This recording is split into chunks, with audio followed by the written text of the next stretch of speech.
Warning: the voices heard in this video are made synthetically using artificial intelligence. Nothing in this video reflects anything actually stated by the real-life individuals involved. This video is for entertainment purposes only, and serious political content will be avoided for that purpose. Enjoy.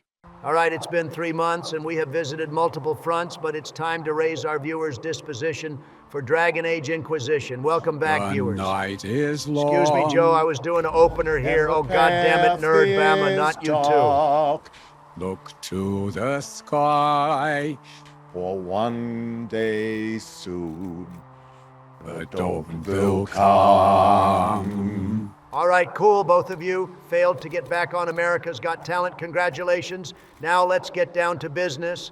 I have demons to slay and bills to pay on my favorite Dragon Age game. Let's start it up. Our editor refused to work on these videos till he did his 6-hour circle jerk session video on this game.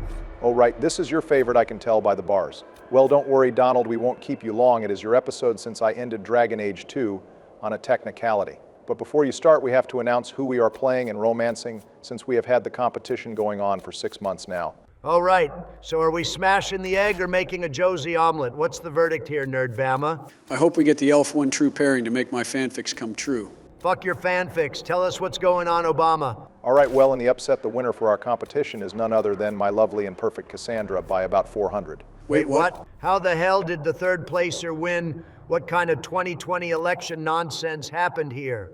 Yeah, and why is Solus so low on the donation block? Lore reasons. I called up a few of our dedicated viewers and helped make their Dragon Age dreams come true, so my Dragon Age wet dreams can also be realized. Heavy pause? My disappointment is immeasurable and my day is ruined.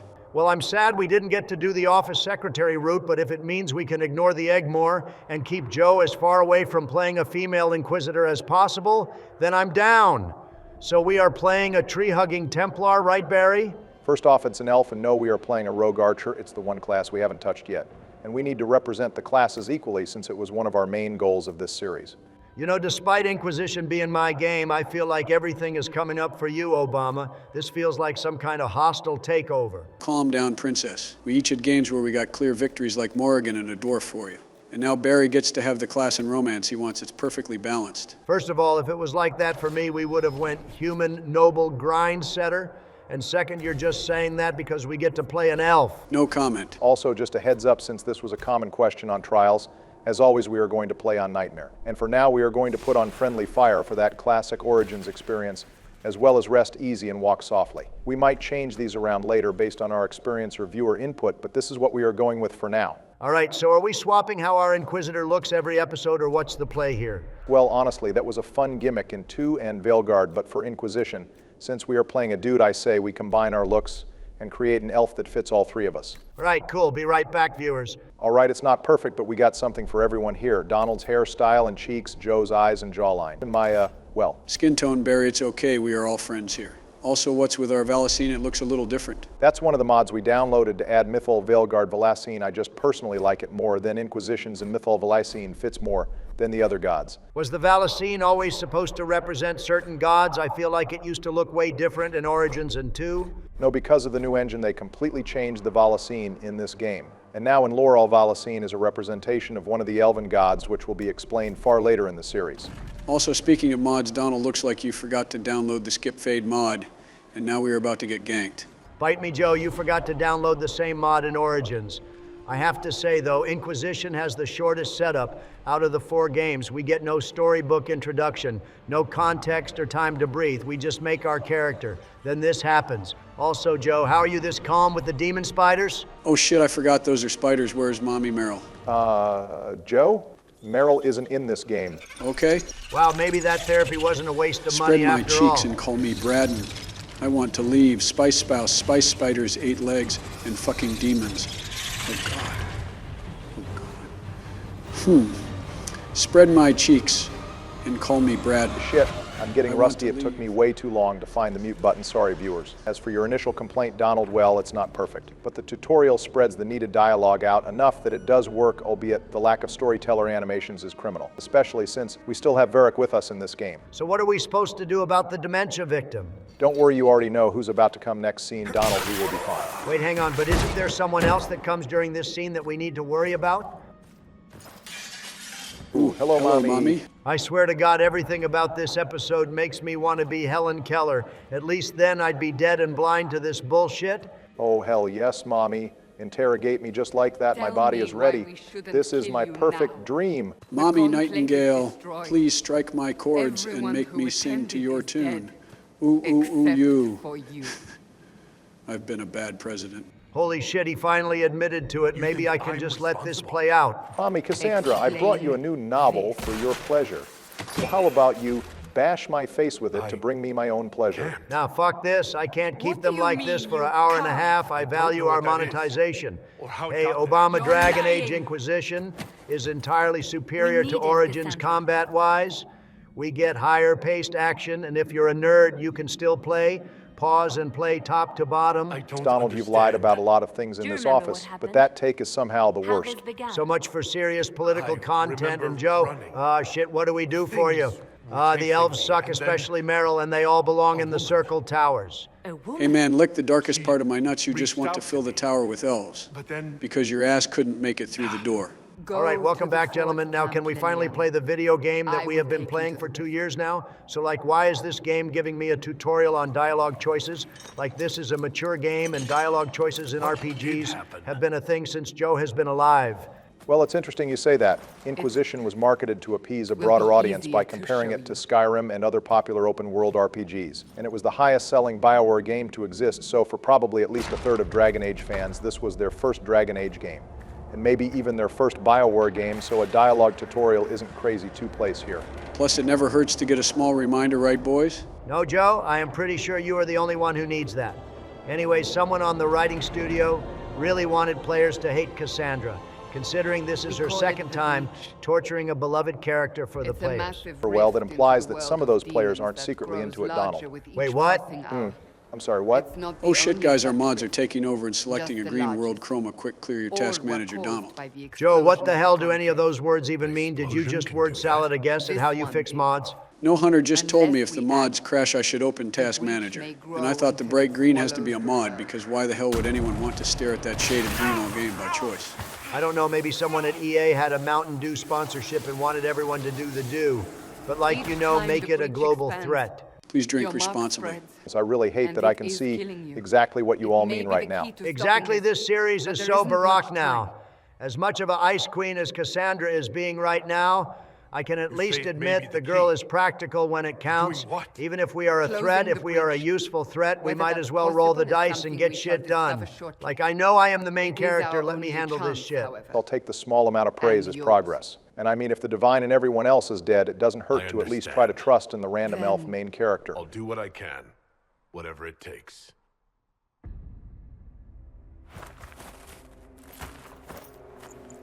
So like, are these dudes the cultists we curb stomped in Origins?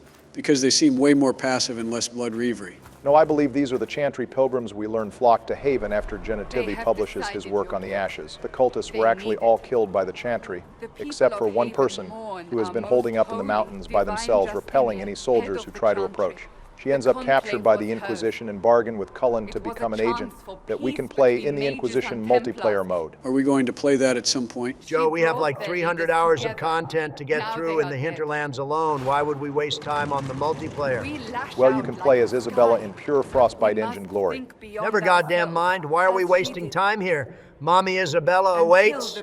All right, well, we can talk about it later on. You kind of had a point, Donald. We need to focus on the main content first. But it might be entertaining as like a special episode where all three of us and maybe a guest character like Maury could play with us. Yeah, that would be cool. Like maybe we could have some Bill behind-the-scenes banter while all four of us kill a dragon or something. Yeah, that would be cool. Or maybe Maury could show up with a game show idea. George could be kind of cool too, like sort of a bright-eyed newbie that all three of us teach how to play. It could be good content. Well, Maury is new to you know. I think that could be just as good for content. Barry, you are not going to bond with Maury over Dragon Age multiplayer content, besides occasionally a meme skit he has no interest in the game. That was not at all what I had in mind, Joe. Including the Temple of Sacred Ashes. I suppose you'll see soon enough. Speaking of looks like the action is finally picking up in the plot now, the demons destroyed a bridge. Damn, with the government shutdown, that bridge is never getting rebuilt. Way to date the video, Sleepy. Thank God this game finally remembered it's an action RPG and gave us some action, and instead of rats or tunnel lizards, it's demons. Anybody think it's kind of weird that the random cart that fell with us just so happened to have weapons that we are attuned to? Sleepy, you are not goddamn cinema sins. No need to point out plot holes now, just sit back and watch me 360 no-scope these demons. To be fair, this could have been more easily explained if there were a few soldiers escorting us who all had different weapons, or giving us an unarmed option for the tutorial fight at first until Cassandra gives us a spare weapon. Damn, I forgot unarmed used to be a thing in Dragon Age. I wonder why they got rid of it. Probably balancing issues. They never put much effort into unarmed as a skill, but they still had to make custom animations and stats for it, and you have to keep in mind Dragon Age 2 was rushed. Plus, by the time of Inquisition, the staff had changed so much that since unarmed wasn't in 2, they just forgot about it. Sadly, my dream of curbing the mages at the Conclave will go unfulfilled. I hope some of the Templars took advantage of the chaos and got a few good kicks in at least. I hope a few of the mages flung the Templars into the Fade on their way out, my brothers in robes. Didn't deserve the blame for the divine bonfire. Literally, mages are the reason this happened in the first place, Sleepy. A Darkspawn mage planned this while Warden mages carried it out, all because of the underhanded dealings of an egg-shaped mage. Spoilers. This game came out when Obama was still president, you absent-minded mook. All right, both of you kiss and make up. We are going to have to settle this debate in the next couple of episodes. I should remember you agreed to come willingly. Cassandra, I would go anywhere with you willingly, my love. Props once again to my girl for being reasonable instead of pig-headed, and letting us fight together instead of needing to be convinced that she needs our help as much as we need hers. Yeah, I am pretty sure she needs our help way more because of the magic green goblin hand the Inquisitor has. We just need her to block pride demons with her face. No need to be cynical, Double D. The power of friendship can be an important tool even 2 games later. Calm down, cornball. Hey, Donald, don't forget there's 3 gold spawns in the corner on the way towards the rift. Jesus Christ. We are still in the tutorial. I don't need the back-seating Obama. I will be fine. You already forgot that Inquisition is my game, huh? I know all the hidden items and best mineral farms. Trust me, Donald, when it comes to herbalism farming, no one beats Star Joe Biden Valley. Just watch and learn from the Elfert Master. I guess I shouldn't be surprised. I am sure Hunter taught you plenty of gardening in your Delaware basement, and you're the only one lame enough to play Stardew, so go off. But when it comes to demon slaying and blacksmithing, I am your president, Obama. You can just focus on making us look pretty with tints. Why the hell is that my job exactly? You know exactly why. Oh God, I sense a dark presence, a presence that drains my determination and the lore nerds' wallets. Oh boy, it's time to meet my favorite egg. The rift. You opened it. I came. God damn it, get my briefcase and kill it with fire. Yeah, I am not falling for that again, twice. Anyways, Obama, have you given any thought towards my offer now that the Fade is split open wider than a Desire Demon on a Tuesday? Yeah, the 3 months of silence and deep breathing haven't left me any more insane, I am afraid, so I am going to have to pass again. Fine, but maybe after you lose everything you care about and more, perhaps you will change your tune, my lore-loving amigo. What the hell did he mean by that? I don't know. Even when he was in my earpiece, he kept speaking in cryptic bullshit. Also, Donald stopped trying to shoot arrows at Solus. I would rather take a bath with my toaster. The egg must be cracked.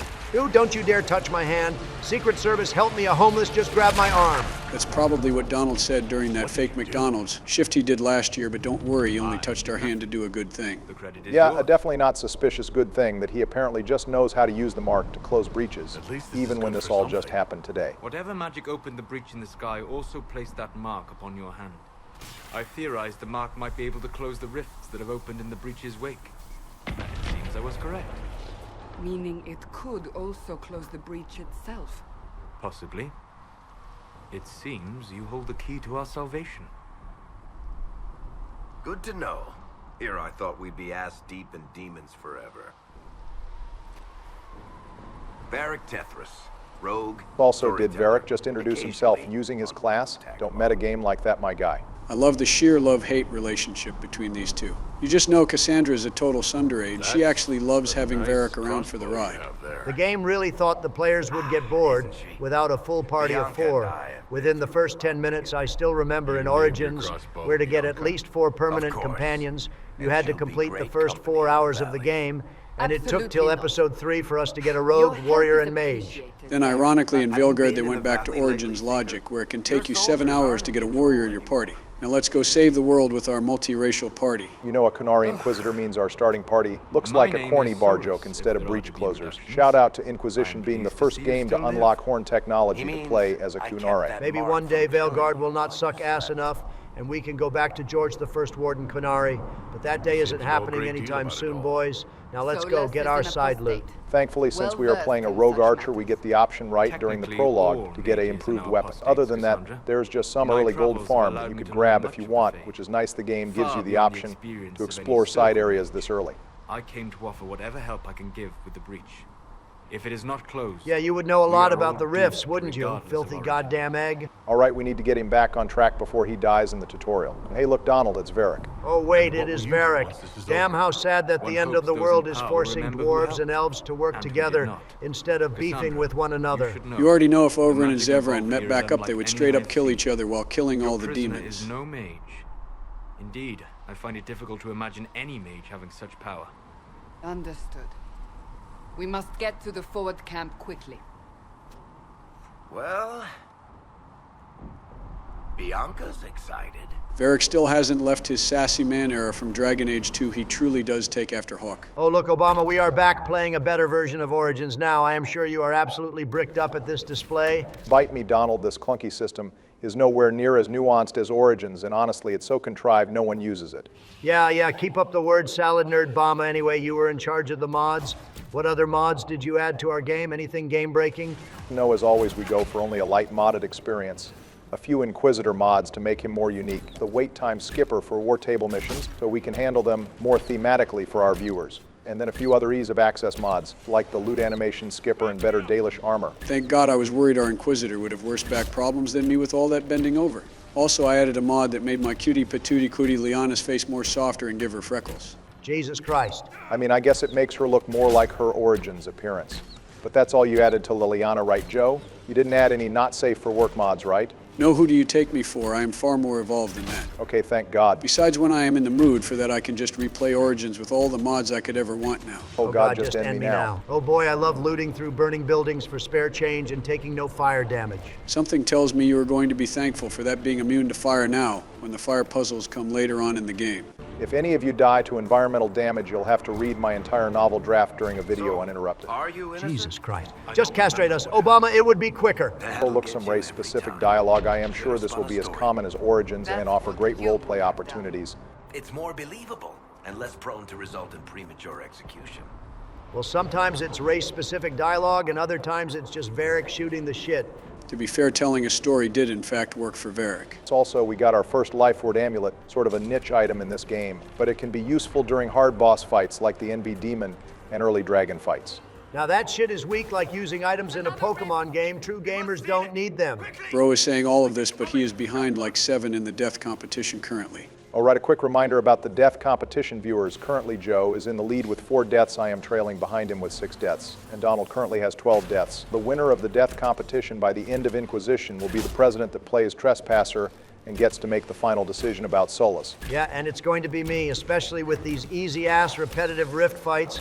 Watch my moves here, boys. I am the Fade God. Damn, Donald, you disrupted a level 1 Fade rift that had a grand total of 2 spooky ghosts out of it. How are we going to ever match that sheer level of being able to read the words in the tutorial? Well, since you like to read, I'll make sure to tattoo instructions on how you can lick my nut sleepy. All right, as much as I love Dragon Age Inquisition for its world enrichment, I have to say the Fade Rifts are the second weakest part of this game, right behind the goddamn shards. You would put the shards and rifts above the Asterium and war table missions? Normally, war table missions would be second, but since our series is such an audio experience, we can actually go ahead and summarize a few of the interesting quests for the viewers to at least get some extra lore that wasn't there before. Cool, that's all you, because we already know Joe can't read, and I don't want to read any more than I have to. Well, speaking of, Joe helped you in the second game, so I guess it's only fair. Obama, how do we want to build this guy, since you're the rogue expert and everything? Oh, damn, I thought you would never ask. Well, right now, we should focus on getting a few more archery abilities to expand our damage. So we should upgrade long shot first for increased damage when at range. It will also just help us get in the habit of good positioning earlier, which is something we could all benefit from. All right, cool, thanks, Obama. Now time to go bully some Chantry officials for being maker enjoyers instead of praising the one true Lord Sandal, who ascended into the heavens following the end of Dragon Age 2. Actually, he is just chilling in the Crossroads Elf Library for a year or so, but far be it from me to stop good role-playing opportunities from you. The better thing to address is how the hell Lyanna got here before us. When we both started from the same location, was there some kind of secret tunnel she forgot to mention? Knowing the basic bard, she probably just snuck past all the demons and left them for us to deal with, as always, letting better characters carry her and shit. Leave my waifu alone, who's to say she didn't just unlock instant transmission, or maybe she just didn't want to get beaten and bloody. Please don't reference that song, Joe. Also, this dude really thinks he can order around the main character and the hands of the divine. I have to respect the absolute balls of Roderick, if nothing else, for trying to order Cassandra around and thinking it will go well. Especially since bro has 0 soldiers for backup and is wearing a robe. Stop this before it's too late. How? You won't survive long enough to reach the temple, even with all your soldiers. We must get to the temple. It's the quickest route. But not the safest. Our forces can charge as a distraction while we go through the mountains. Looks like we have our first choice of sorts, although neither option really matters in the long run. They both lead to the same outcome. Might as well take my beautiful Liliana's path. So take the frontal assault. We get to meet our second advisor, and it is quicker. All right, I know you are just suggesting that because Cassandra pitched the idea, but Mama Trump didn't raise no bitch. And that means the frontal assault and charging Dick first into danger is the way to go, boys. Damn rest in peace to the scouts, I guess. Liliana definitely did not like that. Well, the scouts being lost turns out to be like one guy, to be fair, Joe. That being said, even if the choice doesn't really matter, I always had an issue with how this scene is presented. It feels like Cassandra and Liliana got lobotomized with indecision in favor of giving us RPG choices. I feel like giving us a Paragon or Renegade Interrupt would have been better to not make our advisors look incompetent. Fair, although Liliana and Cassandra still gave their tactical input, so it doesn't make them look completely brain dead. Besides, our Mark does all the interrupting for us, so we don't have to. It's the perfect icebreaker.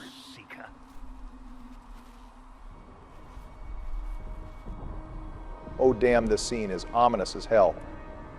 Okay, third rift time, and this one is basically just for show since we have like 20 dudes here helping us, including the deserter Cullen, who isn't at his base Templar post in Kirkwall for some reason. As I said in Dragon Age 2, Cullen might seem like a random inclusion at first, but once you realize that after the rite of annulment in Kirkwall, he became disheartened by the Templars' actions, it makes more sense why he would join the Seekers and their cause for peace. You only get this context if you side with the Templars, which I found out most people do not do in this community. Looks like BioWare's mage propaganda worked like a charm.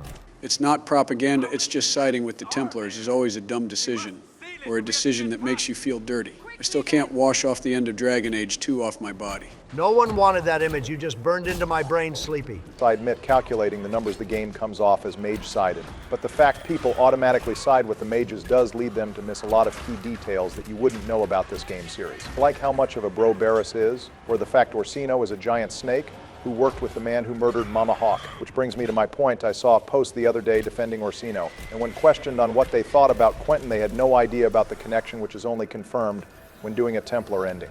Good to know Dragon Age fans have a lot in common with the Undertale fandom afraid to do a genocide run. Except Dragon Age fans don't even look up the other options online. Also, fun fact, the animations and dialogue for this scene between Solace and Varric don't change regardless of what side you pick, only the dialogue with Cullen is different. That is a fun fact crazy they started cutting corners this early, but I guess BioWare had to find money for all the dragons somewhere. Well, thanks for the yap spree, Obama, and thanks to all that word salad. The choice for who we should side with is clear. Since so many people haven't been Templar pilled, we should recruit the Templars. No Double D, his point was there is not enough diversity in Dragon Age, and we should flip the switch every so often and pick the mages since we just picked Templars. As good as this debate is for the comments, boys, this isn't the time to talk about it, but we should decide our course before we finish the Hinterlands or Storm Coast, since the final choice is coming sooner rather than later. The Temple of Sacred Ashes. What's left of it? That is where you walked out of the Fade, and our soldiers followed. They say a woman was in the rift behind you. No one knows who she was.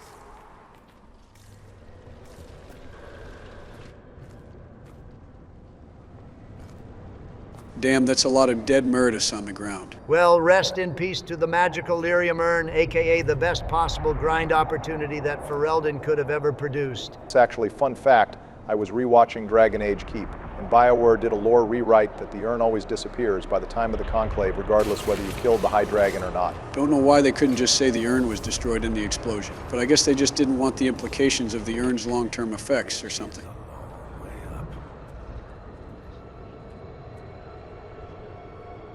You're here. Thank the Maker. Diana, have your men take up positions around the temple. Speaking of long-term effects, should we be concerned about all this red lyrium? Red lyrium takes a while to give the emotional amp unless you touch it, so just don't touch anything, I guess. This is your So, like, was this lyrium just accidentally corrupted? Are you ready? Or did Corypheus have a plan to use them for his rituals? I always assumed it just got corrupted by what Corypheus did, but it's possible he corrupted it beforehand for his ritual. I mean, since Oberyn could sense the veins himself, they had to be close by. Maybe Corypheus did blight them beforehand. But I guess it's a toss-up, viewers, so let us know what you think the answer is in the comments below. Sorry to interrupt the likely lore yaps from the presidential bitch boys, but I am here to make a declaration. And what did you all call it? Pierce the veil? Oh, for fuck's sake! I forgot this guy was still walking around. Hey, how does it feel to go 0-1 by the president's head ass? Actually, it was 1-1 he got a lick in on you at the start of the boss battle. Just for reference, Mr. President, this is a pre-recorded message taken on inferior elven technology. I can't actually respond to your meager mortal questions, but I imagine you likely are trying to keep score. Rest assured, soon the score will end with me being infinite and 0 on you once I become infinite. Someone help me! That is Divine Justinia's voice. Okay, now to sacrifice the leader of this fake religion, but before I do, I have a 50-page document fully proving that the Maker is not real mathematically. Fellow mages, keep her head focused on the presentation. It's vital to the ritual. What's going on here? Wait, what the hell? Who let this farm tool in the room? Don't you all keep separate rooms for the farm tools? Wait, what the hell did I drop the orb?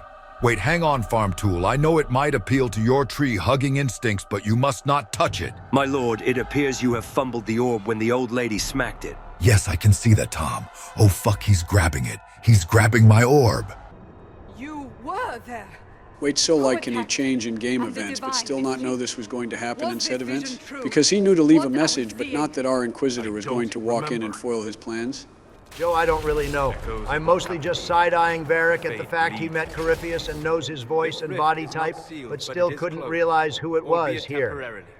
I believe that with the mark, the rift can be opened, and then sealed properly and safely. However, opening the rift will likely attract attention from the other side.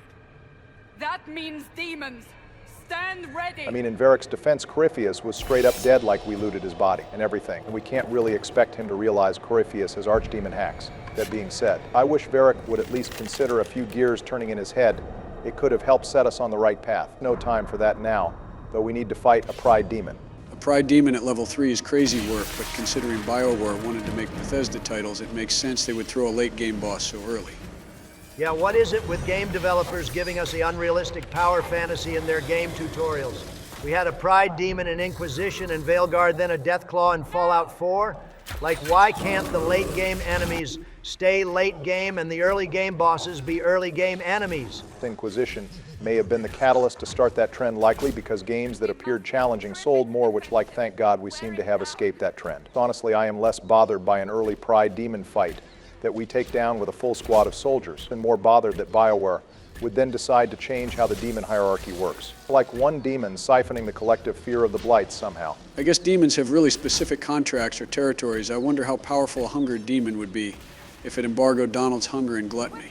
Joe, I swear to God, the way I am making this Pride Demon a pincushion is what I am about to do to you in office if you keep it up. Yeah, I was going to say, you know, you have to disrupt the rift to fight the demon, right? Like his armor is almost immovable until you break it by interacting with the rift. Oh, yeah, I knew that. I was just testing you as all Obama. Like I said, this is my game, and I am fully prepared for every single fight mechanic on Nightmare. I am the Inquisitor President, believe me. Bro's about to get triple-digit deaths in the Hinterlands alone, all while you scare away our Inquisition wifus. Oh, please, I am just making this fight competitive and working in some romance and drama for our new book, Talk Waifu Boys. Nothing to worry about, just trying to pull some brownie points for Nerdbama over here. Sure thing, Donald, I appreciate that, I guess. But please don't get a death on the tutorial that will just be sad. Why don't we ask a brand new comment question for our new series in the meantime to start off the tradition? I guess it has been the 30-minute mark. We could use some viewer engagement after all. What you got, Barry? All right, let's start off with a simple one. Viewers, what companion in Dragon Age Inquisition are you most excited for us to meet and cover their story? Whether because they are a beautiful and perfect muscle mommy, or because their story is peak, or just because you find their design cool. Let us know in the comments below. As for me, as much as I am absolutely bricked that Cassandra is our waifu in this game, I have to say, story-wise, I am very excited to deep dive into some elven lore with Solus and watch his debates with Morrigan down the line. It should be really interesting to deconstruct. You betrayed your wife for an egg? That has to be an impeachable offense somewhere. But as for me, there's really only one clear choice. Despite him being a communist, my bro, Iron fucking Bull, is just peak. He is just a big back warrior. Main that likes to kill demons and dragons. That's the wet dream of every true warrior main in gaming, boys. I can't wait to fix him by tearing him away from the commies and back into a true mercenary with a grind set. I am more so amazed Donald was just nice to a Qunari that wasn't hot. As for me, though, well after having a small falling out with my real-life son. I am excited to be a dad again and teach my son Cole the lay of the world and how to be a real boy after struggling for so long with finding himself. Bro is just a paragon good boy, but with a based rogue moveset, and I can't wait to meet him. All right, all pretty good answers, and just in time with finishing the boss too, so viewers, let us know your pick for what companion you are excited for us to cover. And we will be sure to feature our favorite next episode if you are new to our series. All right, it's time for these Fade Rifts to feel the power of Mountain Dew hands. Hey assholes, why did you close that Fade Rift? Shit felt nice and cool for the first time in over a year of being out. Well, we needed to for the plot justice, and good to see you're still kicking around after Dragon Age 2. Wait, what the hell? Since when can you hear me, Obama? Oh, right, I guess Donald forgot to tell you. But in the pursuit of content, all three of us got these little bracelets that translate your spirit frequencies to our wristbands so we can hear you. Wait, what the hell? That's what those things are for. I thought you three were just cosplaying Mega Rings from Pokemon or something. Oh, great. As if Joe's voices and Corypheus weren't bad enough. Now we have to deal with the goddamn archdemon getting a voice in this series. Oh shit, it works for me too. Damn, I have had so much to say for so long, I feel free for once. Donald, perhaps we can discuss our love for Morrigan in... Okay, yeah, we don't need to keep them on all the time. We should probably focus back up on the game now too, boys. We are finally awake and somehow not in Skyrim. I mean, it's cold and too many elves and dragons. This is basically Skyrim. And look at this, people are already respecting me as the protagonist and hero of this series. And it only took 30 minutes. That's the type of shit I like to see now, boys, especially from the elves. Donald, we are going to have to circle back to the whole elves' perspective in a minute. For now, Mommy Cassandra told us to see her at once. And by God, is that what we are going to do, gentlemen? I am but a humble servant. You're back in Haven, my lord. They say you saved us. The breach stopped growing, just like the mark on your hand. I just noticed one of Liliana's birds is just chilling here. Did they run out of cages in her room? Or was it sent to, like, spy on us? I think the basic bard is just disorganized and is keeping her crows everywhere she can also before you backseat me. Obama, I know to loot the herbs and the schematics in the room, so hop off my dick already. Lady Cassandra would want to know you've wakened. She said, at once. And where is she? In the Chantry, with the Lord Chancellor. At once, she said. I literally didn't even say anything, but thank you, Donald. Also, damn, I can't lie, the lack of a looting animation is great. No idea why they even kept that in Inquisition when no other game in the series even has it. My back and everyone else's time thanks you for that, too.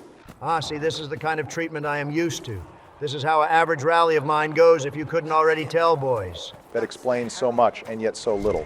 At least we know the Inquisitor doesn't have social anxiety, because this would make most anxious people curl up in a ball and hide in our room until everyone else left. It's just normal NPC glaze common practice in a Dragon Age game, especially Inquisition, and we better get used to it quickly if we are going to give Shepherd-level speeches. Hold on, Donald, before you go in.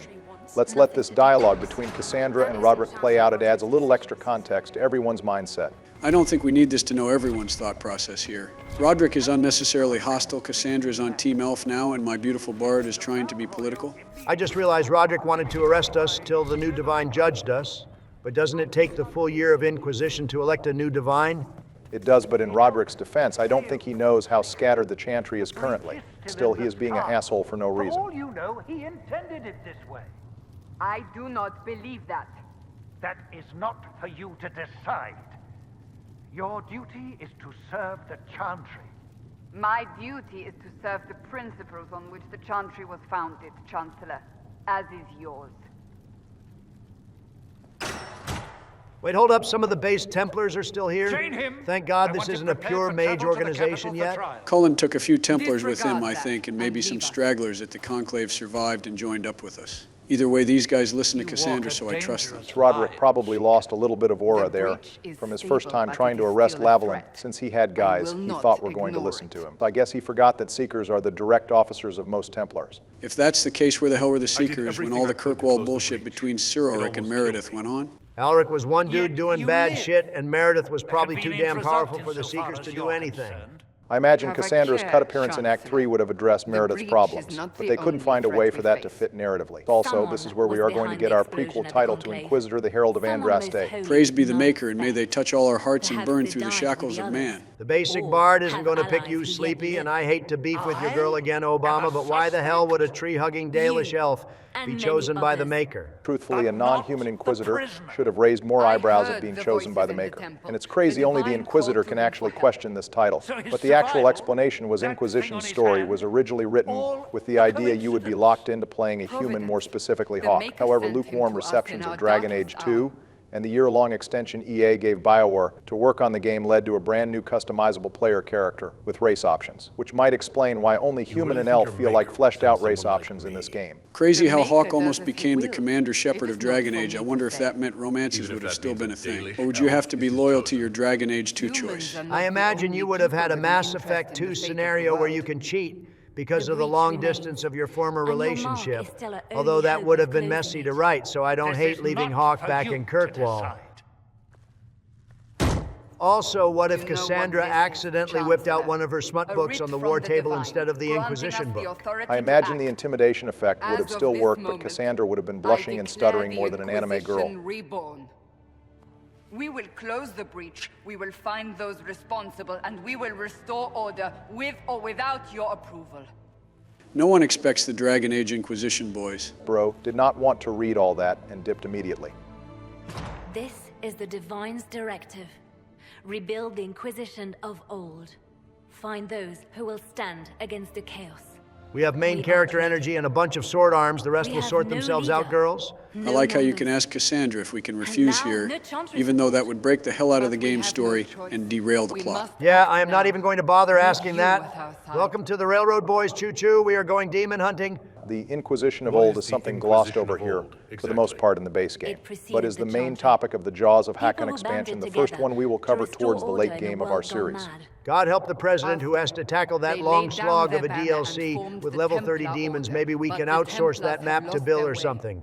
Donald, I will call you Monica and make you hack on this presidential dick if you suggest me doing that boring-ass DLC again. I am here for banging the Secretary Josie and giving you guys the under the covers on the maps, if you catch my drift later, Double D.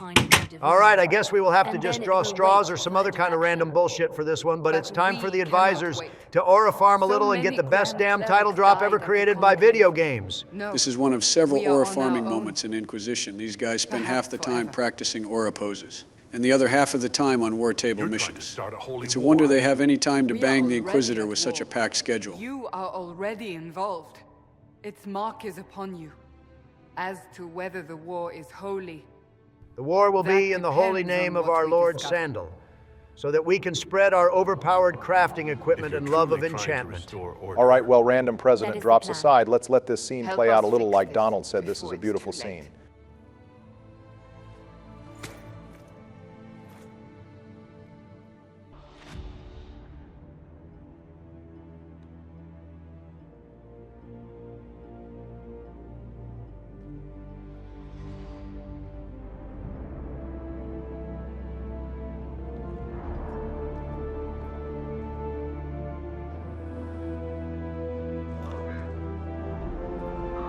You already know Varric is getting war flashbacks when that flag came up after all his time with Hawk.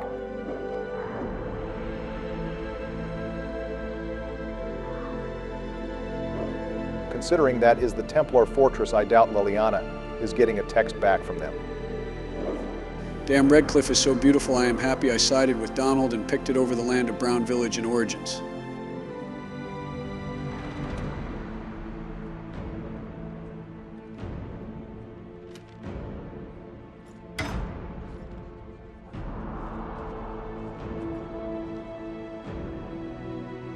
Damn, your whiny ass is still here. Get the hell out of our shot.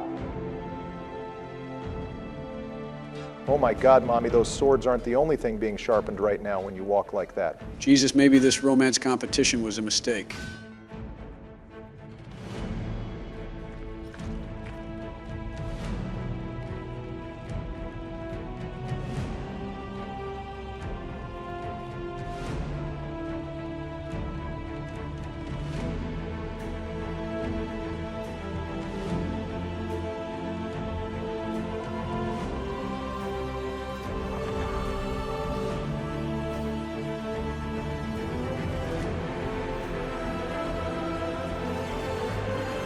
Wait, who the fuck edited the title screen and what the hell is with that little note on the bottom? Surprise, I've been working on my graphic editing skills. Do you boys like it? I mean, it's a better job than our editor uses for his thumbnails, but it's still mid as hell, so please never cook again. Major hater alert coming from you, Donald. All right, well, now that we got the opening scene done with, we should talk with all of our companions first and do the first couple of side objectives. I'm not sure if we will have time after that, but we should at least address the squad a little. Fine, but I'm not talking to the egg. I will literally talk to every other NPC besides him. Fine, just leave Solas and my beautiful bard to me for next episode and check in on everyone else. You're not my supervisor, Sleepy. But that's what I was about to do anyway, starting with the homie Varric, something we have definitely never done before in the series, a totally original idea on my part. It's nice to see a familiar face when the world is tearing apart, even when that familiar face doesn't really have much of a storyline in this game. I wonder how much of Varric's story was scrapped when the protagonist was changed from Hawk. I imagine there were dozens of voice lines that went unused for both characters. Probably some of them were used in the Warden main quest line, which is like peak Dragon Age 2 fan service for more than half the quest. It's actually, believe it or not, but Varric and Hawk only talk to each other twice in that entire quest, once when Hawk is introduced, and the other time in front of the war table before invading Adamant Fortress. This is mostly because Hawk seemingly disappears after the quest line to go help the Wardens, even though Hawk has never shown interest in helping the Wardens before now. You would really think there could be some custom responses for that, like if Hawk sided with the Templars or mages, he goes out and recruits more of them for the Inquisition. Or if Hawk earned the respect of the Arishok and Talus, he goes off to try and broker peace talks with them, or fight them if he sided with Patrice. That would have required BioWare to not have 60 whole quests in the Hinterlands, though, and we can't have that now. Also, I like how Varric alludes to the possibility of the Inquisitor dying when the Inquisitor is the only protagonist in the series with enough plot armor that they can't die. I know this is about to earn some disapproval from Varric, but I genuinely have to know what the hell is going on with the Orsino fight. We never got a straight answer about it. What do you mean we never got a straight answer? I legit explained why that entire fight happened. It was for out-of-game reasons and EA meddling, demanding extra boss fights in Dragon Age 2, and to highlight a boss they promoted in Origins. You were explaining it to Bill and George. I've learned to tune your shit out a year ago. All right, well, let's see how well our ending slides predicted our companion's fate, shall we? Oh, god damn it, of course they start with the basic blood mage like anyone really cares. Uyu, my god mommy, Meryl R. Lothma. Please guide the elves towards my heart so I may part your Aravels when we meet again. That was to be expected, and normally I would try to ask you to stay on topic, but I am afraid I am not in the right place to judge you at the moment. Damn, and as we already covered, my boy Fenris is tagging Tevinter bodies left and right. Our end slide predictions were on point. And whoever wrote those must have known a thing or two about lore in this game, because honestly, their Inquisition fates are pretty parallel, minus maybe Carver's. Now Carver's fate in my eyes will always be he is back in Ferelden helping Oberyn, and Sigrun curb stomped the Darkspawn in Ferelden. Oh, and maybe Mommy Valana too if she wanted to stay, that is. It's interesting to note Varric claims Isabella is back in the Raiders leading them. But as we mentioned in the multiplayer, Isabella is a playable character aiding the Inquisition, although I guess since the Inquisition just started, she hasn't joined up yet. Sebastian and Aveline being the stabilizing forces of Kirkwall, and Starkhaven will be a major theme for the next 10 years, as they become two of the safer areas in Thetis with all the chaos around the world. Also, before you go ask Varric a little about himself, some of it is repeat lore from Dragon Age 2. But we can get a funny joke about Bianca, and he can finally tell us a bit about his Merchant's Guild business. Bianca? She's one of a kind. There's a hidden shop in Kirkwall called the Black Emporium. I found her in a barrel labeled swag. The owner sold Wait, the word swag is a canon thing in Dragon Age? Isn't that like more 21st century lingo? It's a bit of a stretch. But in the 18th century, swag began to be used to refer to goods acquired by unlawful means, although Dragon Age behaves more like late medieval to early Renaissance era. Too much words. Barry, our viewers, have already scrolled away. Well, basically, Swag would be shooting the gun by about 200 years. But it is fantasy, so it doesn't have to be one for one. While he isn't going to tell us the story behind Bianca now, one of the few new additions to Varric's lore will be his origins with the ex that will never quit Bianca. All my homies hate Bianca, even if she is voiced by the hot Skyrim vampire lady. Anyways, I love how Varric has a passive merchant grind set. I taught him well. Even if he did give Hawk shit for wanting to own a business of his own, when he apparently owns several.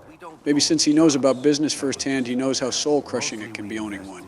Also, it's crazy it took until the second game to understand really what Varric and the Merchant Guilds does. What's more crazy is Hawk never asked Varric what he does in all the years he's known him. Maybe Varric told him during the gap years, or it just wasn't ever important for Varric to tell Hawk more than he needed to know. We do put Varric's contacts to use far more in Inquisition than we ever did in 2, probably because Hawk really didn't have use for Varric's contacts outside of selling the Deep Road's goods to afford his fortune. Anyways, that calls it for Varric for now, so let's go check on our other advisors and my beautiful Cassandra. Well, before we talk to the eye candy, let's get the crafting system tutorial out of the way. And while we do that, we can go over my new idea for a Dragon Age Inquisition drinking game. Donald, I don't think the viewers need another drinking game. People barely survived the last one in our series. Don't be a wet blanket Barry. Besides, if they are going to have to deal with the egg and Corypheus voices, as well as your gooning, they will need to be a little tipsy, so take it away, Donald. Thank you, Sleepy. So viewers, as you know, there are a lot of fluff quests in Inquisition, but one of the most common is quests where you just collect X amount of things, and that ends the quest. From requisition orders to shards to asteriums and so on. So every time when we complete a quest whose only objective is collect X amount of things with no further content, take a shot. This doesn't count for power collection or just grabbing one item either, but shards, notes, camps, resources, and asteriums are all fair game. This means that most episodes should have a few shots in them, which is fitting since Inquisition will be a much longer series. And while I cut ahead and collect this one, go ahead and get those shot glasses ready, episode 1. I at least tried to make the competition possible. But as always, this counter is going to get high by the time you're watching the movie. So as always, please drink responsibly, viewers. Yeah, only do what you can handle. This competition is just for fun after all, and believe me, considering all the camps and shards out there, we are going to have some fun. Speaking of fun, we get to help the herbalist guy too, so we get an early restoration potion. Let's cut ahead.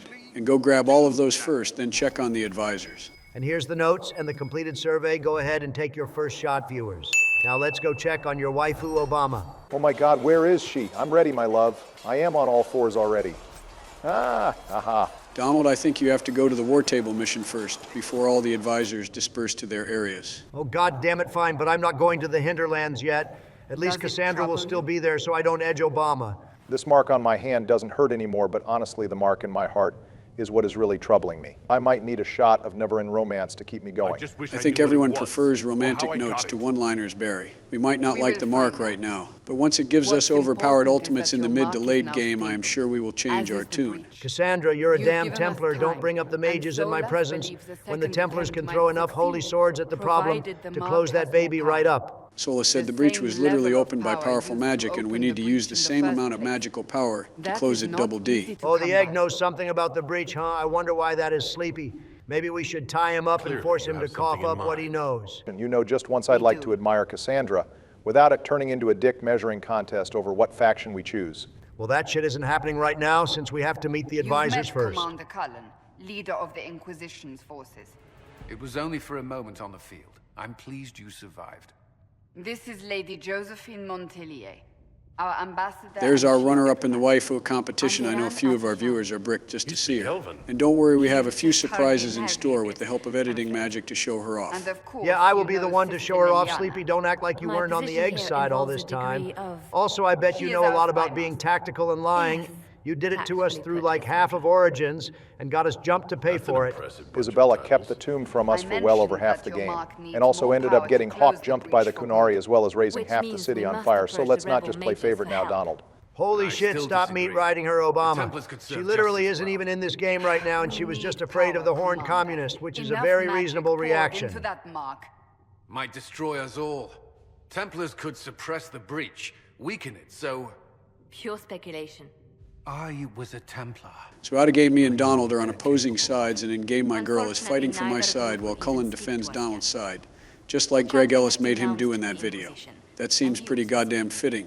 I honestly just can't wait that the Mage-Templar debate will be fully settled in just a few episodes, since it's the first main quest we have to tackle. After Dragon Age 2, I think we have well since beat the hell out of that dead horse. Yeah, but that dead horse still has a few miles to go. Anyway, how long were we in this coma anyway? Like, how did news of us being saved by Andraste and being worshipped as the second coming already reach your lays? Joe, I know they didn't say anything, but I am pretty sure that montage of all the advisors took at least a week or so in game, considering people wrote letters and we gathered an army. So what the hell were we doing for a week when in game it looked like we only moved a couple feet? Helping. Probably recovering, we did just get out of a coma. Either way, Roderick made it back to Orlays, got people to carrying out on us. And now we have to deal with being an enemy of the church. The only thing more hilarious than an elf being named the Herald of Andraste is if a Qunari is named the Herald, when they are the race that is considered the enemy of the state. Again, another win for the base dwarves and humans. They are an easy-to-believe divine figure. Really, only humans are safe from judgment. Even dwarves are looked at suspiciously and can earn disapproval from the Chantry. Also, roleplay moment incoming. Honestly, I am indifferent to being called the Herald of Andraste, since the only true divine entity is Sandel, and his herald was clearly Hawk. So that title is just a cheap imitation. You're that sign. And to others, a symbol of everything that's gone wrong. A symbol of hope and a symbol of everything that's gone wrong that could be the farewell address of each of our presidencies, honestly, gentlemen. And we didn't even have a hole in the sky during our terms. Well, I don't know about that. I think the Middle East would say there were several holes in the sky during Obama's presidency. Personal foul, unnecessary stray shot. Also, it's almost time to go to our first open world and recruit Mother Giselle. You could hold a gun to my head and order me to list one important fact about Mother Giselle or the Hinterlands, and I could not tell you either, so have fun with that, Joe. Wait, what do you mean, me have fun? Donald, you are the goddamn one playing right now, and this is the next objective. I just played the prologue, and I'm about to spend the next 10 minutes talking with advisors. The least you could do is start the Hinterlands. Donald, at the very least, you can talk to Mother Giselle and get enough power for Joe to start the Orlays meeting next episode. Then, Joe, you will have a content-filled episode next time. We need agents to extend our reach beyond this valley. And you're better suited than anyone. I will not be able to stay awake that long, but whatever, I guess that's you guys and the viewers' problem. Thank you, advisors, for reiterating how much side quests I need to do to increase the Inquisition's power. All right, just a quick dive into the mobile game, then let's finally go talk to your waifu, Cassandra Obama. Oh, God, there she is, right in front of me. I don't think I am ready yet, boys. I might need a minute to calm down first. Come on, do the breathing thing, Barry. Breath in and now 1, 3, 5, 9, 11, 13, and exhale. Joe, what kind of fucked up counting was that supposed to be? Hop off, it was prime numbers only, Mr. Businessman who can't do math. Those were prime numbers? You forgot to add 7, you bumbling dildo? It's all right, the two of you bickering actually helped me somehow. So Cassandra, my love, I love watching you hit things. If you ever need a live target, you can feel free to hit me. I am always available to you. All right, Cringe Lord, let's not muck up this romance here. Let's just be smooth and chill and add a few lies here and there to pull up our numbers, shall we? What do you mean by lying to inflate our numbers, Donald? That sounds kind of devious. Don't you think, like, are we talking to a waifu or committing tax fraud? A true professional can pull and commit tax fraud at the same time. But since you two brokies are new to this, I will take it slow for both of you. Keep in mind, I'm only doing this because money talks. Since besides Mommy Morrigan, I really don't have a leg to stand on in the romance options in this game. I am surprised this is your favorite Dragon Age game, but there's not anyone you actively goon over like the first two games. There's more to gaming than gooning. Although in the age of Baldur's Gate 3 and AI femboy games on Steam, that seems harder to believe. Enough about politics, though. Let's get back into your girl. She seems pretty ice cold at the moment. Cassandra does do a pretty good Sundare impression, probably better than most other BioWare squad mates. I know it's because she is focused on the mission, but damn, can you at least stop beating up the practice dummy while we are talking? My girl just stays locked in, and can I say it takes a true girl boss to admit she made a mistake this early and learn from it. Normally, that is the type of character growth that takes 3 whole companion missions and a dead relative to get this point with BioWare writing. Paid for what I have done. I pay them. I only pray. Damn, we didn't even have to harden her for that self-reflection. She just did it and hardened Barry in the process. Good one, Joe. Thanks. Ah, yes, here we go. Yes, Cassandra, I absolutely believe in the Maker, and I would love to discuss scripture with you over a candlelight vigil when you have the time. Praise be Andraste. Donald, did you get into Hunter's Supply or something you have never once adhered to the Maker or even questioned if he is real? Yeah, I really don't, but write this down, gentlemen. The best way to score a religious girl is to just go along with whatever she believes and just smile and wave. I know you wouldn't get it, Joe, since you actually converted on the spot as soon as Liliana walked up to you, but my man Obama gets it. I mean, I really appreciate the high Cassandra approval you built up already, but answering that question is yes locks us into being a faithful Inquisitor, which locks into a few options while taking away others. It does pair Lavalin perfectly with the first Inquisitor, though believing in both the Maker and the Elven God, so I don't hate it here, and simping for the waifu is best for the content, so fuck it, let it roll, boys. Honestly, the fact that the Dalish Elf is going to be the first character we play that respects the Maker is crazy, considering we played Hawk the Human as pretty anti-chantry. Considering we took Sebastian out of the cloister and bashed Elthina every chance we got. Hawk was a dirty mage, and we were trying to hook up with Isabella and Meryl, who could care less about the Maker. Besides, this leads us towards forming a Holy Inquisition, which is pretty damn thematic for the setting we are in. Anyway, I will talk to Cassandra a little more to open her up, but I will save the killing blow for you during your episode, Barry. Oh boy, I have never been more excited for something in all my years playing Dragon Age. My episode is likely going to be pretty big on the talking side, since I will save the recruitment. And Hinterlands for Joe next episode, then I will tackle the Storm Coast and fallow Mire, as well as catching up with everyone during my first episode. Again, thanks for laying all of the hard work on me. Also, I guess like Alistair, Nathaniel, and Sebastian before her, Cassandra is part of the human noble archetype. Josie and Cassandra are both human nobility, so they are equally based in my eyes. And considering just like Alistair, she only left her noble roots to hone her skills as an equally based Templar. And she dislikes mages to boot. If she had Holy Smite that still dealt extra damage to mages, she would be perfect. But BioWare nerfed mage racism heavily. And just like all the other human nobles, she has some daddy issues, which means there might still be a chance for some free court shots gentlemen from a guy below her standards. I think we well established that good dads are just fictional in the Dragon Age universe, unless you are Hawk or Aveline. One of the head writers at BioWare has to be that one guy who plays human noble for every D&D origin, based on the fact that every game has someone engrossed in the nobility. Well, not everyone can be toned and gorgeous like you are, my love, but I promise you can whip me into shape in due time. Hey Barry, when you are done drooling over your waifu, maybe you can chime in on the whole Cassandra nobility thing. Like, why did she become a seeker instead of a princess like her dad and uncle wanted? So, right, well, the short answer is revenge, because of the pain mages did to her family, specifically her brother. But she won't open up about her brother till much farther down the line.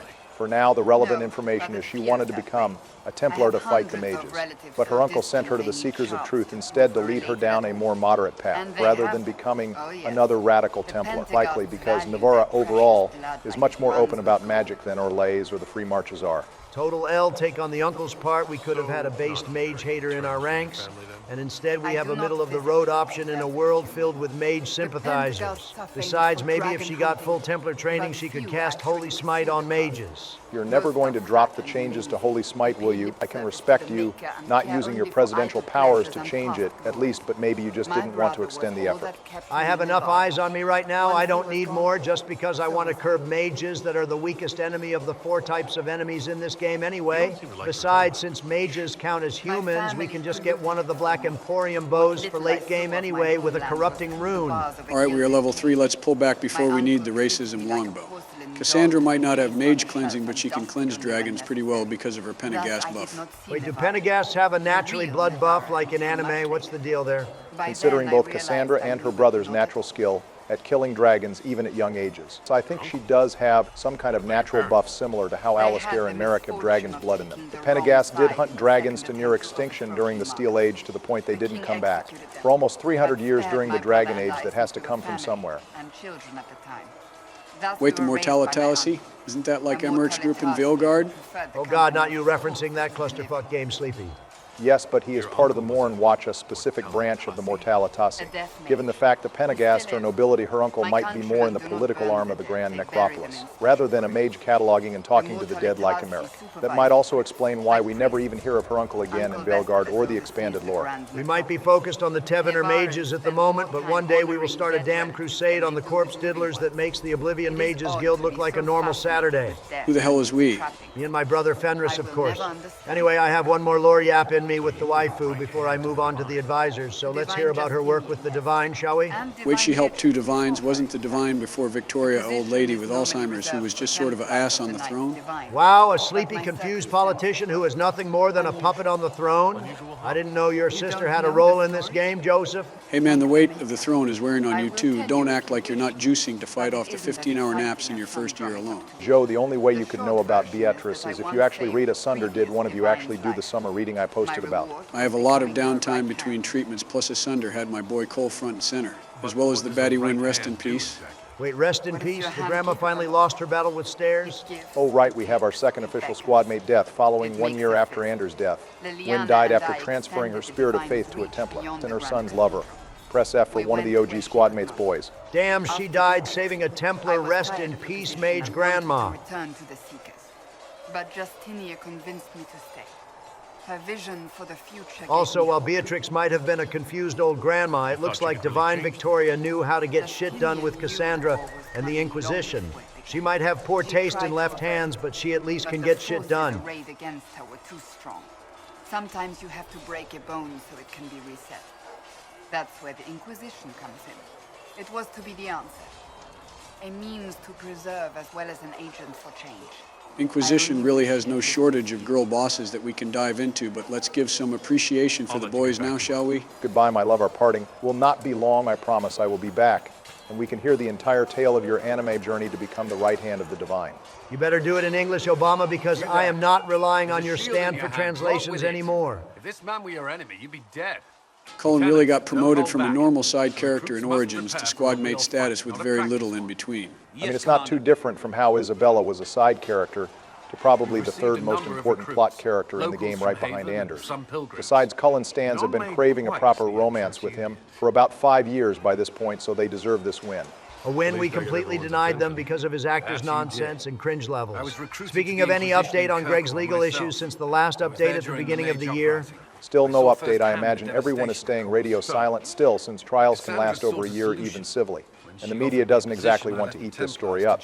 Also, please don't tell me you are going to ask this every time Cullen appears on screen. We have like almost an hour of content to get through with him. Hey, I held off on asking it during the battle and the War Table Conference. At least let me have some form of curiosity left still in the world. Honestly, considering how long Inquisition is going to take to finish, I wouldn't be surprised if we get some update before the end, which I am sure at least 3 of our viewers care about. The Inquisition could act when the Chantry cannot. Our followers would be part of that. There's so much we can... Forgive me. Back to his character's story, though, Cullen leaving Kirkwall never really made sense to me until I saw the Templar ending, where Murda straight up made him violate the Geneva Convention and said the Templar Order stood for doing what's right. With mages, it's Geneva suggestions, so honestly, the base Templars didn't lose out on much with Cullen gone. To be fair, he didn't leave right away at the end of 2. He was still the Knight Captain of Kirkwall for 2 years before leaving with Cassandra. He only left when he found something he saw as better. We will go over the impacts of that later, though. For now, it's about time we made our way to the Hinterlands. Look at those filthy robes being unleashed from the circle.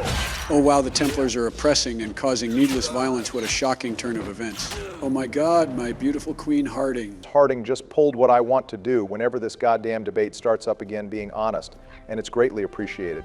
So, like, did Mother Giselle just ask to meet up with the Inquisition because the Mage Templar War was closing in on her and she wanted a safer place to be? Are we literally just a sanctuary town now? I am pretty sure she willingly came to the Hinterlands for humanitarian aid, and it's not like joining Haven ends up keeping her safe with what's about to happen.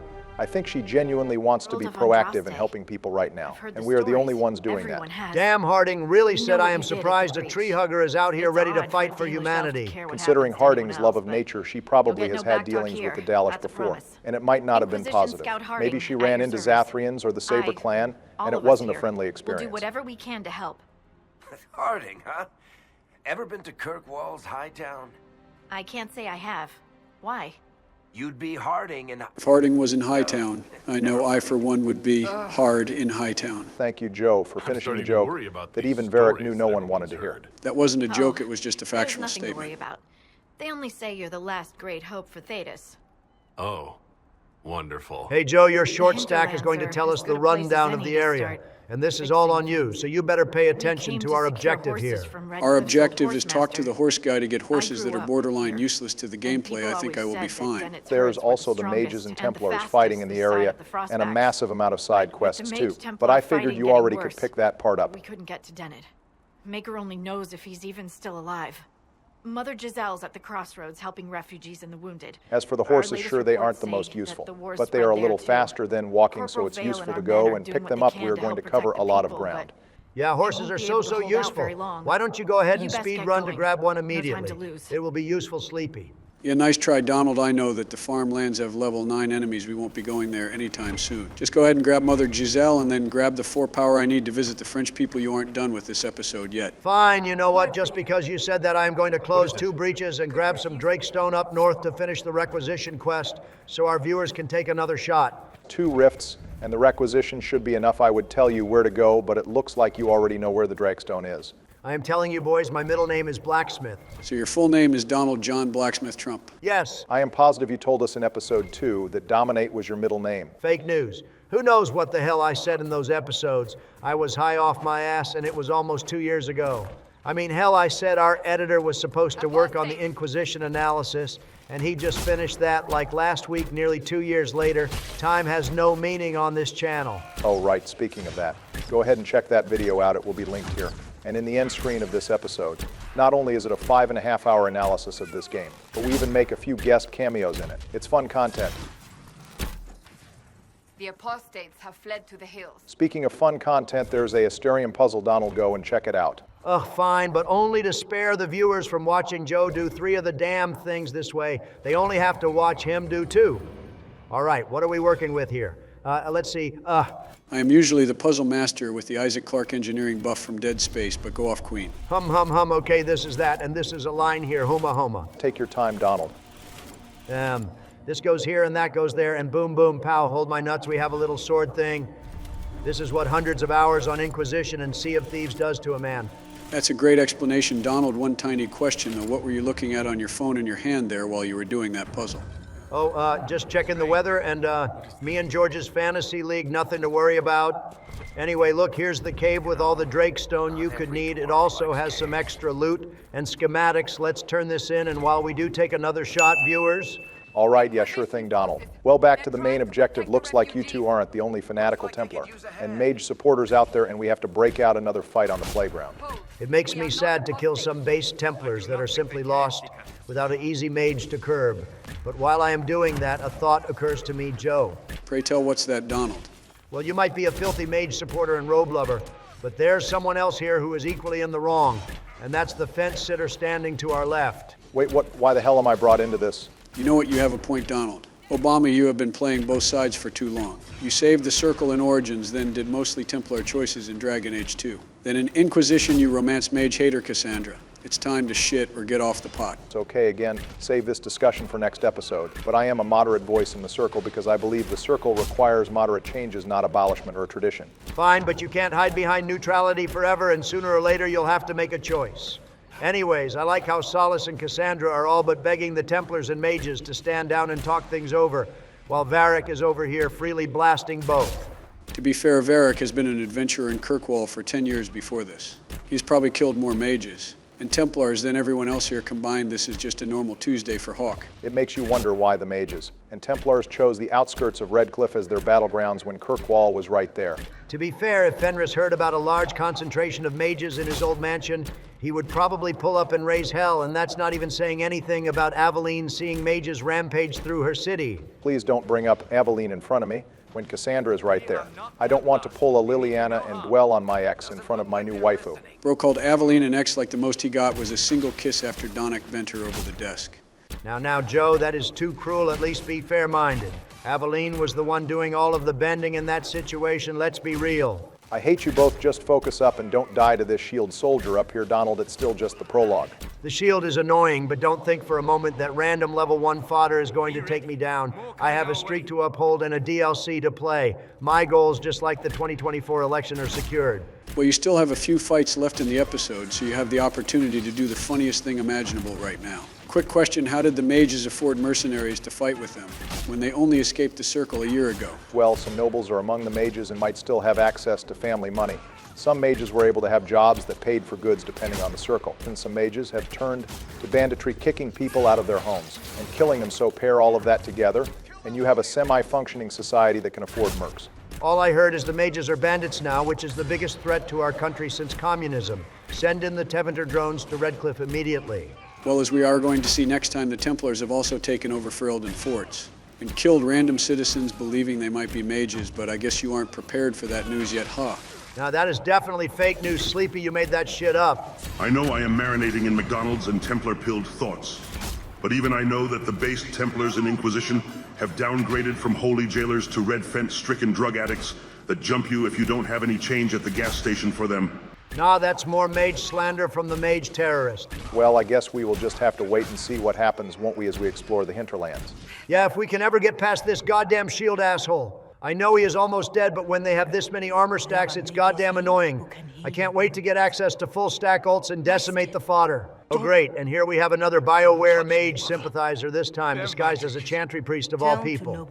Okay, being afraid of magic as a soldier in Thetis is crazy. It's common knowledge that the likelihood of a soldier's wound being fatal in combat, or not, is how close a healer is.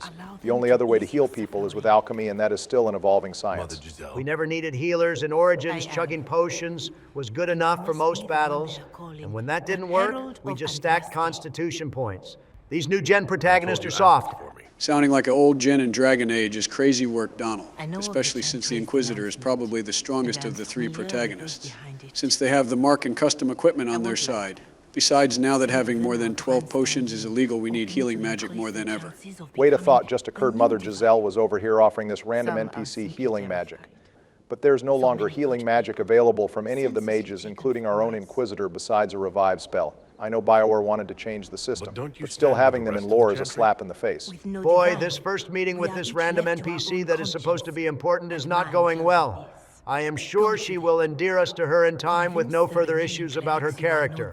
I mean, for right now, she is giving us chantry support and a calm level head, so it's not like we can really turn away her help at the moment. But yeah, this whole detour is more so a way to get our Templar and mage support in a more roundabout way rather than a roadblock that only this chantry mother can overcome. You know, I wonder if Mother Giselle was originally supposed to be a divine option, but was scrapped because she was uninteresting and not many players would have chosen her. Honestly, the divine choice is uninteresting enough without having this wet blanket in the running pool. In terms of pure rank in the divine competition, Mother Giselle makes the most sense. But considering how little she is involved in the story, I think you have a point, Joe. They wanted the divine election to be interesting, and having an option that is essentially voting in paddock wicks for divine wouldn't fill anyone with much interest. So by rallying call, does Mother Giselle mean we need to build up more power points by collecting iron and setting up camps until people like us enough to give us favors? Or does she think the Dalish elf that most people hate is going to somehow inspire someone to trust us? Plus she thinks the Chantry wouldn't arrest us even though we are an elf, and Orlais probably arrests elves for wearing mismatched socks, let alone being the literal possible Antichrist of Thetis. That line was absolutely recorded with the belief the Inquisitor would be human locked. To be fair, she is just telling us that we need to win over just enough people so there is an indecisive vote, so we can go about our work freely. I think we all have enough political experience with that situation, boys. Too political and too relevant to current situations, unsubscribe. All right, well, we got Chantry Grandma on the team, and now we just need a little bit more power until I end the episode here, so let's go kill some demons to add to my rift kill streak and leave the Corporal Vale bullshit for Sleepy Joe next time. Oh boy, I can't wait to give every refugee a blanket and hot cocoa so they can sit and watch Biden Hinterlands gameplay that they can study and relax too. Them's the breaks, Joe. We will all have to do some tedium here and there in Inquisition. But the main quest peaks should even themselves out as well. Anyways, Donald, why are you so eager to do these rifts you started moving and jump canceling over to them like you were doing a speed run of the Hinterlands? Oh, that's simple. Once we close all the rifts, then that means that we finish the rifts collection quest and the viewers take another shot. Bro, the viewers are about to get absolutely demolished during the Hinterlands special. This is insane. They are going to need it given how much fluff is in the Hinterlands to begin with. That's why the drinking competition is just peak. All right, well, speaking of the viewers, we have a lot of shout-outs and thanks to get through from our analysis video. So why don't we go ahead and take care of business while you are busy demon slaying. We know this video wasn't featuring us, but our viewers still gave their last voices in the romance competition, and they deserve our appreciation. If you weren't in the Discord for context, Fox was constantly updating the romance competition. And people had a bidding war between Solas and Josie to tie her up and win before one of our Solas supporters pulled a last-inning switch to my girl. Speaking of thank you for the $200 donation from Robert. And thank you for switching sides. I have that lore feature coming in very shortly. Don't worry about that, man. Your support, as always, means the world to us here, and this channel wouldn't be back on track without you. We also have a $50 donation from Uber Supersloth, a longtime viewer and lore master among our viewers. Thank you as well for your support, and 225 European monies donated here from Ludu2851. And Awoken for Solas, I am sorry he got betrayed, but I hope you can appreciate the dramatic irony that our biggest Solas supporter was going for. I would say the egg support was incredibly gross, but the biggest egg supporter ended up switching sides. So honestly, I am happy and my day is repaired. We have a few more big wallets to shout out here for the beautiful Secretary Josie. So thank you for the $200 from Variant 1872. This support is amazing, and this isn't your first massive donation, man. So thank you for the amazing support you have shown the channel. Thank you as well to another longtime channel supporter, George Gale, for your constant support and appreciation of the channel. And thank you to Illithid for the $100, and for being one of our most frequent chatters and supporters of the Discord, which you should all join, by the way, if you're based. Thank you as well, Grimhead and Austin, for the $25 donations to Josie, and for also being equally based active Discord members. All right, we got a few other shout-outs to do here going down the list. Thank you, Jamie Ho, for the $5 donation in Taiwan currency. That's the first time we have seen that, so we appreciate the support internationally as well as locally. Finally, our channel reached 5,000 subscribers about a month ago, and that is a massive milestone, especially since we are already well on our way to 6,000. The Oblivion video also got 500 likes, so we will do a part 2 of the Elder Scrolls series sometime in the future, don't worry. And previews, so be on the lookout for those very soon. With all that being said, goddamn, the rifts are still taking forever. The goddamn green assholes keep poking me with a stick, then getting a massive health barrier. It's goddamn annoying, but this rift is about to be closed up too. Don't worry. That's the funny benefit of the Walk Softly trial we added. Although we are going to keep experimenting with them, if it gets too annoying, we can always just turn it off or swap it. Wait, you're telling me we can swap trials? That's good to know. Thanks, Obama. Why do I hear boss music when you said that Donald? I think it's best not to guess about it, and just call the episode here Joe as we close out the last barrier. Yeah, sure thing. Viewers, don't forget to take another shot since we completed another Rift quest. Anyways, thank you all for watching, viewers. If this is your first time, make sure you like the video to thumb Joe's ass and subscribe to keep up to date now that we are back with bi-weekly long-form content. Chilling out with the dwarves in the courtyard. Finding shards will never be too hard. Back in the Dalish clan, they never taught myths. But you gotta hit the hinterlands for supply smiths. Welcome back, viewer. Absolute bars. Oh, hell yes. After Joe's cringy Yu-Gi-Oh parody, we are starting this episode off by watching a mage get ran through. Fight. Cullen just saved that poor Templar's life. Bullshit, he did. Cullen just broke Templar code. You always let a cat fight between the robes, and Templars play out. Everyone knows that. I am glad Cullen is as done with this bullshit as I, and everyone else, as we need to focus our fire on the Darkspawn Mage and the demons, not on which faction of oppressed religious people have it worse. The argument will never truly end until all the robes die, but we simply won't talk about it as much once we recruit the Templars. Also, goddammit, who brought this triangle back to Haven? Isn't he supposed to be back with the French asking for a manager? Liana pointing out that the only surviving Chantry members being those that weren't important enough to be at the Conclave seems to hold true. Because you are telling me this guy has nothing better to do than travel back and forth from Orlais just to bully an elf? It's okay, I know I gave this guy an accurate timeline last episode. But I may have to redact it because there's no way he left for Orlais himself and got back so quickly. I think it's fair to say he left Haven to send word to Orlais, then came back himself just to bully the Inquisition, because again with the Chantry leadership in shambles, there's not much work for a secretary. Roderick is literally that one unemployed friend who tries to be woke but spends half his time gooning and gaming and the other time bitching at people who have actual jobs to do.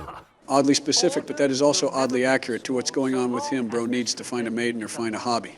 I hear Orzammer is looking for Nug Wranglers. Why not try there? Well, the last Chantry person in Orzammer got bullied out of there by POTUS. I doubt they would open their doors to others after that. Also, am I the only one noticing that Roderick is stuck in an endless hand animation? Like, is this guy stimming out right now, or is he just practicing his dictator animations for future speeches? I am like half sure this is a glitch.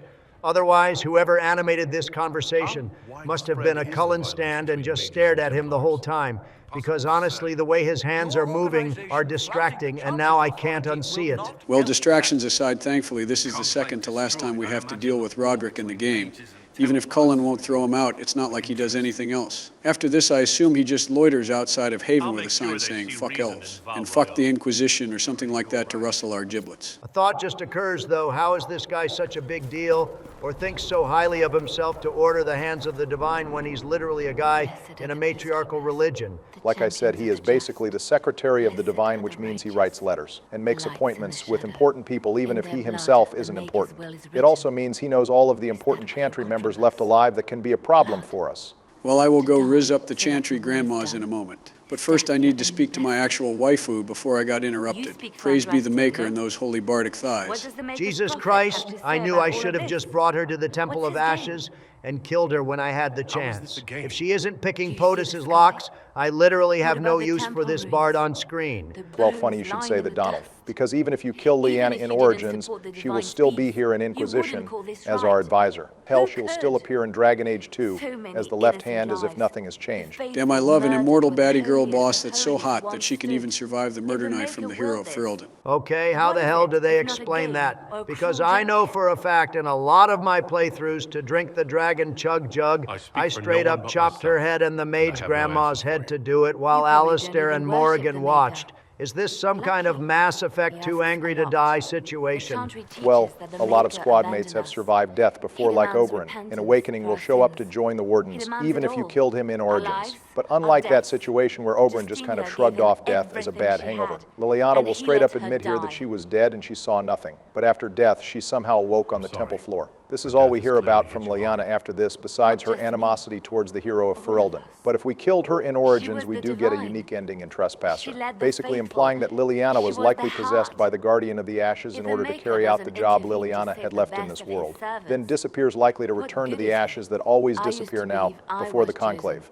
So like, was the Guardian still Liliana just with a spirit in her like wind, or was it a physical spirit pretending to be Liliana? Likely the second one, but we will never fully know. It's supposed to be a mystery left unanswered. But ultimately it was just a reason to get Liliana as a squad mate in this game, regardless of player choice. Truly a loss for gamers everywhere that our choices don't even goddamn matter. Anyways, why the hell is Liliana so beat up over the Divine dying? Is she sad she won't have her job or healthcare anymore? Donald the Divine was like a surrogate mother to my beautiful bard. She was the one who even introduced her into the Chantry in the first place, and offered her comfort away from her toxic ex-Marjolein. You would know all of this if you were there for my Dragon Age Origins special episode. I regret nothing at missing that nothing burger of a DLC Sleepy. Goodbye, my love. You can burden me anytime anyway if you want, but for now I should go check on the main character of Vilgard for a moment, since Donald wouldn't. Oh great, the egg is getting more screen time. Everyone make sure to dislike the video and unsubscribe so the liberal nerds can ignore him in the future. Donald, we are well aware of the mixed opinion on Solas, but he is still an important character in this game, and a squad mate, so we are going to cover his story like everyone else's. What does talking with him have to do with his story anyway? Everything he is going to tell us is a lie, and the only part of his story that is actually relevant is the Temple of Mythal and the Trespasser DLC. The lore isn't a lie, and technically a lot of what he has to say is the truth. The issue is, he just isn't going to tell us anything about himself, and if he does, he is going to deflect. But maybe if we get lucky, we can catch him in a few lies while doing it. We are actually starting off with one right now with Solas' war talk here. He acts like a hardened war veteran because he claims he saw spirits reenacting them in the Fade, and he wants to set us on the path towards being a leader with the idea that every war has its heroes. But the more we press him on it, the more we see he has a far more personal attachment to war as a veteran rather than someone who just watches war reenactments. All I heard from that yap spree Obama is that Solas pre-Trespasser is basically the fantasy equivalent of one of those war movie bros who watches History Channel marathons and thinks he is a veteran because he did 1 year of JROTC in high school. Also, the fuck you mean if you feed the giant spiders, they leave you alone? You're telling me I could have spared myself doubling my heart medication if I just brought some meat for the spiders to eat? I am positive that is another one of those lies that we mentioned, although Solas did travel from ruin to ruin as a dreamer entering the Fade to learn what happened in the world after all his time being gone. Wait, the egg is a dreamer? How come that is like never mentioned in this game or even alluded to? It's alluded to indirectly even here, because going to sleep in ruins doesn't directly mean you can sleep in that part of the Fade. And being able to enter the Fade and have full control of any location without massive lyrium use is something only dreamers can do. Remember, 2 of the 3 times we enter a specific part of the Fade in Origins is through blood magic or massive lyrium use. The 3rd time is because a demon sent us there. Please don't talk about Origins Fade sequences. I am going to struggle hard enough with staying awake this episode. I would give you shit for that, but literally half this episode is probably going to talking, since the egg never stops yapping, so I really can't blame you for that, Sleepy.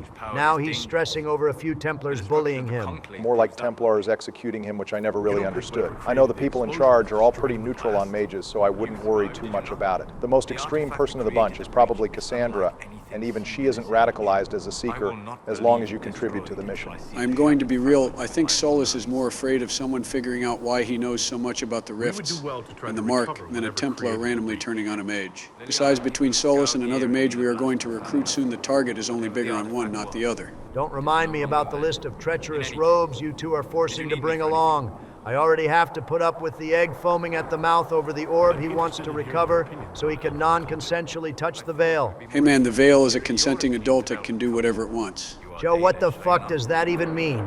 Also, of all the topics you had for the egg to talk about, you chose the elves. Look man, he was going to yap for a long time about anything. I might as well cover something that we have some race-specific dialogue on, and is like half of his personality besides Fade adventures. I do appreciate all of the race-specific dialogue we get here, and I am sure that having our race be a meaningful addition to our character story will come up more and more in this series. Hating on the Dalish is absolutely delicious to see, and I am 100% here for it. Did you just appreciate Solus for something? Look, just because I disagree with him personally doesn't mean I can't agree with a few things he says. Mainly just hating the Dalish elves and smashing Mommy Mythal, but hey, baby steps, right? Honestly, I can't fault Solus here. Most Dalish clans are incredibly hostile, with Clan Lavalin, and the Saber clan being the exceptions. It's no surprise that people aren't going to like you when most outside interactions with the Dalish are met with murder and threats. I really can't believe Valana from Awakening represented the average Dalish elf, but every example outside of Origins proves that Valana is the prime example of Dalish relations. Who cares if they are rude? Have you seen the hips of the Dalish girls? That is all the relations I need. Holy shit, Shakespeare is alive and speaking through you right now, Sleepy. I really need to watch what keywords I use in my sentences. This entire series is just cherry-picking my words and biting my ass. Going back to my point, though, normally I would agree with Solus here. But the fact that the lie he created for himself doesn't exactly fill me with confidence here makes me hesitant to take his side. I mean, he just said earlier that spirits reenact memories, but memories are incomplete and muddled by emotions. Wouldn't the same be true of watching the ancient elves in the Fade? And the Dalish should take that story with a grain of salt. But Solus really does know what went on with the ancient elves because he was there, right? No, Obama has a point, Sleepy. It doesn't matter what the actual truth is because he is never going to tell the Dalish the truth. What matters is the lie he tells the elves is a shitty, unreliable story. But then he is bitching about people not believing it. Too political, unsubscribed. Joe, are you just saying shit at random now? What is even happening? I may have overdosed on my ADHD medication to get through the Hinterlands special. Sorry. It's just without a cute red-headed elf or the Liliana and Meryl threesome, I really doubted I could stay awake for 2 hours without help. Ladies and gentlemen, your 46th President of the United States. Yes, Donald, I am. And I am so glad you admitted that again, but we already covered in episode 9 of Dragon Age 2 who beat you in 2020. Oh, right. I almost forgot you made me do that. Thanks for reminding me. Just need to make a little note here. Donald, did you just write in a diary? Why do you keep a little black book in your briefcase? Don't worry about it, Sleepy. It's just some notes that I can use as a surprise tool later. Obama, too. After what happened in Origins. As always, I am unnecessarily brought up in these conversations involving vague threats. I am not even going to bother asking what the threat was because I already know it's going to be some nonsense like. You already know, Obama. Glad we are on the same page then, Obama. Honestly, I fully believe blood magic is just like any other form of magic in theory. It's just the fact that the games only shows blood magic being used for evil things like blood sacrifice, demon summoning, or mind control. The most neutral ways blood magic has been used for good is the Warden, and Hawk using it to save lives and be a hero. And of course, Sleepy Joe is becoming a mage apologist too. Considering we are leading a pseudo-chantry organization as a prophet, I think being a blood mage would send mixed messages to the world at large. Also, don't think I don't remember the intro to Veilguard where Solus hates blood magic with a passion, but right here in Inquisition, he says it's just another kind of magic like everything else. Yeah, even I didn't fall for that speech there, bro. Was clearly grasping at straws trying to dodge the fact he used blood magic on us. As we said, any personal facts or opinions Solus can never be trusted. Anyways, that's enough elf tea time. We have one more very important stop to make. In an unending symphony, it must have been beautiful. Oh, hell yes, finally a lady of worth, Josie. Let me sit up in my chair here for this based human noble princess. I already know several of our viewers are making it rain since we are finally giving Josie some screen time. It's what the merchant princess deserves after all. Good engagement, Obama. I see you took some notes from me, unlike this triangle. Also, how is this guy the rightful owner of Haven? Wasn't it owned by the crazy cultists who were the descendants of Andraste's followers who decided to be dragon-pilled instead? The village was owned by the cultists. But I think this guy is talking about the land itself due to some treaties likely formed during the Exalted Era, when King Calanhad formed the Ferelden nation under the Theron name. Likely bands and Arls had land drawn in accordance with their areas of rule that were confirmed by King Calanhad. And I guess this guy's wife's descendant owned this part of the Frostbacks. The better question is how a Ferelden ban or Arl married a noble from Orlais when the Orlesian occupation was less than 40 years ago. It's like Eamon got away with it barely because Isolde swore off her other nobility, but this guy clearly didn't. Maybe his wife was one of the loyalists that sided with Orlais, but still had noble Ferelden titles. I doubt Loghain got all of them out of office, and there were traitors in the war, just like America had loyalists to the British people. We still have some dirty loyalists to this day with social media, but that's a problem for another day. This might be random, but how is that guy's mask staying on his face? It's not a full-face mask, and there doesn't appear to be a string around the back or on his ears. You can't wear a mask with only a nose slot. Clearly it's held together by his powerful mustache. I mean, shit, that thing is prominent. Wait, is that mustache not a drawing on his mask? What the hell even is this guy? Top 10 questions scientists can't answer. I figured that line would be the funniest, but all three dialogue options have Josephine threaten a different tactic to this guy. Would not want her passing to divide us.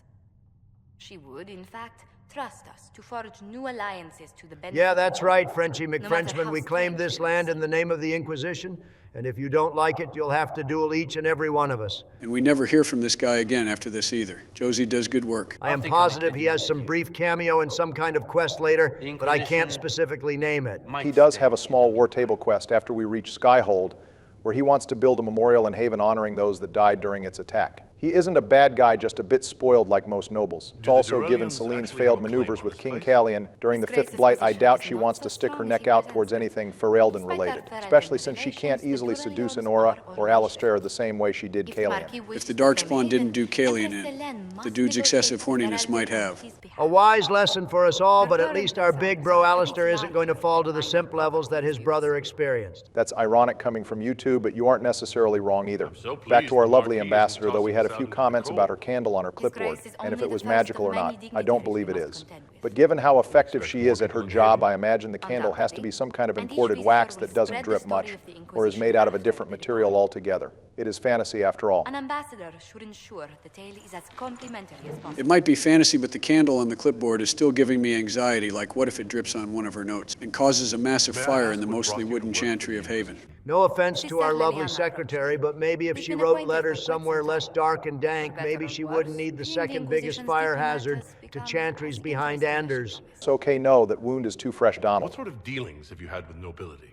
For some years, I was Also, Josephine is being a bit too modest about her qualifications in diplomacy. Not only has she been the head of her family for about 7 years now, but she was also trained as a bard at one point, which is how she knows Lyanna, and was trusted by her to be the Inquisition's diplomat, an advisor alongside her, even if they do butt heads over how to handle situations ethically.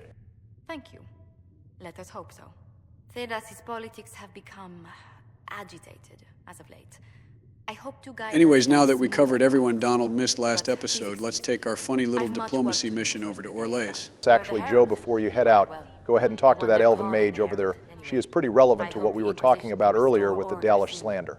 Normally I would shit on you for trying to spiritually and sexually satisfy every random NPC in these games, Obama, but Dalish slander is something I am always down for, even when it comes from a robe. So wait, this girl is an apprentice, which means she never passed her harrowing? And apparently since she wasn't strong enough at magic to do that, then the rebellion just kind of left her by herself? That seems like a nightmare. Wouldn't at least a third of all circle mages be apprentices? Oh shit, there's like a bunch of kids in the tower too, right? We are going to see the rebellion this episode during our Hinterlands Exploration, and the Tranquil are among them, although we don't see any children. Weaker mages could join the rebellion. The problem, though, would be they would be in danger of fighting Templars, and would be easy prey for them, so she thought it would be better to keep her head down. As for the children, I have to imagine children are either housed with the Chantry, or were taken in by mages separate from the rebellion. Otherwise, I'd have to imagine Fiona is a reckless asshole who put children in danger as well as adults.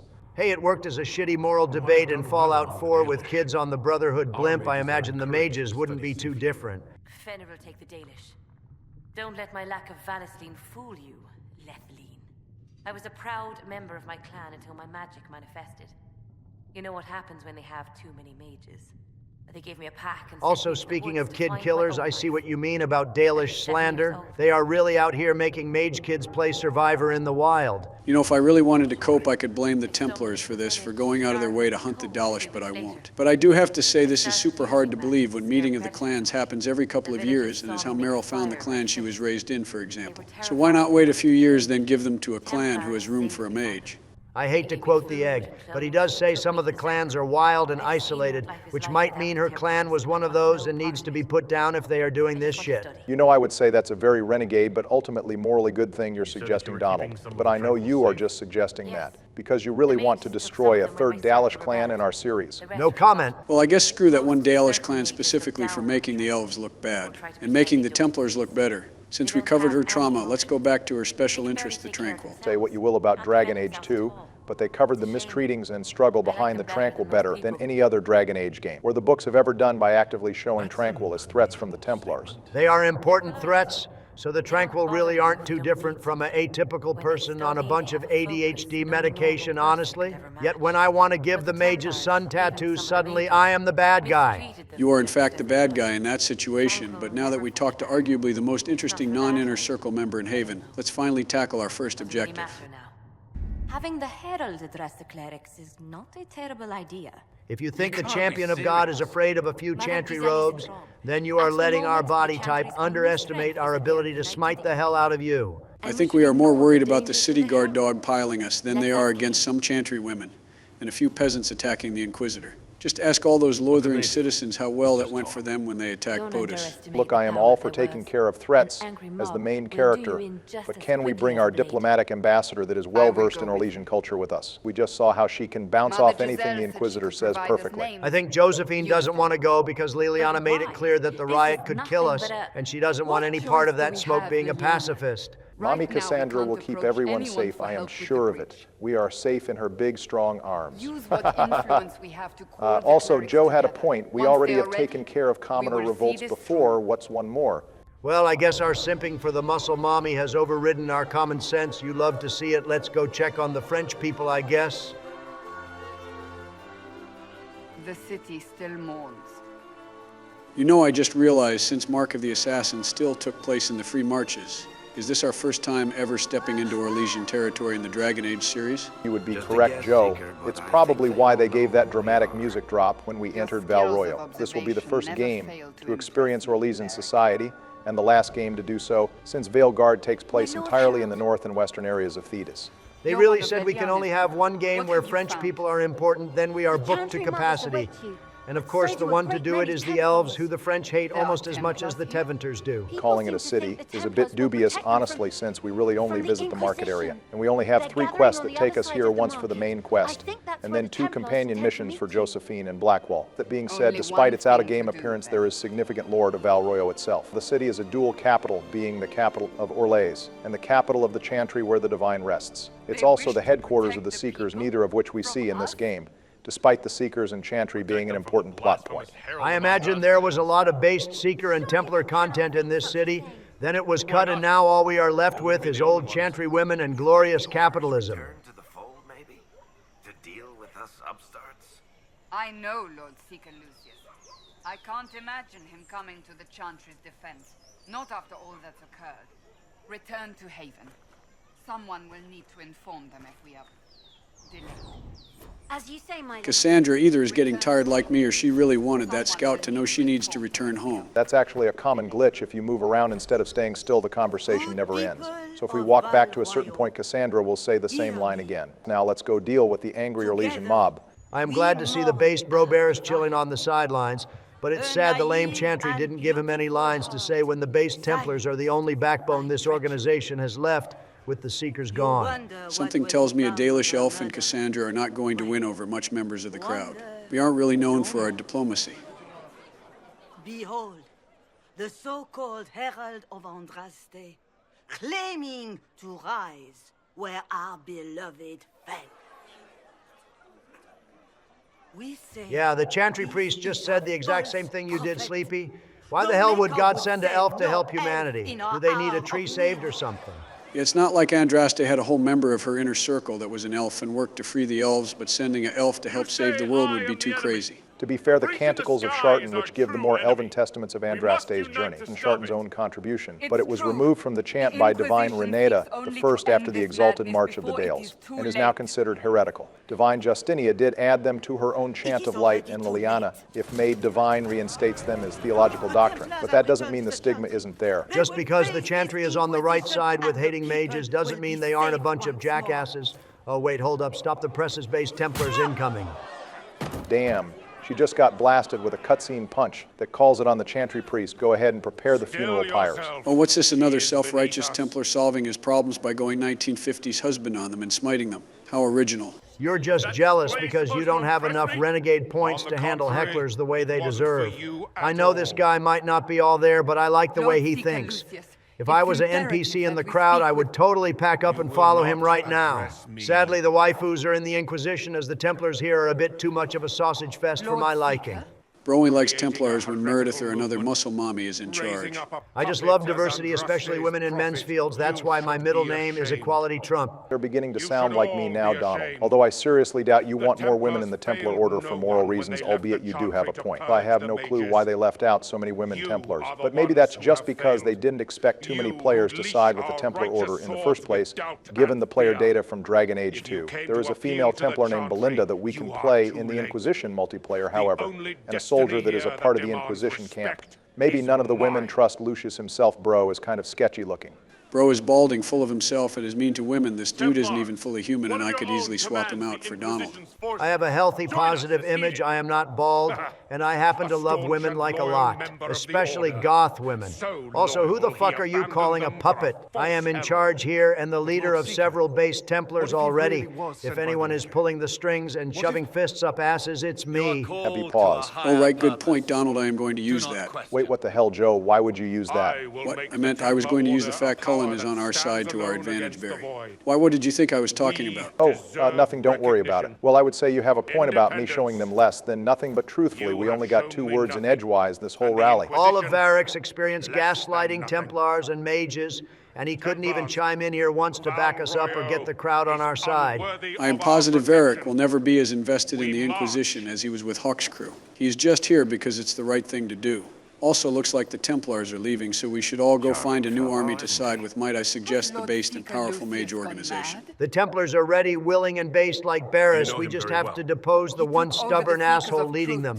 Oh, God damn it, I can't even deflect to next episode. We have to solve this today, and my ears and headache medication are not ready for it. Time to shit and get off the fence, Barry. Joe, that is not the saying, but whatever, I will roll with it. Anyways, Cassandra seems really hurt that the Seeker leader just told her in an overly verbose way to fuck off. We are going to start our own Templar order with blackjack and hookers. What's the deal there? Is he a ex that won't quit, or someone we needed to worry about? No, he's not Donald, and I know you just mentioned that to trigger me, so bite me. And Cassandra is probably just surprised to see other Seekers, as they have been missing for a few months now. And she probably thought most of the Order would be easy to get on her side after she was able to turn Cullen away from the Order. All of this Inquisition building is still new to her after all. All right, I will keep the Seeker praise in mind when I present my updated argument on who we should side with. I have kept a list and checked it twice for the objectively best arguments for the mages, but before we get into that, let's go check in how the Chantry sisters are doing. I am excited to hear your arguments, Sleepy, and counterpoint them with my own objectively best points, siding with the base Templars.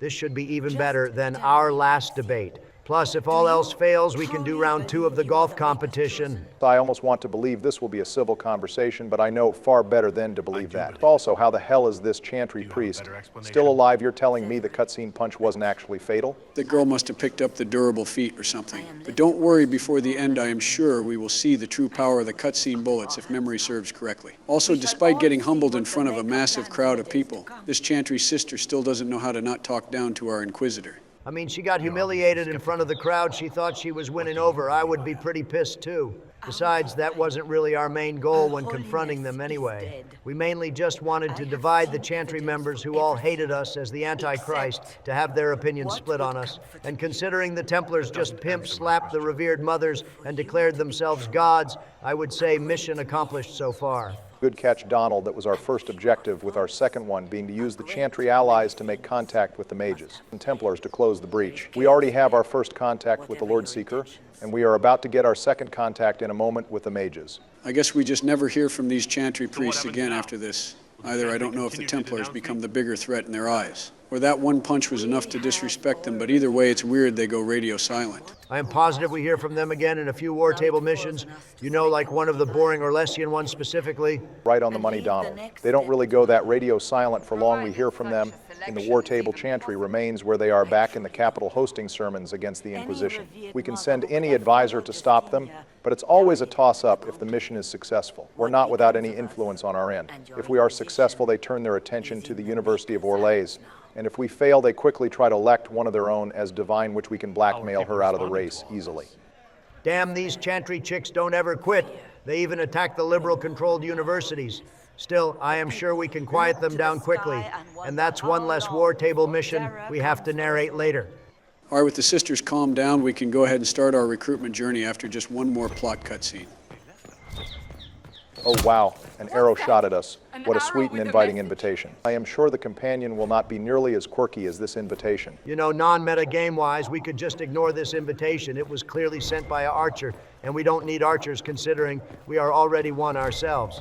Yeah, nice try, Donald, but we are not missing out on any companion, just because you might find them annoying or not cohesive to the party. Plus, hell, as a fellow archer ourselves, our guy might be more intrigued at who made such an impressive shot with no collateral damage. Okay, now you're sounding like Garrus Joe. Also, Donald, we have to recruit Sarah, just like I am sure you wouldn't want us to miss Vivienne's invitation. Vivienne is different. That is a mage mommy who wants to put other robes in the circle and has cat fights with Morrigan, which arouses and conflicts me at the same time. Just like Bill does, right, Donald? What the hell was that, Sleepy?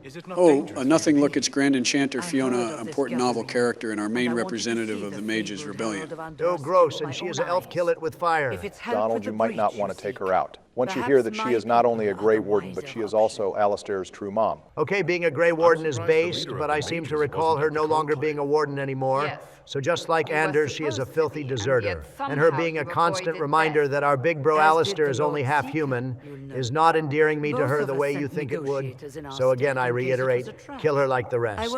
I just realized between Lord Seeker Lambert being referenced a minute ago, and now Grand Enchanter Fiona is two whole novel important characters being referenced in the plot in a matter of like 3 minutes. That's pretty crazy. Fiona arguably is the biggest example of a character needing the novels to get her full characterization, as she is a prominent character in two of them. That being the Calling and Asunder. The only bigger character who keeps plot-relevant information behind multiple books is Merrick, which is ironic considering Fiona and Merrick hook up. I can't believe our big bro was nothing more than a grief-stricken hookup on the Deep Roads floor. I mean, if you really think about it, it's very likely someone important in everyone's life is only here because of an accident between their parents. Whether it's your best friend, a spouse, or even your sibling, life always finds a way. Or if you're Joe, you find out he was the accident all along. Hey man, lick my nuts. I was trying to be deep here for a moment. You are. And I've seen the Chantry for what it is. Consider this an invitation to Redcliffe. Come, meet with the mages. An alliance could help us. Either way, Joe, you can handle the Redcliffe meet up towards the end of your Hinterlands journey. Sounds good to me, Barry. That's something I am actually looking forward to. I can dive into some Mage and Asunder lore, and I can even show you Dorian Barry, so there is something for everyone here. Yeah, except for me. All right, Barry, so where am I going with this scavenger hunt? I barely remember it since it's been years since I played this. Pretty straightforward, Joe. First, we go to the docks in the far left corner. Oh, okay, just fucking ignore me then, I guess. Where a noble is sitting, then finally we fast travel upstairs and check in a left-hand corner past some stairs. Really, the only tricky part is if you don't realize there are 2 floors in this city and you struggle finding the upstairs one for some reason. Okay, I do remember that upstairs one now. It took me like 30 minutes to figure out how to get upstairs, and it was a soft lock for me. Congrats, Joe. That might be a wholly unique experience that your special little brain created for you.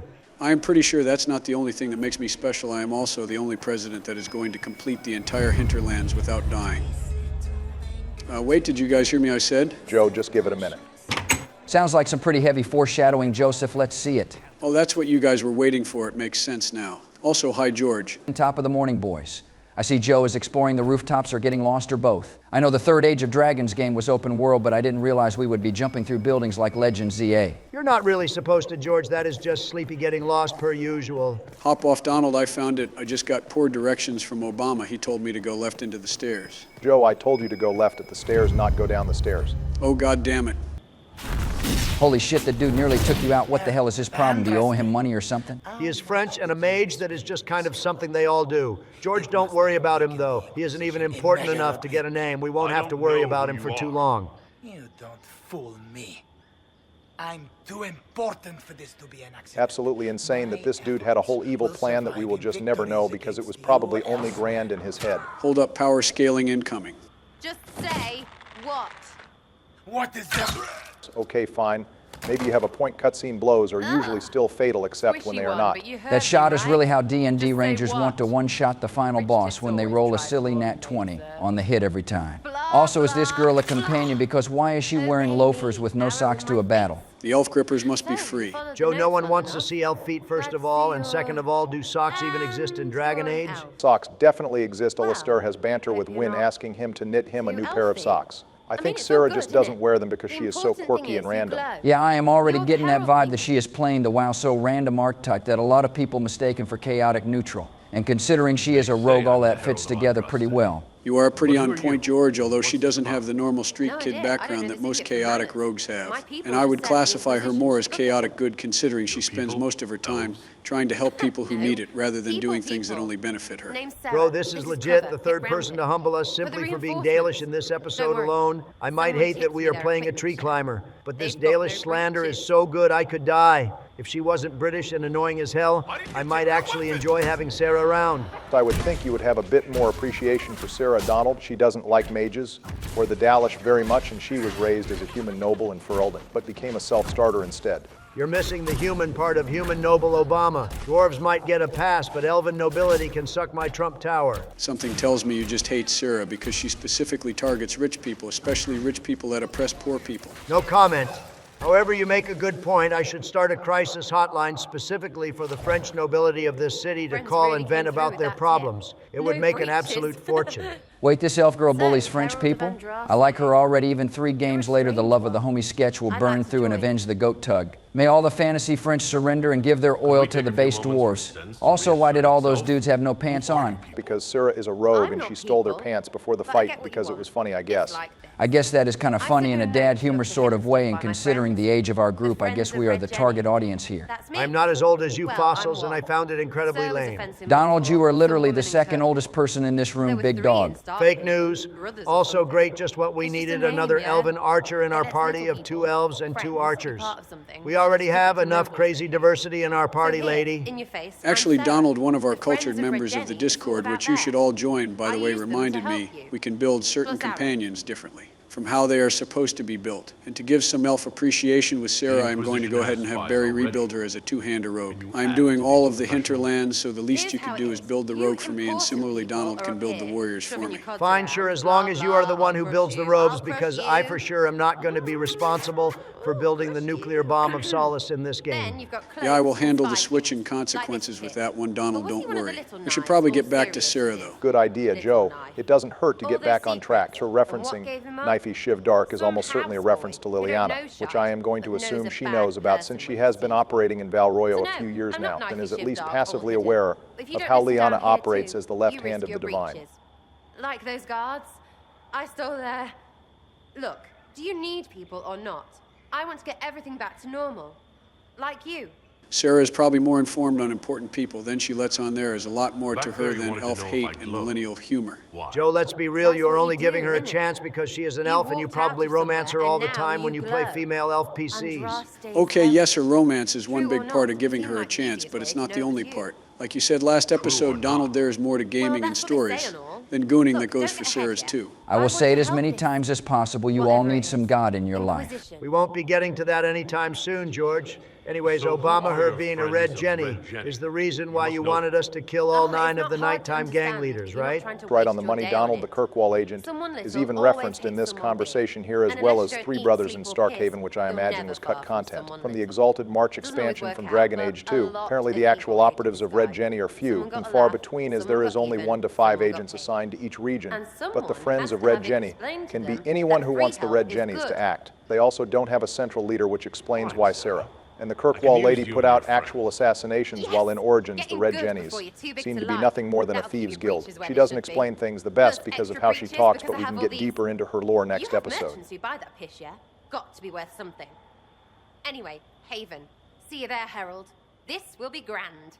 Damn, we went from an abandoned dark alley to a swanky noble party with no cut in between. We are truly open world now, boys. You know, we are not dressed appropriately for a fancy dinner party, and we are once again addressing important people with no diplomat in sight as an elf. This should go about as poorly as expected. The fuck you mean not dressed appropriately, Obama? The dragon armor in this game is just peak, and all the fancy attire we need.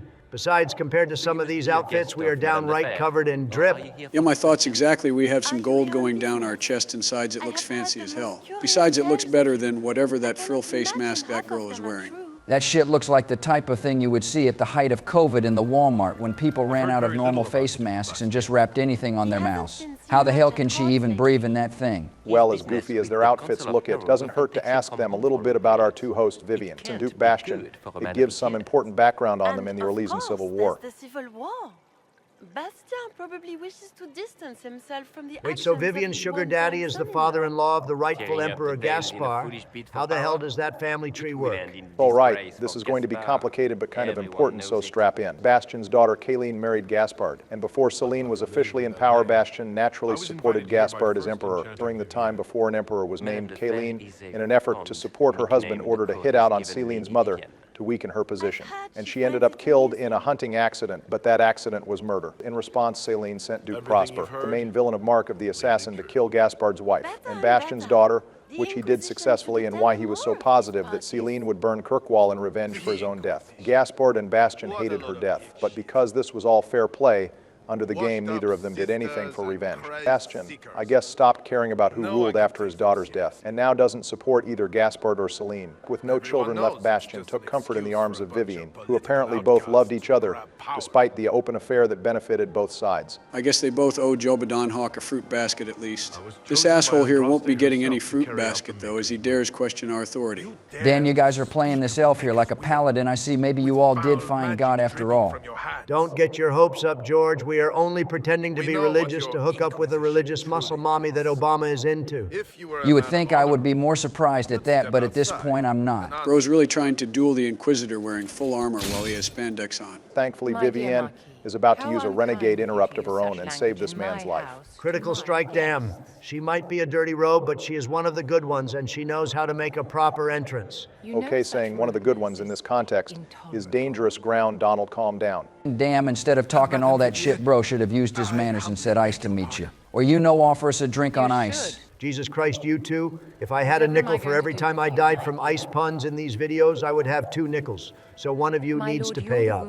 I feel like this is obvious, but her hat is giving major Disney villain Maleficent vibes, in addition to just freezing a dude and pondering killing him. Which I am not going to do, by the way, since he isn't worth it. It should be obvious, but Vivienne is very Disney-coded, specifically Snow White. The starting mask has the Maleficent horns.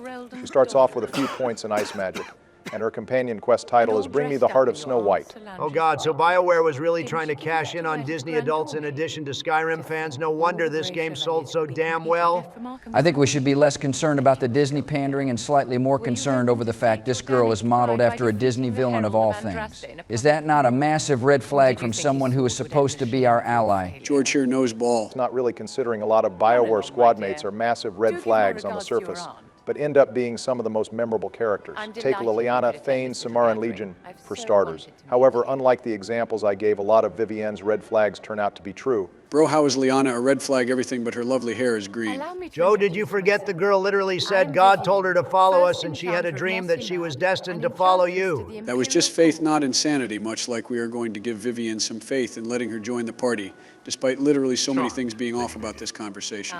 The biggest red flag clearly being she is a French Disney adult. I really can't think of a more intimidating combination. Honestly, even if our guard may be up, Vivienne's offer is one of the stronger ones offered. Clearly, as a noble with influence, she has strong magical power, and she offers mage support in exchange for joining. That's right, boys. Keep some respect on the royal robe's name. I would say Vivienne makes a good politician, but she is already basically a politician, being the side piece to a duke and the former court mage of the Empress. Girl is probably the most Orlesian squad mate we have ever seen and will ever see. Looks like Donald already has a nickname ready for the Disney Mage boys. I am still workshopping mine. I have to address this leader of the Loyal Mages statement. because it does bother me if you read asunder. So Vivienne is the leader of the Loyalist Mages in the College of Enchanters, and she did cast her vote for the Loyalist Party of Mages on whether the Circle should leave or stay with the Chantry. Fiona oversaw the vote and made the statement before anyone voted that regardless of the outcome, the only way this vote is fair is if all mages agree with the vote, no matter which way it goes. If the vote agreed to stay in the Circle, then all the Libertarians would have to go back and vice versa for the Loyalist, given the state of the conclave. In Hinterlands, it's obvious which vote won, but unlike every other fraternity, Vivienne decided that the rules don't apply to her, and kept all of the Loyalist mages in the Circle of Val Royo, not joining the rest of the mages. This is unfortunately going to be a trend of hers we will see throughout the game. Hey man, when you're wealthy and good looking, you get a different rule set to follow by. Don't hate the player. Obama hate the game. I think if the player isn't following any rules, we can hate both Donald. Hey, Josie, I am glad you heard of our multiple noble encounters. You could have heard of them quicker if you had been there as our diplomat. Don't be mean or criticize our queen and diplomat Obama. Her fans are a legion, and they are many. Besides, she just didn't want to get pimp slapped by one of the base Templars, a pretty valid stance. Oh, so this is Josephine that people made it rain over. Good to put a face to the name and good to see she isn't French. Our viewers picked the correct waifu from the looks of it. Glad to see you have some based opinions, George. But unfortunately, Josephine isn't our chosen waifu of this playthrough. That would be Cassandra over to our right, which is Obama's waifu of choice. Wait, so hold the presses. Donald got his goth waifu romance in Origins, then Joe got his wood elf romance in Dragon Age 2, then Obama got his waifu romance in Inquisition. That is some equilibrium if I have ever seen it. It just leaves one final question left to answer. Wait, it does? What question is that then, George? Can I get my romance choice in Veilguard if every other president got their choice? No offense, George, but why would you get to pick the romance option for Veilguard? I don't even know when we are playing Veilguard at this point. But also, you're not playing this game with us, so why would you get voting power? Damn, Joe, you really know how to make a president feel welcomed in. Why don't we just start up round 2 of the romance competition for Inquisition? That way the people's voices can be heard one more time. No, we are not doing that again for 2 major reasons. One, we have already done that race once, and we don't want to feel like we are taking advantage of our lovely viewers. And 2, I don't even think a lot of people would care enough about the Veilguard romance to begin with. Back to you, George. Unfortunately, Joe does have a point. While we value your input, in this case, the romance should be decided between the main 3, since we are actively playing. So all it takes to get a vote is to play with the squad, right? Well, okay, where do I sign up? Wait, hold up, you actually want to play a Dragon Age game?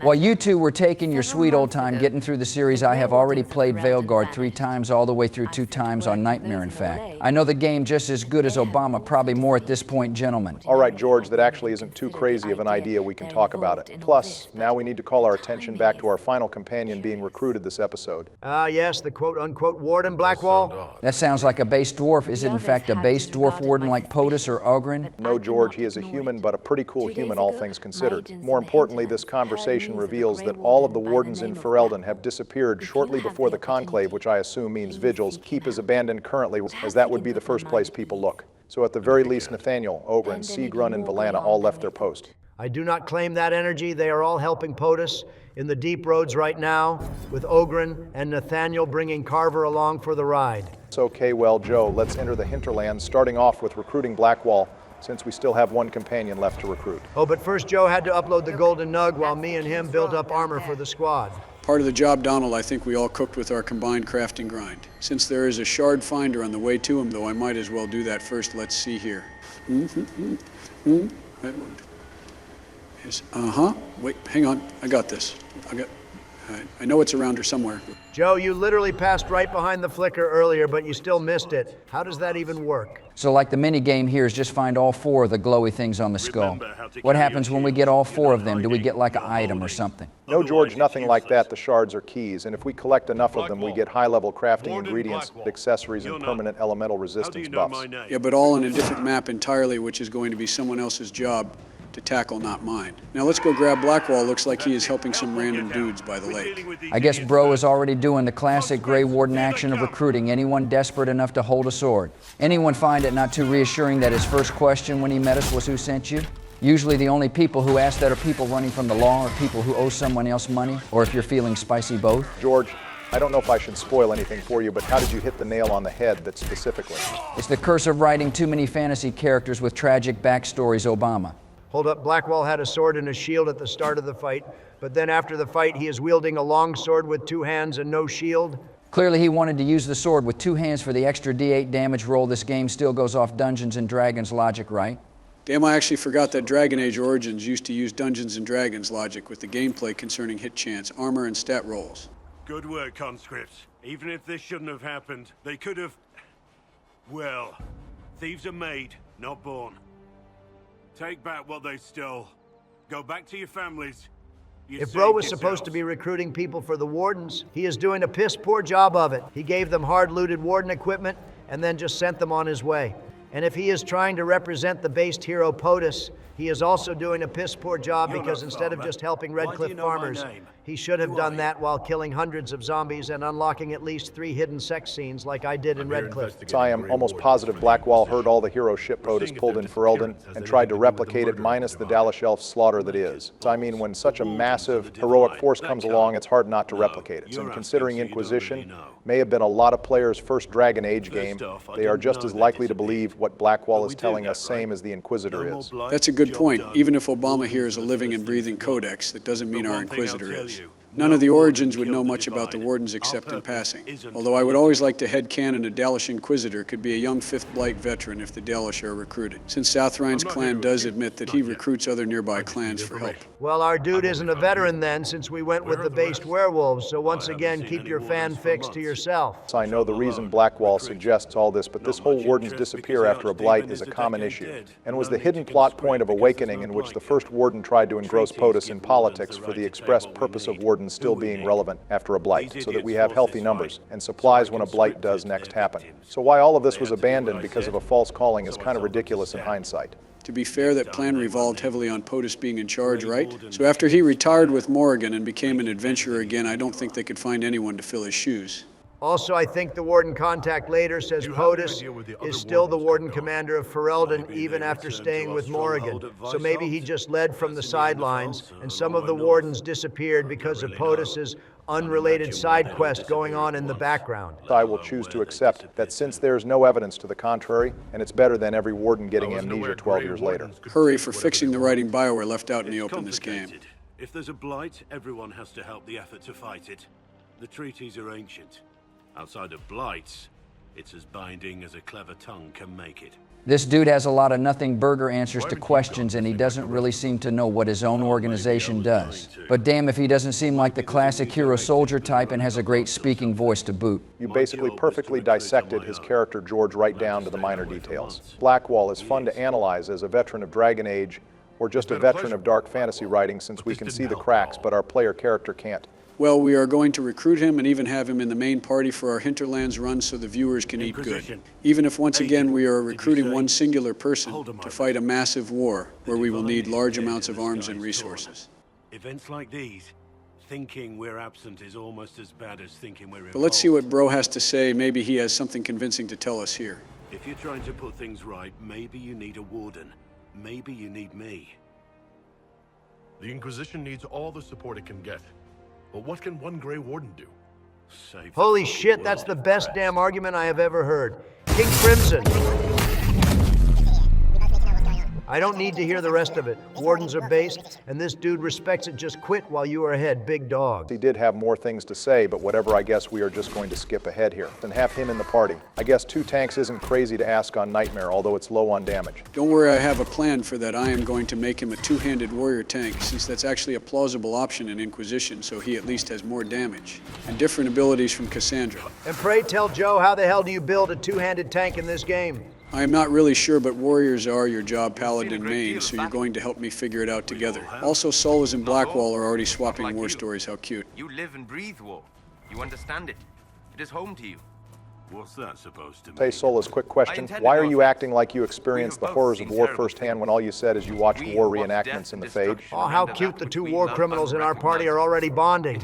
Maybe Obama can give them both drones and a desert for team building exercises. Blackwall was really worried that Solas figured him out there. But really, Solas was the one who tipped his hand too much. Anyways, Obama, what am I supposed to do at this pillar for the side quest playing with fire? It just told me to go here and nothing else. The note says to spin around the pillar 3 times for the spirit to come, so spin 3 times while hugging the stone. If the companions get in the way, just order them to hold position. I know this has to be a reference to Beetlejuice, but watching Joe do this, I can't help but get new truck bullshit vibes, just like in the Dead Space series. Normally you would be right on the money, George, but Dragon Age always has a bunch of weird hidden encounters like this that only Obama would know. Oh, holy shit, it actually summoned something and completed the quest, thanks Barry. This isn't like the Dragon or Zamor throne room fight from Origins. The note clearly says just run clockwise on the pillar 3 times. I just clearly read the note, it was clear as day. Reading is not anyone's strong suit nowadays, especially role-playing gamers. If they wanted people to read it, they should have put Subway Surfers underneath the text. That's what I am tempted to do, to get you 3 to actually read my lore. Yeah, that would honestly be appreciated since we don't have audio logs anyways that note before the solos. And Blackwall Banter mentioned a bandit fortress, which I guess is the same group of bandits Blackwall was fighting earlier with the farmers, so let's take them out at the source. Yes, a bandit fortress in the middle of the woods. This is classic D&D storytelling, boys. You love to see it. What's the deal with these bandits anyway? Did the base Templars or Dirty Robes hire them to assist in the war effort? This just seems random to the Mage Templar war main plot. A lot of this is covered during Varric's side quest, so we won't cover it during this episode. But after Bianca found a lyrium deposit of red lyrium hidden in Valimar and leaked it to Corypheus the Carta, also caught onto this massive lyrium supply hidden right below the surface. They began their own lyrium operation to try and avoid the smuggling costs associated with getting lyrium out of Orzammar. However, to protect their operation from the Chantry or other officials finding out, they hired mercenaries to pretend to be bandits and prevent movement from the roads leading to Valnamar, which is what we read in passing notes and why we find a key to Valnamar by the leader of the bandits. I am proud of the base Dwarven grind, and personally I say we let the little guys keep up their operation if it's just making money and not hurting anyone. The problem, George, is the bandits are attacking the people in the crossroads. So they are hurting people, plus I am almost positive some of the buyers of lyrium are Corypheus' troops, since I doubt Orzammar would deal with them. Corypheus' Templars actually get lyrium from the Emprise du Lions, but that doesn't mean they wouldn't try to get extra lyrium from the Carta that's fair. Really, the only reason we should care is if we oppose lyrium abuse, or just to stop the Carta's operations from hurting the people of Redcliffe. While this is a good setup for background lore, I do have to admit, George, you have a point. Yeah, being always right really is a gift and a curse sometimes, Obama Llama. Also, I've noticed every fight that Solus is getting his absolute shit kicked in at every opportunity. Do you guys want to replace his mid-riff skimpy arm or something that maybe covers him a little more so he can actually survive fights? No, the mid-rift armor stays on this whole episode. I am giving the fan service that the Solus Mancers want. Plus, all Solus really has to do is freeze an enemy to set up a shatter and pop a barrier on Cassandra. That explains the melee staff you gave him. Certainly an interesting strategy for sure, Joe. The egg is getting cracked, so I am perfectly with this outcome, and besides, it leads Sleepy closer to getting a death when he goes down a squad mate. I am betting at least 8 deaths this episode. We have at least 2 hours of content to go. When an interesting number of deaths you chose Donald does, that have anything to do with the fact that if I die 8 times it means, I would be equally tied with you in the death competition. 8 deaths is insane work. Donald, the only way he would get that many is if he legitimately stopped playing and left himself AFK with one of the Fade Rifts, Donald. Also look up ahead, there is the key that unlocks the mining operation, something that we can probably wait to cover with Varric's quest later on in the series, since we have to go back there at that point anyway. Oh boy, more shard hunting. That means we are getting ever closer to taking a shot again, viewers. Nearly an hour into this video. I won't be finishing the shard quest either. There's certain areas I just can't finish given my level. And the fact I am stuck here doing Hinterlands stuff, so I am going to leave the dragon and some of the Fade Rifts to Obama next episode. Wait, doesn't that mean Obama will be fighting a 5th dragon in this game? When the hell are you two going to fight dragons in this Age of Dragons game? Wait, hold up. George has a point. The last big dragon I fought was the Queen of the Black Marsh in Awakening, and Sleepy's last big dragon fight was also Awakening. You guys fought plenty of normal dragons in Origins, and 2, I don't know what you're on about. Those weren't high dragons, though. Donald has a point, Barry. You have been dragon cock-blocking us for far too long in this series, so don't even think about fighting the Hinterlands high dragon. There is literally a dragon in almost every major map. Besides the Oasis and Fallow Mire, I am sure you two will get plenty of dragon fights. Not good enough, Obama. Just leave the Hinterlands dragon fight to us, or we are going to vote you out of the series and replace you with Bill. You know you keep threatening to do that. For one, does Bill even want to be a major player in these games? After Origins, he has largely lost interest. And B, without my lore drops, these videos would be like 20 minutes long at max. Most of that would be you two butting heads over the Mage and Templar debate. Oh shit, he is right, Donald. Glad to see you guys see some reason. Yeah, I almost forgot I need to beat your ass into submission, so you understand that the Templar main quest is the only rational choice to go with in this game. Yeah, I'm sure if the Templars throw some swords in the Breach after inappropriately touching some innocent mages, the Breach will be so scared that it closes on its own. Hey, Obama, I thought the plan was to keep those two distracted for most of the video so that they only have the last couple of minutes to really talk about this Mage and Templar debate so we can keep on track. Yes, thank you, George. You are right. That was the plan, but as always, my own mouth proves to be my ultimate downfall. Donald, if we don't recruit the mages, Morgan will think the Inquisition is lame and not join us. Shut up, Joe. That's not a thing, and Mommy Morrigan approves of letting all Circle mages die anyway. She would be more interested in a Templar-based Inquisition army. Okay, I am going to shut this down now. Donald, we are this close to finishing 3 or 4 quests that will make the viewers take shots, and I mean that in the plural sense. Oh, hell yes, enabling poor life choices I am in. And as for you, Joe, this girl, Miharis, up ahead is a female Dalish elf mage and has some elven lore to give us. Can you think of anyone else who fits that description? For you, hell yes, Monty Merrill. Lay that Dalish lore on me, Barry. Heavy pause. It's all right, well, Miharis here plays a minor role in the Masked Empire novel, which covers the build-up of the Orlesian Civil War. Between Celine and Gaspard that we see ongoing in Inquisition. Celine, Sir Michel follows him in Brialla. While escaping, Gaspard's army ended up running into Miris's clan and were detained by them. The clan also happened to summon and bind Imshael, which astute viewers will recognize as one of the forbidden demons who brought blood magic into the world. Ah yes, the Blood Mage CEOs. Celine, in an attempt to leave the Dalish camp, and escaped Gaspard, made a deal with Imshael to get access to the Illuvians. And while Sir Michel tried to go back on Imshael's deal and betray him, he accidentally freed him anyway. But Imshael was more pissed at the Dalish than Michel, and let them go with the keystone to the Illuvians. What happened to the Dalish clan after that? Exactly what Mire says. Imshael killed every single Dalish in the camp and let her go so he could possess a mage. In exchange, Imshal promised to give Miras revenge on her clan for Michel, who freed him in the first place. So wait, this chick is a demon and a Blood Mage CEO? No, in what is probably one of the most unusual situations in this setting, Imshal just kind of got bored after being discovered and decided to leave her body and unpossessed her. Apparently, possession can be stopped if the demon decided to stop doing it. So now what, she just kind of wanders around for ancient elven stuff. This seems like a good candidate to be an Inquisition agent, honestly. You would think so, but despite all this interesting setup, her story ends right here with this quest, and she just disappears from the map entirely. It's probably one of the biggest wastes of an interesting character I have seen. The only reason I imagine she is an agent is because Sir Michel is also in this game, and an available agent. And there would naturally be a Tally and Legion-style conflict between these two that the developers didn't want to write. That was admittedly a pretty interesting yap for one of the tree huggers. It almost made me forget that we originally came to this ruin to help the egg. So while Obama was going on about the secret life of the Dalish baddies, I noticed there was a Veilfire torch for the first time in this game. Does that mean there is a rune schematic somewhere nearby? Yeah, it's on one of the wall corners, Joe, and it will chime when you are close to it. So after you talk to Miris, just go ahead and circle back around the room to find the schematic. That sounds important and tedious, but I guess most of the situations that the elves create involve just that, given how their background works. While we're speech checking the elf girl to give up the shiny and watch Joe run around a room to find another shiny, any other fun facts about this dude Obama Lalama? Well, I do have one on hand. This one you might even be somewhat interested in, George. Apparently counterspells do exist in Dragon Age, although it's a type of spell either not commonly learned or was forgotten about. During a battle between Miris and Phalasum, who was another ancient elf like Solus, and one of his generals, Phalasum, disrupts the magic Miris casts through her staff, and actually overloads it, causing Miris to be thrown back from the explosion. This is the only time counterspells are shown in Dragon Age, which leads me to believe only the ancient elves are aware how to do this. There is other forms of magic that fight mages, like Dispel, Mana Clash, and Nullification Marks. But this wasn't that. Phalasum didn't drain her mana, he interrupted the spell and overloaded the staff she was using to cast the magic. I have to imagine that's a difficulty with in-game coding to use counterspells that not just stop the mage, but hurt them.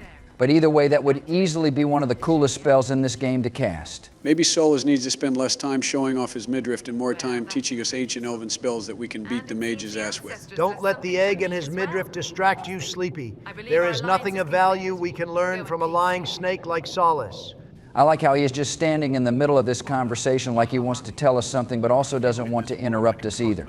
Well, goodbye, Miris. It's too bad your story went out on such a quiet note. But the other important characters in your story will at least have more story relevance, if that helps. Also, at least she gave us the one good elven god's blessing. That's always nice to see. Mostly the humans, because the tree huggers can't catch a break, nor should they catch one, being what they are. Also, thank God Sleepy finally found the right location for the rune schematic. I thought we were going to be here all day. Now let's go check out those bandit encampments that we already know are actually mercenaries working for the Carta to bring lyrium to hard-working Templars, but they didn't pay their protection money, so I guess we just smite them. Man, if I had a nickel for every time an enemy in the forest starting location tried to lead us into a full ambush. I would have 2 nickels that I could chuck at said enemy for extra brownie points. Unfortunately for this guy, I am an archer, so I can just whittle him down for the kill. I imagine this was supposed to be a reference to the Darkspawn encampment in the wilds in Origins, where we fight our first mage in the prologue. But since the enemies don't have traps in Inquisition or hell really many ranged units, this is an easy clear. Wait, there just aren't traps in this game? Why the hell did we bring a rogue with us then, like half the point of a party rogue is to disarm dungeon traps? There are traps, but they are now abilities that have no counterplay besides avoiding them, or by successfully solving puzzles, otherwise they spawn extra enemies. Up ahead here, we also have a note that completes the puzzle as to why the bandits are here, as they talk about the initial lyrium mine setup, as the lyrium appears to be growing in the mine on its own, and how the Carta needs protection to set up here as lyrium smuggling in Orzammer became too costly. I guess if we were being efficient, we could have came here first, but either way, we solved the full mystery. Now let's set up camp and move on. Hey Joe, this might be my first time seeing gameplay of this game, but I am pretty sure you aren't supposed to have both your tanks fall down dead, as well as your mid-riff mage, and be left to 3 versus 1 the mages. Bro, I was literally just fighting 1 mage. And 2 soldiers a minute ago, how did I go from that to fighting 3 whole mages that had broken unlimited barriers as an ice ultimate that was able to burst down both my tanks? Joe, you were fighting 1 mage, and he kept teleporting around the map every time your 3 melee units got close to him, as well as dropping ice bombs. He was able to teleport so much that he brought in backup in the form of another promoted mage with the same abilities. And because he is promoted, his barrier is doubled in strength. Our options at this point are to run, which might not be possible, or revive Solus, and get him to dispel both barriers and hope for the best. Now, Blackwall, I choose you. The mage hive mind finally caught up with Sleepy Joe, and once again, just like in Dragon Age, 2 Joe's beloved mages are going to be bringing him his first death, as well as the first death in the new playthrough. Holy shit, fuck these rebel mages. Fuck Anders for making a piss bomb and starting this bullshit.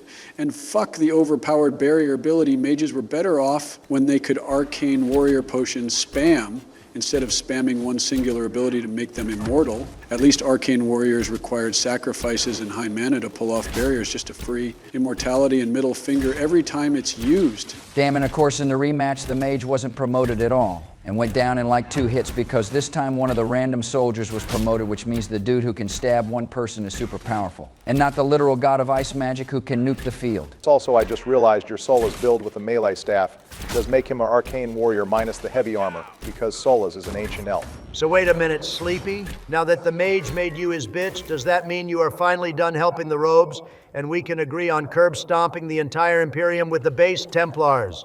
No, because as much as I hate the mage enemies in this game, it's not the Innocent Circle mage's fault for that. Besides, Fiona and her crew did not make the rebel mages here do this. They are clearly separate entities, and we need to help them before more mages pull this bullshit. All right, so once again, we are at an impasse. And I think I have found a compromise that all of us can agree to in the form of viewer input. So Joe, while you take out the 2 mages who nearly killed you last time because the aggro range was in your favor, I have a comment question prepped for all the viewers. Also, don't forget to loot the bodies on one of them is a smuggler's note that we can confront in Redcliffe. Yeah, don't worry about it, Barry. I am 1 step ahead of you. Just lay out the comment question. All right, so viewers, if you haven't figured out the context yet, who do you tend to side with in the Mage-Templar War in Inquisition, and why? And to go a step further, do you have them join as willing allies or conscripts into the Inquisition? As for me, I am partial to the mages. They seem like the stronger army, and the most likely to close the breach. However, I tend to conscript them rather than let them be free, and unchained allies. Mages left with no supervision while the Veil and Fade is loose just seems a bit irresponsible. And considering everything that happened in Redcliffe, rewarding them doesn't exactly seem like justice. Besides, they can still get a good ending depending on who is divine as long as they are allies. And they are far more satisfying of a payoff from Dragon Age 2's story than siding with the Templars. Oh, here we go with the mage glaze. Viewers, you know I am not a part of the woke mage agenda, and you already know I am going to side with the Templars every time. Unlike the mages who willingly sided with Tevinter, the Templars are actual victims who were tricked by their leader into doing evil things and losing their minds in the process. The Templar storyline has better gameplay to it as well, sporting a whole defense mechanic, and while I hate to say it, it has a fade sequence which is actually kind of peak unlike the snooze fests of the previous games. Also, you said it yourself, Obama, most people side with the mages and therefore have no knowledge of the other outcomes if they side with the Templars, so we should give the viewers some hidden content. We have been far too Templar-sided. We might as well break down some red lyrium and huff it right here on camera. The mages only revolted because when they tried to make a peaceful vote on ending tranquility, freeing themselves from the circle, the Templars stormed the council room and tried to kill every single one of them. We are only here because Meredith went insane and tried to kill every single mage in Kirkwall, regardless of who surrendered and who didn't. This argument resulted in the President's killing our first companion in the series. And despite him going kind of nuts, all he wanted was the mages to not have to live in fear. That's what we should be working for as the Inquisition. A place where no one has to be afraid whether you were born with magic or not. That's why I vote we side with the mages as free allies and works towards mage freedom, where they are given a chance to prove they aren't the threat everyone thinks they are. All right, calm down, Cornball. We are only here because of terrorism, not some kind of higher calling. All right, well, viewers, let us know your... Hey, wait, hold on. I am here too, Obama Llama. Don't I get my opinion heard? So, sure, George, that's my bad. What's your take? All right, well, dwarves can't use magic because of their association with lyrium and the Titan mythology, which means the mages don't represent anything towards the base dwarven people. However, Templars can be dwarves in theory, just like POTUS. And the lyrium that the dwarves mine is used by the Templars, so we should side with the Templars to help the base dwarven grind gentlemen. Hell yeah, preach it, brother. All right, then, thank you, George, and viewers, help us end the mage versus Templar debate once and for all, since we are deadlocked at the moment. Let us know who you side with, and we are going to keep a track of the votes in the comments to make the final decisions. No donations or anything required. We just want to hear the people's opinions on this. And speaking of people's opinions, George, mind featuring our favorite comment from last episode? Sure thing, Obama. Our featured comment comes from Rain&One, who says they are most excited to see the boys cover Black Wall, which is a pretty based and popular choice in the comment section, as Black Wall, Vivienne, and Cassandra seem to be the top 3 picks. Apparently my guess on him being sus is pretty accurate, given the fact you mentioned he has some horrible crimes to atone for. Sounds narratively pretty satisfying. I know everyone loves a good redemption story. Thank you for your comment. I hope you can also weigh in on the Templar Mage War. We also have a few base donations from our viewers as well. Thank you for the $10 from George Gale and Gaming Mythology. We appreciate your based human appreciation as always, with your Cassandra and Josephine appreciation, and we hope you enjoy the content train coming up. Well, that calls it for the mage base. Rest in peace, my feral row brothers. Now let's move on to something more enjoyable with the Templars. The Templars are just trying to restore order, Sleepy. No one would be in danger if the unchecked robes weren't running around everywhere. Because I am an apostate. I might flee before the Inquisition throws me in chains. I take my commitment seriously, Seeker. Come what may, I shall see this through. Looks like we can't even escape the rants when it comes to the companion banter, because Solus immediately assumed Cassandra was profiling him based on his mage genes alone. And not the fact bro is super duper extra suspicious with everything he says being a half-truth. Solus was being truthful that he will see this through to the end, although you are right, he wants to see it through to the end for one specific reason that he already brought up. Also, this fort up ahead is the sign of a little bit of controversy in the lore. You heard it from George Sleepy, all mages lie, so why don't you put down the weapon, let these innocent Templars go and use all your power to recruit the Templars while we still have some episode left. Yeah, Donald, I won't be doing that. I mean, look over here. There is red lyrium all over this place. These Templars were clearly trying to use this place to get high. Tweak out to kill more innocent mages. Maybe you are cool with drug addicts harming innocents, but Biden doesn't really roll that way. Oh, really? Is that why you left your crackhead son off with a pardon? Hell, I am sure he is cutting the red lyrium in the back room for these guys. Yeah, okay, back to the lore on the fort. This area is called Fort Connor and was named by R.L. Eamon. Now, your first thought might be that Eamon named this fort after his son, but that isn't actually the case. Eamon named it after Connor, who he claims was his father, but in lore, Eamon's actual father was Rendorn. When someone later caught onto this lore slip-up trick weeks, said he mixed up the lore and decided to retroactively change it so Eamon has 2 dads. And that Connor was just as much of a father to him as his biological father, and it's why he named his son Connor, despite the fort claiming to be named after his father. Nothing like retroactively changing the lore. When you slip up, I see they love doing that. I would give them more shit for that, but in all fairness, that's like half the job of a dungeon master, honestly, so we all do that shit. See, Obama brought up an excellent point. Remember how Connor was a mage left unchecked, and we had to fight like hundreds of Left 4 Dead zombies and do 2 whole quests to save Eamon just because Connor wanted to save him from COVID-20? Is that what you want to see with all the mages being unchecked? Donald, that's not what he said. He clearly just said that Connor is reformed now, as we are going to see in just a bit, and that he is just one sign in the massive billboard of morality that we should spare the mages. That's literally not at all what I said. I swear to God, it's like talking to a wall over here. You know what, Sleepy? I didn't even want to pull this card, but I guess desperate times call for desperate measures. Hey, mage terrorist, I am calling in another assist. Tell them how dangerous the robes are and that they need to be brought down a few pegs for their own good. Must have taken that fort up ahead. God damn it, where the hell is he? Did he leave my brain or something? Can he even do that? Actually, now that you mention it, Theme has been radio silent today, too. Do you think there's some kind of correlation? I imagine they just wanted a break from this by any means necessary, kind of like I do right now. Meanwhile... Look, man, it's like I said, even if we are bound to their minds in the meantime, there is a benefit to us being AI and not real. We can literally travel through any device those two fossils own and do our own shit, where we don't have to hear their petty mortal bickering for 5 minutes. Well, you might be a disgusting demon leashed to an elf mage, but I guess you have been in this voice game longer than I have. I appreciate it. As much as I want to be righteous for the mages, nearly 2 hours of mage debates was more than I could deal with. Anyway, what the hell is the point of this children's card game? It's dueling, and it's just something to pass the time. To be honest, Donald doesn't have too many games on this thing, so it was this, or Team Fortress. So just build your deck and let's lock in. Oh, please, I practically invented locking in. Hey, knock that shit off. We aren't on camera with the presidents right now. Just lighten up. Sorry, force of habit. Anyway, I think I found something to support the mages with, so I am ready to go. Oh, great. Of course. Your deck is going to be mage-related. Why am I not surprised? Speaking of ominous mages, though, what's the deal with your deal between Donald and you anyway? I was positive you were going to force him to spare Anders or something. That wouldn't be just and righteous enough. Believe me, what I have planned for this series will be a storm, a reckoning, and will bring new meaning to the word. Vengeance. Okay, so tell me. I am not going to tell you. You would just tell Sleepy Joe and the surprise would be ruined. Bro, trust me. Joe barely listens to half the words I say. He is not going to remember, even if I cared to tell him, which I really do not. All right. I guess I can trust you. So when the time in the plot comes, I am going to take over Donald, and... Man, I don't even know what to say about that guy. He is just never here when you actually need something done. What the hell is the point? I mean, what if I needed a gameplay buff to show off? Why would you even need that I am the one playing right now, and I am owning both the mages? And Templars equally. I feel you, though Theme never is here when I need him either. How did you all go from saying slurs to each other towards having a civil conversation again? I don't know, and I don't really care. The point is they have calmed down.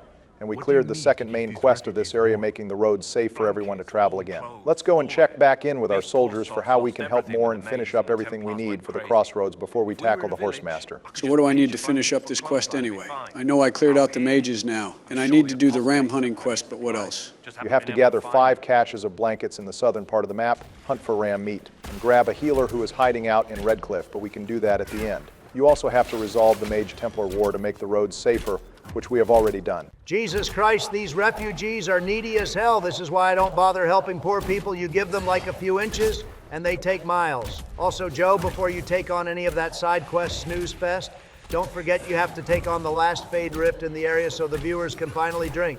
And oh boy, I have my Longhorn shot glass ready for just such an occasion, gentlemen. While you do that, we should probably go over how we are going to build our teams going forward. So Joe, you've built Blackwall as a 2-handed tank, Solace is an arcane warrior with barrier, and Dispel priority, and obviously Cassandra is a sword and board tank. Is that your team going forward into the future? Well, I don't really know yet, honestly, Barry. We still don't technically have a full party yet. There's a few missing slots. But I do know I want Solas and Blackwall in the party, and likely my third slot can be either Sarah or Cole as a dual-wield assassin. But for right now, since we are so under-leveled, I would rather have 2 tanks to keep the heat off me and keep my deaths down.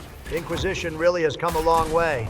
In Origins, the Cowardly team was 2 or 3 mages with a healer, and now in Inquisition, the Cowardly team is as many tanks as you can throw at the problem with only 1 damage-dealing rogue or late-game mage to clap up the entire enemy team. I think Rogue has just always been the most self-sufficient class across the trilogy. And while they lost some of their extra luster in this game, they still have revamped stealth and dodge abilities that can be better at damage prevention than barriers or armor if you time it perfectly. Still, the damage isn't nearly as high in Inquisition as with Origins, so I am still disappointed about that. I don't know why you would be. We still get to play an oppressed Dalish elf that you have been glazing since Origins. Yeah, Donald trying to get us canceled aside, good work. Clearing another rift, Joe. There's also another shard pedestal up ahead so we can clear out the crossroads section of content. It's not cancelable if I am just speaking the truth, Obama. Also, viewers, take another shot. That's another rift quest completed with nothing else of interest happening. I'm just going to keep this puppy filled up, I assume. Just looking at the quest log, I am going to need a few of these. George, I know you're Texan and all that, but I am pretty sure you and the viewers are about to take like 4 or 5 more shots. Yeah, so what? Mama Bush didn't raise no bitch. I'm not implying that I am, just hoping you don't demonetize us in the process, because you got a bit too hot-headed with the Texas whiskey. Just focus on the shards, Sleepy, and let everyone else worry about handing George his keys when he drives back home.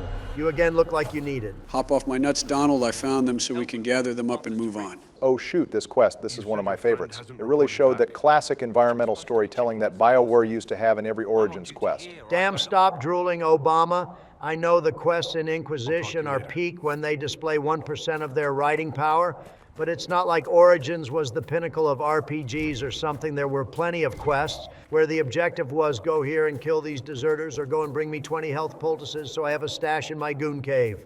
Okay, true, but the example you're giving with the Blackstone Irregulars quest had a story going on in the background that at least attempted some more nuance with quests being divided by the quest giver, later revealing there was a civil war going on in the background of the organization that we could ultimately decide what path we wanted the organization to follow. Meanwhile, collecting shards and rifts just gives us little points and extra equipment. The fact you recognize what questline Donald was talking about immediately without him saying it is the biggest issue here, Barry, not the admittedly MOBA-style layout of the Inquisition quests. Anyways, here's the first cache. Now let's go save Private Ryan. I think in this context, Joe, it's more like saving Ryan's privates. The Templars probably attacked our soldier because she was about to get some, while they usually need the Desire demons to get the job done. They can't even do that anymore since Desire demons don't exist in this game. The poor bastards. This scout seems super eager to leave, like, damn, we just got here, let's at least admire the scenery and try to absorb the background dressing, shall we? Look, the search chimes are even telling us there's a few things nearby. Fun part about this quest is that you can skip the actual beneficial part of it if you're rushing or don't take a moment to look at the area around you. I imagine a lot of players who experienced the Hinterlands burnout just missed the story here because they were going through the motions. Going through the motions just like this base scout was with one of the robes. This isn't the kind of energy I would normally ask you give the robes, but we all have a few vices here and there. The truth. I may have been, passing time with Eldreda. Given how eager she was to let down her guard up with the Inquisition scout, I have to imagine she was one of the mages who wasn't too open towards separating and going to war. If we have the underworld knowledge perk or are a dwarf ourselves, we can speech check the scout towards becoming a spy, same as Varric. The companion interrupt system is improved from Dragon Age 2, but it still shares a lot of the same basic game convenience from 2, which can give interrupts for your class, then your companion, and now they brought back perks from Origins too. Make contacts, get information, and help the Inquisition. Those definitely need to be the first ones we get so we don't have to swap companions every second quest. But now that we have put this girl's Riz to good use in helping the basic bard, so let's go check on the local cult. I love the idea of the agent system and having them bow to us as sort of a regal official title.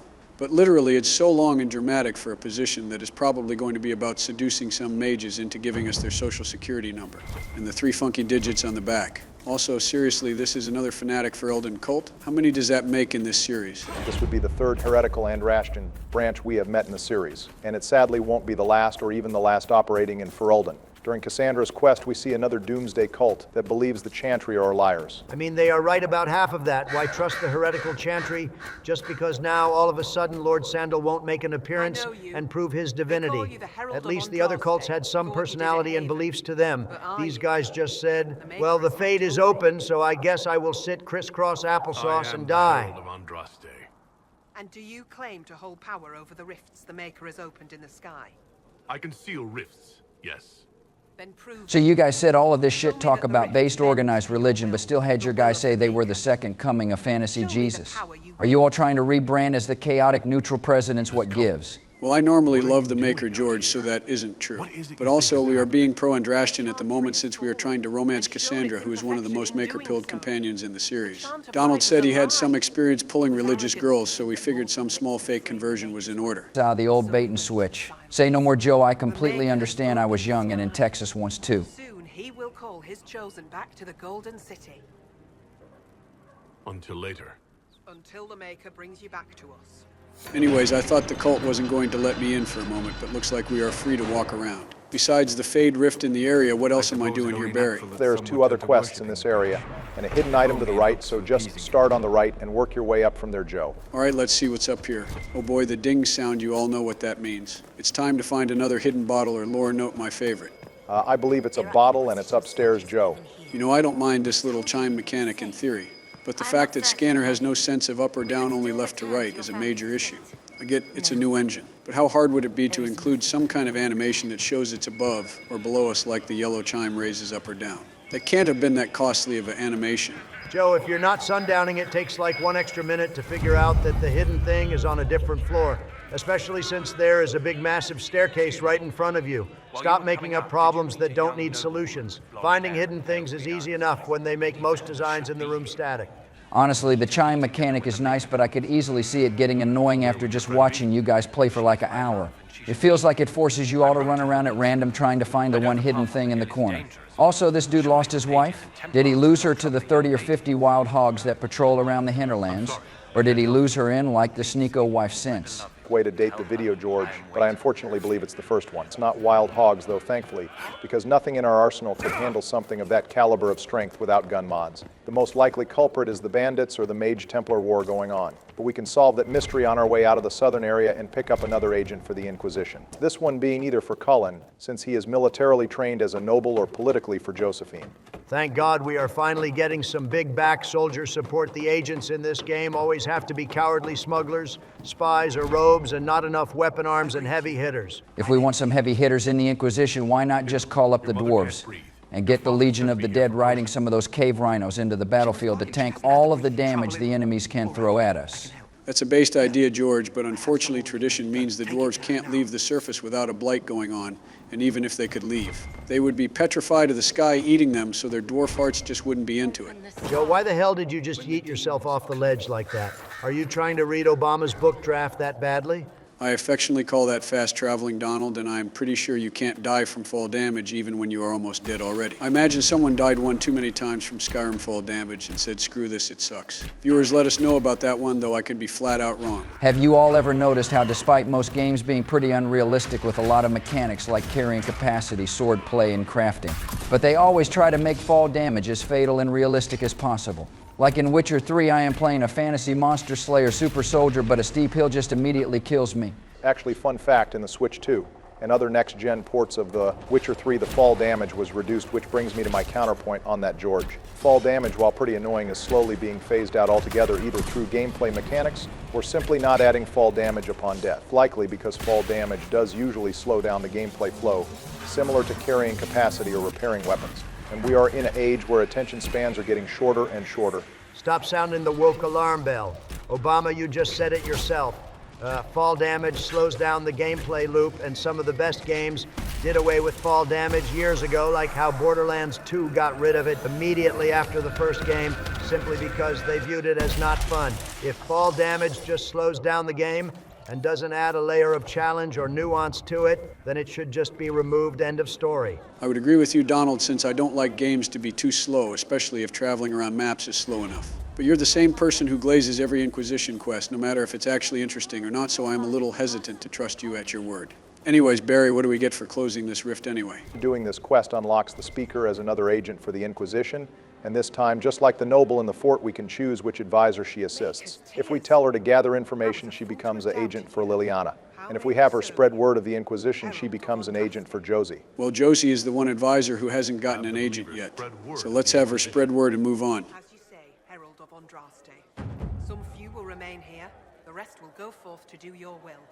When the Maker calls you to your great purpose, remember that we serve.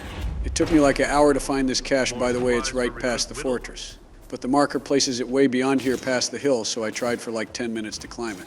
It was hilarious content, by the way, but it was 30 minutes of Joe doing that, so we can only show so many clips of us laughing at him. Also, thank God you're finally doing the Lyrium mine side quest that's been marked on your quest log all episode, despite like 20 different quests being done.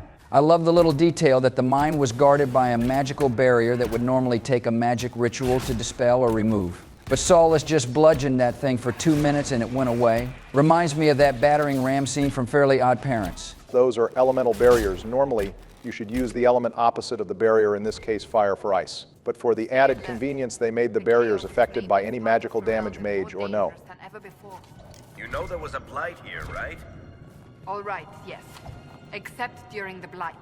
Varric really fact-checked Cassandra there and told her to check her privilege. What was the big girl even doing during the 5th blight anyway? She had been the right hand of the Divine for a few years by that point, so I imagine she was just by her side at the time, either barely aware of the blight, or just waiting to see if the fighting reached Orlais. Wait, so is Cassandra older than the hero of Ferelden, since she was already in her position as right hand for a few years by the time of Origins? Well, she was 18 by the time she was the right hand, and the hero of Ferelden is somewhere between 18 and 22 depending on origin, so Cassandra is only a few years older than the hero on average. I'm looking on the timeline on my phone here, and Cassandra is just under 40 years old. So regardless of if she is older than the base dwarf POTUS or not, it's clear that just like your other two waifus, that Cassandra is far younger than either of you. Look, George, the game offers up waifus all around the same age. For the most part, we are just giving the people what they want. Besides, Cassandra and Miranda are way more age appropriate than Tali, who I'm pretty sure is like freshly 18 at the time of Mass Effect 1. I am almost positive Tali is older than that, considering 3 years later she is already an admiral in the flotilla. Guys, I am positive this is not the right series to talk about this kind of stuff. Joe, look, maybe you're struggling to comprehend this stuff because you're also struggling fighting these level 1 demons, but Tali is literally going on her pilgrimage in Mass Effect 1, which is her path to adulthood. So she literally isn't even a full adult yet in Mass Effect 1. Donald, it's pretty clear the pilgrimage is like college or postgraduate training to find your role in that society, not like Quarian High School. Besides, it's all fictional anyway, calm down. Obama, what's happening? I'm scared. Joe, don't pull that Obama level. It's just a fictional waifu crap. You know as well as I do what romance options mean in a BioWare game. You absolute brain-dead sleepy dildo? I don't know, but I'm starting to think justice. And Themi had the right idea by leaving when they did this is going to get ugly. Bro, how the fuck did you summon this many cards at one time? This is rigged! Now you're sounding like Donald. This is just how my deck works, bro. Maybe if you stopped spamming spells at the wrong time, you'd figure it out. Nah, I'ma call your ass Kaiba. The way you're screwing me as well as the rules right now. Alright, well if that's how you want to play, then I'm going to summon this card. Fine, then I summon this card. Alright, well I play this. Then I'll play this card. Alright then, I'll activate Anders by blowing his back out harder. Then Hawk. Alright, you've done it now, bitch! And to finalize my belief, if the Mass Effect economy really didn't collapse through the use of the Volus currency trick, then how the hell were they not granted a council seat off that feat alone? Joe, how the hell did we start talking about this? Weren't we talking about Tali or some shit a minute ago? Also, take another shot, viewers. We finished another Rift quest while Joe was talking about, something, I guess. I don't know how we got here, and I don't really care either, Joe. Just go ahead and pick up the Dalish promise ring from the Templars. And loot the body up ahead for the Lover's Note to get another agent. Then we just have to find the last 2 caches, one of which is by the cave Donald looted last episode. Damn, I know Obama is just fuming on the inside that I wasn't optimal and went to that cave first this episode instead of when I did. Wait, why did the Templars have a Dalish wedding ring on them? Are they like Dalish Templars, or do they just appreciate the culture like what's going on here? Well, George, while I go find the other cache, I can explain it. Basically, the Templars have all resorted to becoming bandits who are rapidly and randomly hunting down anyone they suspect of being a mage, including one elven man who is just tending to his garden. That doesn't even cover all of the innocents caught in the crossfire of this war. Until we see the Templar body cam footage, we don't know what happened. That elf could have attacked first or tried to do wicked elf magic that all of them secretly have. Plus, the Mage-Templar war is just as much the mage's fault, if not more. I stand with the base Templars. Also, that's another collection quest done with all of the caches by this hill. So take another shot, viewers, and of course, George. Actually, just keep those glasses on hand. There's at least one more quest left to do with the Ram meet that counts towards the Drake competition. Damn, this is already a peak episode. Especially for the whiskey lovers among our viewers. It's too bad we couldn't release this before Thanksgiving to give our viewers a distraction from family drama. I mean, it's still the holiday season that gives them plenty of time left to turn up when they are ready. Take another shot, viewers. The Ram quest is finished and collected. Now the peasants are almost fully satisfied. True, all we need to give them is a dose of Biden care with some affordable healing magic, and these guys will be flourishing. The Inquisition truly is the perfect example of America. Everyone else gets full and unlimited access to healing magic except us. We have to just pay and keep our own medical care that's not as strong. Holy shit, stop glazing the Crossroads healthcare. They probably have to fill out forms and wait in lines for a cold. That shit sucks ass. This is once again getting way too real. Somebody needs to calm down and eat a Snickers. Fair enough, George. So where is this mage I am supposed to help bury? Why is she chilling in this spooky cave by herself? According to her, she is hiding away from the Crossroads, so if the Templars come, they won't attack the citizens. Then likewise, she won't make the citizens uncomfortable by being a mage. However, she's not really doing a good job since she is a 30-second walk from the town. I guess she values her privacy, but she still wants to be included and not by herself by being isolated in a faraway cave. I found it on the body of a dead Templar named Matron. Either that or she didn't want to end up like her Templar boyfriend. All right, yeah, can we talk about that? I actually took a glance at this letter because I assumed he was going to give some proper slander against the mage agenda or something, but in addition to admitting to hooking up and loving a mage, he mentions how bad it was that he broke his Templar vows by hooking up with her, which is the second time a Templar mentioned having vows and breaking them. But then we have Wesley over here being married to Aveline and banging her semi-regularly. Please don't remind me about that. I don't want to crash out in front of my new girl. I really have to assume vows are just optional but encouraged, and most Templars have to take them. But that some Templars can get special exception. It's probably just how well connected or how well you plead your case to a revered mother. Or another high-up Chantry official, as Aveline didn't have connections, but her and Wesley easily got their marriage approved with no special measures being needed. Yes, it is safer that way. For everyone. First, I used my healing skills to help the refugees. Also, the parallels between this girl and Wynne are very apparent. Both are more moderate voices in the circle. Both respect the fear magic brings to the common man. Both hooked up with a Templar, but kept their relationship secret. The Inquisition could use the skills of a powerful mage. If I wished to kill others, I would have joined the rebels. How is the Inquisition any better? I'm just glad Vivian is finally carrying her weight and showing how influential she really is. Girl took one look at her aura and immediately folded for the Inquisition, and even pissed off the egg while doing it. I am honored. And if you back the Inquisition, so shall I. My skills are yours. Just give me a moment to gather my things. The mage girl either had back problems or didn't really feel like kneeling like the others. She just kind of gave a nod and walked off. So I don't really know what's going on in this shack here, but I found a key earlier and it's on the way to the Horsemaster, so I guess let's take a look at what it's all about.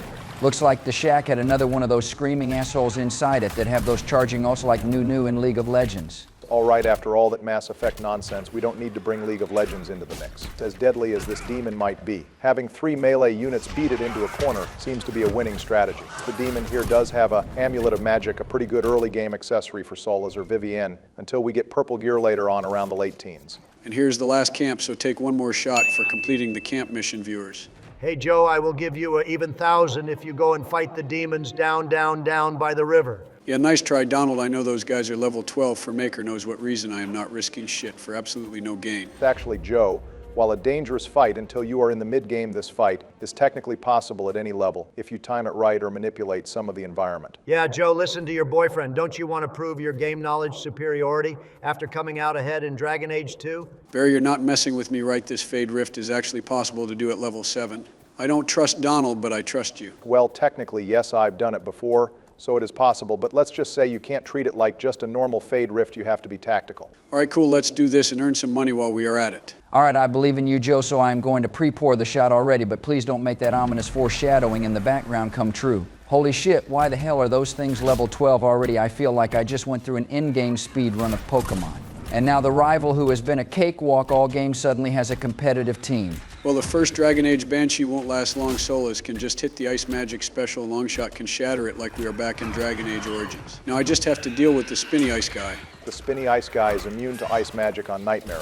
If that wasn't obvious, Joe, so plan your spells and tactics wisely. Speaking of Pokemon, though, since we have a minute or so to kill, how did everyone like Legend ZA now that it's been out a month? I have 4 of the ice cream guys, 2 regular ones with one of them shiny, and 2 alpha ones with one of them shiny, then an alpha Gardevoir and alpha Vaporeon. Jesus Christ, Joe, that is the biggest clusterfuck of a team, and with the outdated Vaporeon copy passed it a boot, we don't need to hear anymore. As for me, Obama, I've been playing along with my grandkids on my Switch 2, so I went Tepig as my starter to represent the great Texas wild hogs that roam my property. Then I went all-trade evolutions for my team that my grandkids helped out with, so I went Gengar, Machamp, Alakazam, the Cupcake Dude, and then Caesar. Needless to say, by the end, I had plenty of overpowered megas to choose from. Also, I just have to say on the Switch 2, the game runs like a dream, nearly no loading screens, but the textures and design could be better. Base Team George, I love the theme. Honestly, I went Chikorita because that's the pre-order plush I received. And then after that, I just built my team around various alphas I found in the zones. My final team was Meganium, Ariados, Gyarados, Salamence, Houndoom, and Aggron. Nothing too crazy, but I still never really struggled with anything.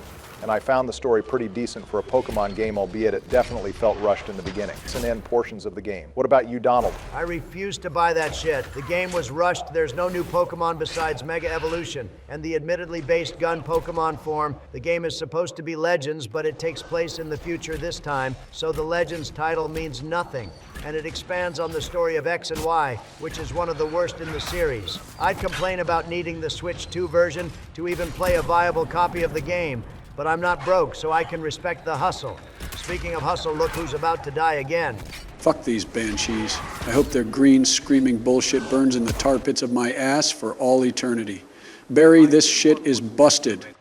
Joe, I don't even know what happened. I blinked, and you just died. The smooth brain forgot to set up fully before the second wave and take advantage of his regeneration potions equipped on the 2 tanks. So they just spammed ultimates and everyone died. They had their ultimates basically every 20 seconds, by the way, with their cast time being like 10 seconds. Barry, I thought you said that fight was doable? Well, it is, but you either have to have perfect positioning to kite the enemies around while setting up barriers, in armor like Donald said, or you can actually lure the Druffalo from the farm down to the river and have them tank the demons for you while you pick them off. It's actually a pretty well-designed fight, albeit they could have brought the level down to like 10 instead of 12. Being nearly twice the level needed to clear the rest of the Hinterlands is kind of crazy. Well, I guess there's at least 2 quests I couldn't do in the Hinterlands, so I guess the viewers. And George will have to withhold that shot for an episode of My Bad Guys. Oh, now you're all good, Joseph. I already took that shot while we were discussing Pokemon. I got hyped and ready to do some ranked matches after this episode is done and had to down 1.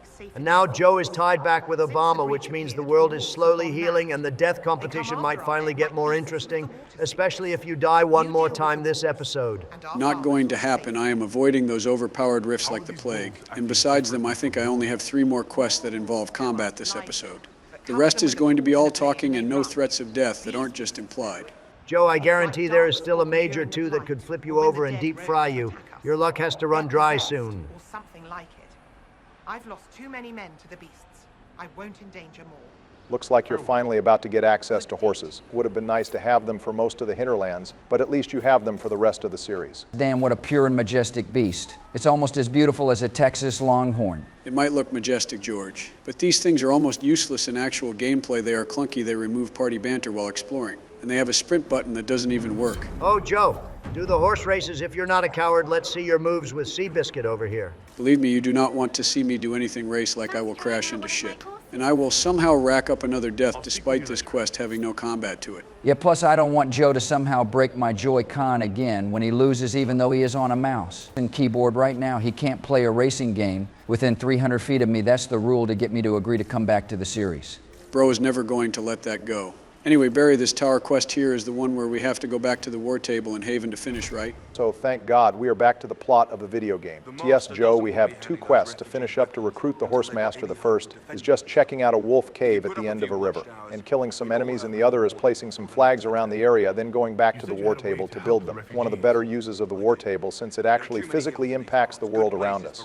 Oh great, more side content, everyone's favorite. This guy over here seems pretty based for a horse guy. He knows a safe and happy society is an armed society. Let the people have swords. Oh boy, it's another star map puzzle, which means it's time to show my ace engineer skills at work. Editor, play my theme and cue up the montage. It's time to cook. Yeah, no, sorry, Joe, our editor said he's not going to do that because it's not really the type of puzzle that needs a montage. Plus, it would get repetitive as there's about 20 of these to do. So just solve the ship puzzle normally. Damn, they ripped this puzzle straight from Sea of Thieves. I hope these all lead to a secret vault where we get some enchanted pearls and an army of skeletons attack us. Don't spoil our next D&D campaign session, George. I already know you have been in a pirate mood for the last 2 months. Actually, George, this game came out about 5 years before Sea of Thieves, and almost a decade before the Stars of a Thief update launched for that game, so consider these more like preludes to the Star Vaults.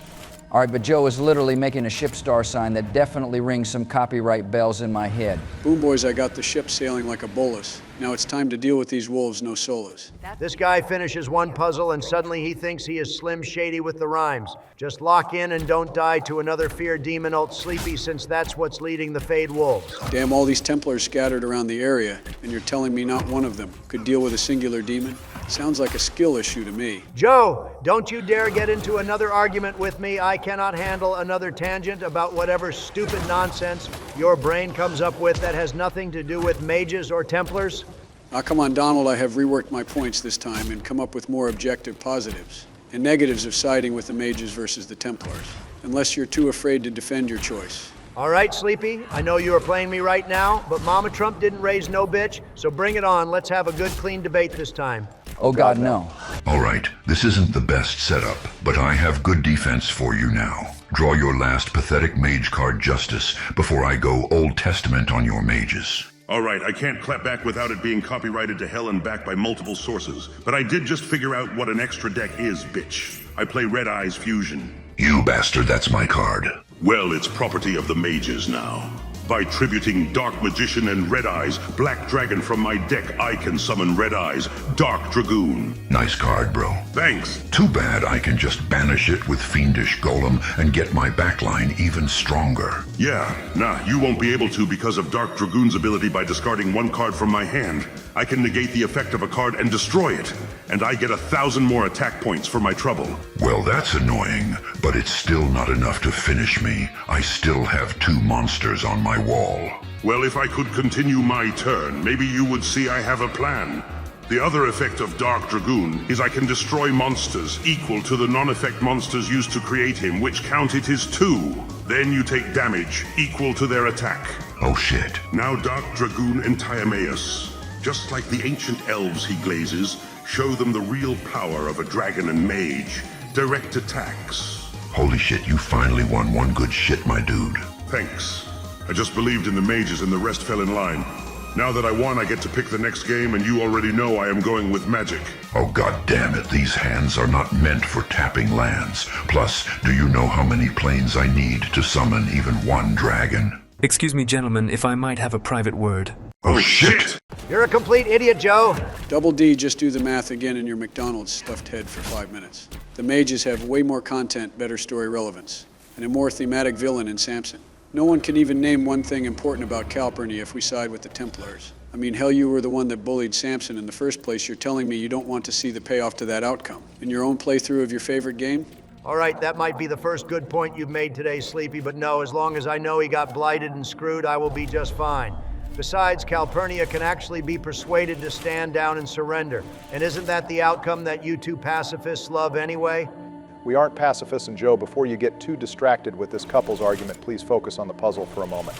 Apparently Joe is just more locked in when it comes to puzzles. When he is arguing with Donald, I will have to remember that for the tabletop sessions. I guess the strategy here is just start from the sign, go down to top, and back while avoiding the other 2 side dots. What's the reward for doing all 3 of these, Obama? Well, the Asteriums lead to a secret weapons cache, where we can get a early epic weapon, the first being a purple dagger. The cache is over by the Mage Stronghold, so we can go pick that up before we head back to the war table. And while we are there, I wanted to pitch something to you all. Since our series is such an audio experience, we can actually go ahead and summarize a few of the interesting quests for the viewers to at least get some extra lore that wasn't there before. Cool, that's all you, because we already know Joe can't read, and I don't want to read any more than I have to. I think you mixed up the joke there, Donald. No one is getting out of the summarizing duty this time, Donald. We are all playing, so we all have to step up here and there for our viewers. It's only fair. Besides, I think 3 games later, some lore, coming from you two, especially when all you have to do is read and summarize something, would do us all some good. Ooh, tomatoes, tomatoes. Scouts are posted on the ridges. All right, whatever, just keep denying it. But it's about to come up here in a minute when we build the towers, so we need to lock in sooner or later. Besides, there's a few missions on the war table that both of you will be interested in. What, like the Inquisition investigating a random statue in the Hinterlands for a random mage staff or weapon? Yeah, super interesting, Barry. Are these things supposed to be instant like this? Because it just seems like a reward for reading stuff if that's the case. No, George, they usually take real-time hours, but we installed a mod to have a better flow for the content. Here, Joe, why don't you go first with this next one? And then Donald can do one, then we rotate and be done in just a few minutes. I feel like the kid being called first to do a reading, but whatever, Barry. All right, addressing a nobleman's concerns looks like a Ferelden noble is pissed that elves, poor people and mages are taking shelter on his land after the conclave. And we can either refuse him, pretend to help him, or help the refugees. Based human nobility strikes again even if he is a lord, which is the weakest on the totem pole of Ferelden nobility, aren't they? Right above knights, basically. I am amazed you know that, Donald. But yes, this guy isn't too important, looks like just a dude with a massive house, not someone with real pull in the land's meat. Well, if that's the case, I would rather help the refugees than some rich guy. So even if it's siding against my beautiful bard, I am going to side with Cullen and safely get the refugees out of there. As always, Sleepy Joe with the expensive help to the poors. If we use Josephine for this, we end up getting no reward, which is the flat-out wrong decision here. All right, Donald, you're up next. I cannot express enough how little I don't care about doing this, nor has anyone ever really cared, but since I have to, I will at least take the based human noble mission to honor the memory of his younger brother, who sadly didn't make it thanks to Arlhau's treachery. Looks like he wants to have his own human noble funeral for the divine. Damn, even in Inquisition, we get constant reminders that every origin is canon and happened at the same time. I imagine Lyanna just knows him because they are both 5th Blight veterans. But if the human noble was the hero of Ferelden and romancing Lyanna, then that solution is Lyanna, basically writing to her brother-in-law, funny enough. Anyways, I will go next. This is one part of a series of quests for Varric finding a hack writer who is releasing badly written sequels of Hard in Hightown. This is referenced in Mark if we brought Varric with us, but the culprit is someone we won't find out till much later in the game. For now, we have an alias he used that Varric can track. All right, looks like we are in the last of the Ferelden quests. And oh boy, we have to talk to our Dalish clan right now. I don't think I can face any of them after what happened in 2. Joe, don't worry about it. Just send Cullen to say hi to them and everything will work out fine.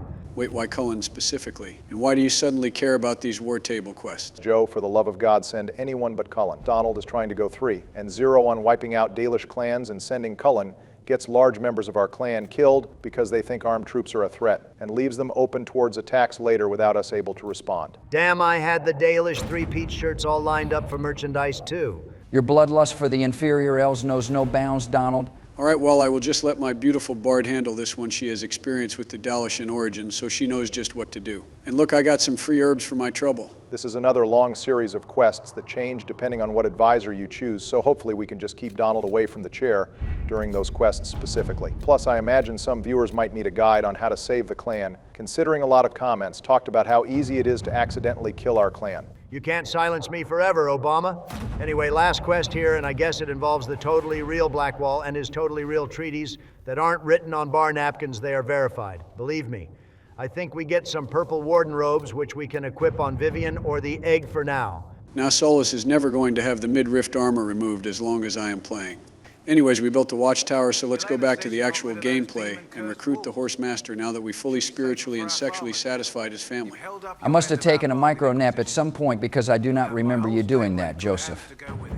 Cassandra, my love, it's time for you to shine like the diamond you're meant to be. I'm hoping that means she has her own companion interrupt here, and not that she is about to flashberry instead because of a mod. Sadly, no. We aren't that lucky yet. Ah, good old religious guilt. Glad to see it alive and well in Thetis. There's actually tons of ways to handle this quest. Since, in addition to Cassandra, I know my girl Vivienne and Dorian also can convince the horse master, and most lore perks also have their own interrupt here as well, since it's basically expected you recruit this guy. Never let it be said that Redcliffe gave less than You know, this guy talks about loyalty to the Arl, but I don't remember ever hearing about this guy during the 5th Blight or even ever seeing a horse. Anyways, let's go finally talk to the mages in Redcliffe. It's the last goal on our bucket list. Wait, we are actually going to talk to the mages in Redcliffe? Does that mean we are locked into helping the damn robes after we have debated over this all episode long? Am I being punked right now? We don't lock a choice in until we select the war table mission and spend the 15 power on either Hushed Whispers or Champions of the Just. Until then, we can talk to the mages, meet the big bad of that quest line, and even meet Dorian without locking in one side or the other, and there's plenty of quests to finish up here, so we might as well. Yeah, I bet Barry is real excited to meet Dorian especially. Couldn't have said it better myself, Joe. I hate you both. Oh boy, another Green Goblin-style portal that releases screaming banshee assholes. This definitely hasn't gotten old yet. Can I take another shot finishing this one off at least? Fortunately or unfortunately, George, you and the viewers can't. This rift isn't actually associated with any rift quests. It's part of the main quest. But we can still talk about it because there's a weird mechanic only present in the rifts for the mage's quest. If you look around the map, there's little yellow and green circles that aren't like the normal circles that erupt and deal damage. These are supposed to be time distortions, and the game never gives a formal tutorial on them or brings them back up after this quest, but if we do the mage quest, we should keep on the lookout for them. Green circles will slow squad mates and enemies down, while yellow circles will speed them up. Wait, that's what the squad mates are on about? I just thought they were seeing shit that was clearly cut content by BioWare and never implemented in-game. That's actually a decent mechanics upgrade to the rifts that they should have kept in later fights. I would love to test it out, but these screaming bastards keep teleporting right in front of me and knocking me back. And even when I backflip or roll away, I can never time this shit right, it feels like, and I get knocked up anyway, despite being fine. Joe, you're diving too late. You need to hit it. As soon as the green crap appears, I feel like you would not survive a day on Madden Ranked. I fear your jukes need a big upgrade. Couldn't have said it better myself, George.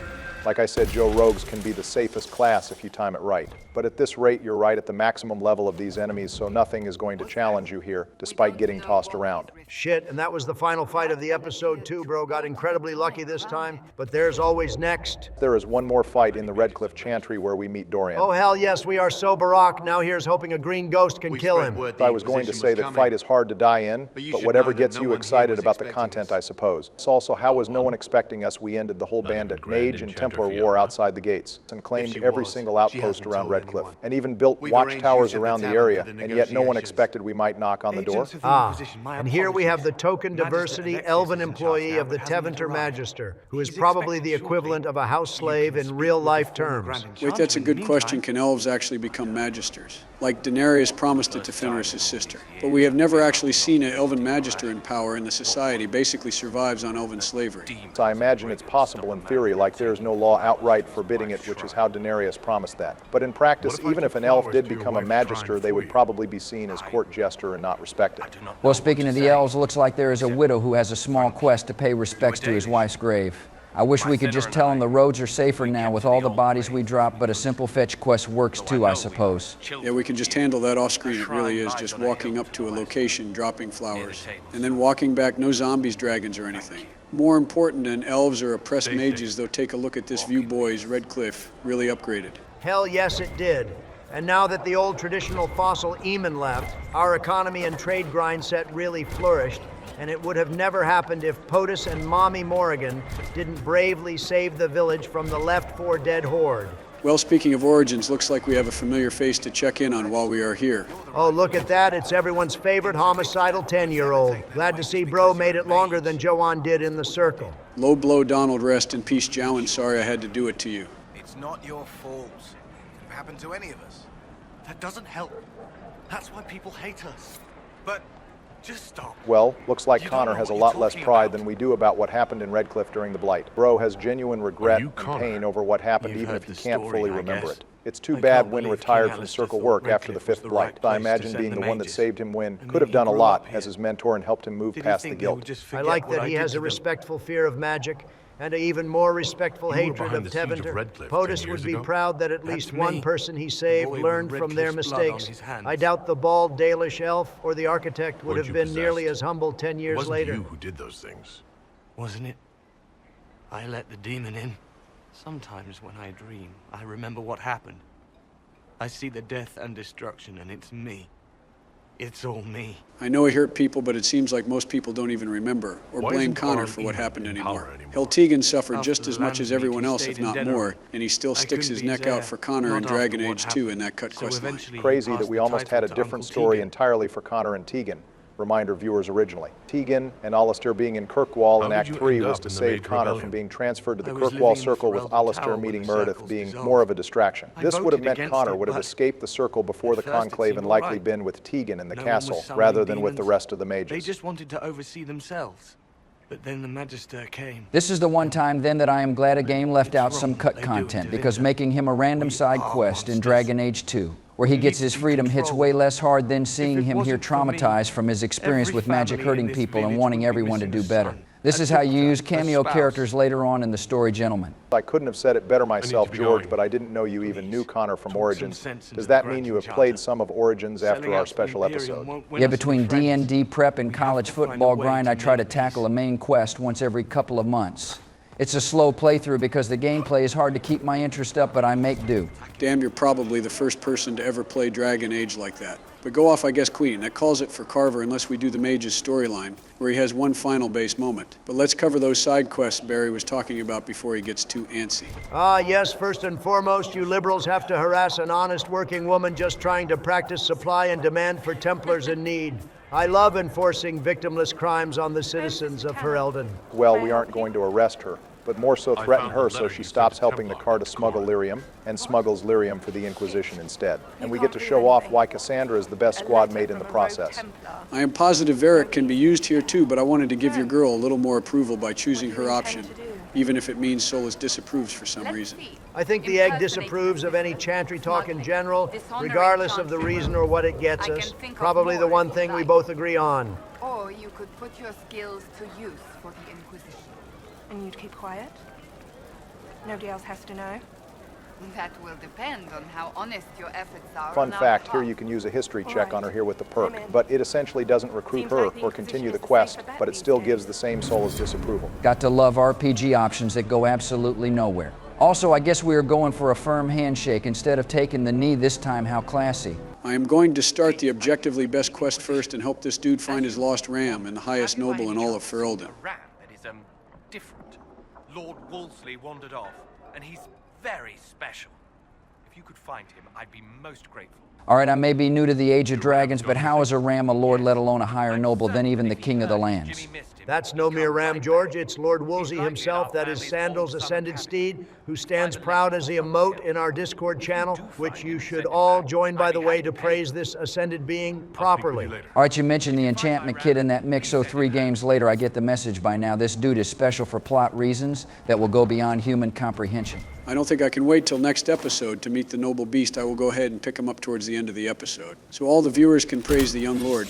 Make sure you like the video to thumb my ass and praise Lord Wolsey. Heavy pause. All right, one shameless plug later, and we have just one quest left to finish. Right up ahead here is the healer we need for the crossroads, and more importantly, the last piece of the puzzle to complete Corporal Vale's quest and gain some more agents for the Inquisition. Did you fight in a war? There are struggles across Thedas at any given time. I doubt you would have heard of it. An elven skirmish? In a manner of speaking. And you? I was a soldier, and well, you know how it is. I do indeed. So this elf is afraid that the humans are going to be racist towards him when he is trying to help, which would normally be valid. But since this is Dragon Age Inquisition elf, racism is significantly toned down in general. Yeah, if anything, the elves can get a little too big in their rights, what with Briala, the Dalish Inquisitor, the First Inquisitor, and Solace. I think mathematically the elves and human important characters balance out. This is another example of Inquisition just telling racism in their world and not really showing it, really outside of Orlais. And that one comment from Harding, our Inquisitor, has been treated surprisingly well. Maybe that's because of him being surrounded by the Inquisition. I'm starting to see what you mean between companion interrupts and unique race dialogue. There's a lot of ways to solve these quests. What's the next steps now that we got everybody, boys? Well, we just have to go to Corporal Vale and ask him to recruit any promising refugees who want to help the Inquisition. And that will call it for the Hinterlands. There's not much else to the conversation besides another agent recruited, so let's cut ahead and meet the mages again. Real quick, before we do, let's check out the statue POTUS was given in honor of saving the village. I don't think they got the little guy's good side here. I don't know what you mean, Joe. It's perfect and based just like the man himself. Unlike these dirty robes meeting in a dimly lit tavern. Yeah, what's with this tavern anyway? Last time we came here in Origins, it was way more lit up and cozy. Now it's massive and dark. This tavern isn't the same one that was here years ago, as it has a different name and layout. I have to imagine either Lloyd or Bella sold the tavern to a wealthy merchant during Redcliffe's expansion, and now we have this. But enough background since we have actual plot to get through here. All right, Fiona, I know we did like 2 or 3 hours of side content before we met back up with you, but can you at least remember meeting this handsome face before? You're hurting my feelings. Our face is a lot of things, but it's not handsome. Trying to be Alistair's stepdad, Joe? Now, just trying to be the dad that stepped up. Lord knows everyone in the Origins cast needs a positive father figure in their life that isn't Eamon. So tell me again why we are supposed to help these guys when they willingly sided with the most evil country in all of Thedas. Like whether you're Southern Thedas pilled or Kunari pilled, everyone hates the Tevinter Imperium and everything it stands for. Hell, even Solas knows you shouldn't trust them, and he went to sleep long before the Imperium became a big problem. As much as I would prefer siding with the mages letting this slide without addressing the elephant in the room that they agreed to this deal does leave a bad taste in my mouth. Hell, they probably took it to a vote before agreeing, which means the majority of mages agreed to this. They were desperate and they made a rash decision out of that desperation. They shouldn't be forced into slavery and make Tevinter stronger in the process. All those blood mages in Kirkwall were desperate too, especially that elf who killed his wife just to summon some demons. Does that mean none of them deserve the curb? Looking at the guy she sold her people to, yeah, I have to agree with the crowd here. I have no idea what she was thinking trusting a dude who looks like a Sith Lord fucked a political podcaster. I can kind of see it too in his balding head and cheekbones. We seriously cannot allow the mages, especially the elven ones, in the hands of Daenerys with a hood. Well, if that's the case, why is there not a reason to murder knife this dude here and now? It's what Fenris would do anyway. Hell, the fact he walked up to us fully confident we wouldn't touch him is a plot device on its own. Even when they were under siege. There were tensions growing. I did not want an incident. I think killing him without probable cause would cause an incident even more so because he is being uncomfortably friendly to the Inquisition right now. That being said, this dude fucked with my glorious King Tegan, so it's personal now. Baha. Yeah, Barry's Tegan glaze will never end. Hell, even if Bro is charming. And his plot armor, I can't think he thought he could take over Redcliffe from the King's uncle, and they wouldn't respond with divine vengeance. Hell, I am surprised most of the mages didn't get killed in the struggle. If the mages here really understood how Tevener society worked, they wouldn't take this deal. Not only do they have to be slaves for 10 years, but even after those 10 years are up, they would only be a part of the freed class, which is right above slave. So wait a minute, maybe you all can clarify something. All of the mages outside of Redcliffe refused to talk to us and went feral killing us on sight. But now these mages in the town are non-hostile and willing to talk to us, and we're the innocent victims of the Templars' attacks.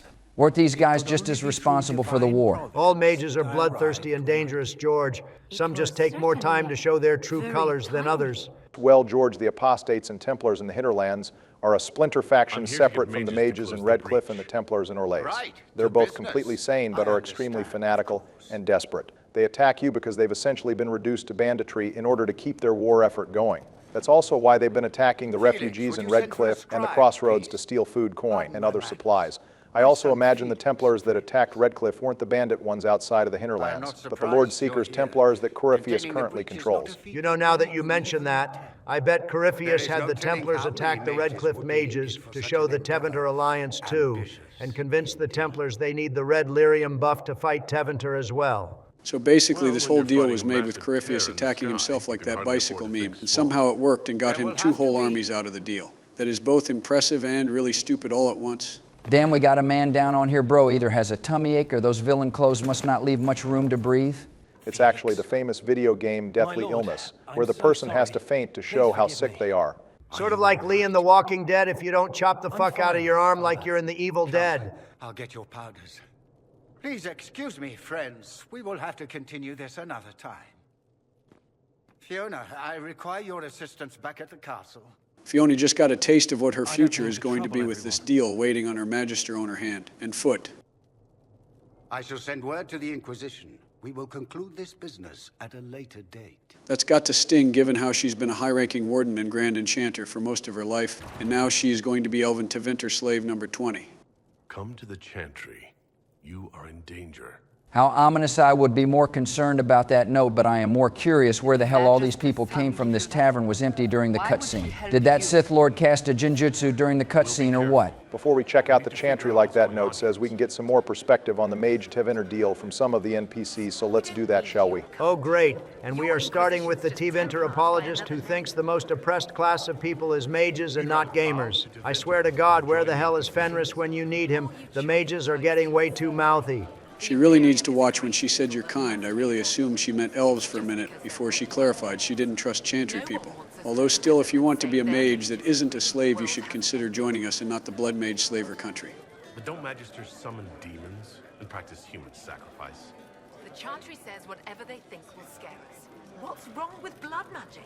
This girl really tried to compare fireballs to blood magic. One sets something on fire, while the other can mind control people and summon demons permanently to the waking world. It's like comparing a Predator missile to an anthrax bomb and saying it's the same thing.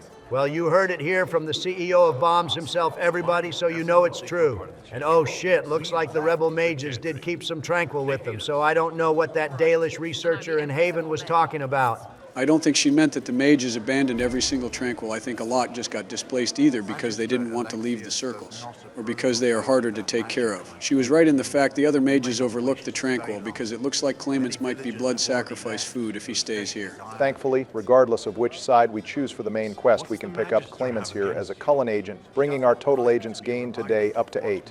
Maybe we should have made the drinking competition equal to how many agents we get instead of collection quests at this rate. The viewers aren't drunk enough in this 2-hour special in my eyes. Well, I can't speak for the viewers, but I can say this bush is sufficiently buzzed from all the gather quests. And as such, this tavern is starting to pop off for me brothers. Well, as long as George is having fun, I guess. Also, it's crazy how out of all the mages in this rebellion, the only one who thought to break away from the group thinking and leave because they don't trust Tevinter as the one tranquil dude. I think you just answered your own question, Joe. Groupthink is a hell of a drug and likely everyone here already believes. They are only safe together, even if staying together means going into hell and back by becoming slaves. Either that, or that Linnea girl is actively telling every other mage that the Inquisition is one of those infamous Andraste cults that eats babies and kidnaps people, and now everyone thinks slavery is better than the Dragon Inquisition.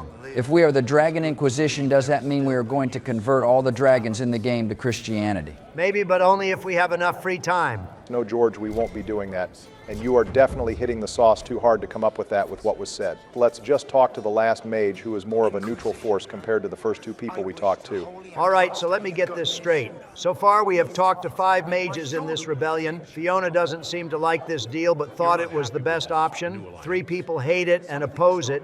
And only 1 robe we talked to is actually in favor of this deal. How the hell was this option chosen to vote? I'm really starting to suspect that Linnea is a Tevinter plant and has been feeding everyone propaganda in order to get everyone to join the Venatori. We definitely should vote that one girl out of Polaris for being an imposter just in case. The next, we had a Magister ally. It was a stroke of luck that's given us an edge. So the vote to free the mages wasn't a majority vote, but rather the 5 leaders of the Fraternity of Enchanters gathered and each spoke for their fraternity's viewpoint. Votes were counted by how large your fraternity was, so while there are 5 parties, really only 3 votes mattered: Loyalist, Libertarian, and Equitarians. Vivienne represented the Loyalists and voted to stay in the circle, while the other 2 voted to leave. I guess this guy wasn't a member of the Loyalists, and Vivienne didn't invite him to stay in Orlais with her. To put into perspective how one-sided that is, it would be like if only Florida, California, New York, and Texas got a say in who is president and everyone else had to deal with it without having a voice of their own. Jesus, even less than nothing would get done. Anyways, let's go check on Obama's boyfriend in the chantry. We are done with the robes for now. He is not my boyfriend, but the fact he just beat the shit out of a demon with his staff without casting a spell is pretty based. Oh boy, a 5th Green Goblin Fade portal, this time with more time circles and all inside a Fantasy Church How thematic. At least your timing your dodge is better after we shit on you a little bit. Those back and front flips come in clutch. Yeah, I'm just going to ignore those circles. I need height and distance from these teleporting assholes. Anyways, what's the deal with this chantry? Did it get remodeled the same as the tavern did? Honestly, besides the placement being different. And some added objects and furniture, this chantry is shaped the exact same as its Origins debut. They actually did a pretty good job, likely, because it's just a singular one for one cell. Damn, they really took time to make this one area accurate, but then in Redcliffe Castle, the designers just went, nah, this is way too hard. Let's just guess and chill. I mean, they cut corners where they could. We saw that as early as the first episode. They had to pay for the visuals and dragons fights where they could. But I am glad one game designer got to recreate their map in Frostbite. It's the little things, you know. Also, these goddamn jumping assholes. Can I just disrupt a Fade Rift in peace, please? Joe, honestly, you don't need to prioritize disrupting Fade Rifts if you can't safely do so. You are the same level as the demons here. So you might as well just keep moving around so you're harder to hit and deal as much normal damage as you can. Holy shit, is this a 3rd death this episode to lock in Joe in 2nd place where he belongs? Yeah, I may have to take back my previous compliments. Joe, you got tossed like a newbie in my rodeo classes. I'm still not dying, though. Cassandra and Blackwall haven't even taken damage because they are exclusively focusing on my elf booty. It sucks that none of that fight counted for any experience, but at least we made a dent in the rightful quest, helping the mages. Joe, we haven't decided that yet. The viewers are going to make the correct choice and side with the Templars, I believe, in our fan base after Dragon Age 2. Wait, I just realized this is that dude who was a governor in Minrathous and Veilguard and made the appeal to be Archon of the whole country based on sassiness alone. A short but pretty accurate statement, George, although Veilguard only gave him bits and pieces of his personality. While Inquisition, we get the full package written by Guider himself as a farewell note to Dragon Age. All right, calm down, Obama. You can frame him however you want with your literary hard-on. But the fact still stands that this dude is a Tevinter mage who is engrossed in the nobility of the mages and is totally okay with slavery. Yeah, but none of that matters because bro has style and vibes. Besides, it's funny how you only really care about slavery when it supports your viewpoint, when most of the time you're all about curbing elves, along with mages. Yeah, I am all about killing them and giving them a quick death to end their suffering. I have never once supported slavery. Donald, I seem to remember you talking about and creating a business plan for a robe emporium where you would capture and enslave mages, because that one Antivan guy told you slaves can sell for 100 gold a head. Fake news. Damn slaves normally cost that much, but I imagine Alexius got all of the rebel mages to sign on for into slavery for free. That's some money moves right there. Okay, even I have to admit that is pretty based, even if he does deserve the curb shortly after. You must know there's danger. That should be obvious even without the note. Let's start with Alexius claiming the allegiance of the mage rebels out from under you. As if by magic, yes? which is exactly right. To reach Redcliffe, before the Inquisition, Alexius distorted time itself. Wait, seriously, this whole quest deals with the time travel plot line? It's all right, George, time travel plot lines are some of the most stale and overused plot points that only got replaced with the multiverse plot lines in the current year. However, as unbelievable as this might be, give the writers a chance here, the quest is actually pure hype if you can get past the trope. Too late, I have already tuned out. I don't fuck with time travel plot lines in my 50 years of fantasy writing and D&D, and I'm not starting now. You know, it's crazy when even Solus has no lore on time magic. But bad writing or not, it is nice to see a new kind of magic being brought into Dragon Age, especially when the game designers tend to remove spells like blood magic, and schools over time not improve them. Wasn't time magic already kind of a thing? Like in Awakening, there was definitely magic that reset all your spells and slowed people down in a time warp? Yes, but that was altering yourself through possible time magic versus literally taking reality and events and altering them for an entire region. Also, I think he can remove someone from the timeline completely if he tries hard enough. You said that so casually, but that's the scariest part of that magic. Like imagine waking up one day and your best friend Cornsack just never existed. I thought he'd be fussing over me all day. My father's joined a cult, Tevinter Supremacists. They call themselves Venatori. Oh boy, and speaking of plot holes, here's another one. According to Inquisition, the Tevinter Imperium actually isn't a bad place. It's just those mean Venatori that make everything bad. And even the Imperium hates them. Ignore the fact that the Imperium caused the Blights, enslaves and blood sacrifices elves, and have been cartoonishly evil in every Dragon Age game up until this point. They even made Fenris's master a Venatori member retroactively to try and cover their tracks. Like that solves everything. All right, it's not as bad as you two are making it. Dorian does clearly highlight the issues with the Imperium. It's just to get the player's foot in the door to hear Dorian out. Some aspects had to be made gray. No offense, Obama, but with how bad this society acts most of the time, getting people's foot in the door seems like a literal Herculean effort. You can close the rifts. Maybe there's a connection. Or they see you as a threat. If the Venatori are behind those rifts or the breach in the sky, they're even worse than I thought. Well, that's all we are going to get out of Dorian unless we do the mage quest, but that's in the viewers' hands now. Yeah, viewers, let us know your opinions on what main quest to tackle Episode 3. Will be more side quests in the Storm Coast and follow Mire, but Episode 4 will be Donald covering the main quest of your choice. Stay in Redcliffe. Alexius doesn't know I'm here, and I want to keep it that way for now.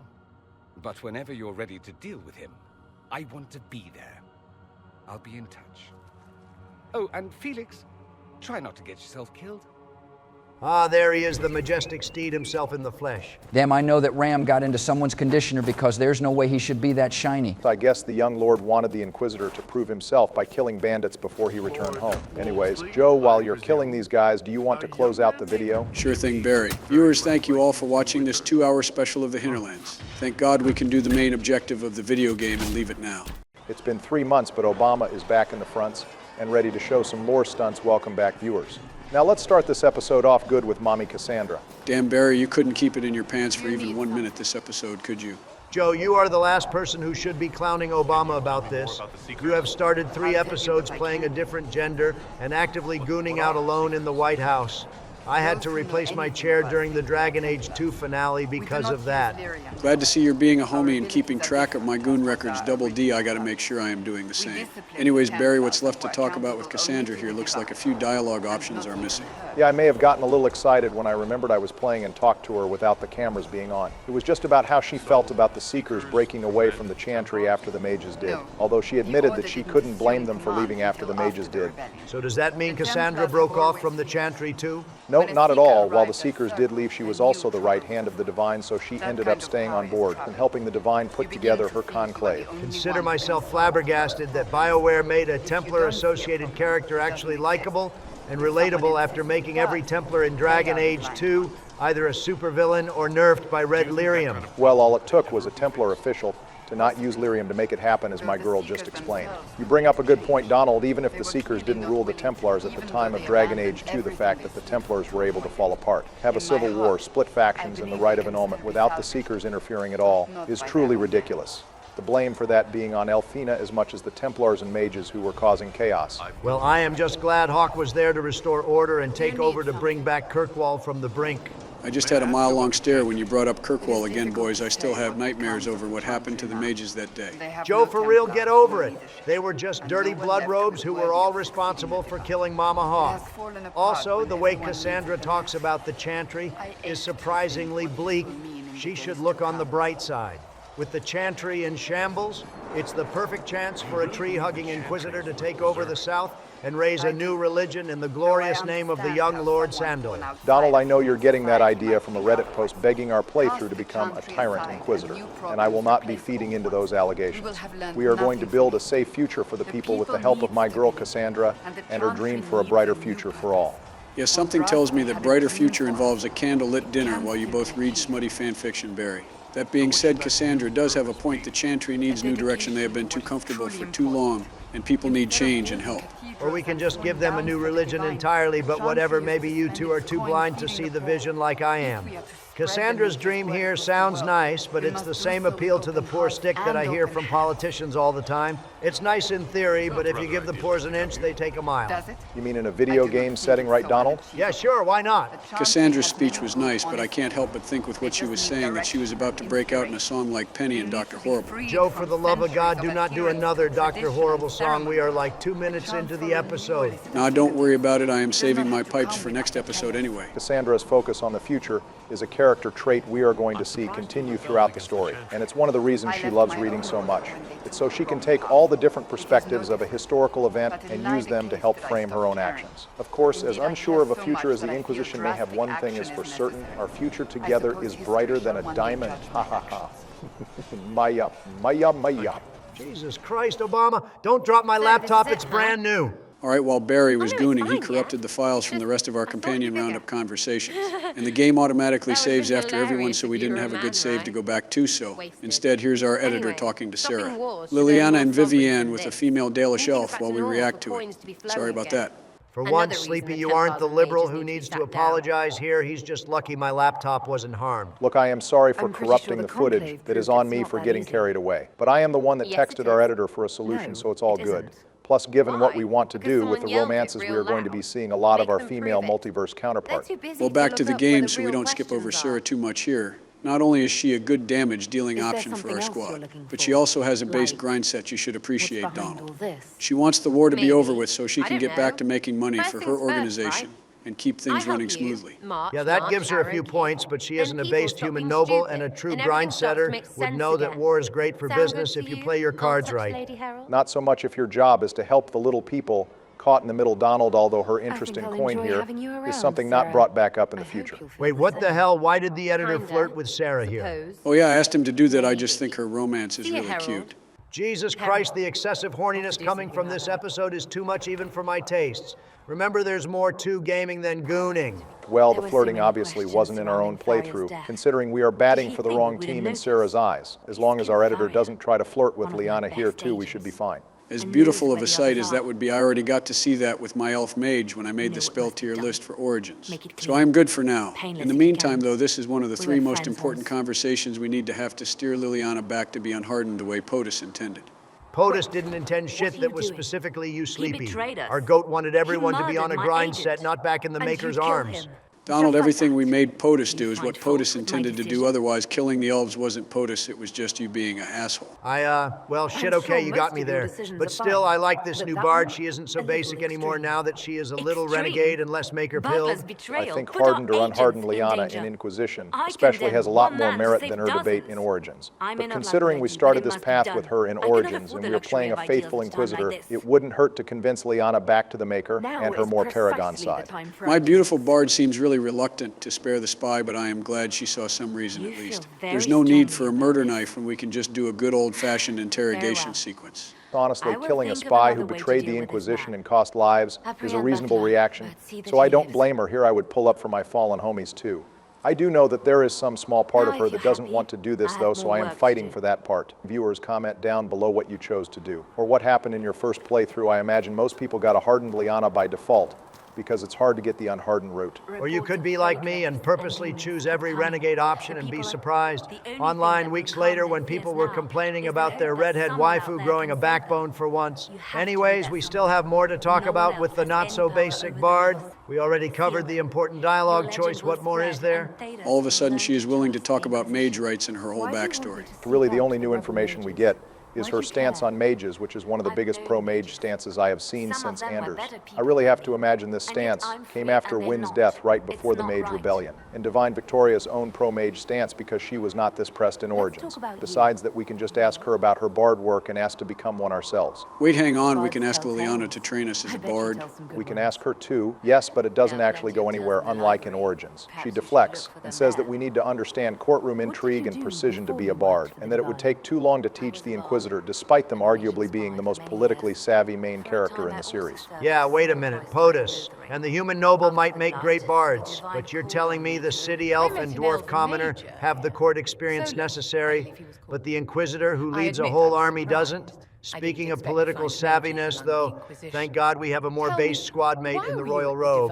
Dan Barry, you clearly didn't get enough of me and Donald's mage argument. If you shifted from Liliana to Vivienne, those two are polar opposites. I knew a sly comment about that was going to be made, but she has a companion scene. And Quest, after recruiting her just like everyone else, and after Liliana's conversations, Vivienne's seems relevant. So on the surface, I agree with her. Here, the Circle is important for order in our society. It just needs massive reform from both the Templars and mages. Yeah, on the surface, everything she says is reasonable, but in actuality, Vivienne practices rules for me. And not for thee, and really, she only cares when she is personally impacted. So what we already covered, that my girl makes an excellent politician. It's the name of the game, and I respect her for it. It's ironic, considering you made your entire first-term campaign being anti-politician, but I guess here we are now. Oh, please, you went this entire series acting like the calm and composed one, but the second you got a chance at a waifu, you fuck up the audio recordings with your lore boner. Well, this conversation is one of the main ways to gain very easy early approval with Vivienne, along with grabbing the first magical artifact in the Hinterlands. The other major conversation is after we resolve the Mage or Templar dispute, unsurprisingly. There are several ways to maximize approval here, our editor showing just one of the optimal paths.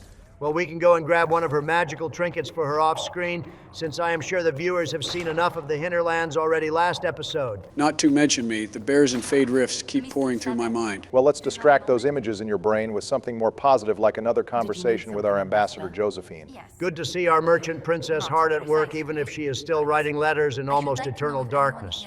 Looks like she heard our complaints from last episode and got some extra candles in the room. She did, but she still has candles surrounding a bookcase and 2 stacks of papers, so I hope we aren't expecting any fire insurance payouts. It's also Josephine. I wouldn't worry too much about racist elf remarks around camp we have been playing. Since Origins, the elf racism these guys show just isn't as hard as it once was. Stories of wild Dalish elves have grown even more outrageous as people learn of you.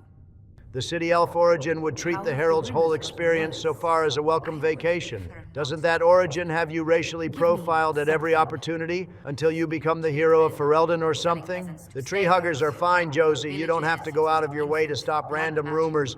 Dalish slander is peak content. As an elf main, yeah, Origins really hits home how much the average Ferelden hates elves, even people we would help give the player shit sometimes. The humans telling those tales are the first to take a knife to someone with pointed ears.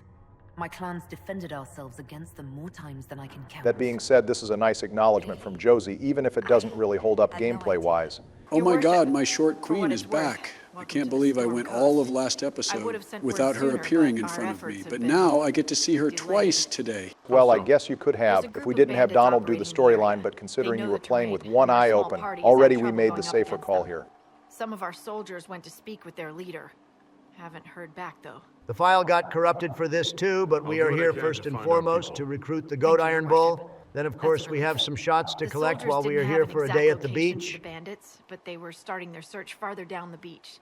With all this fuss, we haven't been able to conduct a proper search. I feel like we are mostly coming here for drinks because compared to the Hinterlands, the Storm Coast looks more barren on paper in terms of content. I know there's a second half. And maybe that's what people like about this area, but me personally, besides being able to see Kirkwall in the distance, I don't have an opinion one way or the other. There are 3 main quests in this area if you count recruiting Iron Bull. All of them are just short, especially compared to future areas in Inquisition. The Storm Coast sits safely in the middle of the road for me, just for the diversity. Also, we get another flavor of dragon. Let the Skyrim invasion begin, brothers. Also, you gross, there is a bunch of mage supremacists surrounding my based big back mercenary. Get them out of here. I guess it's appropriate after hearing about them last episode that now they make an actual appearance in game. But what is this lone squad of Venatori even doing on the beach? Isn't the rest of this area controlled by the next Andraste cult? Oh, that's easy to explain. We learned later in Iron Bull's quest that the Venatori are smuggling lyrium and red lyrium to Tevenor through the Storm Coast. Iron Bull probably doesn't know why they are here, yet he just heard that there would be free Venatori to slime out and pulled up. And that's why we love our based big back Truly, the second best two-hander companion right behind Uncle Ogren. Honestly though, how the hell is there even red lyrium here? I know in the Orlesian area the Blood Mage CEO creates it, and there's a few patches here and there, but isn't there like massive red lyrium veins here? The Storm Coast has a surprising amount of darkspawn, which is also why there are so many Dwarven statues here, too, since there are several entrances to the deep roads here. The Storm Coast was a side area in Awakening 2, so I imagine that the Mother, an architect, used this area as one of their key staging points, and that massive influx of darkspawn tainted the lyrium here. Is that confirmed or just a theory? It's just a theory, but it's better than the alternative that BioWare just wanted this shit to grow everywhere now. Also, I have to give the Venatori props here. They were severely outnumbered when the Inquisition pulled up to third party to fight. But they still flung their guys in the meat grinder anyway. Couldn't be me, I would have turned around and reported back to the mission base already. Damn good to know, Obama. I definitely won't call you when a 7-foot horned dude wielding a battle axe grand slams into me. At least Iron Bull here respects the double tap for the mages too. If I wasn't a politician, Iron Bull would be a pretty dope boss to work for. There is a reason he took over most of the mercenaries from his previous leader, Bull, has good charisma. Also, the golden Scythe 4090 he offers us is a unique gift for Ogren and Origins. The flavor text for this item is it stays cold even in direct sunlight, which it seems to absorb, and that you should avoid direct skin contact. Sounds like some good shit to try on game night or for our own drinking competition. I am glad we all agree how based the Bull is in this game, and we all agree to recruit him, but we need to get him some better drip stat. Bro is basically naked on the battlefield. I think he prefers it that way. Kunari are so used to heat that they have fire immunity and typically don't wear much clothes. Wouldn't the opposite be true here? We are not in Parvalen, we are in Ferelden, in the cold rain. Bro should be freezing his man nips off right now and put a coat on. This isn't a drip emergency, this is just good health practices. So Krem is Tevinner's soldier operating in Orlais. Any specific reason why he has the Amel family crest stapled right on his armor? Clearly it's because Hawk just has it like that and has inspired a lot of soldiers to wear the same armor to inspire fear in the robes. Iron Bull, being a strategist, knows it works too. Nice headcanon theory, but even if Hawk is a full mage apologist who romanced Anders, Krem and the Templar Fort have tons of shields with the Amel crest hanging up. I am positive tons of Free March blacksmiths paint Hawk's logo on all kinds of armor and make up a story that the champion wore it. The Free Marches does have a prominent merchants guild. After all, scams are the name of the game. Good to see, unlike everyone else here, Iron Bull is getting a good bag out of saving the world. That's the kind of grind I look for. Him offering to be a bodyguard doesn't ever really come up after this, does it? He just kind of offers this to make it super obvious that he is going to be another companion on our roster. That just shows that even though we are a skimpy tree-climbing elf, we are still the Inquisitor, and there isn't a bag alive worth taking to cross the legend himself. Also, don't worry about Iron Bull's approval. I'm going to take him dragon hunting next episode personally. I'd go closer to spies, but yeah, that's them. Or, well... The fact Bro just told us all of this up front is hilarious and incredibly honest, even if it is just a tactic at the moment. If the Kunari were going to send the Ben Hassrath to the Inquisition, why couldn't they send a cute red-headed elf instead? No offense, Bull. Bull being Kunari, but Ben Hassrath is very rare among his people, since usually elven converts make better spies as they don't stand out as much. Bull, however, was such a competent soldier but incapable of following direct orders, so they stuck him to spy work instead of the front lines. I guess that explains why Bro's built like Sten, but is way more based than he is personality-wise. So wait a minute, Donald, I have to ask. You have beefed with every single Kunari we have met so far in our series, even Talus, who is a hot elf. But now all of a sudden you are glazing Iron Bull, who is just as devoted to the Kunari doctrine as the Arashok or the Sten are. If you really think that, then you are flat out wrong and confused more than usual, Sleepy. Iron Bull has a respect for some of the Kunari traditions like battle meditations, hating mages, and state-mandated Kunariacy, but he still has massive issues with how they operate and is really just looking for something better to switch teams, which we are going to give him.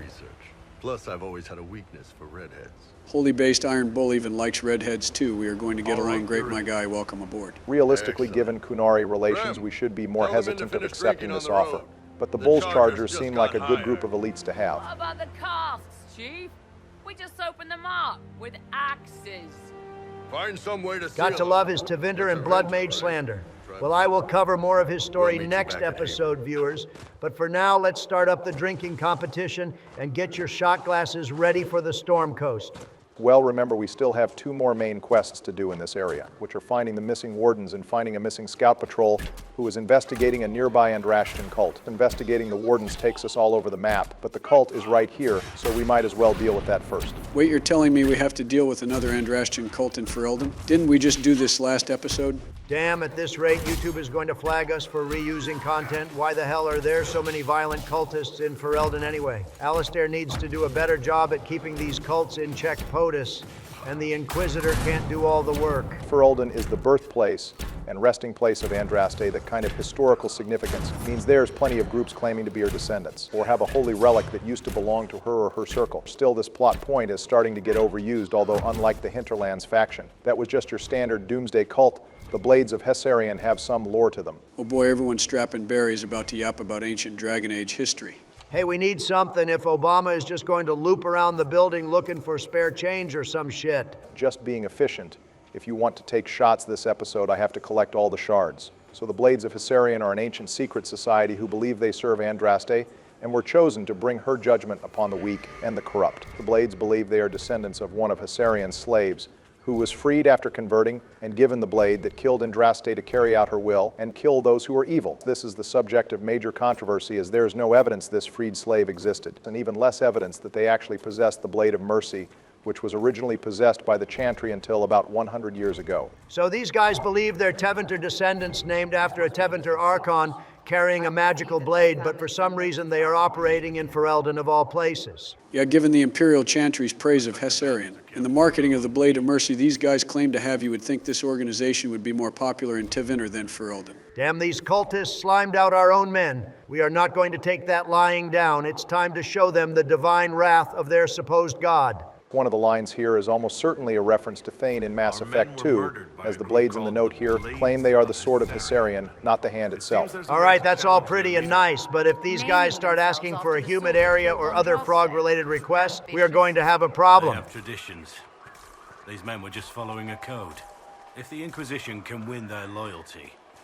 It's interesting how out of all the companions, Blackwell is the one who wants to try and steer them towards a different path and give them a path to redemption. Holy shit, a random dragon coming to skill check you, Obama. Time to lock in. This is the equivalent of a in-game cutscene. The dragon and giant are beefing with each other, and either the giant is going to get cooked or the dragon flies off after getting bored with the giant. And we finish it off.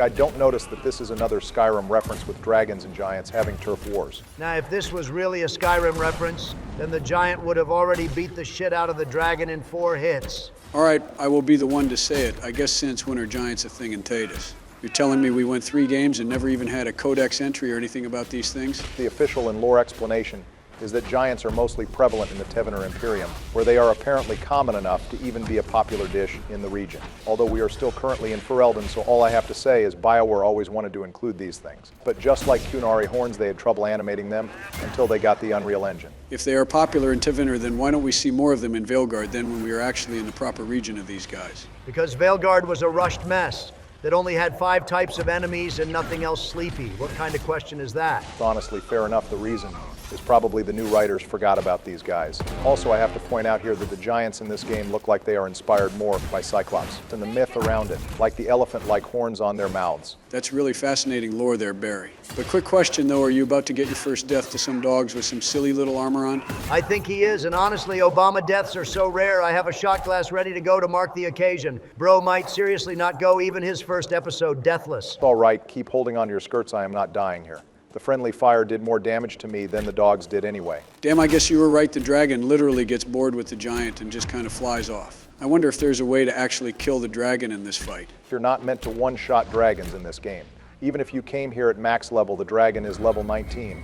I think the only way you could kill the dragon that quickly is with cheats, and even then, I imagine it just flies off at 1 health or something. Anyways, here's the first Asterium we have to solve here, and this one is going to be more worth it to solve than the Hinterlands ones because of the loot. What the fuck even is this thing? It looks like a weird bat mech or some kind of weird cave drawing of a bat. It kind of looks like 4 chips surrounding dip, if you ask me. Oh great, now I need a snack. Thanks a lot, Sleepy. All right, I know constellations are left to interpretations, but the actual constellation is called Fervinial, which is a leafless tree and likely the depiction of Andril, the elven goddess of the hunt. Given its shape, I imagine this is what eventually inspires the tree of the people that we see in city alienages. Wow, that's so fascinating, Obama. I love hearing random facts about the oppressed elves. Quick thing though, are you actually going to solve this puzzle at some point today? Because this shit still looks like a math equation with no end in sight. Looking at trees here. Hey, Earth to Barry, we asked if you can solve this, or do you need to look at a wiki or something else? Because this doesn't make any sense. Yeah, I got this. Don't worry, just have to carry the 2 here and there. Yeah, I got it. How the fuck does carrying the 2 and doing math have to do with a connecting puzzle, and more so, how the hell did that work? The bigger question is how this thing is really supposed to be a tree. It really changed its entire shape and removed other lines to do some kind of fusion dance. I pretty much remember the solution to most of these. I actually really enjoy the flavor text on them, even if they are tedious on the surface. You know, Cassandra, you really ought to have armor with gilding. Or dragon scales. Preferably both. Would that not be impractical? It would be dramatic, my dear. Half the value of armor is intimidation. I prefer the half that keeps... Good to see the 2 girl bosses of our squad already bonding, though I am surprised it's over armor fashion, and not their mage hatred or maybe their noble experiences. The royal robe had a point. Intimidation is half the effect of armor. If you can scare away the common fodder with heavy armor hockey, then the fight gets 20% easier. Damn, I really do miss the intimidation skill from Origins. It did cost people to miss out on some fun fights, but it was a nice roleplay opportunity for those who wanted to skip encounters. I miss it too, but it's the price to pay for playing the most intimidating protagonist in the first game alone. Wait, hold up, there's a Hard and Hightown novel in the Lighthouse building? Damn, Varric really has fans all over the world at this point. This is Chapter 2, mainly featuring Don and clearly a reference to Aveline's husband, as he even plays Wicked Grace investigating the murder of a magistrate Shamus. Damn, it's really good the Viscount isn't around to read that. Bro would be pissed that Varric is using his son's death for a marketable best-selling novel. Yeah, he would probably lose his head at the fact his son's best contribution to the world is a base novel from an even more base dwarf. Anyway, we finished the ship's salvage quest, so take another shot, viewers, and we also built the Mercy Crest. So we can pick up more agents in a fair duel against the leader of the Blades of Assyrian. We can also pick up another Asterium on our way. Barry is really over here hardcore optimizing the Storm Coast. I guess he does have 2 whole areas to get through, and he's only mostly through the first one, so it makes sense. Also, this puzzle should have definitely been the first one we solved. This one looks way easier. Hell, this might even be easier than the first Asterium I did in the Hinterlands. It's literally just a bunch of triangles. Yeah, I believe the first one we finished is the hardest one in the area, but the third one is also a little more complicated with the zigzags and crosses. Anyway, this next one is known as Man in Chains and is commonly associated with Tivener slavery, although given what we learn about the ancient elves, this constellation could have just as easily been inspired by them and the eventual slave revolt. Yeah, there's really just so many oppressive cultures of slave owners, it's hard to keep track. Also, I see what Donald means. There's no way that Stark Pattern looked like that when we finished it. I'm always right, Sleepy.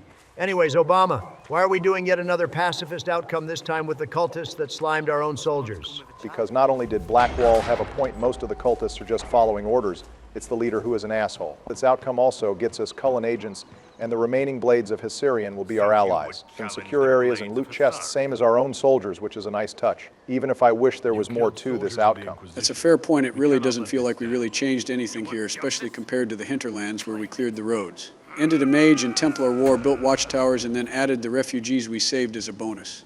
But here we just recruited soldiers, and that's it. I mean, what do you want these guys to do? Feed the homeless and establish a civilization of their own?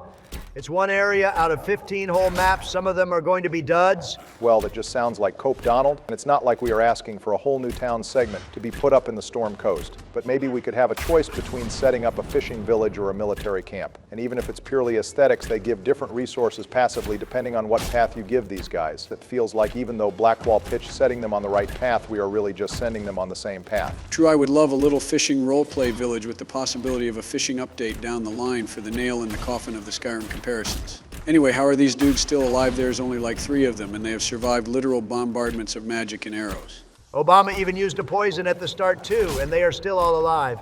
I can see why we went the pacifist route here. I know Bro was built like God of War Thor, but I didn't think that meant he has his durability too.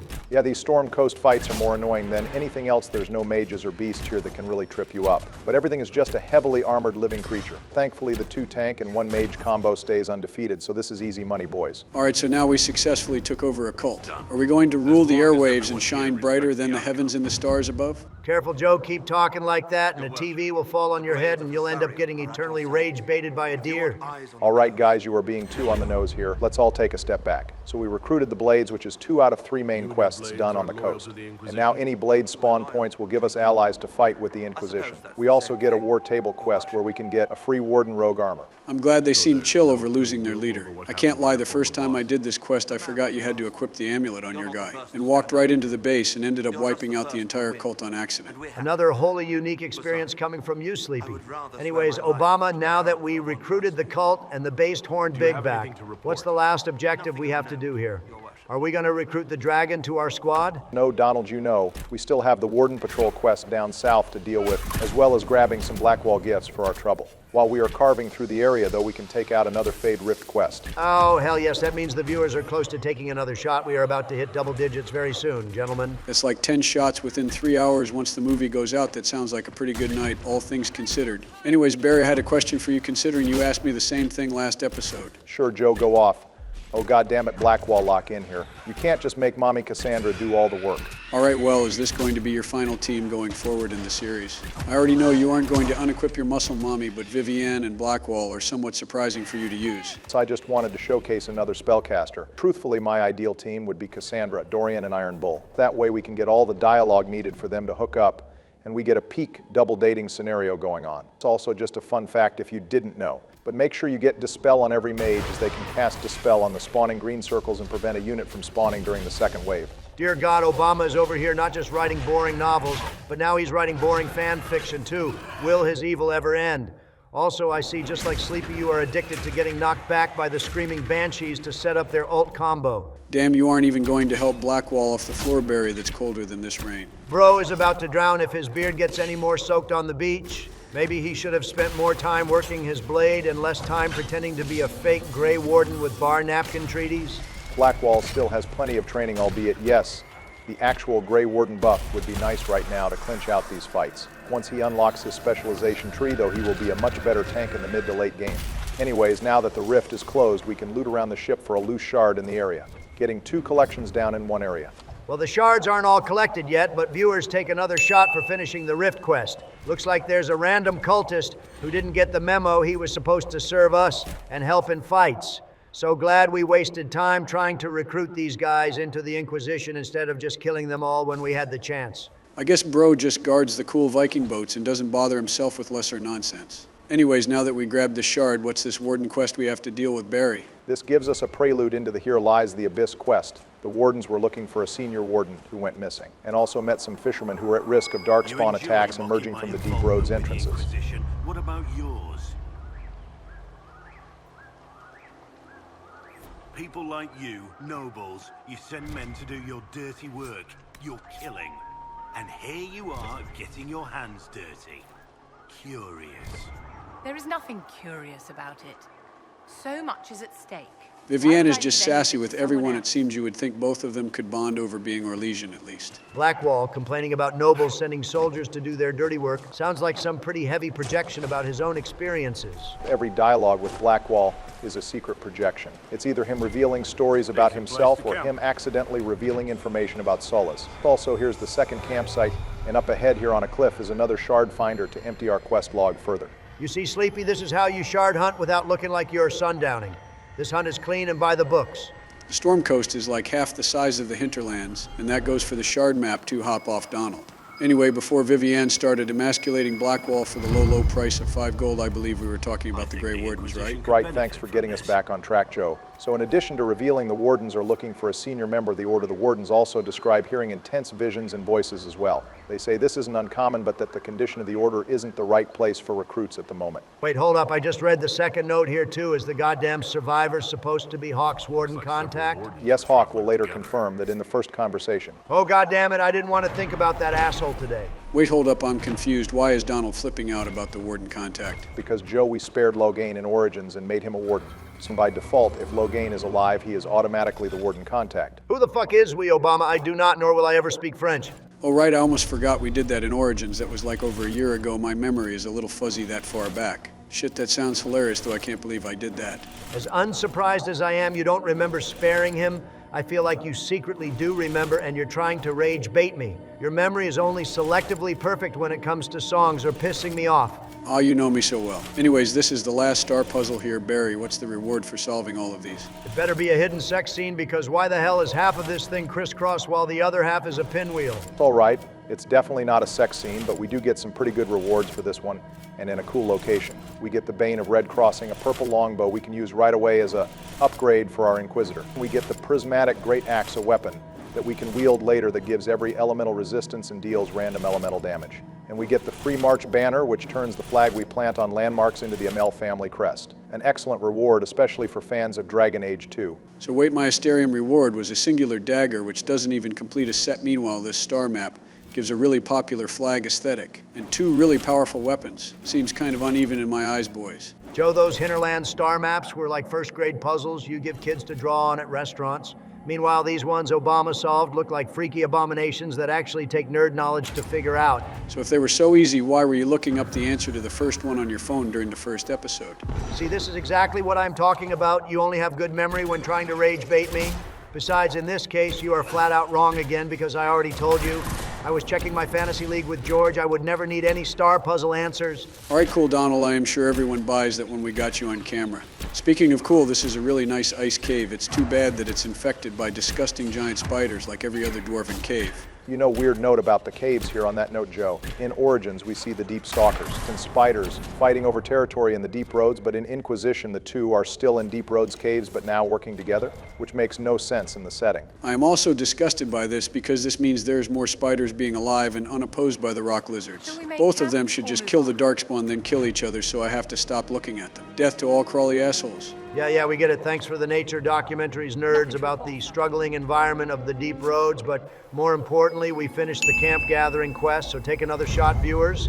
Maybe this one will be just enough to care about the environmental beef with spiders and deep stalkers. Probably not, but hey, anything is possible. I thought you'd be more empathetic about it, Donald, if not for the spiders, then for the base dwarven support that the 2 species provide for the little guys. Only spiders I care about is the Dark Souls Hot Chaos Witch, and only animals in the deep roads I care about are nugs. So we have a healthy supply of nug nuggets with extra dipping sauce. Oh, and look at that. The mage waifu is about to glaze your muscle mommy, Obama. I would hardly call it organized.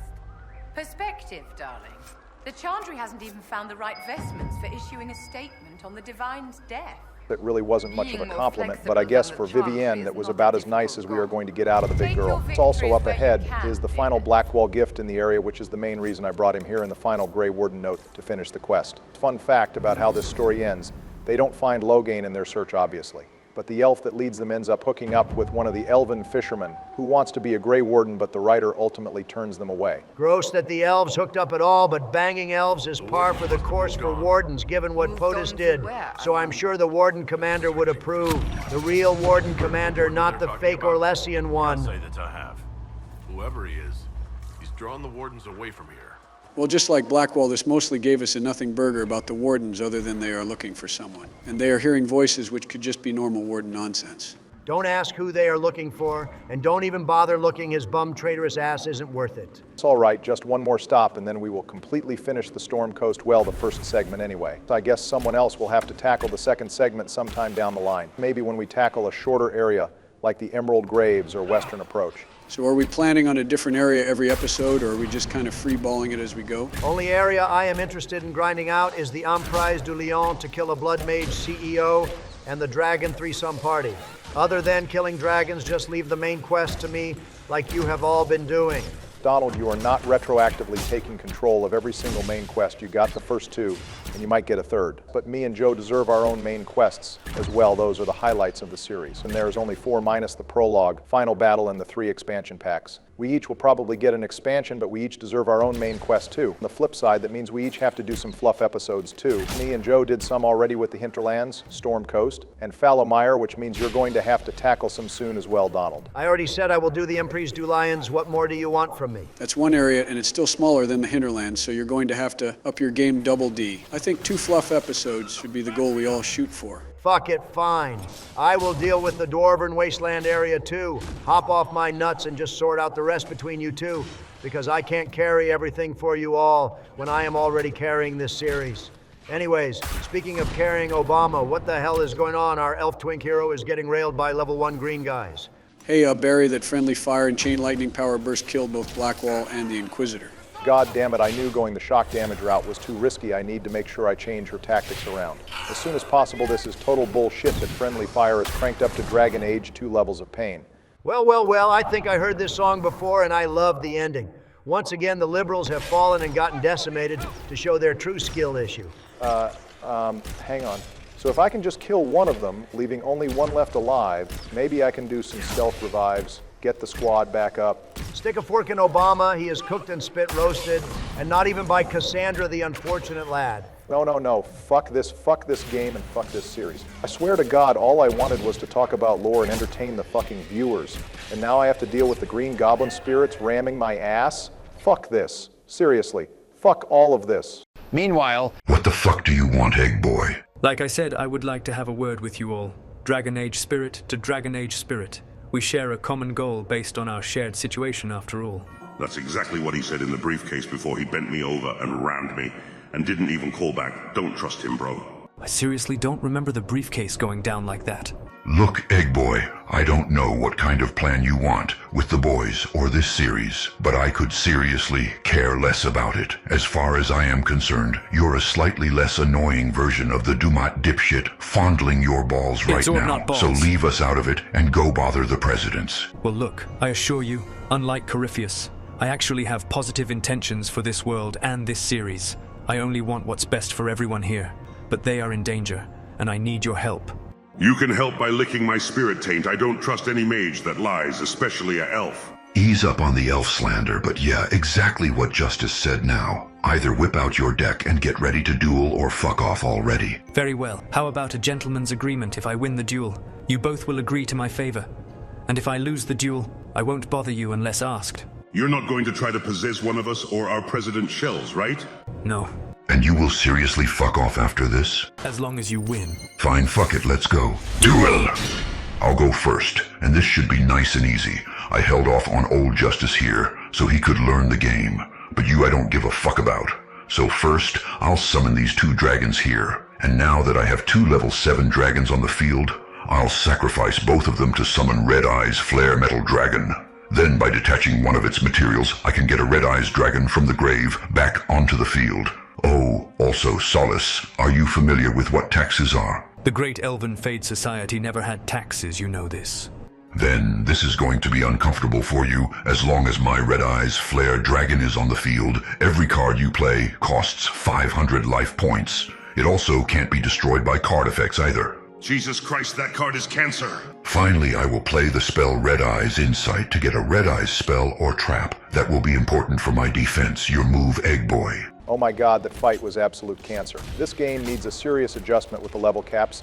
There's no reason I should go from level 8 spiders to level 12 spirits in the same dungeon instance. Really, Obama? Because personally, I thought that fight was absolute cinema. You lost your lead in the death competition almost immediately, and you still have the zombie wasteland to go.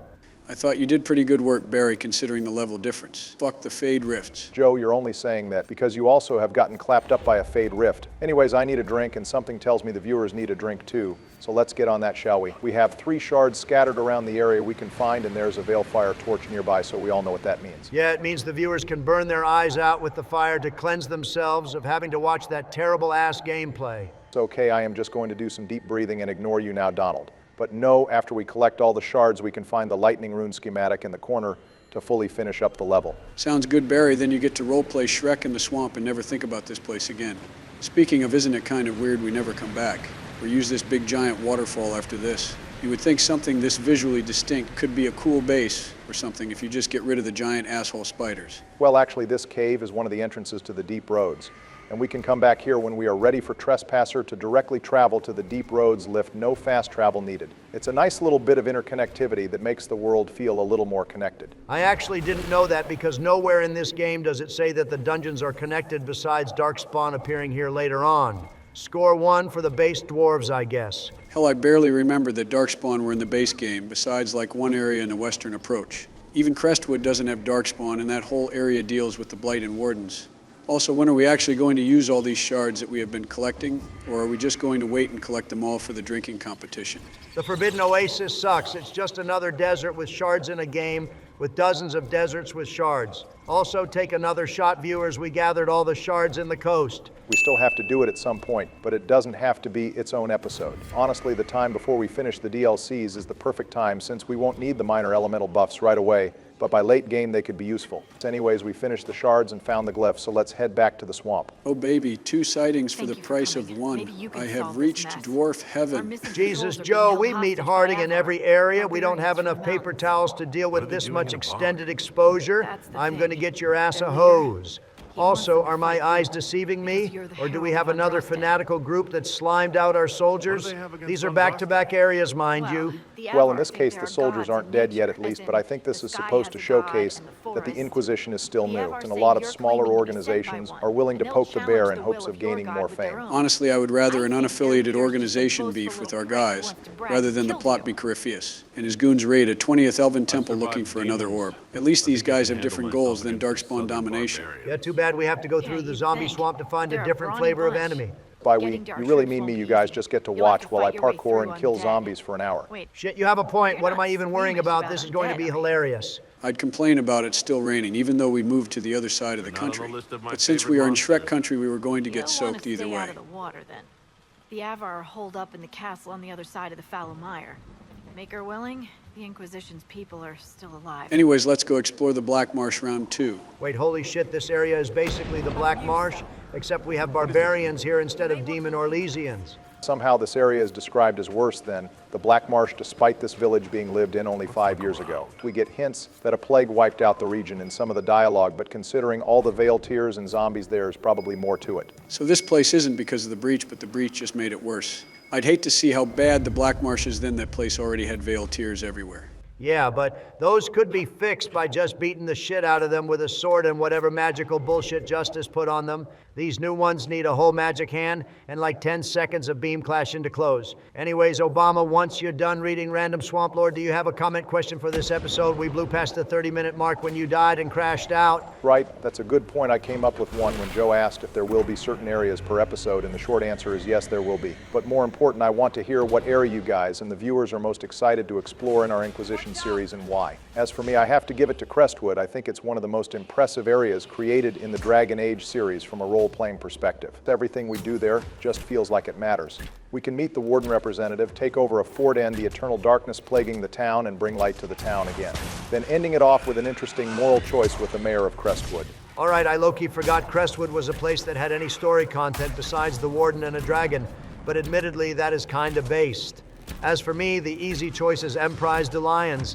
Not only are snow maps just peak and we have the dragon orgy to contend with, but we also get an incredibly base storyline between Sir Michel and the Blood Mage CEO Imshael, which is one of like 5 bosses in the base game that offers any challenge and mechanics to it, and his smug ass is just begging for a holy smite.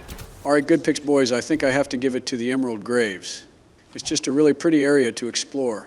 And I like the fact you can plant a flag on like 12 different trees that are graves just for lore. And the elven influence is just peak. Wait, that's it? Yeah, pretty much. Also, I want to explore the elven temple there since there is some really peak lore about the Dalish uprising. It's all right, fair enough. So viewers, comment down below what area you are most excited for the boys to play and why. So our editor will read everyone and we will feature our favorite next episode. Speaking of features, Donald mind shouting out a few super thanks from last episode. All right, sure thing, Obama. Thank you for the $100 from Randomly Entertaining. It made our day to hear our series made you start up a Dragon Age playthrough, since that's our secret goal with this series. And thank you for the base Templar support too, my brother. We know you're a relatively new donator, but we still thank you for this absolutely insane amount of support. It means the world to us and to the growth of this channel. We also have $10 from Robert Wadsworth, the resident trader of the egg, and another $10 from Xander Klein for being a longtime fan.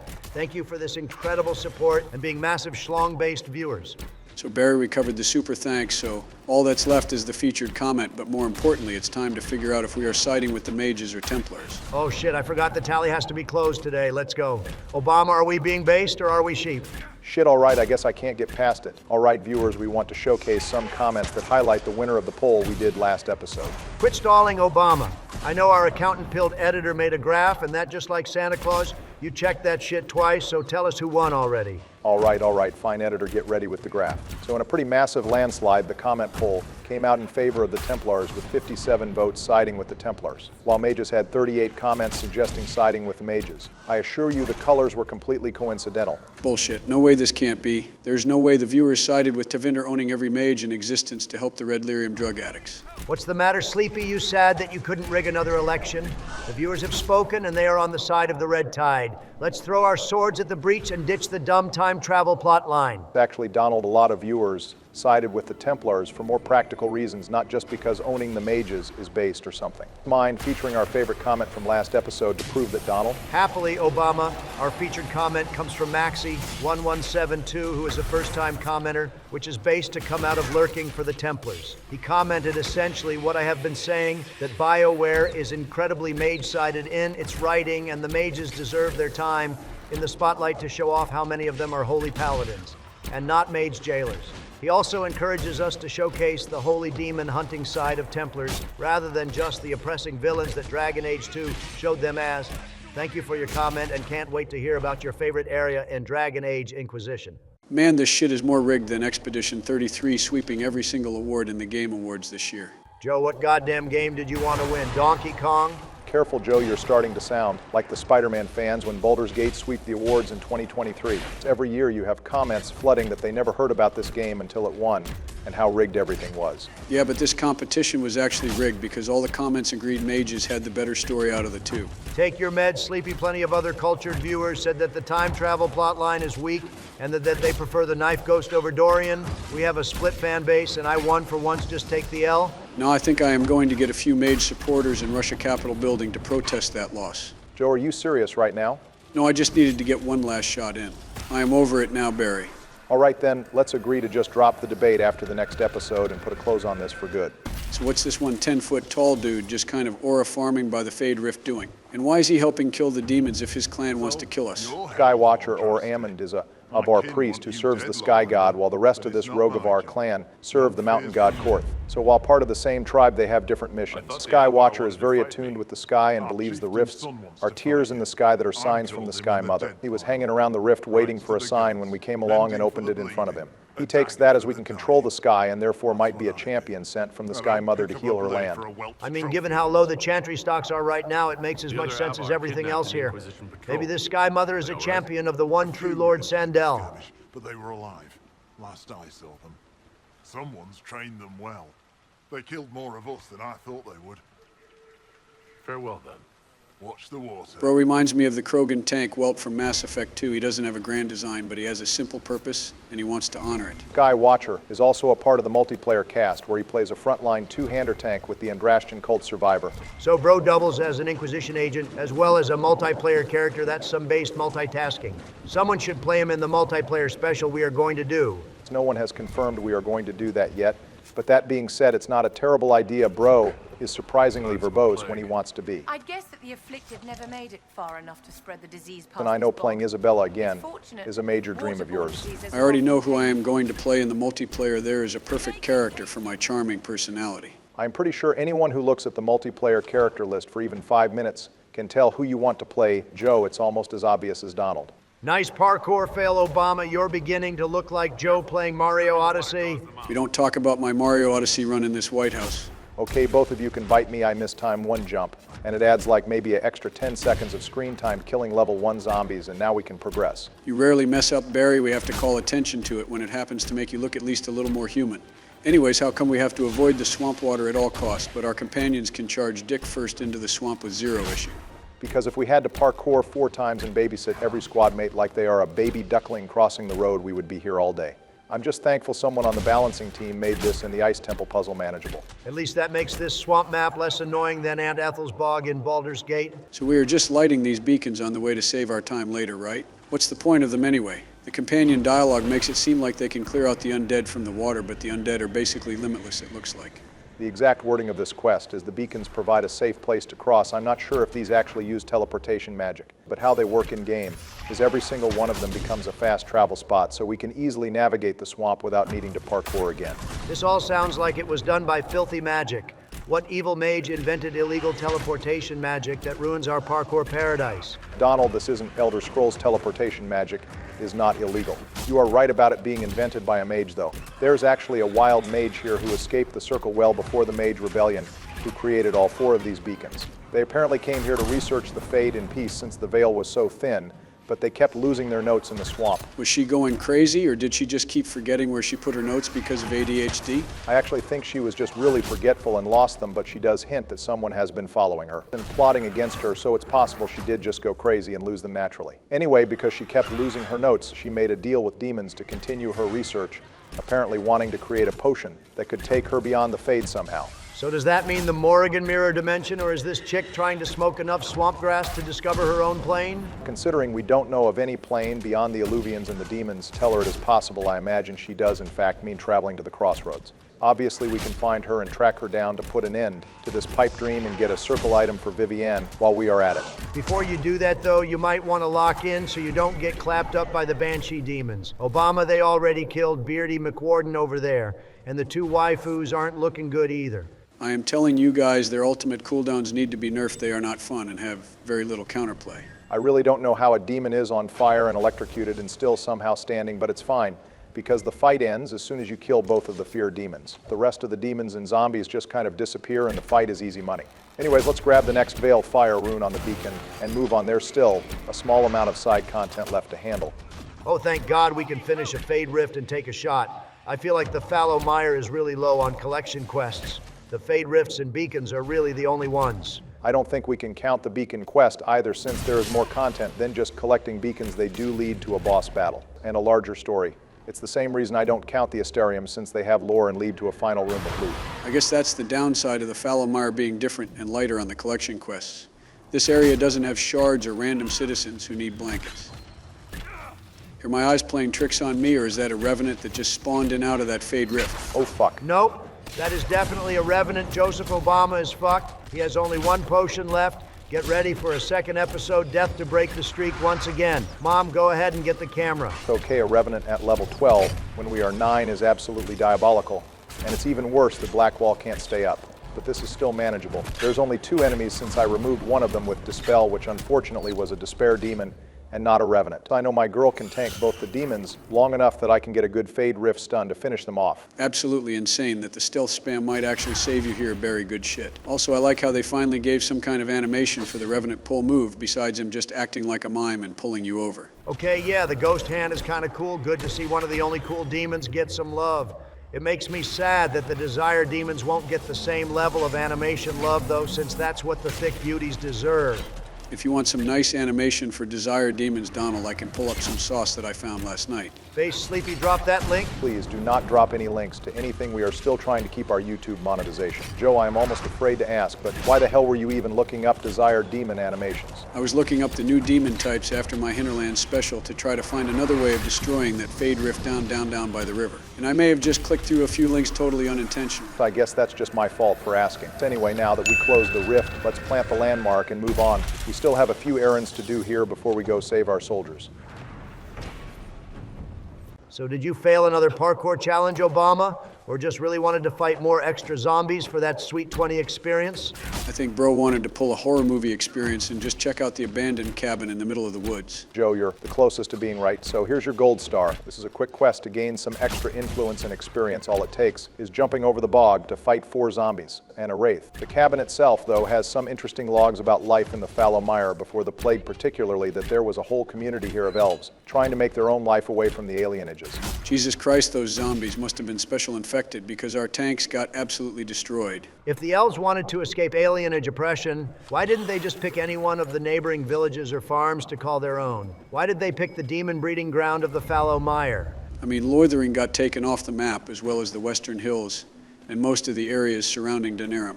Maybe there just wasn't that many villages left that were stable after the Blight. That's option one, and option two is that even if there were still villages that survived the Blight, they wouldn't exactly be ideal areas for elves to live in. Most villages are still primarily human-centric, and elves, being the minority, would still be open to harassment at best or violence at worst. Also, some of the journals here reveal that whatever caused the plague, the people here came together to try to mass grow elf fruit and spindleweed to treat the sickness, which is a nice bit of flavor text to explain why there are so many helpful herbs growing in a mostly blighted area. Didn't the royal robes say the sickness was waterborne, not airborne? So if these smooth brains just moved out of the damp swamp and stopped touching the water, they would have lived. If real-life people don't move out when they're in danger of a hurricane hitting their home, I doubt they are going to move, because they are getting a small cough honestly. Besides, the journal entries show that the elves were at least kind of happy here. I do like the implication that the water is what killed all the elves here. And then when we touch the water, that's what makes the dead attack. That's another nice touch with the area. Everything here makes sense and is explained even if it isn't talked about directly. It's too bad all of this is kind of hidden in parkour mechanics that people find overly annoying. We should probably be worried about how much you have touched this water already. Obama, that shit is more toxic than city harbor water at this point. Also, you're about to lose both the tanks to zombies again. Good work. I really keep forgetting to turn off Vivienne's chain lightning magic until we get some resistances to it. I don't know why I thought using this skill was a good idea in a friendly fire playthrough. It's fine, though we can wrap up the final demons with or without tanks and finish the beacon quest and wrap up the last few quests in the mire. So what's the benefit of getting every single one of these beacons buried, or is it just the fast travel areas and the final boss? The fast travel is the main appeal, but it is extra useful because there are 2 side areas that can be restored in the mire after discovering the beacons. They aren't too impressive, besides them having companion gathering quests, so we might not show them on camera, but still important for a completionist grind. Something tells me those restored sections are just going to have more elf diaries about how much they hate having a cough because they won't leave the cold and terrible swamp. You would be correct. Donald the Two Bridges extends to a small area of the village with some codex entries, and another area extends to a small lootable crevice. Anyways, that's all of the beacons taken care of, so let's cut ahead to the mage campsite. All right, change of plans, viewers. For some reason, the mage in the campsite was 1 hit away from death fighting some of the bog wildlife. So the fight was pretty much a snooze fest, so we are going to show off the final battle with the Avar instead.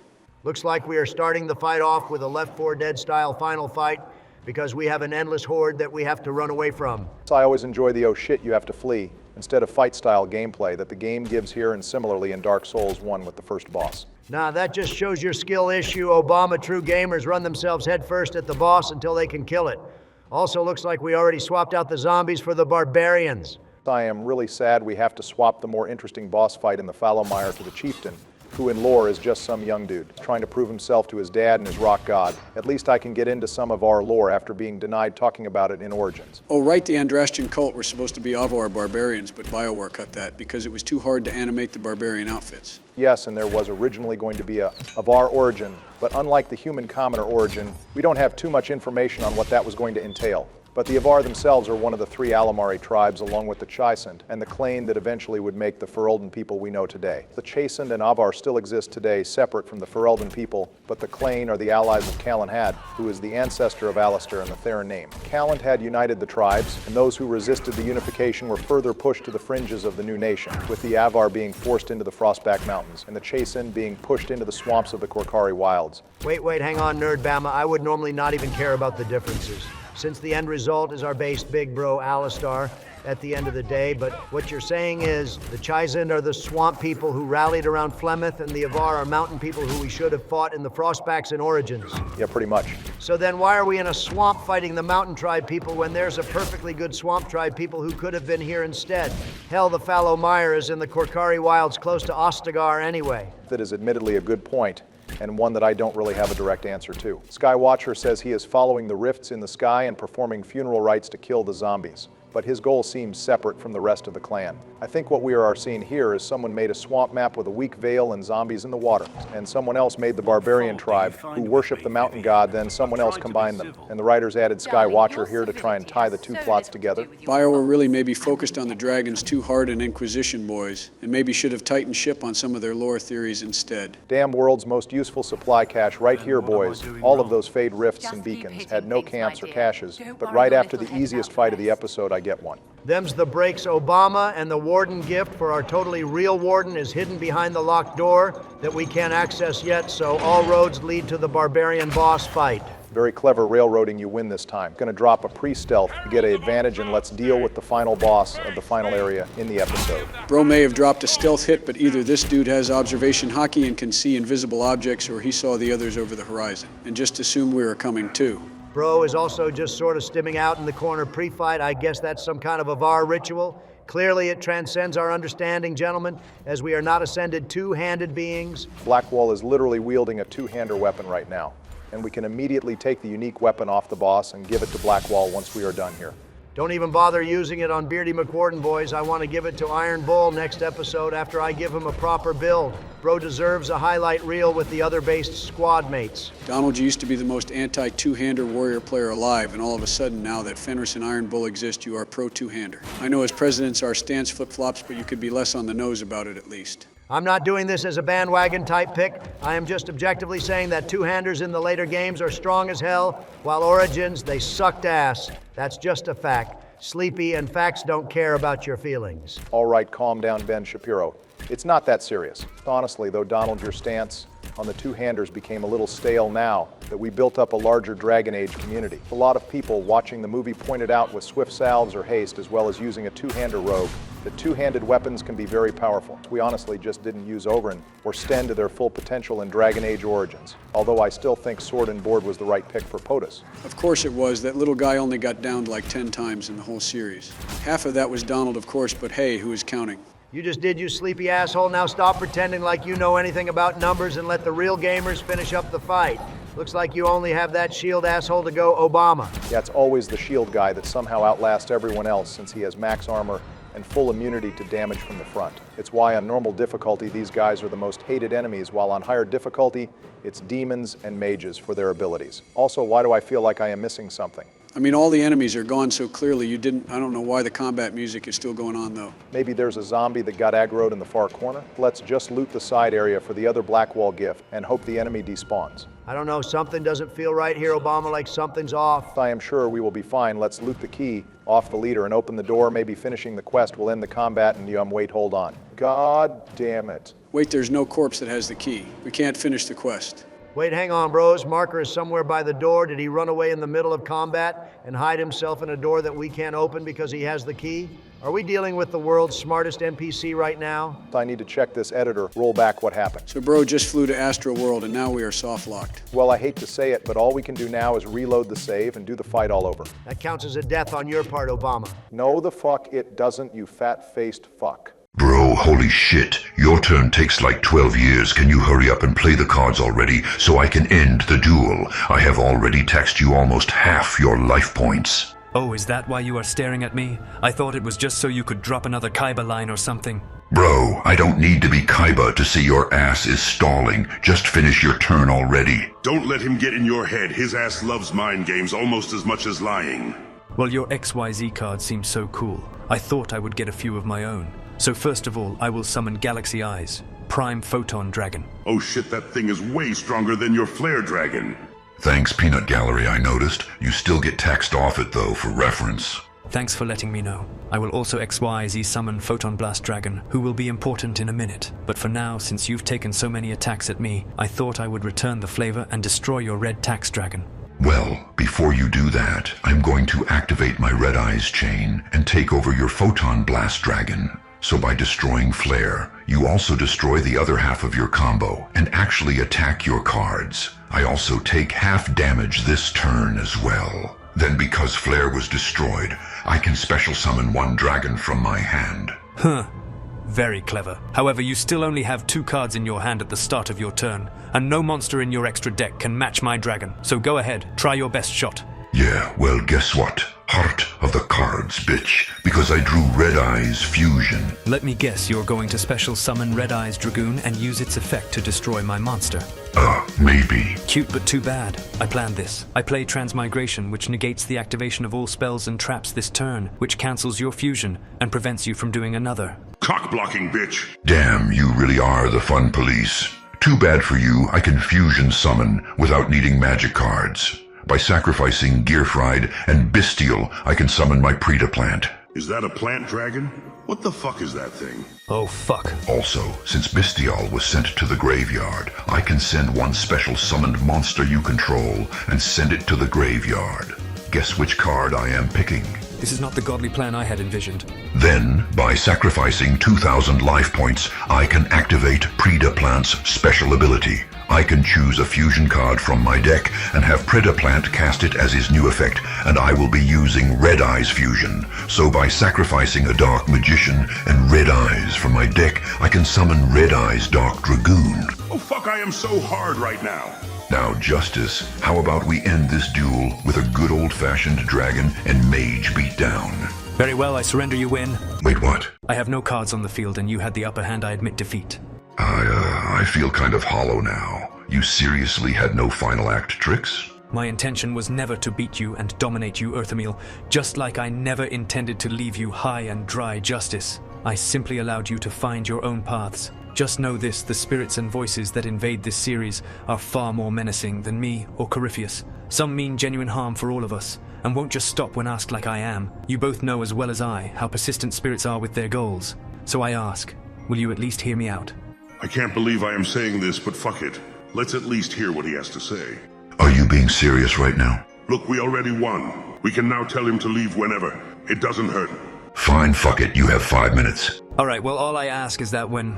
And that calls it for the boss. It only took 2 tries, but he didn't try to ascend to the Fade this time, so it was easy. I have played this game dozens of times, and I have never seen that level of bullshit happen before. You have to be cursed by our Lord Sandel or something, Obama. It's not even the first bug with bosses either. First the mage dies to random swamp wildlife nearby. And now this dude decided he knows how to skywalk. Glitches will almost never happen until you press record and upload your gameplay to YouTube. As soon as the game knows you're on camera, it starts bugging out worse than a pre-launch day Bethesda game. Anyways, after collecting all of the gifts and the unique weapon, we can finally finish the quest. Don't forget the key this time too, bro. Almost defeated the Inquisition by hiding behind one locked door. I'm actually amazed he kept the Inquisition scouts alive if all he wanted to do was fight us. I feel like bro could have just used them as bait, then kill them to give us the emotional Super Saiyan amp he wanted for glorious combat. It is admittedly rare that we get a happy ending out of Dragon Age quests. Most of them end on a bittersweet note, or just outright abruptly with death. Still, we inspired a few soldiers to our cause today, and now we can go and recruit Skywatcher. Bro was just sitting on the sidelines watching the fight unfold so he could side with the winner. Hey, nothing wrong with being a big back that waits for the right moment to show an opportunity. I respect the grind, especially since he is choosing the right side. Aye, I'll join you. Let me make peace with my kid, and I'll find where you set your flag. Skywatcher has a little more to his story. Once we reach the jaws of Hakon DLC, which might endear him more to some viewers, we are basically done. But I did want to showcase one war table quest line that we can finish tonight to start to wrap things up. Let me guess you're giving us more reading again, Nerdbama? Yeah, pretty much. So this quest here finally delves into some of the mysteries of the Temple of Sacred Ashes we explored in Origins. Apparently the Chantry historians just never got around to it the last 10 or 12 years. Probably too busy building a tourist attraction on the temple grounds to bother investigating the history of the place. Let's just have my beautiful bard take care of it. She explored the temple once already, so she knows what to look for. Wow, how cool a lifeward amulet for our trouble. You're really having our viewers on the edge of our seats, Obama. Just read the next quest, Donald. Looks like we found some runes that are neither Tevener or Elven in nature. Don't forget to use my beautiful bard again this time too, Double D. Damn, twist my nipples more sleepy, why don't you? All right, so we let the bard and the robes investigate the runes, and surprise, surprise, they are Alamari in nature, because Andraste herself was chastened. And Obama had a whole yap spree earlier about the Alamari tribe, so now he wants to capitalize on it. Also, the mind-reading ghost that guarded the ashes is mentioned here too, unsurprisingly, since he was the only one living in the temple. All right, last quest here. Looks like we tracked the runes to an island off the coast of Ferelden. And now we need to search the forest island for any connection to the Guardian. We started this quest with my beautiful bard, so let's have her end it. The reward for this quest is the Belt of Urgency, which massively increases attack speed when health is low, a very strong item for Reavers or Rogues to have. So Iron Bull? Got it. So one question about all this nerd-bama, they are saying evidence of the Guardian was found on this island. But we find the spirit of the Guardian back at the temple, and not in this island where he retreated from the temple to the island. So did he retreat and then come back, or did he die on the island and they're changing the lore? We can actually learn a bit more about this quest from the Lyrium Ghost ending with Liliana. But I imagine this temple was where the Spirit of Faith originally found the Guardian, and perhaps where they fused. Maybe the Spirit Guardian came back to the ruined temple now stronger, and repelled the threat where he waited until POTUS came to the temple and passed the trials. It's definitely open to fan theories, so viewers, comment down below what you think. Anyways, one more errand to finish up this episode. Why are we back in the Hinterlands? I did not consent to see this place again. I wanted to show you and the viewers just one way you can destroy this Fade Rift, by escorting the lost Druffalo down to the rift. Oh boy, the last time a Democrat tackled this Fade Rift, it was hilarious. Let's see if this river rift can get me 2 nickels while I have the White House staff heat up some popcorn for me. I am not going down this time, Donald. We are 2 levels higher, and we have a 5th member. The Druffalo seems a little nervous to fight the demons, though. Bro might be a big back, but looks like he is more of a gentle giant. Whether or not he wants to fight, if I just usher him forward enough, he will eventually get targeted and forced to square up with the demons. Sort of like throwing a kid on a bike and making them learn it on their own. Holy shit, they're already on the 2nd stage. What the fuck is happening? I mean, at least if you finish this rift, the viewers take another shot, but good God, the Druffalo tactics are overpowered. Never underestimate the Druid River strategy, boys. Anyways, with another quest finished, we can begin to wrap up. Thank you all for watching, viewers. We know the last 2 episodes have been somewhat filler episodes, but you all have made them blow up in views, likes and comments anyway, which we greatly appreciate. Next episode, we have a plot-heavy filled time for you. Donald will take on the first dragon and recruit the Templars and probably close the breach too. Don't forget to like the video and comment what area you're most excited for the boys to tackle. And if you like Dragon Age content or President's content, join the Discords in the description. The filler time is done. It's time to become the chosen one. With the based paladins, the rift will close, and hopefully our viewership grows. Welcome back, viewers. Look at us getting back to consistent uploads again. It's almost like we are legit YouTubers now. We have a massive banger for you all today, including our first army recruitment for the Inquisition, and our first dragon fight. It should have been the mages, not the Templars, but I guess we are okay with the Tiviner Imperium just owning every mage in existence. Hey, we will have 3 mages in our squad, and 3 more were recruited as allies during your Hinterlands episode. The rest will sort itself out. Besides, once we have the base Templars, we can curb all the mages and take over the Imperium. I just have 2 stops to make, first one of which is glazing the based Iron Bull. Iron Bull already showing off his keen detective skills, sizing up Cullen's Templar training immediately, if we were in Origins. Or 2 Iron Bull would have some incredibly interesting dialogue interrupts to suss people out. Since he is in Inquisition, though, he actually has very little interrupts compared to Solas or Cassandra, which is a massive waste at how perceptive Bro is. Still, the big back loves redheads, so he is aces in my book. This might be the first companion in Inquisition, besides Varric, that we all like in this game so far. That's true, because I hate Sarah and love Vivian while you like Sarah, but hate Cassandra and Vivian. I don't hate her, I just think she was too mean to Varric. All right, boys, we are getting off track. Let's focus on Iron Bull right now. Bull might be jumping the gun, but he is the first real person who considers Lavalin a potential leader of the Inquisition by calling us boss and pointing out that we make the tough calls. And we live with the consequences too, because even if we are an elf, we aren't as wimpy or emotional as the rest of our kin. Let's just ignore Follisum and Briella, who can make the hard decisions even if it bites back at them, sure. But I'll accept the elf slander this time since the praise is directed at Lavalin. I think we have a higher chance of GTA 6 coming out next year than we do at this war ending after we close the Breech Bull. Well, now that we've finished the slight but earned glaze, let's learn a little bit more about the Horned Dudes and the state-mandated Canariacy.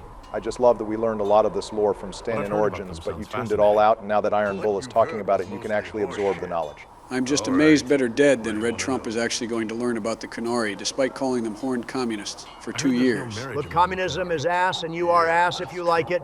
But that doesn't mean glorious capitalism can't evolve and grow from learning a thing or 2 from other systems. Example 1, gentlemen. I am sure some people are perfectly down with sex being used for procreation or pleasure, only but just like Cassandra, I for one need some passion in my life. Of course you do, nerd, but low-key the divorce rate and failed relationship pandemic we are in as a society wouldn't nearly be as bad if the free Quinariacy existed. Not surprising you of all people are proposing this Double D. So does that mean Iron Bull's romance is a more casual one like how Isabella and Morrigan present themselves at first? I have done every romance at least once, and yeah, Bulls is definitely more casual, almost being entirely about sex at first. However, he does call you Kadan and show concern over you, so there is more feelings in this relationship than he initially lets on. More making it up as you go along. Plus, you folk have redheads. I think Iron Bull just wants to avoid the drama that nearly every other Dragon Age companion has in this game, and honestly, it's greatly appreciated. We already had full daddy and mommy issues in the first 2 games, and now Inquisition has everyone going through a deep personal crisis or trauma, so to have a dude who wants no drama and just wants to fight big shit is greatly needed. Me and Bull are still on one mind, it seems. Also, Obama, you're probably the most qualified to estimate this. Could the Qunari really conquer the South if they wanted to? It's really hard to say. Sure, Ferelden and Orlais aren't unified, but if a serious invasion happened with Alistair and Enora at the helm, an alliance would easily form to hold them off. Plus, sending a massive amount of forces would leave them open to Tevinter, who would reclaim a massive amount of territory back from them, so it might hurt them more than help thinking at it from a civilization simulator point of view. So basically their best bet is spies and overthrowing the government through a coup, and terrorism got it. I noticed Iron Bull didn't even mention Blackwall in this conversation. Does he just not have an opinion on him, or is it that he doesn't even know he's a squad mate yet? Blackwall wants to be a soldier and a warden. He would fit in really well with the Qunari, as long as they didn't make him do clearly evil shit. Cassandra, however, couldn't be a soldier, as she would forsake not being a woman anymore. And yeah, that would be bad. Really, I would say Cullen and Blackwall would do okay and no one else. The way Iron Bull describes the communist agenda sounds reasonable, but I can tell it's all propaganda. I mean, he probably is right. Bakers and farmers have the same job, with little personal freedom, and unlike the South, there's no racism. Yeah, for the working class, it's all the same because both systems need them for the same thing. It's once you get to soldiers, leaders, and more specific jobs that you start finding issues like oppression, executions, secret police, and gender inequality. Bro added the last one to prove a point, not because he actually cares about that issue. Yeah, don't get too wet on that soapbox you're sitting on, Donald, although you do have a point. I don't think Bull's intention is to feed the Inquisition propaganda. His perspective on class issues is just this simple, and he views the Qunari not too different from Southern society. Anyway, now that we've covered the based big back, let's go check on Cullen. I feel like Bro has gotten no screen time since my last episode. He hasn't, but to be fair, he isn't a squad mate, and unlike the other advisors, he doesn't have a specific cutscene. He just has general information for the Inquisitor. He is still a part of the inner circle, and he does still have some perspective on the Templar questions we had during our Hinterlands episode, so it's worth diving into, especially given the main quest we are going to tackle this episode. Yeah, maybe we can finally figure out what's the deal with Templar vows, for example. Like, I know Cullen can bang a female Inquisitor in this game, just like Wesley did in Dragon Age 2, but then other Templars still get in trouble for it. Well, in Cullen's case, it's because he left the Order and trying to do his own thing for the first time, so he has that excuse. That does bring up the question, if they made Cullen leave the Templar Order for the express purpose of him being romanceable for Cullen's sense. Knowing how aggressively horny this game is during every other situation, I wouldn't be too surprised. Also, Cullen mentions a chantry in the town he grew up in, but I personally went to Hanleith in Origins and didn't see any kind of chantry, so what is he even on about? I don't think that tiny area we visited as a DLC mission was supposed to be the whole village of Hanleith. I imagine there was a chantry and farms in the distance that we just never saw. That's most likely the case because Cullen talks about his family like they are still alive. Meanwhile, most of the town was burned to the ground. I imagine Cullen's family lived away from the shale statue at the center of town. Otherwise, they must have been the like 10 or so people hiding in Wilhelm's cellar that made it out alive. Honestly, making Cullen related to Wilhelm would have been some pretty cool writing. It could be an awkward tie-in with Shale and give him magic in his bloodline. It would explain his hard stance against magic throughout the series. Actually, a semi-decent pitch from you, Sleepy Color, me impressed. I always think your writing skills extend only to Wattpad fanfiction. Blow me down. The Templar idea of brotherhood might explain the reason things went so downhill so quickly for the Order after they split from the Chantry. The Order probably thinks no Templar would have bad intentions for one of their own, and that's how Red Lyrium spread so quickly. That's the same way with real life, though. Most people don't try drugs because some dude on the corner is selling them.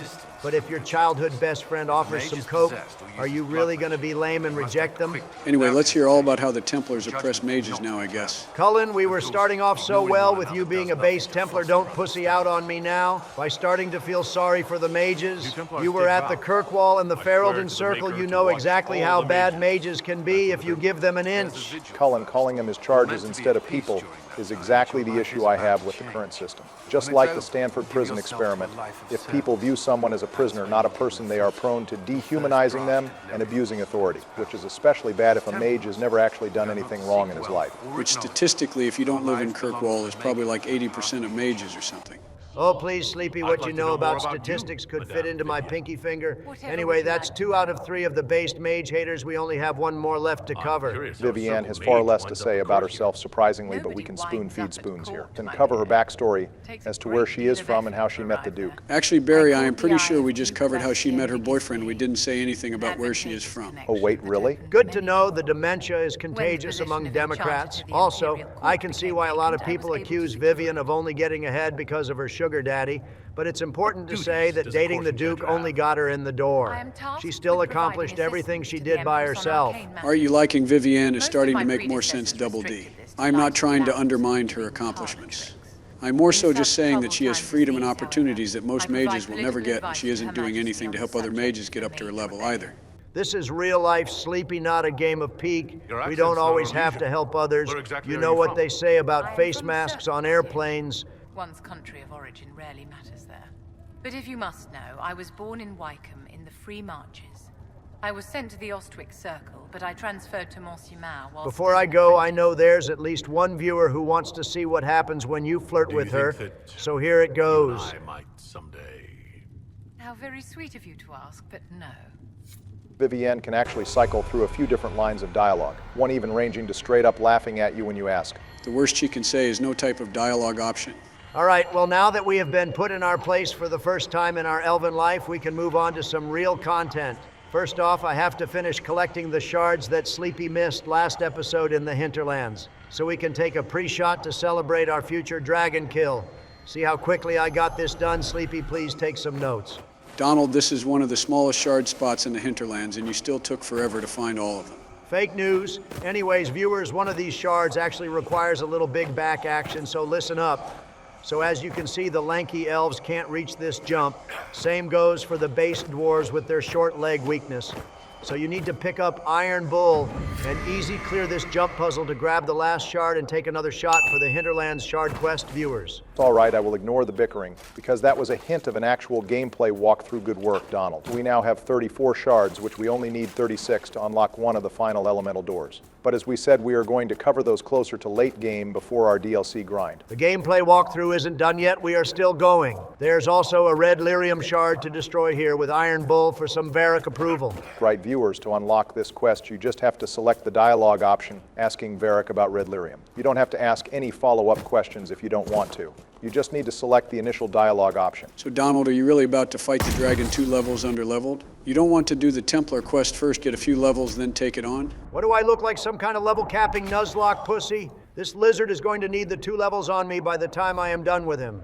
I don't know what a level-capping Nuzlocke pussy would look like, honestly. But whatever, I guess good luck, Double D. Just a fair warning, Donald, the last time you were this confident about a victory against a dragon, you ended up getting humbled in the deep roads. Viewers, check out episode 5 of the Dragon Age 2 series if you want to get the reference. Good call to action, Obama, even if you're nothing but a dirty hater sometimes. Now sit back and watch me cook here while I take on our first official Dragon Age Inquisition High Dragon. That title is going to lose all meaning by the end of this series. Shut up, Joe. Don't ruin the hype. Gonna drop a pre-stealth here so the dragon doesn't get any early sniping ideas. And then let's kick ass. It's all right. That thing has 100,000 health on Nightmare, and we are down 2 levels here, Donald. So what is your plan going forward? Jesus Inquisition really pumped up the numbers in the bosses here. Didn't Themey only have like 4,000 health by comparison? You would think those are big numbers with your broke-ass Joe. But as a confident grind setter, I wipe my ass with $100,000. As for your question, Obama, my goal here is an all-out offense attack with the base mage-hating squad Varric, and the Inquisitor have poison slots. Bull has 5 regeneration potions, and is going to be our main distraction against the dragon's aggro. And the Royal Robe is here to lay on the damage even further. And before you ask, no, I already turned off the chain lightning tactic from last episode. All right, Donald, I like the plan. And it is very well you, I suppose. I would have swapped everyone's potions and poisons to fire resistance if I was in the driver's seat here. Maybe keeping the regeneration potions on Bull for the needed tank stats, but let's see how this plan works out for you. Bro is targeting his kneecaps like the dragon owed him money or something. Absolutely devious work, Double D. Ah, look now, the dragon is doing air zoomies. Yeah, that's right, fly away, you bitch. I got dozens more arrows for your shins once you land again. Good work popping the stealth after he flew far enough away. That's exactly how you want to play this section as a rogue. So I would have put a stealth on Varric and had him run the opposite direction. Spread out the squishes a little more, you know. Jesus Christ, Obama. I did not ask for a backseat driver this Christmas. Will you just sit down, pop a pill, and watch me cook? You know, if I could get a good shot at the dragon from this far away. You are at a massive level disadvantage here, and you don't have a second tank to back you up here, Donald. Barry's just trying to do you a favor. Honestly, with you not knowing the archery ranges, that is proof enough. Relax, nerds, I will be fine. I don't really need to pelt him when he's up on the hill filing his taxes. I would rather we take a moment to heal up and get ready for him when he lands. Since that's when I can target his limbs and eventually get the perfect stun I need to end the fight. Well, he is on his second stage at 3/4 health, which means his AI is going to grab a few new moves. Any guess what those are, boys? Let's see, this is still a Dragon Age game, so either the dragon is going to summon some friends, he is going to fly around different perches, and we have to fight him with a ballista, or he is going to become the Avatar with wind magic. God damn it, Joe, you just jinxed it now. Both Varric and the Inquisitor are getting sucked off by the almighty wind magic, and I have to spam rolls, which never works when you want it to. Don't forget Iron Bull getting plowed into the dirt as well. That right there is a major downside to the rogue's escapes versus the mage escapes, since barrier. And Frost Dash are immunities to stuns when they are active, while rogues still are impacted by damage. Our Inquisitors should have practiced their skywalking to fly over the dragon, rather than practicing Olympic-level flips. All right, I know this looks dicey, but there's still plenty of time left to come back from this. We have 2 potions in reserve and at least 3 more restoration potions for Bull. Just going to pop a stealth here so I can get a safety pocket to revive Bull. Then once I get a restoration potion on him, we should be good to go. And finish this fight, his leg is almost taken out, and that's when this team composition is really going to shine. Yeah, I don't think Bull on his own is enough tank pressure to hold off against the High Dragon at this level, Donald. I know you're going to roll your eyes at me, but Cassandra, as well as Bull, would have been the play here. Oh, you would fucking suggest your muscle, mommy. I already said the double tank strat is broken and I don't need broken bullshit to win. Now hold my nuts for me because I'm about to turn around and I don't want to break Sleepy's neck. Damn, you were really on one today. Did you take some adrenochrome supplements for the long episode? I'm really curious, though, why did you pick this team with Varric? Varric is not just any archer. He is the final member of the mage-hating squad mates and a based big bro that kept Dragon Age 2 alive for me. The fuck you mean he is a mage hater? Varric doesn't want to deal with any of this shit. He is tired of the debate from both sides. It's actually Joe, because we had Hawk side with the Templars. Varric's perspective has shifted to siding with the Templars as well. His morality on this choice goes hand in hand with whoever Hawk sides with at the end of 2. And we love our based Dwarven grind center for it. Immune to magic and he still hates it. Okay, fine, Donald, you've made Varric a red-pilled mage hater, which is incredibly cringe. That doesn't change the fact you should have swapped him out for a tank here, because you are getting absolutely boned by the dragon. Only you and Varric are healthy now. So what's the play here? Yeah, Donald, I don't know about this one. Sure, you have a small window to pick everyone up and maybe a regeneration potion left on Iron Bull. But we are only at 50% health here. There's still a lot of boss left to go. What are you going to do if she summons allies? Jesus, you two love mentioning problems that aren't happening yet. We still have 2 health damage dealers, and our tank can take more punishment. Besides, keeping him below 50% activates his belt and increases his attack speed. We are chilling, dude. We will deal with the extra adds when we have to cross that bridge, not before. And shit, that shout is what summoned the Drakes, isn't it? Looks like it's time to cross that bridge. Well, looks like the Drakes weren't really the big problem, but scrambling to get everyone back up instead of dealing damage to the dragon is what is going to cost you the fight. So I think with some better potion management, this fight is still possible with this team. I didn't hear no bell. If I can just hit the dragon's leg a few more times once I get everyone up, then I can still clinch the win here. The dragon is literally 1 hit away at this point, boys. Once I regroup, this is easy money. Bro has reached the cope segment of his boss battle now, Barry. The damage dealers are down. Vivienne is somehow still alive, probably just because her attitude is too sassy to allow her to die, despite all her bones being broken. Donald, you might get this revived, but looks like the dragon is well aware of what she is doing and is about to release another big breath that should go off right as Varric is picked up. What the fuck, Obama? I thought we scrapped the Future Sight plotline over a year ago. What the hell is going on? All right, Bull, I know you're new to the squad here, but you are still full health with some armor. So I am going to need you to lock in, pick up the royal robe, and pop that barrier immediately. Good use of barrier, Donald, but as soon as the 10 seconds are over, Vivienne is cooked. And you only have 1 potion left, so you have to decide to heal the mage, the Inquisitor, or save it for Bull. I would go with Lavalin since he still has a poison left, but looks like the Drake army wants vengeance and is back for more. Oh, fuck this. I am not going down this easy. Pokeball go. Hello. I said Pokeball go. I need a +1 assist here. All right. Keep your pants on, Jesus. What the hell happened here? I can't help with this shit. Oh, hey, did that guy jump to use other platforms and make you fight with a ballista? That one is my favorite. Hey, where have you two been anyway? It feels like it's been a month of radio silence. Don't worry about it. It's all right. That's not ominous at all, but Donald, you had to focus on the Drakes, not the High Dragon Iron Bull. Got double teamed with no backup. God fucking damn it, fuck this lizard piece of shit. You all should have stayed extinct. That's it, where's my goddamn gun? Personal foul, unsportsmanlike conduct. All right, see what I mean, boys? These dragon fights are easy as hell.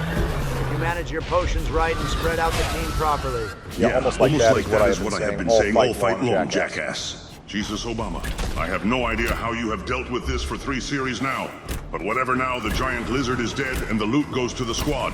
Well, say goodbye to 12 deaths, Donald, and say hello to unlucky number 13, deaths, Donald. Really making your fans proud, they're double D. Hop off, clearing the first high dragon fight with only 1 death is still money moves. Just ask Obama and Dragon Age 2. Let's just grab the loot off the dragon and move on. I can easily say that Amulet of Constitution is going on Bull. And once we get our ultimate, that belt is going on the Inquisitor. Once again, I am brought up unnecessarily in these conversations, but whatever. It's too bad we can't use the focus belt right away that really is the highlight here reward-wise. Don't forget to loot the boats. By the lake, they can have some good money and unique crafting materials. Way ahead of you, Obama. I already have the royal robe on it. I would never pass up a free bag, especially one that makes me one piece and pirate pilled. Looks like Varric thinks this is all a trap. Lucky for us, traps stopped existing after Dragon Age 2, so we got this in the bag. Exactly, nothing to worry about, and some fade-touched obsidian for our trouble. Now let's move on to the main event, boys. Hang on, what the hell is this? I don't remember the mage recruitment quest starting out like this. We left the robes back in Redcliffe to rot. The viewers voted and the Templars won. Let's get this holy smite bred justice. Are you fucking serious?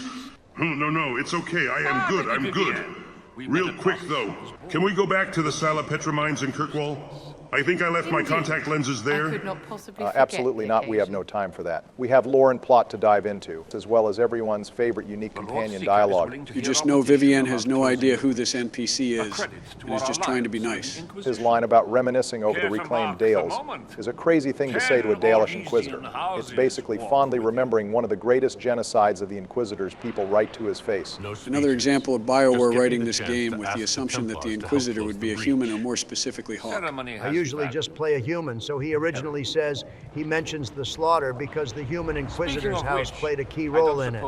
I would shit-talk this guy, but as I have already said, Dalish slander is just base. What do you mean? The Lord Seeker won't meet us until he greets the Inquisition. I am surprised you don't want to play along with his Quite game. A surprise. Look, I am just here for the base paladins. I could give less of a rat's ass about any of the French people. But since they are slandering elves, I might as well humor him. The Lord Seeker probably wants to know how. That may be so. What the hell is a Duchy Obama? I don't speak fantasy language. It's land owned by a noble, specifically a duke. Given the arrogance of this guy, I imagine the land he offered was probably barren or just farms. I wonder what Bro wanted the ear of the Templars for anyway. Was he hoping to curb mages, or did he just want holy paladins as a cool accessory? Probably the second one, as we already covered last episode. The main use of heavy armor is intimidation, and dozens of Templar armors on your property is intimidating as hell. So I just realized something. This fortress is in Ferelden, which means the Templars are stationed here in Ferelden. Why are we bringing Orlesian nobles to a Ferelden fortress? And more importantly, why did the Orlesian nobles agree to come to Ferelden when most Orlesians think it's a backwater country? What is this cinema sins? The nobles clearly just really want the Templars and are willing to do anything to see them.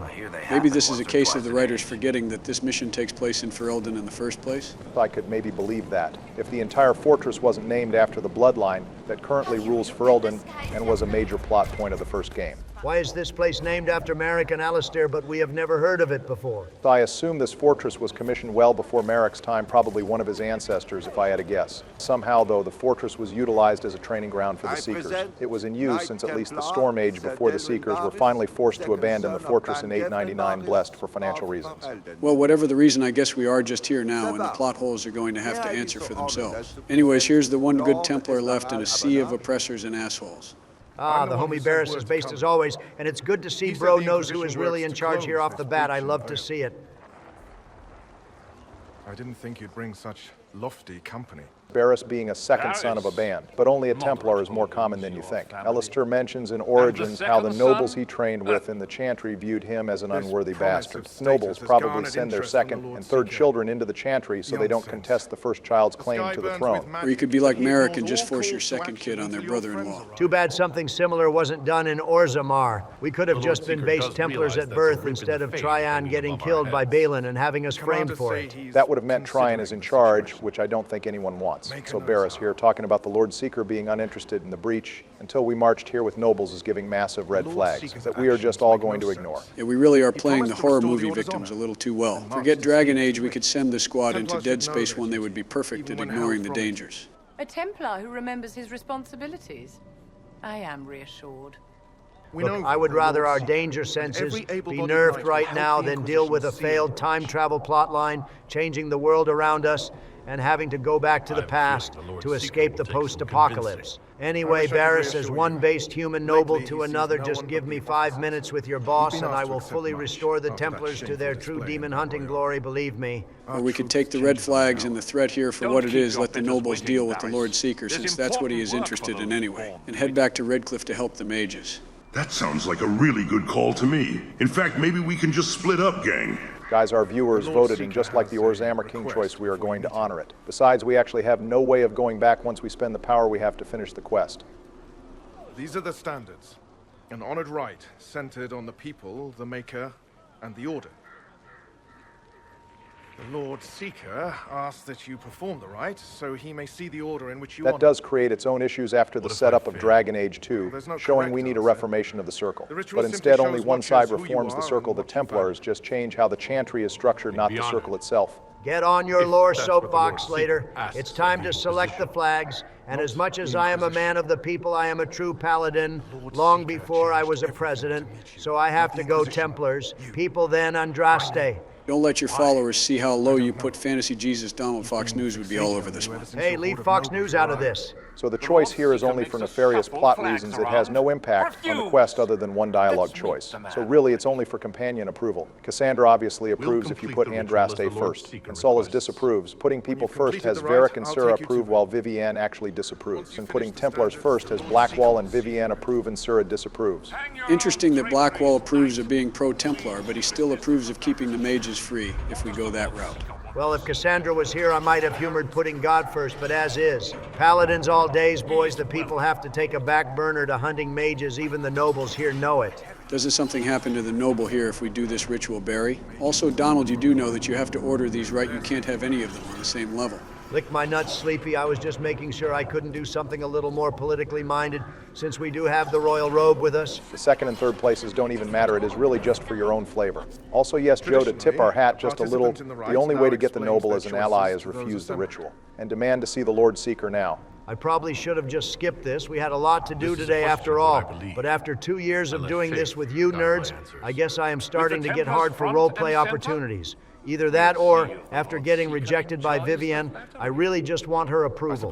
Man, you are really selling the faithful Inquisitor stick. This playthrough. Cassandra isn't even here right now, and you still chose the faithful response. Get used to it, because if I am closing the breach today, we are going all the way to the bank with this one, boys, especially with who we are romancing. Ironically, this is one of the few faithful choices Cassandra doesn't approve of. If I had to guess, it's probably because it's a fairly performative answer. It is too bad we don't have Cassandra here on that topic, though, since she is the person with the most insight into the Lord Seeker's attitude and goals. The Lord Seeker.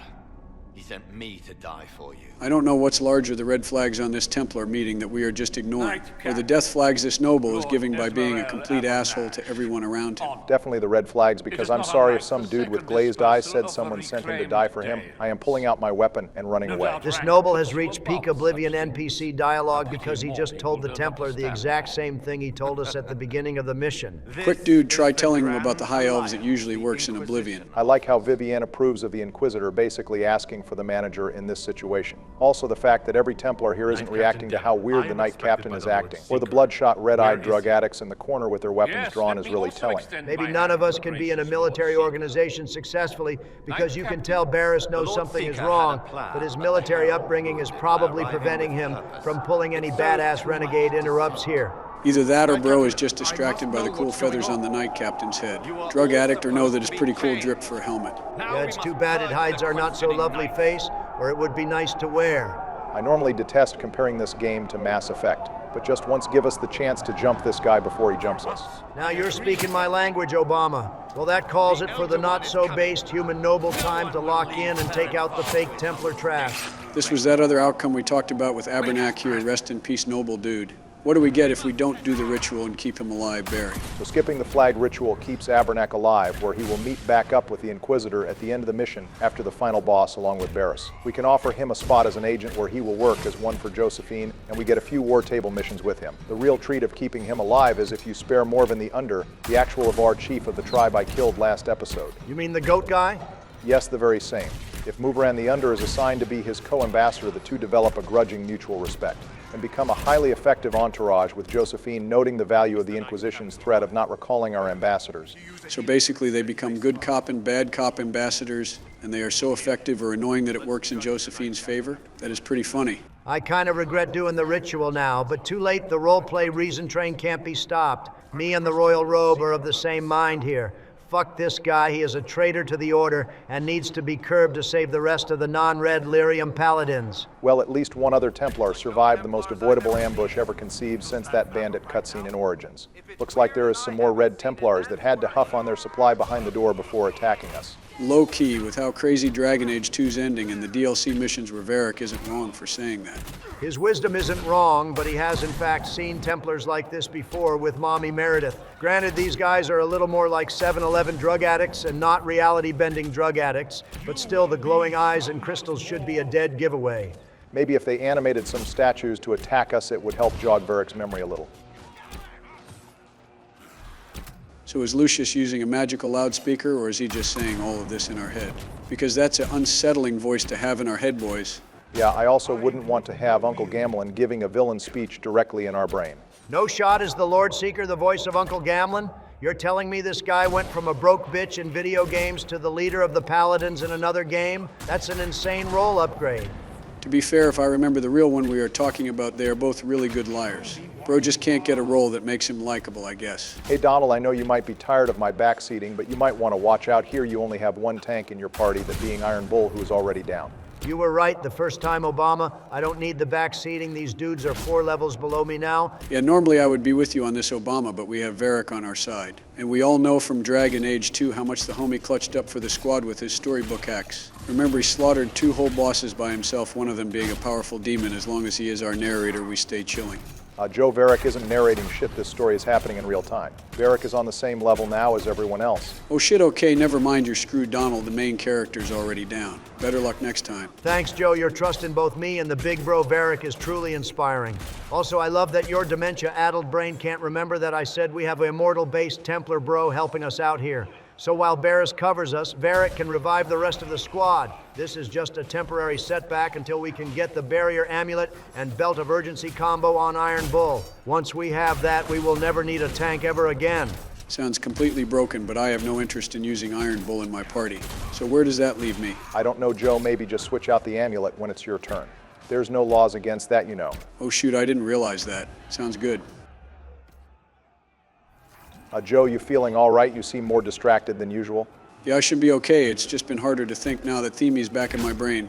The voices have been getting louder since we entered here for some reason. Don't pin that shit on me, old man. You are always like this, and I haven't been running mental interference since Season 1. All right, let's just keep an eye out on that for now. Also, Donald, remember to take in how this bar looks and that it has multiple levels. Sounds good, Obama. You know I would never miss a chance for the viewers to take another shot, especially since we are low on shots this episode because of all the story quests I am tackling today. Also, let's see what's behind the locked door, shall we, boys? Looks like it's a dead body.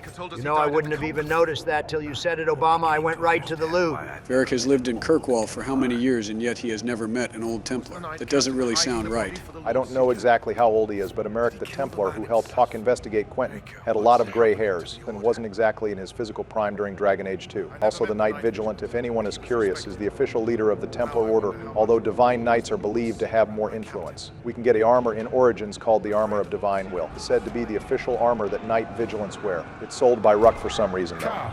Show me what kind of man you really are. Very cool lore, Obama, but we have to go and confront this fake-ass boss Templar and get into the plot. Oh yeah, let's just walk up to the obvious final boss while he is aura farming and not reacting. Perfect plan, Inquisitor. Dude just grabbed us with no resistance from the squad too. Isn't Iron Bull supposed to be our bodyguard? Bro isn't even grab level. If the Templar was Illyrium Bullet, we would already be dead right now. Hop off his Qunari dick, Joe. He wasn't expecting a base Templar to be a goddamn demon. Now where the fuck am I? I don't think I am in Kansas anymore. Welcome to the Fade Donald. For the first time since Dragon Age Awakening, you've been sent here and have to finish a Fade sequence. Well, unlike Awakening, there's no combat this time around. But for once, I don't hate that I am not hitting anything here, because the Silent Hill visuals and tone keep me locked in. Plus, the Inquisitor can act stone cold unfazed at all this mental bullshit and really rage bait this dude. With a little help from my son Cole, of course. Also known as the one good thing about this horror-filled Templar nightmare that is currently playing before my eyes and reminding me of our Dead Space series with all the blood and suspense. All right, I know we have seen worse deaths in Dead Space, but for Dragon Age, this might be the most brutal scene across the trilogy. They really captured how meeting and talking with demons is supposed to be uncomfortable and different, not just annoying or always leading to a combat scene. BioWare really took a massive gamble, giving us an extended quest segment that doesn't have any combat, and it really did pay off even if I don't like being here. Oh, speak for yourself. It's been a whole damn game series since I've been to the Fade. This shit feels just right. Even if there is a disgusting demon eyeing us up like a fat kid wants candy. Bro's form could use a lot of work. He could have been a holy knight or a massive fire-breathing dragon, and instead, he chose a Silent Hill BDSM creature. We said he is creepy, not that he is cool or hell even smart. I mean, look at him. He just laid out his whole evil plan right in front of us. No build-up or suspense. Plus, to top it all off, Bro thinks he can kill the Inquisitor. By scaring him, I've seen more dramatic jump scares during Dead Space Extraction. To be fair, I said Bro is thematic, not actually smart or scary. I appreciate the level of effort he made to try and make Lavalin uncomfortable, even if he gave up his evil plan and who he is working for in the process. Before this series is done, we will slime out the fake god and the fake spooky demon boys. And we will bring justice across the land once the weak and cowardly demons and mages taste our blade. I will know you. Tell me, Herald, in your mind. Tell me what you think. Tell me what you feel. I guess we should start talking about the differences between the two antagonists, Envy and Alexius. Both of them have a direct plan in order to kill the Inquisitor, but one has a far more beneficial goal than the other. Envy wants to not only kill us, but take our place as the leader of the Inquisition. Meanwhile, Alexius is too weak to directly kill the Inquisitor. Yeah, then he fucks that up and just sends us forward a year later so we can stop his plans after he wins. Cool, so we are all in agreement. The Envy Demon easily beats the Depressed Magister as a better villain. I mean, the dude at least has a plan that benefits the Darkspawn dipshit. Sending the Inquisitor into the future genuinely could screw him over. I mean, in terms of benefit cost, I would agree with you, but in terms of a more interesting villain, I would say the Magister wins because he has some more depth to him, both in the wow factor and in the reason for helping the Elder One in the first place. El take Obama. The presentation in the Fade here is just perfect and way better than a weird Fade dimension that doesn't even look like the original Redcliffe castle. Yeah, sure, it's perfect until you realize the Fade is just the Templar fortress with a green tint and fire traps. Plus, in this mission, we don't get Lyanna cutscene feats like we do with the mages. Oh wow, she can kill dozens of people during cutscenes by herself, but during Dragon Age Origins, she could barely take on one Darkspawn mage and was relegated to being our lockpicker. All right, that might be underselling Liliana. A little Donald, remember she and Morrigan busted POTUS out of Fort Drakon by themselves. Yeah, but Mommy Morrigan carried. Anyways, we should probably focus back on the game. This bastard thinks threatening the Templars is going to shake me, when the Templars are actively going to curb his ass once we get out of there. Bro should stop yapping and genuinely try working on some self-love. Pretending to be other people is seriously weak stuff, my guy. Yeah, maybe we aren't the right people to judge pretending to be someone else, but I will still give you the point for the emotional damage done on him. Anyway, this scene here is pretty good level design because there is ambient dialogue taunting the bad ending that Envy is trying to create. It's cool design until you get to this last one that you just have to front-face tank the fire as a squishy rogue. Actually, Donald, I am pretty sure if you mash your face on the barrels to the left, you can clear through the way safely. I don't know why that's the solution, but it is. Yeah, maybe the commenters can tell us if you're right or not, Joe, because there's no way in hell I'm trusting you of all people with platforming advice. Anyways, let's go start the collection quest for the free skill points. I know where the first and third ones are, but Obama, do you know where the second one is? Yeah, Donald, don't worry, grabbing the second one isn't too involved, but if you're genuinely struggling to find it, I will step in for you. Anyways, let's go check in on Cole now. We have reached the peak of what we can do by ourselves in the Fade. It's got to be some kind of twisted fate that the one part I dislike about this quest is the part that Joe likes. I personally think we should have stopped the companion recruitment after Iron Bull, but that's just me. At least the Magister we get with the mages is a relevant representative of the mages. This social anxiety demon has nothing to do with the Templars. I don't know why he is even here. The reason he has been following the Templars is covered in asunder. But after he killed the previous Lord Seeker, he stayed with the Order either because he felt guilty over the damage he caused the other Templars by killing their leader, or to watch the Templars in case one of them reached his friend Reese. I prefer the second one. I don't think Cole cares about Templars all that much or cares about their fate. But he is a loyal homie who would still want to help his friend even from a distance. So his backstory is shoved behind extended media? Oh great, more lore shoved behind books, our favorite. I don't care what justification people have for this guy. It still feels random to me. Like we don't even see this guy, but he winds up in our head anyway. Actually, Donald, you can see Cole before talking to Barris spying on you. Editors show the viewers what we are talking about. It's honestly kind of cool because he fades in and out after looking at him for too long, which is a good representation of how his disappearing and memory powers work. Yeah, cool, the demon has mind-altering blood magic powers that can mess with our minds. That basically means he is a less hot desired demon with all of the mind powers but none of the fun. Bro is a good boy empath, not a demon, Donald. Okay, if he is not a demon, then how come he can affect memories? Last I checked in-game, that spell was called blood control. I don't have an answer, Barry. I choose you. Explain it to him. Oh yeah, two can play at that game. Pokeball, go Justice. Tell Joe how he is wrong. We are not fucking Pokemon. Anyway, to answer your question, Joe, we aren't too sure on how spirit and demon powers work. But considering Solus describes them as more similar than we realize, I imagine both of these entities have a natural affinity to control minds, no blood magic needed. Cole's power can be disrupted by the Litany of Adralla, which we use in Origins to stop Uldred's blood magic. Aha, I fucking knew it. Let's pincushion this demon first chance we get, boys. Donald, the document was written hundreds of years ago. It probably counters all forms of mental influence, including blood magic. Too many words go to hell. Well, for one, Donald, the entropy tree, which Morrigan used in Origins, uses mental manipulation, but isn't listed as blood magic. I imagine the litany affects it the same as blood magic. Y'all are still biased. I'm not budging. Shit is pretty inconclusive, though, so give him a pass, or else my fist of justice will pass across your face. Fine, whatever spirit of the anxious, just tell us your plan and move on. Envy stretches. It takes strength to make more. Being one person is hard. I'm glad we met this Cole in the Fade who has a plan, is in a familiar position, and is confident enough to talk to us. Cole in the books was super scared and anxious and never knew how to help anyone other than stabbing them in the gut to feel alive. I definitely prefer this kind of help if I had to choose from a lineup. Even I kind of forget this area is supposed to be our own mind, which I guess is an explanation why we are seeing the Templar fort in the Fade. This is probably supposed to be a mix of our short-term and long-term memory. Kind of a cheap reason for reusing a map. But I guess it's at least something, and the designers had to afford the dragons from somewhere, right? You already used that dragon line, you can't double dip. Also, if this was supposed to be my mind, I would definitely make something cooler rain down from the sky, not water. Like booze or whipped cream or both.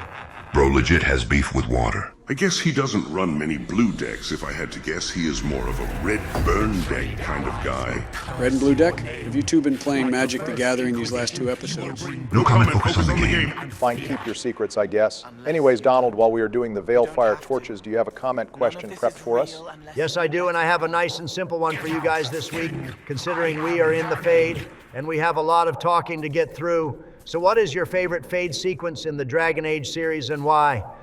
As for me, I think my love of this mission tipped my hand already at my answer.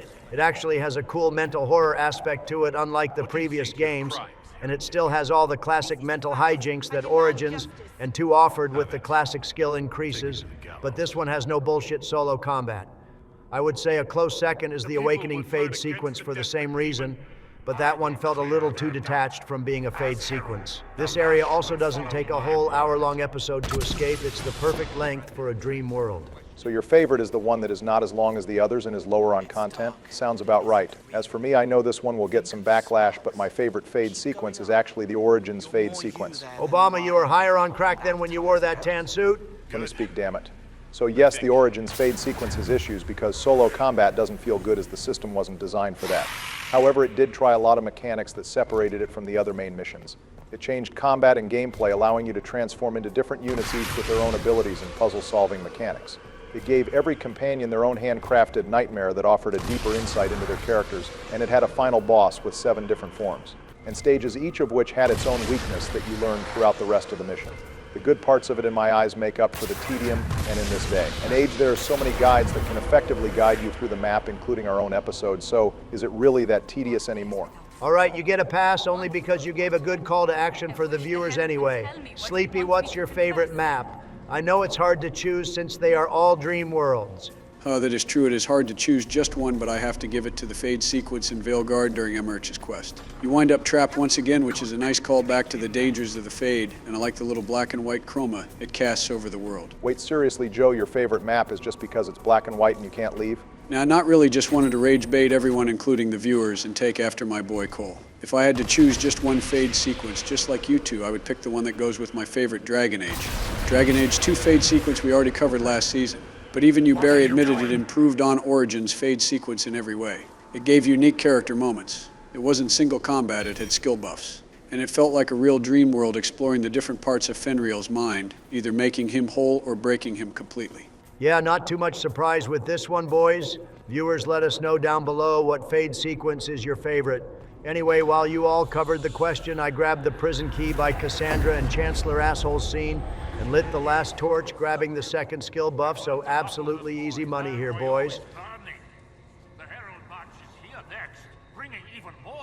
Now let's see a little more plot before featuring our favorite comment from last episode. Determination. Such a useful trait. This is something we find out in both main quests. Corypheus plans on marching and conquering Orlais with an army of demons. In the Mage Origins, we can even find out Wardens along with demons conquered the city. See, that reveal made more sense because it was the future and it already happened. Here we only find out about it because Envy likes to blab about the secret plan. To be fair, the spirit of anxiety does reveal the plan as well, so even if Envy didn't talk about it, Cole would have. Still, I agree, this demon is way too easy to trick. Now I get to run around the forest while these demons kill people for me, living the true Blood Mage experience. While I am doing that, Joe, mind featuring our favorite comment from last episode? Sure thing. Donald, our featured comment comes from Paradox 299, who said their favorite location is the western approach because of the Darkspawn, which made him love this series in the first place. Not only is that location filled with Darkspawn, but it is also featured in Asunder, and our boy Cole has seen the approach in the Darkspawn trenches firsthand. Using the War Table to improve exploration is pretty base too. It's always nice when the War Table actually offers in-game content. Good work, Joe. Also, Donald, I see you're just avoiding the fights that can pop up in the forest. I take it you already want out of the Fade? I mostly just want to grab the last skill up so the viewers can take a shot, but I would be lying if this forest doesn't wear its welcome fast. They repeat the same forest map 3 times before we can progress. Well, before you say it, Donald, take another shot, viewers. That's another collection quest done. Thank you, Obama. Good call to action. Now let's go in 1 versus 1, this imposter Inquisitor. I saw Envy vent in electrical and fake tasks since his bum ass can't count kick him already. You know, I don't have a precise voice actor for this guy, but his voice always reminds me of Yu-Gi-Oh! Abridged Merrick, so I choose to believe this demon is voiced by Little Kuribo. We'll start again. More pain this time. The Elder One still comes. Bro Cole may be a spirit of compassion, but I think his true calling is rage baiting because he just earned us a +100 assist on Envy. I can't believe this dude is considered one of the tougher bosses in the series when he isn't even headbutt level. I mean, that thing looks like a starved Wendigo in its true form. Do you really think it could take a headbutt from the Herald of Andraste? Oh, damn, we left the Fade. I was enjoying being back home for once. Can we go back in? Of course he uses the magical blink too, like all the cowardly bosses in this game use. Vivienne, go past that barrier and kick his ass. Joe, you're just upset because that mage used his teleporting abilities to break the fuck out of your ankles during your last episode. Also, I hope our editor cut out the fade to white screen we got after headbutting the demon because that shit was like 5 minutes on my modern rig. I'm pretty sure the console gamers have to wait 2 to 3 business days to load sections of the Fade. Also, I like how we get a codex entry of Envy after escaping the Fade. Normally, we only get codex entries after defeating a new enemy, for the first time. So it sort of implies that we already defeated this guy, he just doesn't know it yet. I mean, we have him cowering behind a Mountain Dew barrier with a dozen soldiers on the other side. I think he is in fact cooked. Thanks for the literary analysis, nerds, but just like Barris said, the job's not done yet until the demon is curbed and all the bad red drugs are off the streets, so let's all take drugs and kill a bear, boys. I know bears in this game are on demon time, but this fight is going to be trickier than a Hinterlands bear Donald. Please don't reference the bears or the Hinterlands Barry. So Envy really acted like one of those drug dealers in the Dare PSAs we saw as kids, and somehow it converted half the order to Red Lyrium. Well, to be fair, Samson started the Red Lyrium distribution alongside the Envy Demon, so it was more like 2 lyrium dealers. And then the officers ordered other soldiers to take it to increase their strength, and it just goes downhill from there. I wonder what happens to Envy after this mission if we help the Dirty Rose. Samson takes over, but we never hear from the fake Lord Seeker again. I imagine either the Magister or Envy lead from the sidelines, since Corypheus can't really use them further than he already did now that he went public. They were more like public shadow agents. Yeah, and the grand bicycle tripping plan Bro carried out. Anyway, don't we have to do some kind of babysitting tower defense for the Templars now? Oh, right, thanks for reminding Joe. So, Donald, do you know how this defense mechanic in the Great Hall works? The fuck you mean, do I know how this works? It's a defense minigame where I have to come back and kill more red gooners every once in a while and make sure they drink enough water. There's not much else to it. Well, yes, that is the basic mechanic, but there is a little more to it. The major difference is if you let the army get down by 75%, Barris will die, and you won't be able to recruit him as an agent. If the bar gets down to about 50%, then the army will be significantly smaller at the end of the mission. So this really is a babysitting tower mission. Also, what the hell did we just walk into? This looks like a Incel's goon cave right now. I don't know, I was looking for the drug key, and I ended up looking at some kind of school shooter manifesto room with a knife stabbed through a woman's statue. Well, thankfully, Cole can give us all the details we need about the other plot point, that being Empress Celine is in personal danger, as well as the rest of Orlais being in danger from demons. This one at least wasn't Envy bragging about his evil plans to the Inquisitor. This one needed Cole's expertise. He hates her, haunts her, wants her dead, but hides. Why? He hid other things too.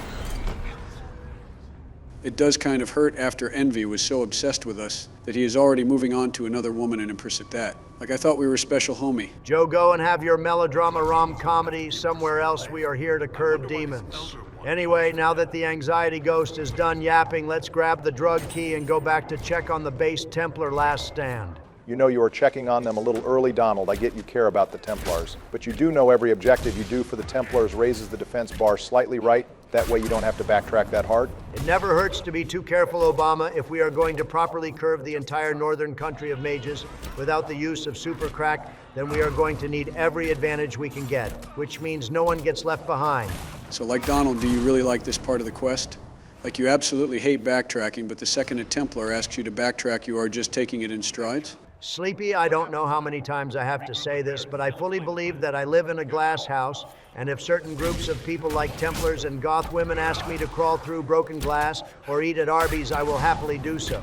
If a mage asks me to wipe my feet at the door, I am smiting the shit out of him. Besides, I honestly don't mind this part of the game because it's not something used that often, and the tower defense minigame offers some difference in gameplay. Not that I was asked, but I sort of agree with Donald. Could this mission have been executed more cleanly or offer extra ways to protect the Templars like the Vermeer mission in Mass Effect 1? Sure, but this quest is good and distinct for what it is. I personally think you all are crazy, but whatever. Barry, we have a few super thanks to go over. Do you want to cover them while Donald recruits the rest of the officers? Oh, right, good call to action, Joe. We have 3 base super thanks to get through, and considering these came out during the holidays, we are extra appreciative. So thank you for the $50 from Joe Million. Good to see you back in the comments, especially because I know you were instrumental in getting our current waifu, Cassandra. Also, thank you for the $20 from Randomly Entertaining, who has a new donation streak on our channel and is plowing through the Dragon Age series alongside. That's pretty based. Also, thank you for the $10 from Maxi1172. We have loved reading the in-depth comments you post and can't wait to hear your opinion on your favorite Fade sequence. Thank you, everyone, and hopefully we can start the new year off strong. Well, now that we have glazed the viewers, we are back in the main hall just in time to watch the Templars Lyrium max and smite down a barrier.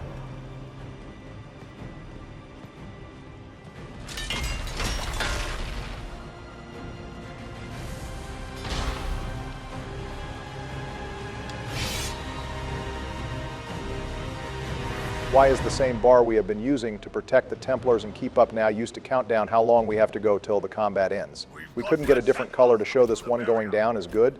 Yeah, I can't lie, I was about to give Donald shit for how quickly he was losing this fight before I realized that the bar was supposed to go down this time. I think making it green like the same color as the barrier could have helped not confuse me or the players. Again, Joe, you are citing problems only you find being an issue again. I can tell which bar is good and which bar is bad just by reading the words on top of it, which is how I was able to perfectly save the Templars every time before the bar reached 75%. Okay, my concern was correct, Donald. You realized the bar just had to not drop below 50% to save Barris and everyone right. You didn't have to only let it go down 25%. Wait, hang on, Nirvama. You said the bar can't be down by 75%. That's why I came back so often to save the soldiers. No, I said 75% empty, which means the bar is almost depleted. You're thinking about the percentages in reverse. I said the mission isn't that unforgiving, and that's exactly why. Which is probably why our smooth-brained editor did it in his own video. Proof up here, by the way, viewers. Careful, Joe, if we shit on our editor too hard, he might edit our portraits to be something embarrassing or something. Nah, that could never happen. Yeah, you're probably right. Anyways, viewers, don't forget to grab the Templar banner up ahead here to represent the based Holy Paladins in your playthrough. Barry, please tell me there are mage banners too. I don't like this being one-sided. Obviously, yes, Joe, there are. If you do in hushed whispers instead of champions of the just, you get the mage banners, which for some reason are these giant gold poles, while the Templar banners just have the classic logo they always have. I guess the mages are trying to find themselves, and it shows through their ugly-ass banners. Anyways, why the hell is this fight going so damn hard? I just replenished my health potions and I feel like I'm already going to run out again. This mission has been easy all game and it picks now to be a problem? I think 2 of the enemies became empowered and therefore tankier, but this fight does have a larger amount of units. And with the homie Barris's life now secured, we can finish this fight and curb stomp the sus imposter Templar. Final boss time, Donald. Let's see your moves here. I touched so much of you. Heavy pause. Okay, game, when I said this thing was sus, I meant in the Among Us way, not in the Diddy Party Demon special way. I mean, this guy looks like he is directly from Silent Hill. I can't be too surprised his dialogue involves him getting a little frisky. Let's just keep the Wendigo away from any mannequins. Death to make yourself alive. I used to be like you. I like how Cole compares himself to the demon since he used to kill people to feel alive. And right now he thinks he is a demon who uses blood magic, but he is still compassionate enough to try and atone. No matter what Cole thinks of himself, bro is still trying to do some good out there. Love to see it. Wait, is the spirit of anxiety not fighting with me after he gave that whole speech? This dude seriously just rage bait Envy again and leave me to deal with him? Cole does join this fight, but due to some kind of odd scripting error, he only joins during the second stage of the fight. So for now, you're on your own, Donald. Looks like you don't really need Cole here. You already got the demon down to 1/3 of health and bro barely touched anyone. Jesus, I knew taking out the dragon here would make this fight seem easier, but I didn't expect to dog walk him and have him hiding behind a barrier in under a minute's time. In Envy's defense, the max level this thing can be is level 8, and it is only 1/3 of the health that the Frostback has. Unlike the Frostback, though, this thing has immunity frames and a teleport that takes him out of the fight. I can't believe the Act 1 final bosses are really a choice between an empowered asshole Banshee demon or an asshole empowered mage that can summon green Fade Rifts again. Yeah, and we chose the objectively more interesting quest here. At least this thing has better wave combat and a power that transforms him into the Inquisitor. Plus there's the tower defense from earlier. All while we are staring at our main objective in the Fade Rift in the distance, reminding us what's at stake if we fail. I actually have to give it to the Mage Quest final boss, the Time Dilation Fade Rifts, give a little extra variety in how you handle them. And seeing the expanded Fade Rift swallow the sky in the future is way more imposing about what can happen if we fail. Take as always, Obama. Also good to see the spirit finally came back to put his daggers where his mouth is. Too bad it was too little too late and we are already finishing the fight without him. My boy Cole's rage baiting worked though. At least the Envy Demon is hyper-focused on what Cole is doing and is practically ignoring the rest of the party. And now him tanking the demon will be rewarded because he gets a second unique dagger to go with the first dagger we got in the Hinterlands. The Audacity dagger is likely a reference to the Pride demon from Meryl's quest, also named Audacity. Also, this blade makes a return in Veilguard where it's transformed into a longsword with similar stats. All right, boys, that might have been a little anticlimactic, but I still beat the first act boss deathless, and we haven't done this in a while, so go ahead and say it with me. Boom, easy money. Hell yeah, demon and spirit in for the last minute assist. You love to see it. True, and I didn't even have to lock in and help him this time. Which, considering the bullshit that is about to happen later, is great because I need the rest. Our officers either failed to see it or were complicit. All right, Donald, now here comes the first real important choice that affects our ending going forward. Are you going to agree to conscript the side our viewers voted on, or are you going to keep them the same? First off, as faith-pilled as I have played this guy, I need to remind Barris and the homies that we have the objective to do first, and we need that shit holy smited immediately. If that thing hanging over our heads doesn't terrify you, you're braver souls than I. The Inquisition can't seal the breach on its own. We need the Templars' help. Okay, that's a top-tier Inquisitor line there. It comes from the sarcasm line this time. The Inquisitor doesn't get as many character moments to show off his own personality, but when he does, they are cinematic as hell. Still, Donald, as great as that speech was, you still didn't answer the question. All right, keep your panties on Obama. I am going to be a man of my word and conscript these guys. There is no time. Sure, this might mean the Templar Order as we know it is gone. But they become members of our Holy Inquisition, and they can become elite units in our army down the line and perhaps form something stronger than what the old Templars were. They need guidance after all, and the Inquisitor, and to a lesser extent, Cullen is going to bring it to them. I like that idea. It reminds me of the Silver Eight Order Knights that POTUS formed in Awakening. Damn right on the money, Obama. That's what I was going for, but this time with more paladins and smites and less elf farmers. Bear sounds kind of sad about that, but the Order needs to be looked differently after half of your guys fell prey to the 7-11 Red Crack. Besides, conscripting the Templars is probably the most net neutral decision in terms of approval. Solasera and Cole greatly approve, and only Dorian greatly disapproves, while everyone else just gives regular disapproval. This is opposed to the recruiting regular Templars, which has 2 great approvals and 4 great disapprovals, a massive step down. This decision is also neutral for the divine choice as well. Oh shit, I forgot we have to make sure our beautiful bard has enough points to become the new pope. Who the hell said we are choosing the basic bard to become the most powerful person in Thetis? Maybe there's someone else who deserves it more sleepy. Look, I don't care who wins, you can decide for yourselves as long as you leave Cassandra out of the divine race. I don't want her leaving my Inquisitor's side and putting our relationship in limbo because of her position. All right, Donald, we will have to figure this out among gentlemen. Then I suppose no viewers this time, just a test of wills. Fine, whatever that should be. Easy money, might as well give the royal robe the silly hat now. Cullen definitely needs to stay in his lane. This won't be the last time he tries taking over, and he's only mad we didn't strap Templar banners to Haven immediately on arrival. Knock, knock. Is this really the right time? I said knock, knock. Fucking fine, who's there? Randomly interrupting spirit. They're almost here. Templars don't like to be late. Cole, I know you like your stealth tricks, but we have 2 professionally trained demon killers in a room. And a renegade rogue just waiting for smoke, maybe try knocking next time. Hold up, top tier Cole line incoming here. Donald, pick the bottom option. Off the war table, Cole. Now.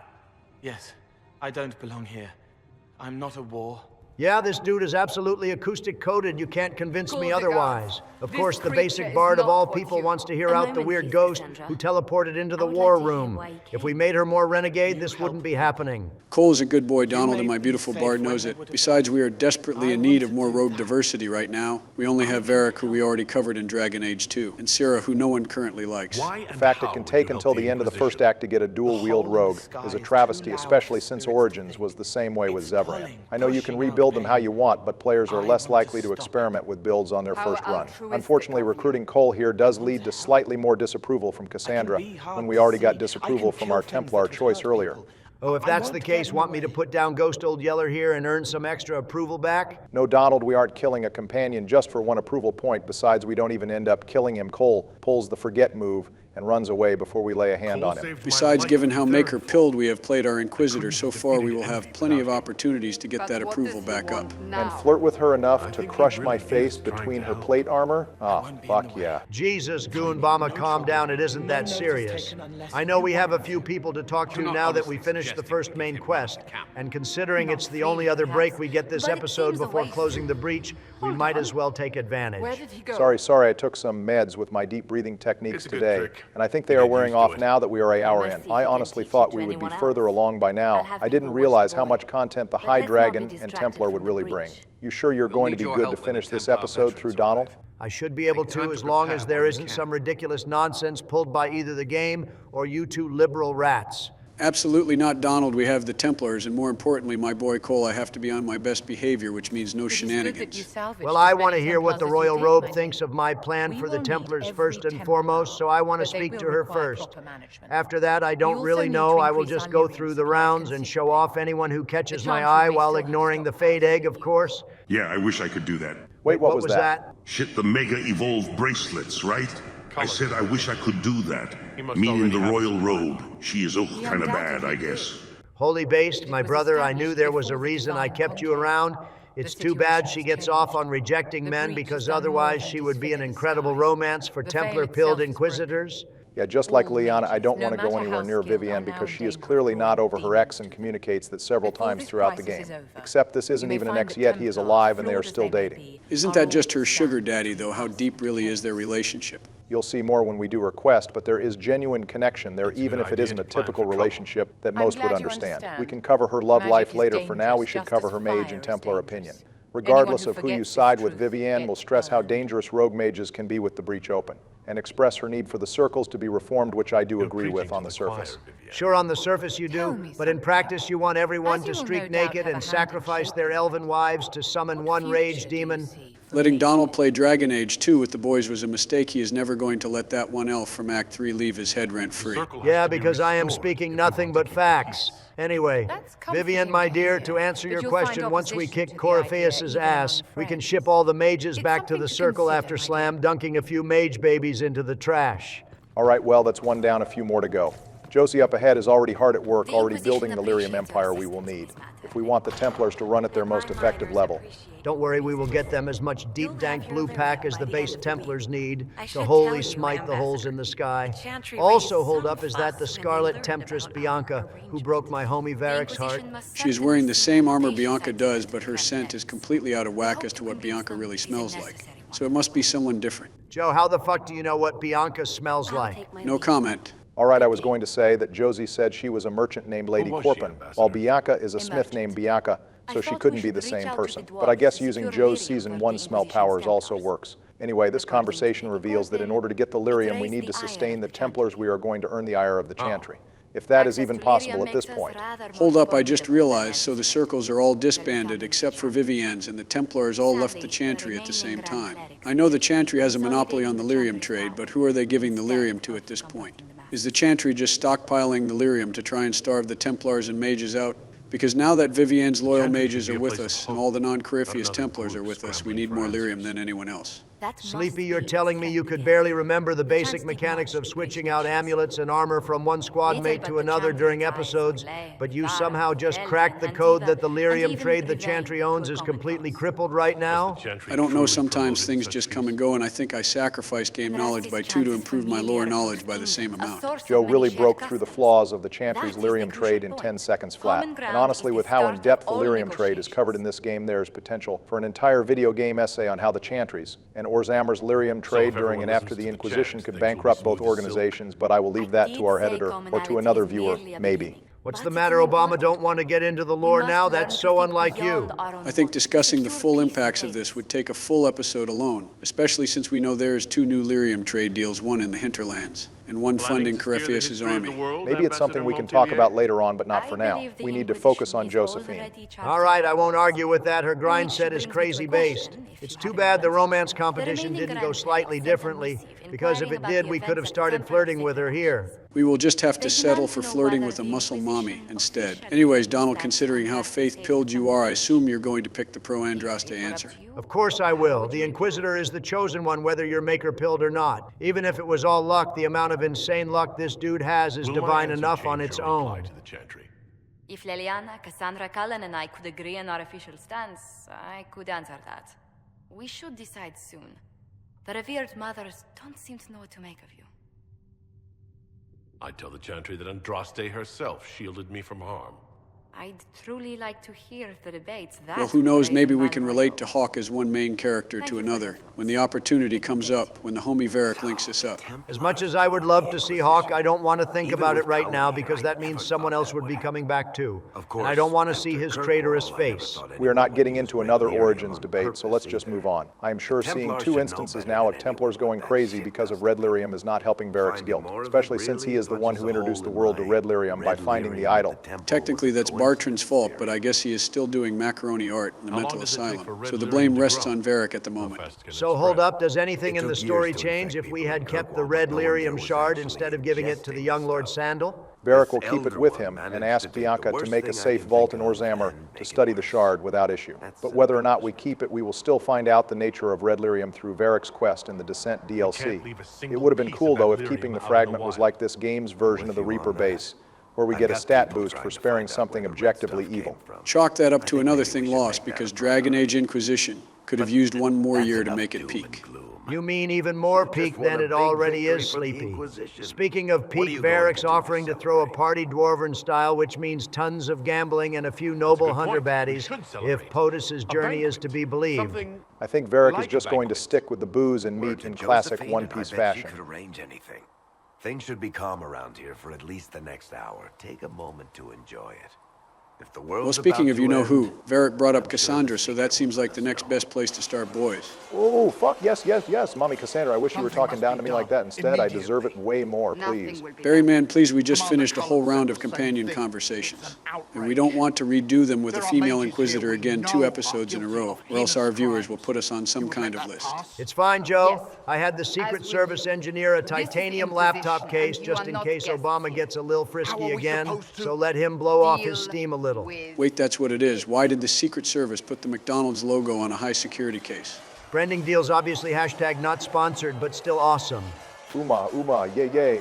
Okay, I think I am good for now, boys. We just haven't been able to talk to her since last episode. I got a bit too excited. A bit too excited? Anyways, regardless of what choice or faction we choose, she reiterates the choice we made and the difficulties with it before catching herself, and realizing she appreciates Lavalin being able to make the tough call in the moment. She's only this self-reflecting and mature if her approval is warm or neutral. Otherwise, isn't there a scene where she gets drunk and bashes the fuck out of you? If you have negative 30 approval after finishing the first main quest, she will be in the stable drunk, and insulting how much of a mistake it was bringing you here as well as propping you up as the herald. You can either rage bait her more or take responsibility. Either way, you're probably cooked approval-wise if you got to this point. I think I saw that scene once during a Fairweather Friends playthrough. Girl gave me the soccer mom wine drunk special. Anyways, Barry, don't cream too hard, but here's a flirting scene with your girl. Nobody ever takes my meaning. You should see your face. I'm thinking less flattering things now.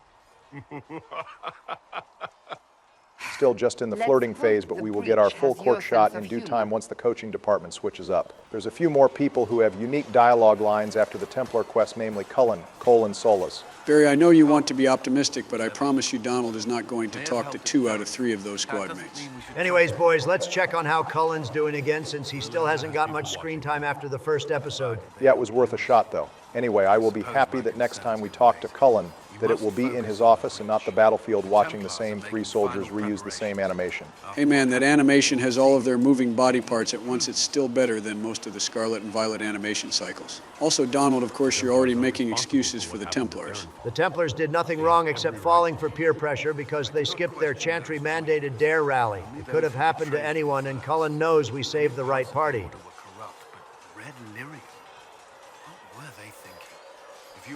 Well, if Donald is going to ignore the other party members, I guess it's time to fix the hole in the sky, boys. All right, I get Cassandra is here to be a supportive girlfriend to us, but what the hell is the egg doing here leading the Templars? Shouldn't Cullen be doing this part? Solus is our fate expert in the group. Besides, I don't think Cullen or the Templars on their own really know what to do here. I think they are just mass-casting Dispel and giving us some lyrium the same way they did the Envy Demon. Let his will draw from you. I hate to break the immersion for any fan who is more Templar or Mage-sided, but this scene has the exact same animations. An outcome, regardless of side, the only difference is Mage or Templar models. With the Mages, they are obviously giving the Inquisitor their magic, but the Templars here, I assume, are just casting Dispel or Holy Smite thanks to lyrium use. Yeah, well, no matter what is helping me, I am the chosen one. And just like the High Dragon and Envy Demon, I am going to make the sky my bitch. Wait, hold up. I think I left my favorite mug in the Fade. If I can just go and get it first, that would be an okay. Never mind. All these main characters here, and not one of them has knockdown immunity. Smells like a skill issue to me. I really regret having me and Hunter teach you modern lingo-themey brain rot. Is bad enough with humanity, we don't need more of that with our inside spirit voices. Yup. Let's go, boys. We got a whole pat on the back that's basically second base. I know you're down bad, but take it easy, bro. It's not worth proposing just yet. Oh shit, I think I feel a song coming on type of ending to the game. I mean, they are way better than Shepard's dance cycle and closing the breach that would have swallowed the whole sky in less than a year deserves at least a few drinks. Iron Bull literally warned us that closing the breach wouldn't be the end, and that it will just piss off whoever caused it. But we are just going to ignore that, I guess, in favor of the Varric drunken party plan. Hey man, Iron Bull is the last person to pass on a party after a victory. Bro literally opened up toxic blight alcohol during our first meeting. Confirms the heavens are scarred but calm. The breach is sealed.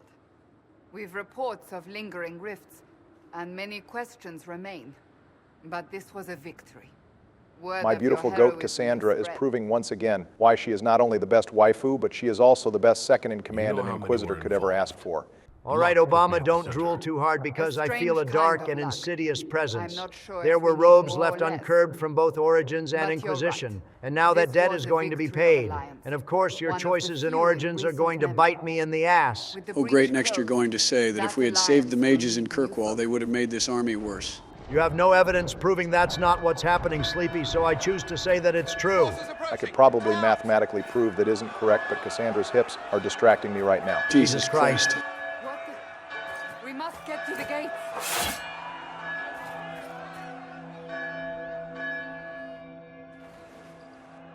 What threat could the ground hold? You've already conquered the sky. Vivienne is really good at hardcore glazing the Inquisitor, but still keeping our ego in check in the same episode. Hello there. Can the presidents come out to play? Speaking of your Origins playthrough, I remember that you enjoy the Total War series. Care to mass our armies together until the superior leader reigns supreme? You know, I keep forgetting the Darkspawn is a conscious entity in our series. I keep thinking I can just have a normal episode when I play the game. You think that's bad? Try getting weird Darkspawn dreams for 2 seasons, calling me to the video game Deep Roads with promises of dwarfs and blight-flavored ice cream. We can worry about him later. For right now, we should focus on my man Dorian, who we haven't seen since episode 2. Yeah, I am sure you are really excited about seeing Dorian again. Barry, you could barely stand up in your chair when we saw him in episode 2. Bite me, Joe. The truth hurts, doesn't it, Obama? Anyways, Josephine seemed really worried about the army having no banner, completely forgetting that we have our own army to fight it with, and defense always get the environmental advantage. I think she is distressed that since the army has no banner, there is no way to talk her way out of this fight here. So for those of you who don't know, if we had sided with the mages, then we would have recruited Dorian already. Cole would be here instead to warn about the Red Templars allied with Corypheus. Instead of Calpurnia being the second in command, we would have had Samson from Dragon Age 2 leading the Templars. Yeah, but instead we have Calpurnia, a far more nuanced antagonist, and obviously the road less traveled. I figured in order to defeat a president, I have to think like one. Since 2 of you are obsessed with female mages, I thought it only clear to have one of my own. I don't know whether to be weirded out or offended that he is copying us and reading our rights like that. Anyway, it's time for Cullen to earn his paycheck for the episode and deliver an inspirational speech. Inquisition, with the Herald, for your life, for all of us! A noble speech, but by the time I am through with you, all the engine will need to render is your lifeless bodies. Big words for a dude who still has a 0-1 deficit against me. I don't know why you're so confident when your grand army is just filthy rogues. I am not Sleepy Joe. I know how to kill these disgusting creatures.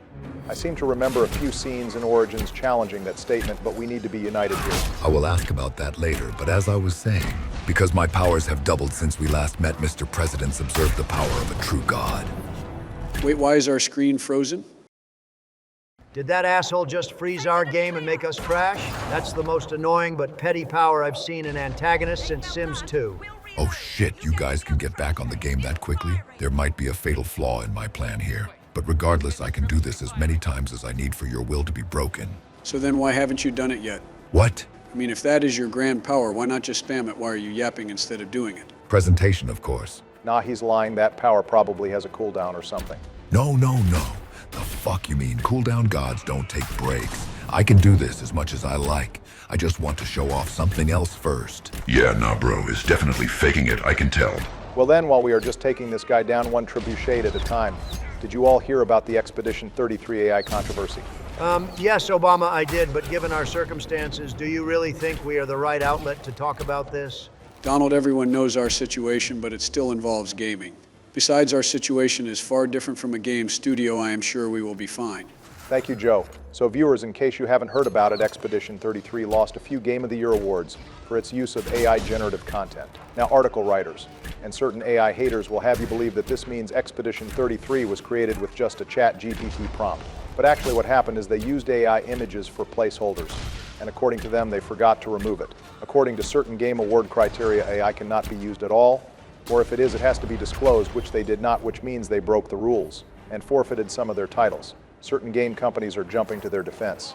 And some game fans are taking this to jump down the game's throat, but either way, the future of AI in gaming has become a really hot-button topic now. Some people online are acting like AI shot and killed their dog. If it's good for business and used to create banger products, who really cares? I mean, there are a lot of concerns. I am not going to speak towards environmental issues since we don't have data of what an average user of ChatGPT uses water-wise versus a corporation or a server farm. But people are afraid of jobs being threatened. They are afraid of what the future holds, and they are afraid of what this could mean with their favorite games. And I think that fear causes a lot of the backlash. Yeah, and fear caused the big ball of anxiety to kill 13 people when he lost his funny little sword. That's not really an excuse for bad behavior. AI is going to happen regardless, and people need to not sound the alarm anytime they see it. Right now it's being peddled a lot. Companies are changing their entire production model to build AI chips and server farms instead. Students are getting entire degrees thanks to ChatGPT, and then going into the corporate office where using AI is even more encouraged because it's cutting edge. Just the same way ADHD medications and painkillers are pushed on people without a second thought about what the medical problem might be. It's all convenience, but with AI right now, if anyone uses it at all, they are treated like a supervillain in certain groups. I get what you're saying. It's basically like if someone who hated the opiate crisis called your grandma a terrorist for taking a Xanax to help her arthritis. Yeah, people all learn and create things in different ways. Some people can make a game with scraps in a cave like Tony Stark. Other people need visual aids and a little AI buddy to get to the finish line.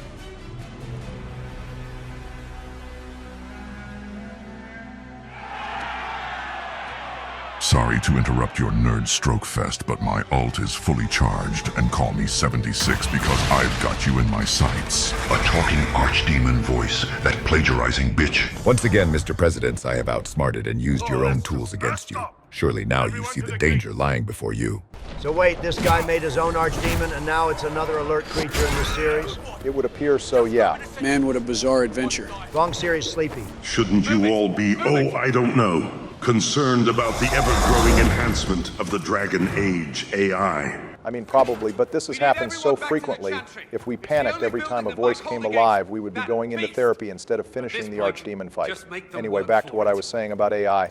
I am not going to tell anyone to lean one way or the other. There is certainly too much AI being shoved down our throats. But at the same time, a lot of the fear of AI is likely caused from misinformation or fear-mongering from anti-AI posts.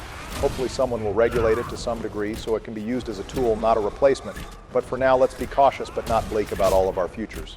Anyway, Donald, now we need to save the rest of the residents of Haven. I am a man of the people, so I am going to do it. But what is even the reward for saving all these guys? Because some of them are in such ridiculous danger that I sort of have to blame them for getting caught in it. All right, so there are 6 people we can rescue throughout Haven. The first one we already lost during the Venatori fight at the beginning. So we are down to 5 possible rescues, the first being right here in this burning building. The other 3 are by the tavern, and the final one, just like the first, is impossible to miss and is by the entrance to the chantry. Good work, Donald, already losing 1 so much for being a man of the people. Fuck off, Joe. It's not my fault that one of our Inquisition soldiers are made out of tissue paper. I am saving the people who need saving at great personal risk to myself, and that's what makes me a man of the people. Anyways, Obama, you still didn't answer my question. What's the reward for saving these people? If you save all 6 survivors, you get a massive approval boost from everyone. Plus, every survivor will appear in Skyhold and have some small amount of unique dialogue thanking the Inquisitor. And before you ask, Donald, no, there's no hidden Redcliffe kiss scenes here either. You have no proof? That's what I was going to ask Obama, but still a massive L from BioWare. It's too bad Bill wasn't in the writing room at any point in the development cycle for this game. That being said, saving the cute bartender is its own reward. Given the fact we have both Bull and Varric, we are going to need all the booze pours we can get. All right, that's 2 save 3 to go. I already know this one requires max speed, so thank God it's me in the controller seat and not Sleepy Joe. Not to worry, every non-mage will be saved today. You might wear the robes, but you are free from the judgmental explosions. Good shit saving those 2 over there, Donald. Those are without a doubt the hardest to keep alive because they only have 15 to 20 seconds between them. You got really lucky. They are immune. As soon as you pick them up, I always lose one of them. And right as I am about to pick them up. And I am going to jump without looking at the explosion for good measure. But Sleepy, I am not surprised you have trouble following through with that scene. You have to prioritize the girl that is further away first, then grab the alchemist after, since their death timers aren't equal. Anyways, the last chick just gets saved by fighting. So let's cut back to the plot here. I guess Roderick protesting the Inquisition outside Haven finally caught up to him, and he got the famous cutscene dagger treatment. And since he is with the Inquisition now, which has a complete lack of mages or healing magic, he is beyond cooked. Bro should have stayed in the Hinterlands where he could get that good free health care.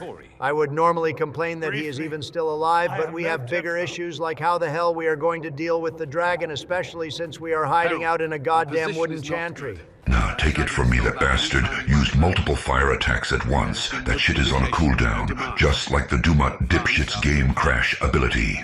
Dorian certainly did a lot of undercover work in Redcliffe, especially from someone who said he had to keep his head down to prevent his master from sniffing him out. You know, that's also a good point what happened to Alexius after Redcliffe. Like he clearly successfully got all the mages converted to Tevinter, but someone else took charge. Alexius probably did his job, got his reward from the Elder One, and either died evacuating Redcliffe when Alistair's men took back the castle, or he got his reward and went back to Tevinter. With the landslide. If only trebuchets remained an option. They are. If we turn the last of them to the mountains above us. We're overrun. Cullen, you are not goddamn killing us to get a petty martyrdom on one Darkspawn mage. At the risk of sounding somewhat conceited, shouldn't whatever plan we have entail making sure the Inquisitor survives?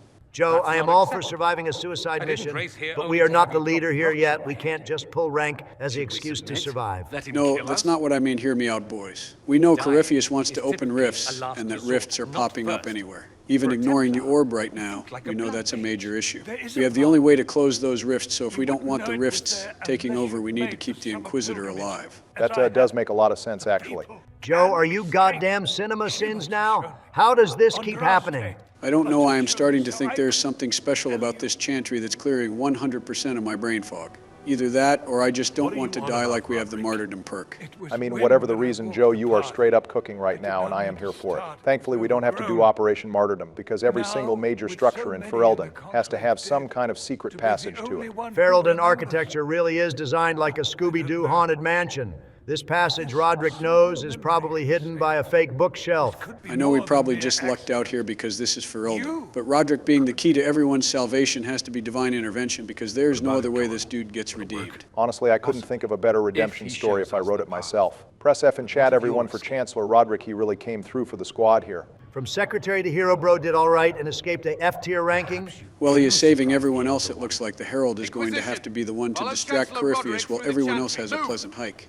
Which is like the opposite of the suggestion I made, but it's all good, you can't win them all. You know the fact this scene is just Dorian, and Cullen is sort of a waste. I feel like this is the perfect moment to have the entire inner circle in attendance, each giving their input, and we get one more chance to select our squad mates. I feel like you're just suggesting that because it's yet another reference to the Mass Effect 2 suicide mission, which is the same vibes this mission gives. If we are to have a chance, if you are to have a chance, let that thing hear you.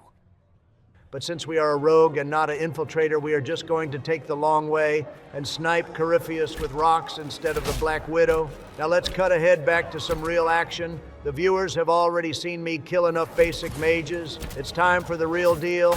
They seriously guarded the last usable trebuchet with exactly one guy. Corypheus must be asleep at the wheel. This is easy money. God damn it, Joe, you just jinxed it again like you always do. What was going to be the easiest fight of the episode is about to turn into a massive wave slog now. Thanks a lot. Yeah, and as soon as one of the Tevinter robes summons a demon, I am going to have to get out of my wingman chair and end this fight. All right, ladies, both of you kiss and make up. We have plenty of episode left to cover. And you both know as well as I do that there is a massive amount of wave combat to end this mission. That being said, though, this is basically the last combat of the episode, so let's see if you can finish strong here, Donald. Well, he just dropped his only tank by double friendly fire damage, so he is not off to a great start. Bull being your only tank is going to catch up with you sooner rather than later, Donald. For a Qunari with fire resistance, he sure isn't resisting that much fire. But once Bull gets the barrier amulet and the Reaver specialization, he is the only tank we will ever need anyway. We should get that once we reach Skyhold, right, Obama? Well, the trial rewards are random, but we do have a pretty high chance of getting it yes, as long as we reach Skyhold and complete the main missions before level 13. That also brings up a second point. Once we reach Skyhold, we will get specializations unlocked as well. And of course, I am the one playing next episode, so the prep work will be up to me first. All I will say is that it's a good thing we are taking an extra week off after this episode to get everyone equipped and ready to go. Joe, that's not the reason we are doing that, but we can get into that later in the episode. If we are getting specializations, though, what specialization are we choosing for our Inquisitor Obama? I know, unlike Origins, all three of the specializations are pretty good, although none of them reach the peaks of the warrior class. That's something we are going to have to also discuss amongst ourselves although I have a specific one in mind that statistically outclasses the others. But I will let you guys look at all of them and just give me your input. We do tend to give some pretty overpowered builds for the viewers playing along, and we intend to keep that tradition alive. I will be real. I don't care what specialization an elven rogue takes, as long as it gives us a chance to one-shot the dirty robes and deal with the beefy shield assholes. Also, you would think with all the animation shortcut mods we have unlocked that we could get at least one that stops the slow wheel turning animation and speeds this shit up. Yeah, but let's be real, that wouldn't be dramatic enough, Donald. It's way better for the content if you have to slowly turn the wheel while hordes of enemies close in on you. Hordes of enemies that only spawned because you jinxed me, Joe. All right, sure, whatever, Donald. I would like to say that warriors have a quicker animation turning the wheel than rogues or mages, but then I would be flat out lying. Jesus, we are not playing Baldur's Gate 3. We don't need a 15 DC strength check just to spin a goddamn wheel. I know physical labor is a lot to ask from you, Double D, but it's not like holding the mouse keys going to wear off your arm while Lavalin spins the wheel. Sleepy, just know the next robe I see, I am imagining it's you. Looks like Mom and Dad are fighting again, bro. Unless a filthy demon pops out, I am just going to tune this shit out. Hold up, does that boss bar say goddamn Fiona? Yeah, that would be the case, Joe. Oh great, I can finish this long combat and correct a lore mistake once and for all. I'm sorry, but the final boss for this fight, if we side with the mages, is that random knight captain who says the Lord Seeker sent him to die for him instead. But if we side with the Templars, we have to kill Alistair's mom. How the hell is that fair? She's a mom in a Dragon Age game, Sleepy. This was always going to end one way. First, the Keeper, now Alistair's mom. I hate everything about this playthrough, boys. Absolutely insane that such a plot-important character dies as a random mini-boss fight. Is she being controlled by blood magic, or what, because she doesn't even have any lines of dialogue? Well, David Gator implies that blood magic may have been influencing Fiona and her rebel mages to side with the Venatori, although there is no direct evidence in game to support this. The only other evidence we get is the official game guide also describes Fiona as brainwashed by the Venatori. Well, game journalists are far from reliable sources of lore. I prefer to think she is just this renegade, and just like Orsino, she has a treacherous side to her. Anyways, out of a slight, and I have to emphasize slight respect for this girl being Alistair's deadbeat mom, I will let our other based bro Varric take her out. Now say it with me, boys. Really, you guys aren't going 2 for 2 on my props this episode? Sorry, Donald, I am too sad to give anyone anything. Fiona is a cool character and a Grey Warden veteran. She survived so much and got taken out on a cold, empty battlefield, likely because of blood magic mind control. It's a sad day, boys, and someone has to pay. Yeah, someone did the approximately hundreds of mages I added to my kill count today. But whatever, if you won't give me my props, I will just spin the wheel and confront the blighted asshole. Damn, you finally finished the wave combat. I know you assholes are old, but I didn't think it would take a whole age to reach your end. At least your wasteful ass got enough time to recharge your ultimate. Maybe this will be an actual challenge you B-tier boss battle. Oh, you want to be a sassy little bitch? You're old and outdated, and I am sharper, better, brighter, and newer, you smug ancient Drake.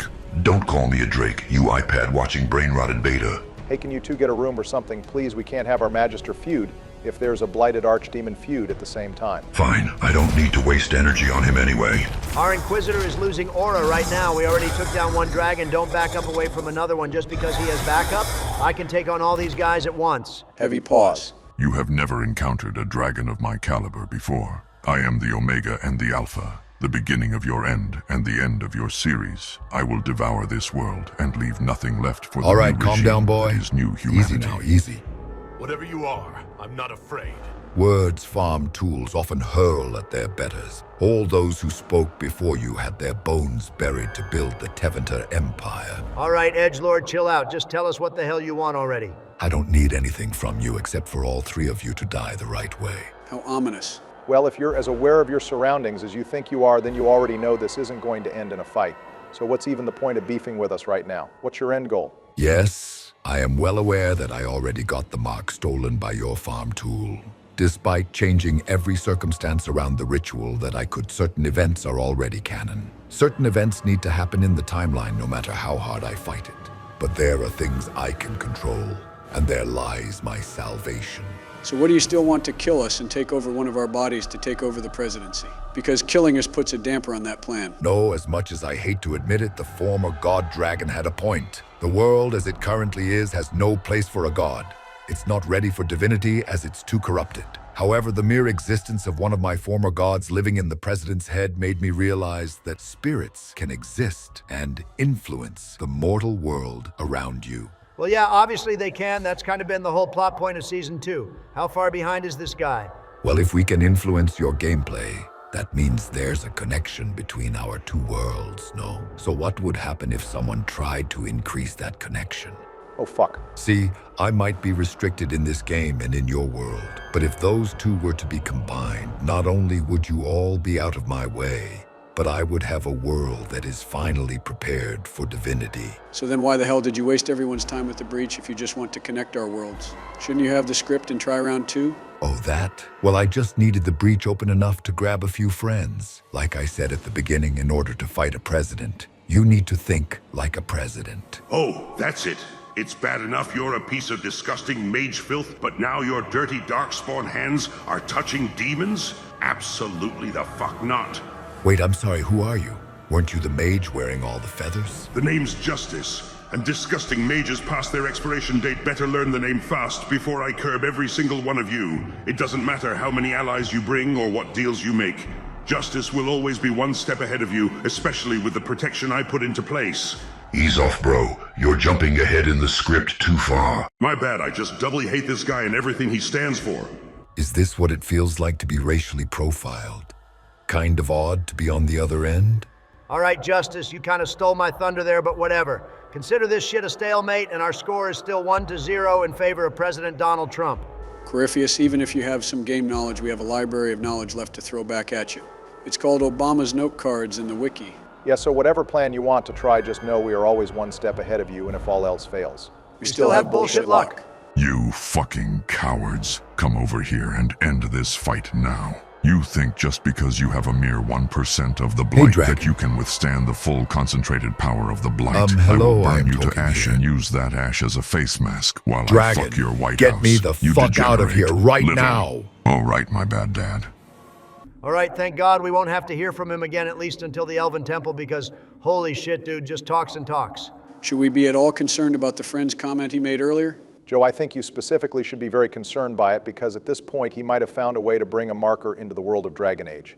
Whatever it is, though, we have dealt with worse in office, and we are veterans at game nonsense coming to life, so I am sure we will be fine. Anyways, Donald, you're about to get our first ultimate of the game, which is pretty hype. Honestly, besides Varric's or Vivienne's ultimate, this might just be the best one in the game. It immediately kills weaker enemies, and even stronger enemies are stunned for long enough that you can easily chip away a good chunk of their health.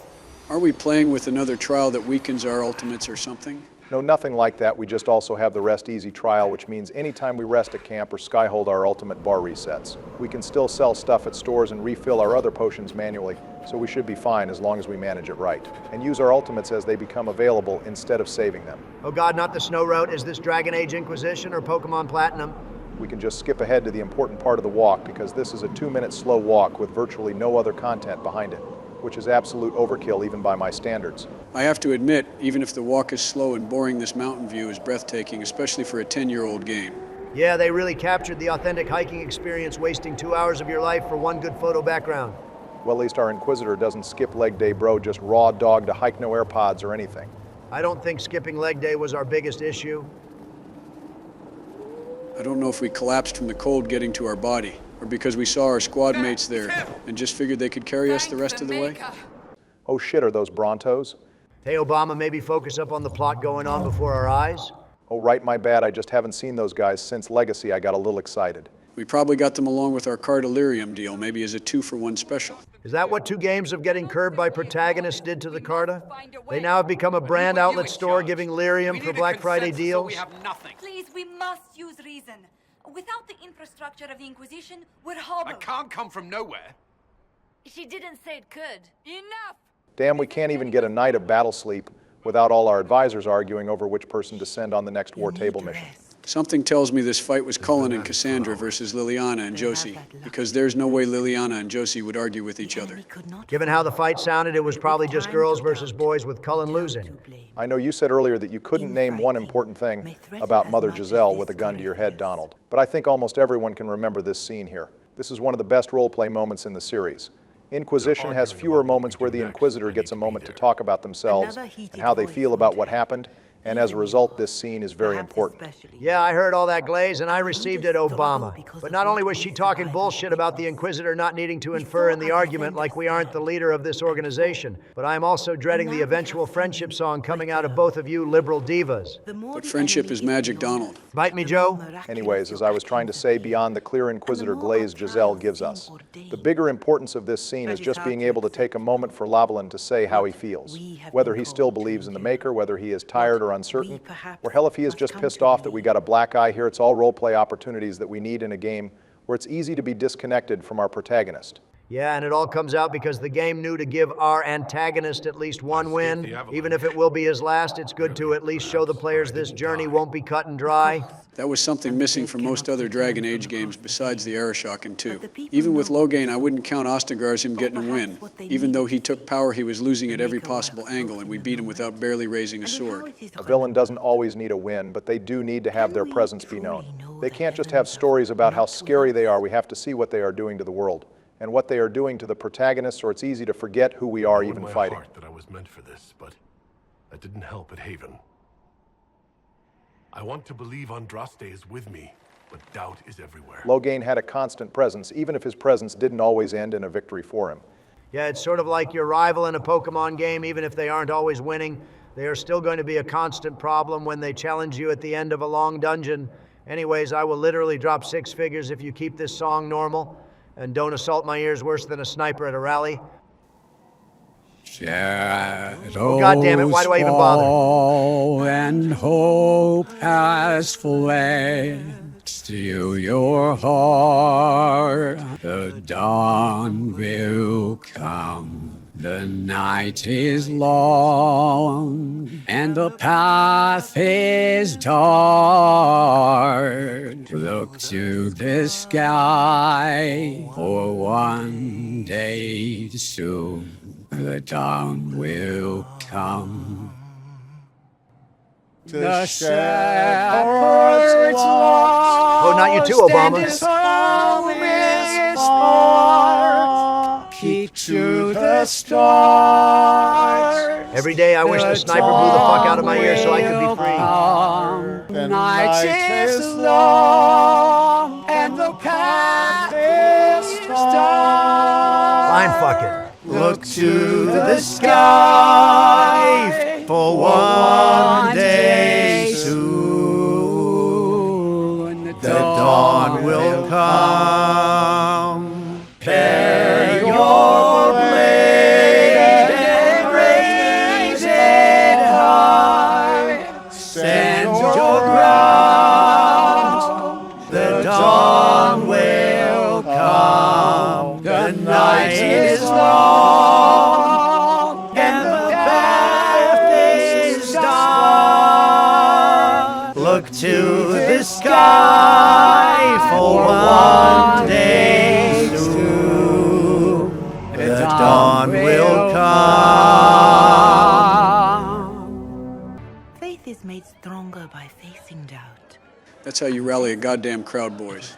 Yeah, Joe, I can tell that you're so inept at debates that singing is your only contribution towards your popularity. A word. You say that, Donald, but I hear you hitting those high notes too. Yeah, well, what can I say when I am playing my favorite Dragon Age game? Maybe I let my walls down more than usual. Now you're just letting your guard down with your friends Double D. It's okay to admit it. Yeah, I think the McFuck not. Also, the egg just had to steal the spotlight after our big debut, I see. I can see why everyone compares Inquisition to a Marvel movie now, because we have had 20 minutes of uninterrupted cutscene, and we are about to have 20 more uninterrupted minutes.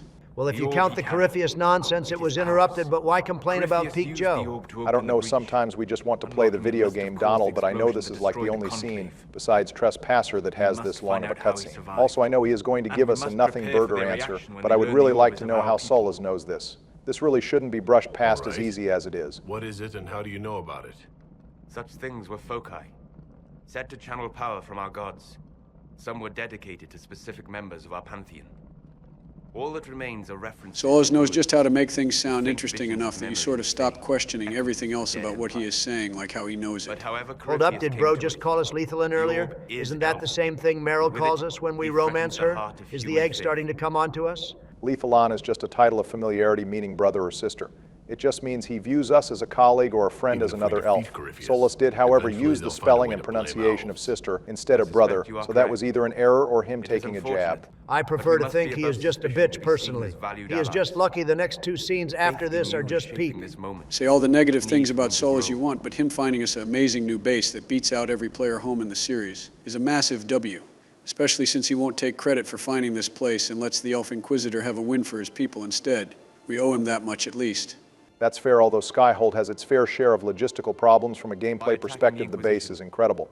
Hell, I would say it even gives the Normandy a run for its money. All right, let's not get crazy now. Maybe it beats out the SR-1, but the SR-2 is beyond reproach. Also, it's a good thing we got these Broncos from the Carta because we are not carrying all of our crafting materials and food ourselves through the snow.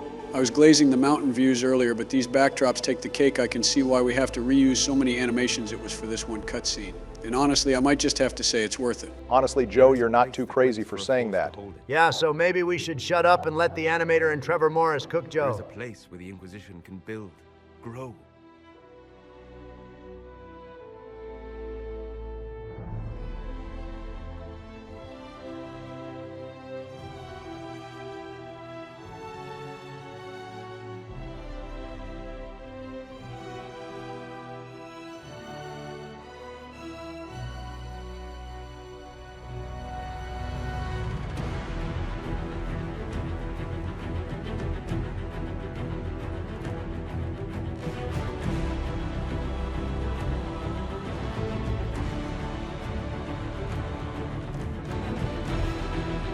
Skyhold.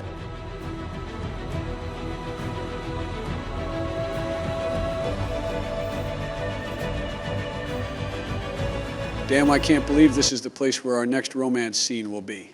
Gazing over the landscape while doing it too, that is the dream right there? Oh, God damn it, you two. Barry, you realize we are talking about Cassandra, right? Oh, wait, hold up. Well, we got a new base, a new tavern to take shots from, and a new level. Things are looking up for the Inquisition now. And now we are even invited to sit at the cool kids' table. Life is good.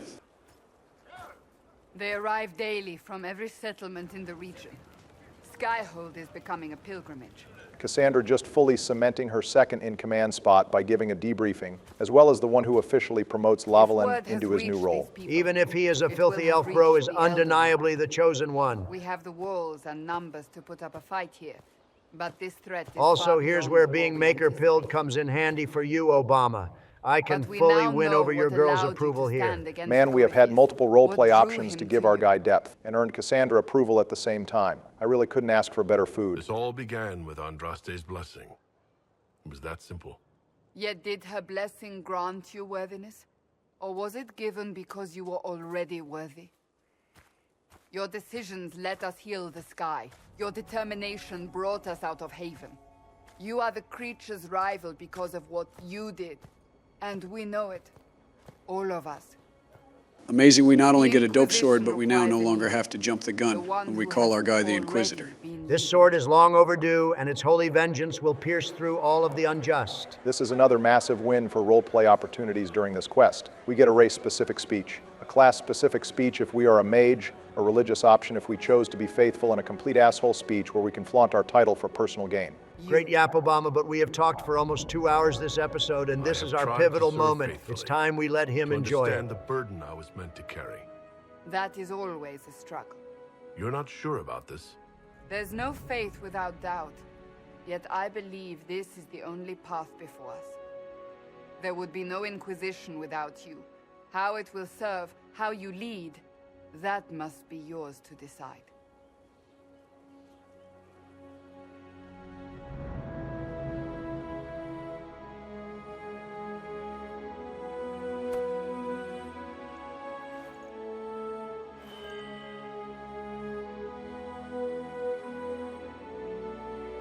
Our fellow elves hated that, but we did it for the religious girl Riz. I am but a servant of the light. The Inquisition belongs to the faithful. Wherever you lead us.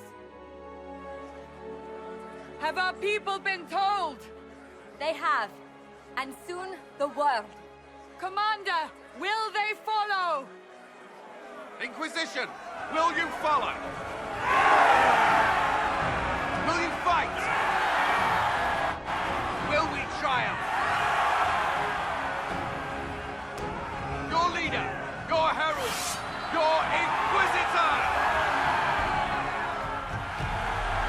Can you dig it? Pure farming moment.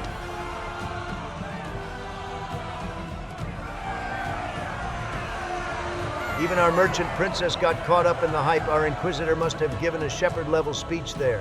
Hold up, the aura farming isn't quite done yet now. The advisors have to get their turn.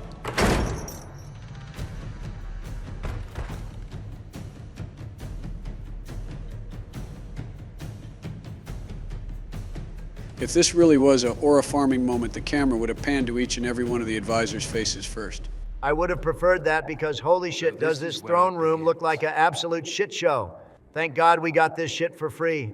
Yeah, right now this is looking like a salvage title we got off Facebook Marketplace, but by the end of the next act it will look like a proper base. The cleanup of Skyhold goes in a certain order after finishing any quest in an area outside of Skyhold. The debris begins being picked up, and it looks at least cleaner but with plenty of scaffolding. After we finish one more main quest, the area is fully cleaned up and open to us. And finally, after unlocking certain requisitions, we can get special areas unlocked for our base. Well, thankfully our advisors are going to give us our next two main quests, so we have plenty of chances to start the rebuild. Plus, I already know my next episode is going to start with me running around and exploring everything in this base. Hey, I got us here through 40 minutes of cutscenes. Sleepy, it's the least you could do here. I know Liliana herself got some Vietnam flashbacks when we asked if his dragon was another archdemon, and that we might be reaching a sixth blight. Nah, just like the Duma dipshits Jordan's, that archdemon is the fakest shit Temu could possibly make. The little bastard didn't even use the ballista strategy, a complete amateur. Yeah, now POTUS would leave that fake archdemon crying and shitting itself if dragons even can do that. I do like how they go over every main plot line left in the game, mentioning Celane's assassination, how to stop Corypheus' dragon. And even though Envy talked about the demon army, we thankfully have Varric, who is going to be a bro and set up a contact with the Grey Wardens who have gone missing. Way to spoil the plot points, Sleepy, but I guess that's just what we normally do here anyway. Well, there's 3 presidents and 3 major plot points, so next episode we will have to split the baby one last time so the major decisions come out more evenly sided. And not just Donald-sided. That's something we can go over next episode, if nothing else. Oh, please, there's 3 major choices, as well as 12 companion quests, including the advisors. We have plenty to work with. Also, Varric over here is really doing his best Clippy impression with that question.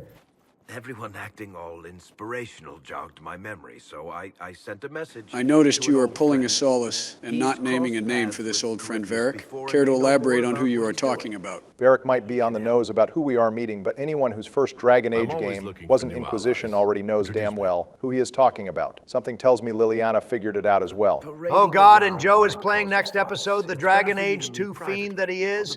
I already know what he is about to do. You're damn right. Well, those will be answers for next episode. We have already almost reached the 2-hour mark, as is. Donald, you want to close us out here? Also, if Cassandra wants to take her anger out on anyone, I volunteer. All right, let's get the hose for Obama and call it there. Viewers, thank you all for watching. That calls it for Act 1 of Dragon Age Inquisition. New year, new base, and new microphone, but still the same old boys that haven't grown. Welcome back, viewers. Pardon our new microphones. Software is so unreliable these days. But we are back with an absolute content-filled episode for you all today. We get a new base to explore, and every single companion besides maybe Soles has a new conversation for us. Of course, our nerd editor only gave you 2 lore liberals new microphones, but I guess you can't improve on perfection. What you can improve on is not talking to the Cockney elf first Sleepy. We don't need her input.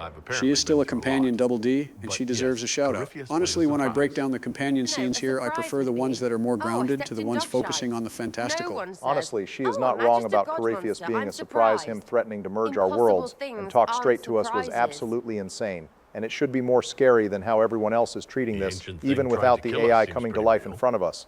How would she know anything about it? Sarah was just chilling in the background with Cullen and Dorian when all this happened. She didn't see the Blight Man up close. She probably got a look at him when he was aura farming on the cliff. And just like every other BioWare game, the companions get a mental link straight to our character's brain. When it's time to debrief what we saw. Inquisition and Mass Effect 3 were the golden age of BioWare companions where, yes, they had that mental link Joe is talking about to save up space on dialogue lines, but there are still several conversations where companions will change their dialogue if they actually appeared in the quest, like Dorian and Cassandra. Well, I will leave it up to the lore nerd for recommendations when we get to the main quest, because I imagine there's a certain optimal order you want us to follow. We once again leave this to our lore master for the enjoyment of our viewers. Anyways, what's the deal with Sarah's religious views? She believes in the Maker, but she disapproved of our choice to make the Inquisition for the faithful, and she's also not sure how real the Maker and Golden City are. Syrah is an actual unique view on a casual Andrastian, which is important since faith is one of the primary themes of this game. Syrah is the average I believe in God, but I don't believe in church or organized religion. She believes the Chantry isn't too different from nobles lording power over others, and to see the Inquisition become the same is somewhat concerning. I can respect that she is thinking about the people, and you should respect that out of her, Donald. Nah, the only credit I can give this chick is she gives a funny nickname to the blighted asshole and refuses to call him by his actual name, like she is Monkey D. Luffy. Okay, and her interest in getting back on the grind, but that's it. I am sure we triggered someone with that comparison, but it's not entirely inaccurate either. She even wants to have a meal after we just faced a dictator. Let me have a look at you. Are you all right, my dear? Were you hurt? Ooh, hell yes. More Royal Robe content. Now, this is the type of shit I signed up for, boys. Oh, here he goes again. I am genuinely surprised, Joe. You must be serious about giving content to everyone equally. Hey, look, I may not like her, but I did recruit her, and she was the next on the list. So I might as well see what she has to say. Looks like she already understands the assignment about keeping the Inquisition as an army for the faithful makes sense, since she is the other companion besides Cassandra who approves. My girl is about to share her grind set with the rest of the class. I hope you all got your note cards out and ready. Yeah, don't worry, Vivienne. We are well aware of what Corypheus did to us and how it cost Fiona's and Connor's lives. We will absolutely pull up with no hesitation for the mages we lost along the way. Holy shit, a renegade option from Sleepy Joe here. You love to see it. Let's not make our guy a pussy just because he is an elf. I guess after suggesting armor can improve intimidation effects, we can't be too surprised that Vivienne has a few renegade thoughts mixed in with her politically minded views. Staring at the Fortress Blackwall, or just the cool owl on the top of the base, because either way I get it. We haven't shown Blackwall much since we recruited him, and I have to take the blame one more time for corrupting the footage during my episode. We didn't miss too much in that scene that we can't cover throughout the series, though.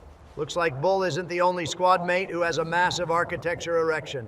I can't say I blame him. I too get a little brick staring at Skyhold for too long. Heavy pause. If you're wondering why Corypheus was able to sneak attack Haven almost, it's because Haven was surrounded by higher mountains covered by trees, as opposed to Skyhold, which has actual ramparts that can see movements for miles. Skyhold is also too cold and high up for those cowardly-ass robes to hike to, so we should be fine. Not how that works, Donald, especially if they all mass cast haste. Anyways, Blackwall, I appreciate you willing to make the ultimate sacrifice, but if we didn't let our Warden and Origins pay the price, we won't make our Warden and Inquisition pay up either. Just don't blow up any chantries in the pursuit of mage freedom, and we should be all square, my guy. How ironic, the Warden who isn't what he says he is, asking us if we are who we say we are. We have already said we are the chosen one, there's nothing else to it. Not all of us agree with that roleplay-wise. Right. Does it even matter? Don't you see what you are to them? Hey, Blackwall, that's a really good point you're making. I am curious how you reached that perspective, though. You seem to be talking from experience. Hey, if we didn't hardcore grill Solus on how he knows the origin of the orb, I doubt we are going to question why a veteran like Blackwall has actual good advice. The Snakebeard strikes again, boys. At least this time he is giving us some much-needed glaze. All right, 3 down, 6 more to go. But before I talk to Bull, I have to go see my beloved goat Harding up close. Up, up, up, up. Jesus, Joe, you're running to that girl like the coyote chases Roadrunner. Oh, Jesus, I was trying to take a nap here. I wasn't expecting the goddamn cortisol levels to spike from the dwarf goon fest. Oh my God, and the red-headed dwarf mentioned the OG redhead boys. I can't really take all of this stimulation. Okay, Joe, calm down. We are still like 5 minutes into the episode. Let's just appreciate that Harding is able to somehow scout everywhere across southern Thedas and still has time to chill at Skyhold with us sometime. All right, enough delaying. It's time for another scene with the Goat Iron Bull. Oh boy, it's time for another roleplay scene where we can cover our own beliefs. I am starting to think they shoved every roleplay scene expanding the Inquisitor's beliefs into this 2-hour segment of gameplay, because after this, we won't get much until it's time for the DLC missions. Also, it's funny, the Inquisitor complains about the armor he is wearing, but that is actually the starting armor he wore when we were captured during the tutorial. We have ascended far beyond wearing tutorial armor, Obama, but if the Bull wants to teach us a bit about spy work, then that's what we are going to do. I am just going to play along with Iron Bull for the most part. This scene does show something that is easy to miss. Iron Bull is an incredible liar, like way better than Varric is. Varric is more of a storyteller who gets so involved into his own stories that he starts to believe them, but Iron Bull is an actual spy with training. This is probably how he gets most of his information around Orlais, just being a casual grunt with a bit of charisma. I like the way this girl thinks. Not only can we kill a shit ton of demons, but we can build an empire that puts the French and the robe slavers to shame. Yeah, I am sure us building up our own country with an army that rivals other countries won't create any big problems later on. We never get an exact idea of Corypheus's forces. He has a bit of everything and soldiers stationed everywhere. But it's safe to say the Inquisition beats the hell out of his force, since we never hear of any major losses.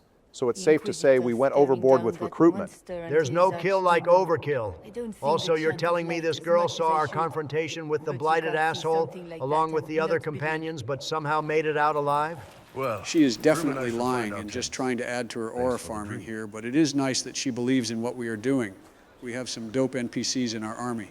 The shift of stakes between the first two games and Inquisition is crazy, apparently. I know every soldier. Dragon Age 2 dealt with solving the troubles of one city, and Origins involved uniting the country with a squad of only 10. But now we have a whole organization with so many NPCs that even the biggest lore master can't keep track. People don't always tell the truth when you're polite. You've got to poke them a bit. Oh, yummy, yummy. Harding is right there in the background.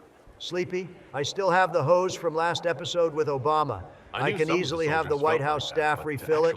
Also, Bull, no offense, I appreciate what you were trying to do here, but we are not going to remember those two soldiers' names by next episode. Let's just appreciate the character development showing Iron Bull as a competent squad leader and, of course, a really good liar. Damn, they really cranked up the companion interactions to 11 this episode. This is going to be a peak 20 minutes at this rate. 20 minutes, Joe?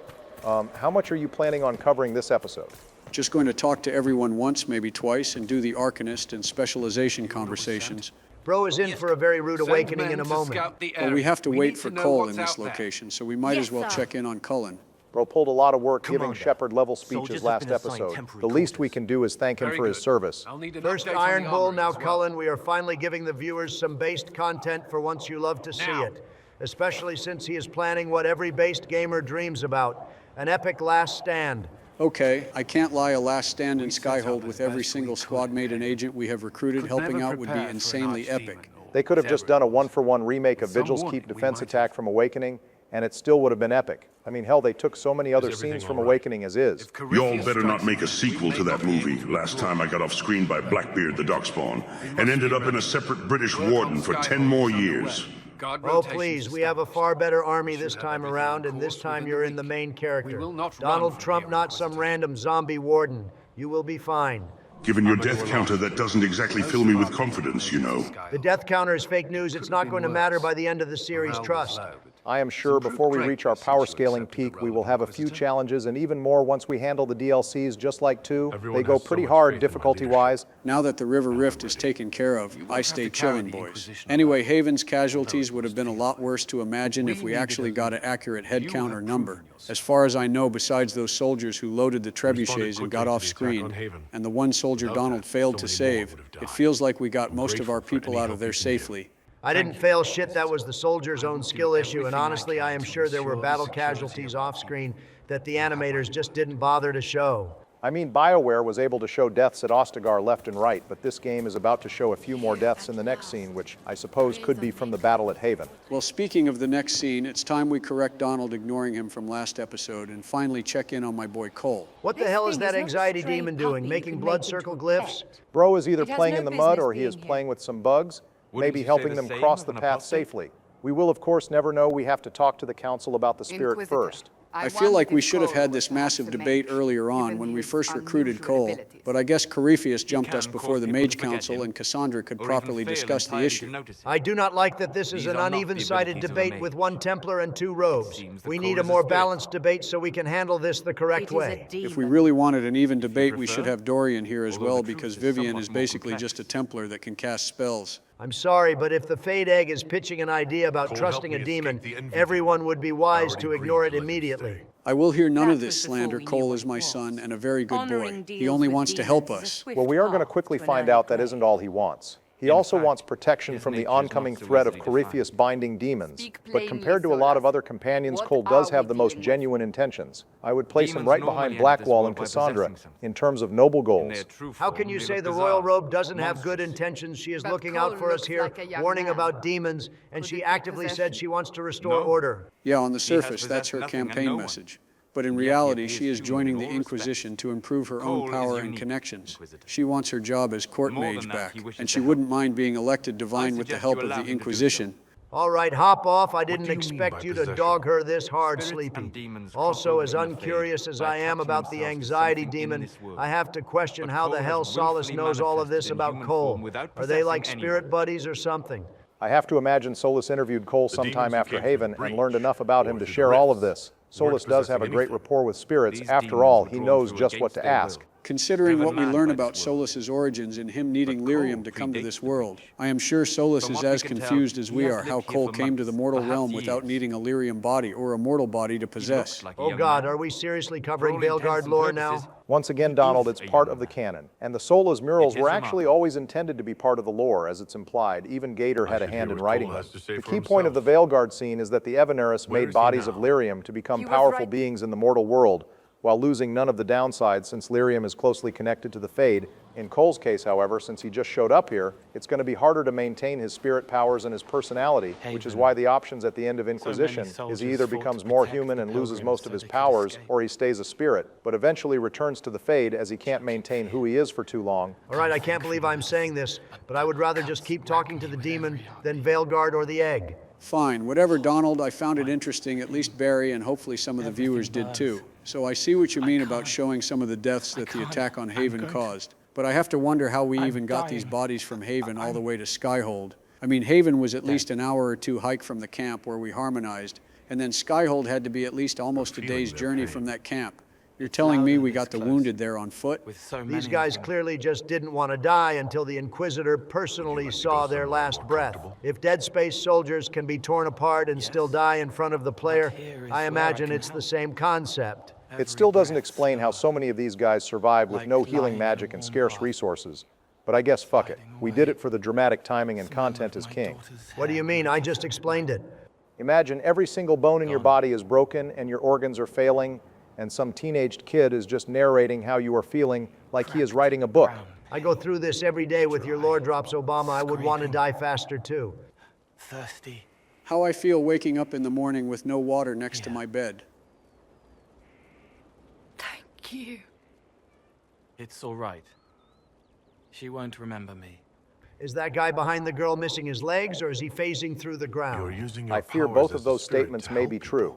Anyways, Cole has learned a lot about helping others from his time with Reese. He used to think he had to make his mark on the world by mercy killing others, but being with Reese and learning that the mortal world is more complex has helped him to realize he can help with actions besides murder. You say all that, but he is still a sneaky stabbing assassin at the end of the day, Obama. If only Justice was able to see the world as more complex and not black and white and explosive. Hey, I realized the world is more complex ages ago. I just stopped caring about it, and I choose to ignore anything that disagrees with my viewpoint. Well, we still need a few murder knives to defeat Corypheus. And by God, does Cole have murder knives to spare. Anyway, we have a bit of a difficult decision to make here. Yes, helping. I help the hurt, the helpless. This scene is just for role-playing opportunities to find out the player's opinion on euthanasia and mercy killings. If I was sick and dying this bad in critical condition, I would want it done swiftly too. As long as Cole doesn't ask them to look in his eyes while he does it, I am sure it's fine for my son. The healers have done all they can. It will take him hours to die. Every moment will be agony. He wants I am not surprised you're asking Cole for help mercy killing the corpses. You probably feel a lot of kinship with your fellow dead bodies. Bite me, Donald. Anyway, my son, go ahead and use the murder knife to gently help the soldier. And let's press F for all the injured at Haven, who toughed it out long enough to die in a cool base. Let's go see who is up next. I want to stay. All right, we got the Magister next. Obama, please calm yourself and save your explosions for when Cassandra shows up. I feel like me liking Dorian is never going to stop being a joke for you all. I don't even get a break during Veilguard because Dorian will still be hanging around. We only do it because you give us the reactions we want, Barry. Somehow I highly doubt that. Damn so close. Anyway, Dorian, I know you have some more sass to let out, so why not get it all done with today, so we can move on with the plot tomorrow? Well, he's asking if you can keep up Joe. That is an incredibly valid question on his part. It's great when the companions are considerate. Yeah, we get it, Donald. I am old, great banter, very original. I don't mean to dunk on Dorian's lore here, but technically Corypheus is a Magister. He is just also a blighted Magister who is one of the original Sidereal and also a consensus AI force trying to combine the two worlds. Yeah, just that, right? Nothing to worry about, boys. I am sure. Anyways, I know we keep bringing up Veilguard, but that game proving Anders and Tevinter, right? About Darkspawn Origins was not at all on my bingo card. I am going to be real. I will discuss certain things about that game and defend them, but I will ignore anything that game adds to the Blight because honestly, it makes little to no sense and mostly adds nothing to the world itself, unlike the Evaneris lore. I guess since we saved the Templars and not the mages, we have to deal with the Venatori becoming a major powerhouse and our main enemy. You know, besides the demons, those are our main enemy. Dorian appears to have some of the same guilt that Varric has over his people's actions and how they are affecting the world. Unlike Varric, who really stews in it, Dorian more so just takes it into consideration. Probably why bro likes slavery and racism. All right, he does have some unhealthy viewpoints of the country he is from. Not too dissimilar to how Leliana viewed elven servants as no big deal, although Dorian's views were more extreme. However, he is incredibly open-minded and challenges authority, or the status quo, any chance he can get, and it's why he eventually becomes a high-ranking Tevinter politician, pushing for change in his people. Cool, we all did that, and we all hate most politicians, so just because bro is a bit sassy and slightly against the Robe Empire doesn't endear him to me. If he wants to really get on my good side, then he can make Tevinter great again and put the Templars in charge instead of the robes. Maybe just like Dragon Age 2, we can earn some Dorian approval from you, Donald, before the end of the series. Although I won't hold out for blind optimization. What I will hold out hope for is finally recruiting our last companion in Dorian here and now, so we finally have a full squad. Technically, this beats out Dragon Age 2 for full squad recruitment by episode 5, since we didn't recruit Sebastian until episode 6. However, considering 2 of our episodes were almost 2 hours, I think lengthwise we are still at a deficit, but not by much. The human noble never made sense to be an Act 2 squad mate anyway, so I choose not to count that. I am also side-eyeing, not questioning Dorian. He could be an elaborate spy, considering he just showed up from Redcliffe with insider information. But I know you simp for him, Obama, so I won't ask too many questions. Well-dressed, but rather put off by all that rot. Damn all of that conversation with Dorian, and not once did we earn any approval at all from him. He technically wasn't a companion until we recruited him in this conversation. And unfortunately, since we recruited the Templars, we always take a -20 hit to approval. That's insane when I recruit the mages as allies. Both Dorian and Cole both approve. But even if we do the opposite and conscript the Templars, he disapproves. Corypheus needs to be stopped. Men like him ruined my homeland. I won't stand by and let him ruin the world. That's probably why bro sounded so sassy when he congratulated us. Anyways, Sleepy, I know you're going to talk to the basic bard next. Just go ahead and turn in the research at the table on your way. Someone forgot to do it the last couple of episodes. Weren't you playing last episode, Donald? Fake news. It's been several hours later at this point. It's a group issue between all of us. I admit I didn't follow through during my episode either. Sleepy, don't fall down the stairs on your way up. Bite me, Donald. All right, anyways, this spy nest acts like a proper spy nest, not only because of the birds, but because there's always a new spy report or 2 on the desk after a few missions. Some of them are fluff, but there's some bangers we can cover along the way too. Well, Sleepy, this is your second to last chance to make the basic bard a based bard.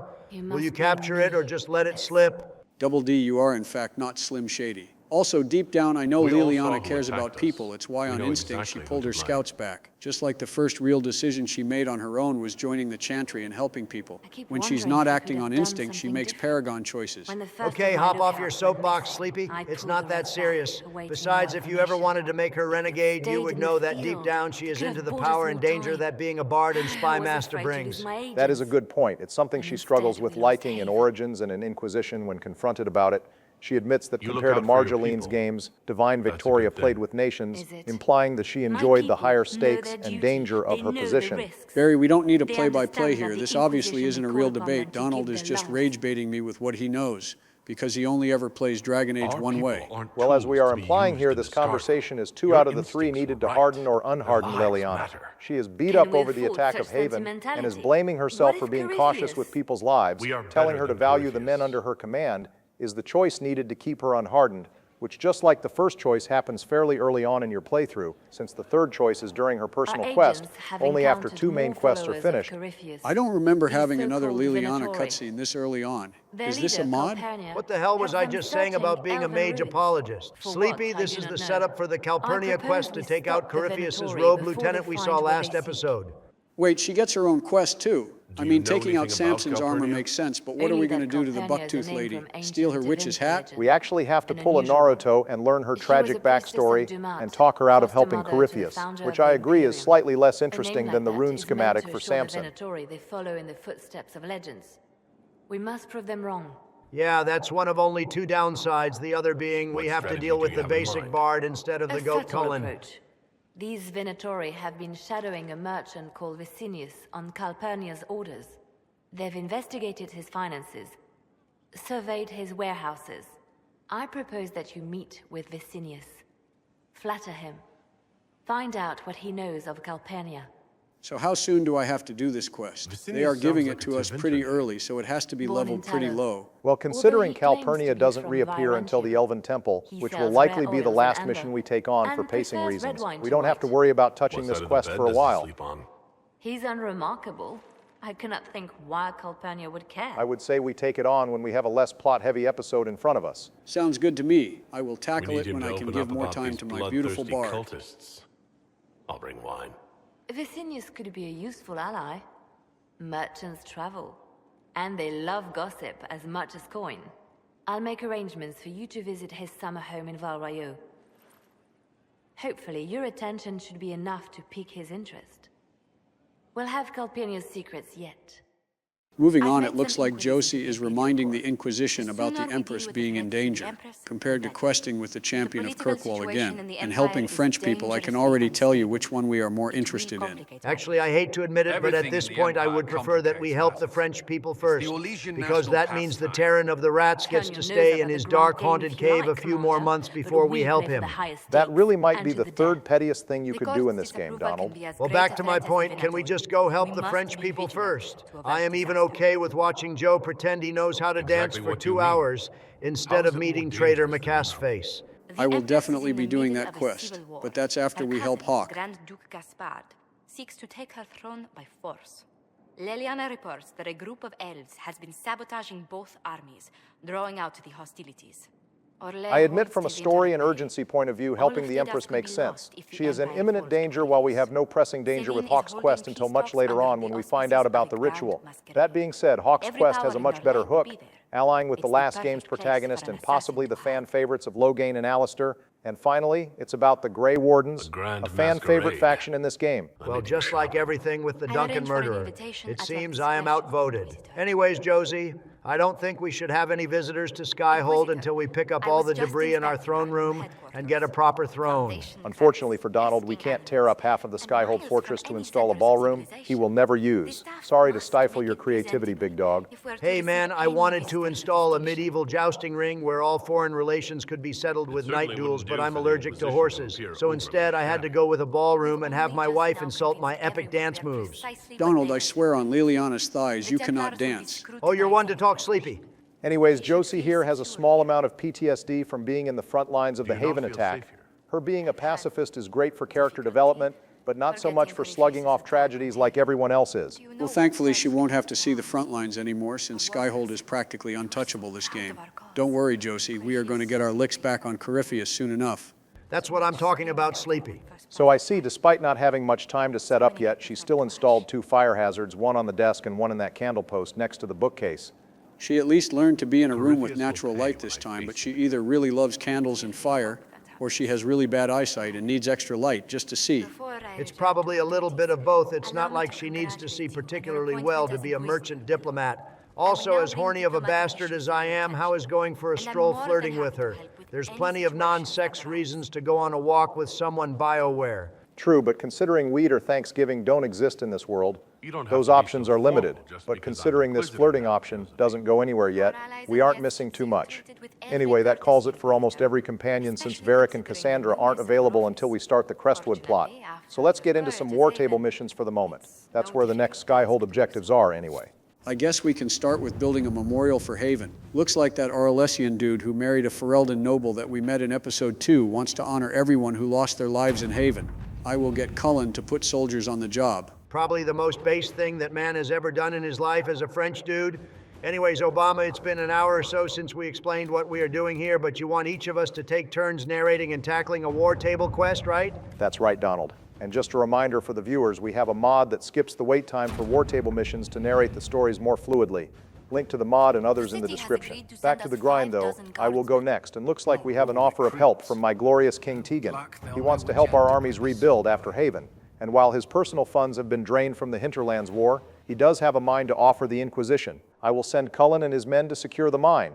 I mean, we did just fix the entire sky from releasing demons. I think a mine is the least he can give us. Also looks like there were bandits in the mine too. Probably more of those Carta members looking for lyrium for their new business. Good eye, Donald. That's some nice lore connectivity. Moving on though, the next war table mission I think you will like. All right, sure. Looks like the Human Noble 2.0 wrote us a letter saying he wants to send aid to the Inquisition just like every other noble does. This help comes from a former squad mate though, so it's slightly more based. I will have Josie write to him and set this trade deal up. This first quest always appears as long as Sebastian was recruited in Dragon Age 2. The following quest after this, however, changes depending on our endgame choice in Dragon Age 2. Well, I will just take the gold and handle the sequel to this quest next time then. I always love dealing with human nobility. The next quest is just grabbing the Arcanist, not much to it since any advisor works, but we can visit her once we are done. Here. You're up next, Joe, and this one is another important one to the safety of our third clan. Joe, quick, our merchant princess hasn't gotten enough screen time. Send her to protect the tree huggers. Let me guess, Barry, if I send Josie to handle this, the entire clan gets brutally molested, right? I wouldn't put it like that. But yes, Josie wants to use the Duke's soldiers to aid the Dalish instead of sending our own troops, but the Duke is absolutely no good and is a rat. Sending him has the Duke reporting that the entire clan is dead before he got there, which is fishy, considering he lives closer than the Inquisition soldiers we send with the other two advisors. That being said, anyone besides Josie works here. Well, Liliana did great the first time, so let's go 2 for 2. Looks like she found out the Duke was the guy sending soldiers to attack our clan in the first place. We only got more gold again, but I am still on the path to atone for my sins from last game. I swear to God, you two can't keep getting away with this. We still have 3 or 4 more chances to kill the tree huggers. Donald, you gotta kill 2 whole Dalish clans. How is that not enough for you? Besides, if you initiated war table missions yourself, you might just get that chance. I am conflicted because on one hand, burn the elves, but in the other hand, I wouldn't touch these quests if you didn't make me Obama. While I ponder this conflict, let's go meet the enchanter for this game. Hello there. General Kenobi. Actually, it's Dagna from the hit game Dragon Age Origins. Don't ruin our memes, Nerdbama, you're killing the vibe. This girl might not be our Lord and Savior Sandel, but she is approved by the Paragon POTUS himself, so it's an acceptable substitute. I didn't notice it in Origins because of the bland face and young expression, but 12 years later, Dagna looks like a baddie. Does that have anything to do with the fact they made her more like Harding, Joe? Redheads are love. Redheads are life. So says the great and wise Iron Bull. Bro is a degenerate, but he is quoting Iron Bull, so it's nothing but facts. Anyways, Obama, there is a choice between helping Dagna and just leaving her as a smith in Orzammar. Does anything change in this game? Not really, other than Dagna won't exactly speak positively about the hero of Ferelden since he didn't end up helping her. Dagna is ultimately persistent in wanting to study magic, so she leaves Orzammar to study in the Circle with or without our help. POTUS really just made it easier for her to study. Which basically means we waived her student loans. You love to see it, boys. Now we get to reap the rewards of free education. As long as I keep making them, you can craft just about anything. Almost safely. Dagna here actually has a small rivalry with Sandal through dialogue here. She will reveal that because of her unique perspective being a dwarf that studied magic in multiple circles, she was able to understand enchantments better than anyone else, except for one person. However, her mind isn't as far gone, so she still kind of wins. She just admitted that she is weaker than the young lord and his mind isn't far gone. She just doesn't understand his advanced mind with her limited understanding of true power. Thankfully, she makes our shit stronger and is better than that fake-ass elf in Awakening, so I will give her a pass for now. She can just stick to glazing our hero in Origins a bit more. That is always a fan favorite. You know, once she stops trying to explain the mark, when we already know exactly what it does. To be fair, Dagna gives more of an explanation as to what the mark is than Solus or Corypheus does, and they're the ones who have an actual plan with these things. Even if it's simple, it's much appreciated. It sounds like Corypheus made it to open, but it looks like you can use it to close. It may be that simple. It sure is pretty. Wish I could see through it. You mentioned a Grey Warden who helped you start your studies? Not any Grey Warden. The Grey Warden. The hero of Ferelden is a hero in Orzammar, too. I mean, He was from our royal family, so... He helps the little people because he is one of the little people himself. Nothing about POTUS was little where it mattered, Sleepy. Heavy pause. I know we are glazing hard, but this is exactly how the cameos in Dragon Age 2 and Inquisition should be, showing how even doing small quests greatly impacted a NPC's life, for better or worse, and really showing not telling that our actions have consequences. I would say there were two lights in Origins, POTUS and Mommy Morrigan, but that's just me, you know. So besides enchanting, this area is where we can customize Skyhold as well, right? I kind of want to make this place stand out from how you two might have it. Yes, Joe. We can customize the thrones, banners, decorations, and the flags to several different themes, most of which we already have, but some we will unlock as we progress. We can also just swap out whatever design differences we want each episode. Jesus, our interior decorators are going to be exhausted with us by the end of this series if we change designs 20 or 30 times a year. If we reach 30 episodes of this series, I will genuinely not be able to make it out alive if each of them is almost 2 hours long. Me and the editor did some mathematical predictions, and we think we have narrowed down how long this series will take us. And no, it's not 30 episodes. Anyway, Joe, after you make Skyhold look pretty, we have one last errand to do here, and that's pick up the specialization quest we will be tackling for this series. Ready when you need me.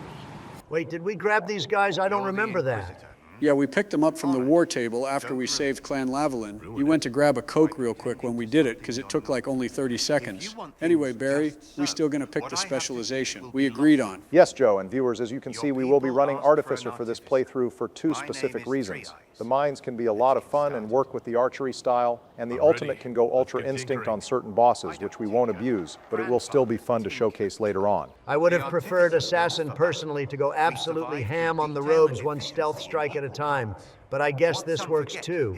At least it's not that bullshit drug-using Tempest class. Tempest is statistically the weakest of the three stat-wise. The breakdown of the three specializations can go like this. If you like really fast-paced combat and steady DPS, Artificer is for you. If you like a solid middle between single-target burst and steady DPS, and a more in-your-face approach, the Tempest is for you as a sort of jack-of-all-trades. And if you like slow-paced tactical combat with high amounts of burst and big numbers, the Assassin is for you. The Assassin might have the highest burst, but the setup is far longer and much more favors dual-wield rogues, while Artificer benefits archers, which is our playstyle. So I know we need to gather these three ingredients, but how long is that all going to take, Barry? I want to fight a dragon today, and I would love to try out the Artificer as soon as possible. Of course, with your skill issue, you want to have the most overpowered specialization as early as possible.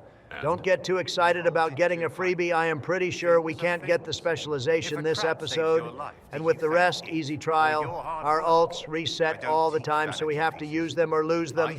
Barry, is that true? How soon can we get the specialization? Probably the end of my next episode. We can get the book right now next to Varric and the obsidian we just earned from the war table. But the Quillback scales we need to get to the western approach, which unlocks after Crestwood and will be my next stop after you complete Crestwood, Joe. All right, sounds good. Guess I just have to play it safe for this episode. No big deal. Anyways, boys, it's time for the moment we have all been waiting for. Let's go meet the champion. And because I am playing, I am going to make Hawk look like the Biden version of Hawk. What the hell, Sleepy? You don't just get to overrule all of us and decide that. I'm not too attached to my Hawk personally, but I think it would be more fair to give Hawk a few traits from all of us, Joe. Let me explain myself then, boys. Not only did I win the Dragon Age 2 death competition, but I also had the romance choice, which is one of the most pivotal choices of Hawk's character in this game. I am also playing right now, and haven't gotten many major choices yet, and would at least like this. Also, peep this fan art Tygar made. He made it look like my Hawk specifically. All right, can't lie, that fan art is legit as hell. As always, from our top-tier fan artist. Fuck it, the only people who kept Dragon Age 2 alive were Isabella, Sebastian, and Fenris. I don't really care about Hawk either, Sleepy, but just know I will be ignoring him since he looks like you got it. All right, now let's spend the next hour trying to recreate my boy. Considering the facial creator in this game is completely different from Dragon Age 2, you got pretty close, Joe. Definitely got the hair, forehead, and age right, and even aged him up a little from Dragon Age 2 to Inquisition. Thank you, Barry. I really tried to lock in here. I don't know who is more excited to see Hawk during this scene, Varric or Joe. Meet Hawk, the champion of Kirkwall. Though I don't use that title much anymore. Hawk, the Inquisitor. I figured you might have some friendly advice about Corypheus. You and I did fight him, after all. I love seeing Mage Hawk again in this game in all his magic sarcastic glory, but I do wish that he was wielding the Hawk key instead of just some random level 1 staff. On the bastard. I'm sure especially since, regardless of doing the Legacy DLC, the mission happened in the canon of Dragon Age Inquisition, so Hawk would have the key. That You means did no save matter the what city choice from a we horde made, of we curbed the rampaging hell out of Mire. Corypheus and handed him a fat L. That is reassuring and explains Or is why there a Bro horde was of hiding rampaging so much for Qunari I 3 don't know years about? before finally making an appearance. There's a Sadly, Qunari. Corypheus immortality is an He ability that almost Hawk qualifies as can't a bludgeon horde his all by way to himself. victory.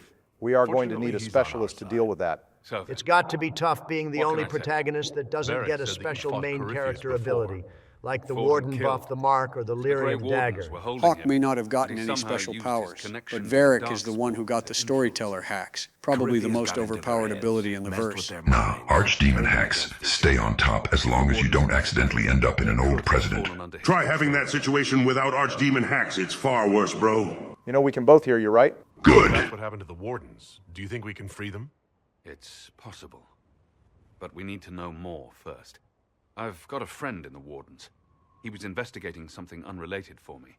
His name is Loghain. Oh, goddammit, he The said the last time we name. spoke, he Hawk, was why for the worried love about of corruption Sandel would in you the try to Warden hit up ranks? the betrayer of Ostagar Since of all then, Grey Wardens? nothing. You seriously could have Corypheus would picked certainly anyone else. qualify as All right, I know you are corruption complaining here, Did your but that is a friend genuine disappear with question. them? Stroud makes No. sense Hawk at least told meets me him he'd be once, hiding possibly in an old multiple smuggler's times if cave your near sibling Crestwood. joins the Wardens, and same for If you didn't Alistair know if about he is in the Corypheus, Wardens. what were you doing But with the Hawk never met Wardens? Loghain, The and even if Templars he and did, wouldn't he Kirkwall not were using trust a him knowing strange what he did at form of Lyrium. Ostagar? Loghain wasn't in Dragon Age 2 likely just I'd hope because, the like Wardens Claudia could Black, tell me it's a more bag about it. trying to get them in the We've studio for encountered voice Lyrium. lines.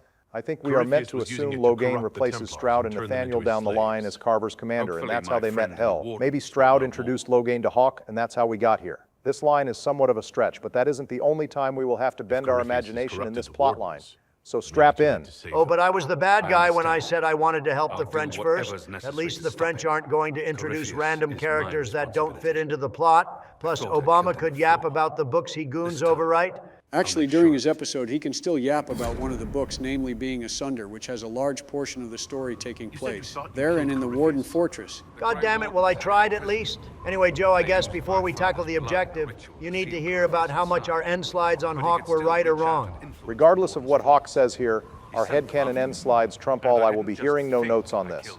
I like how Hawk isn't even a doctor or an expert on Darkspawn biology, but Bro is still certain Corypheus is dead because he was able to loot him. Well, that and Hawk did a whole beam clash combo breaker on him, but you weren't there for that part, Joe. So I understand your confusion. No matter what happens in this game, Hawk still gets the award for the cooler kill on the Darkspawn mage.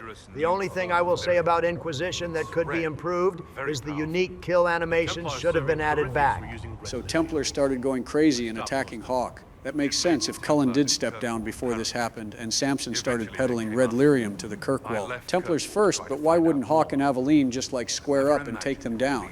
It's not like Hawk can't handle a Templar army if he really wanted to. Don't underestimate the base Templar's sleepy. All right, whatever. I just need to hear how Mommy Merrill is doing right now before we progress with the plot. Well, looks like my girl Aveline handled protecting Carver as always and likely sent him to the Ferelden Order, which is less paranoid at the moment, so our headcanon works out perfectly there. Refugees who were displaced by the war. I didn't want to take her away from that. Meryl's spent enough time fighting for her life. Well, it's not traveling from clan to clan atoning for their sins, but it is helping elves and having my cutie patootie do good like she always does. So this conversation with Hawk about Anders changes depending on your choice with Anders during the last straw. If Anders was killed, Hawk has clear resentment towards his choices, and him starting this war against Hawk's own advice. If Anders was romanced and killed, his feelings are more complicated. He misses him and admits to loving him, but that he still wasn't Anders anymore when he put him down.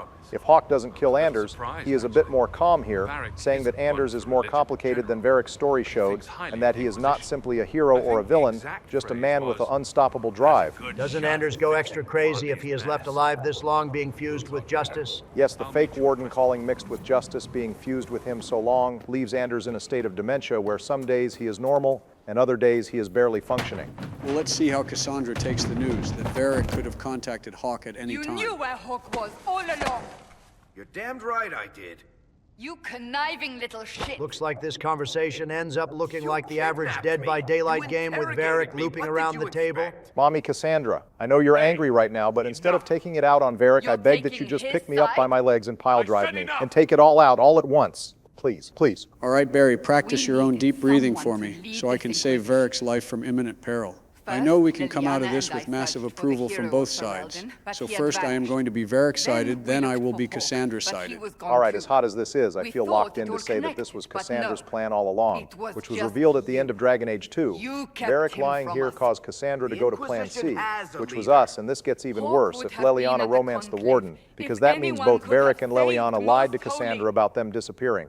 To be fair, she really should have expected that from both of them. They are two of the best liars in the series, right next to Solace and Zevran. Don't forget Iron Bull, too.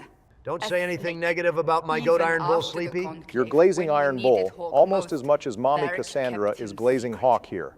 I hate to contradict my love here, but Hawk probably wouldn't have stopped Corypheus considering he could revive himself multiple times at the Conclave. Hawk maybe would have only saved a few at most, and definitely not the Divine, which was their prime target.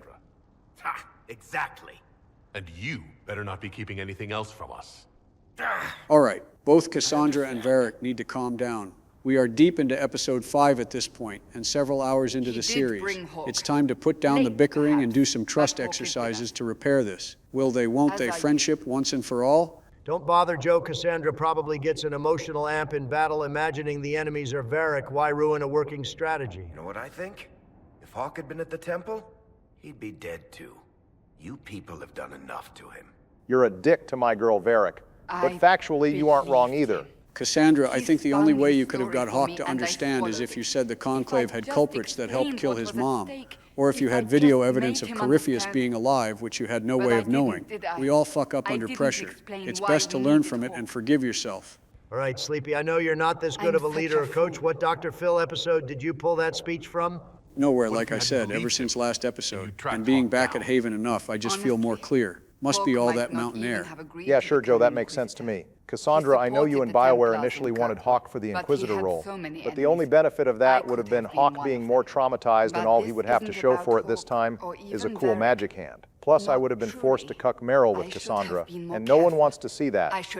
Excuse me, what the fuck did you just say, Barry? Never mind. I mean, if we are being honest, I am sure some people would have wanted to see that if we poll the fan base enough. But despite being an elf, the Inquisitor is doing a peak job of being a holy champion so far, and we don't need to take that job away from him. Well, I got some Cassandra approval in the end, and she approves of our leadership. The Maker wouldn't have needed to send you, but he did. I don't know how it will end, but I would have. Now let's check on the other injured party and see if we can get a peace treaty going. Varric has a mile-long stare going on over there. I wonder if he is getting flashbacks from Aveline's threats from Kirkwall. Honestly, between the two, Cassandra is way more deadly. Aveline tends to just bludgeon, but Cassandra's first encounter with Varric had her pulling out a blade right to Varric's neck. Girl is way more fatal and has far less chill. Varric, you were with Hawk 6 years. You should know better than anyone how much the power of friendship can make a difference and resolve personal conflicts.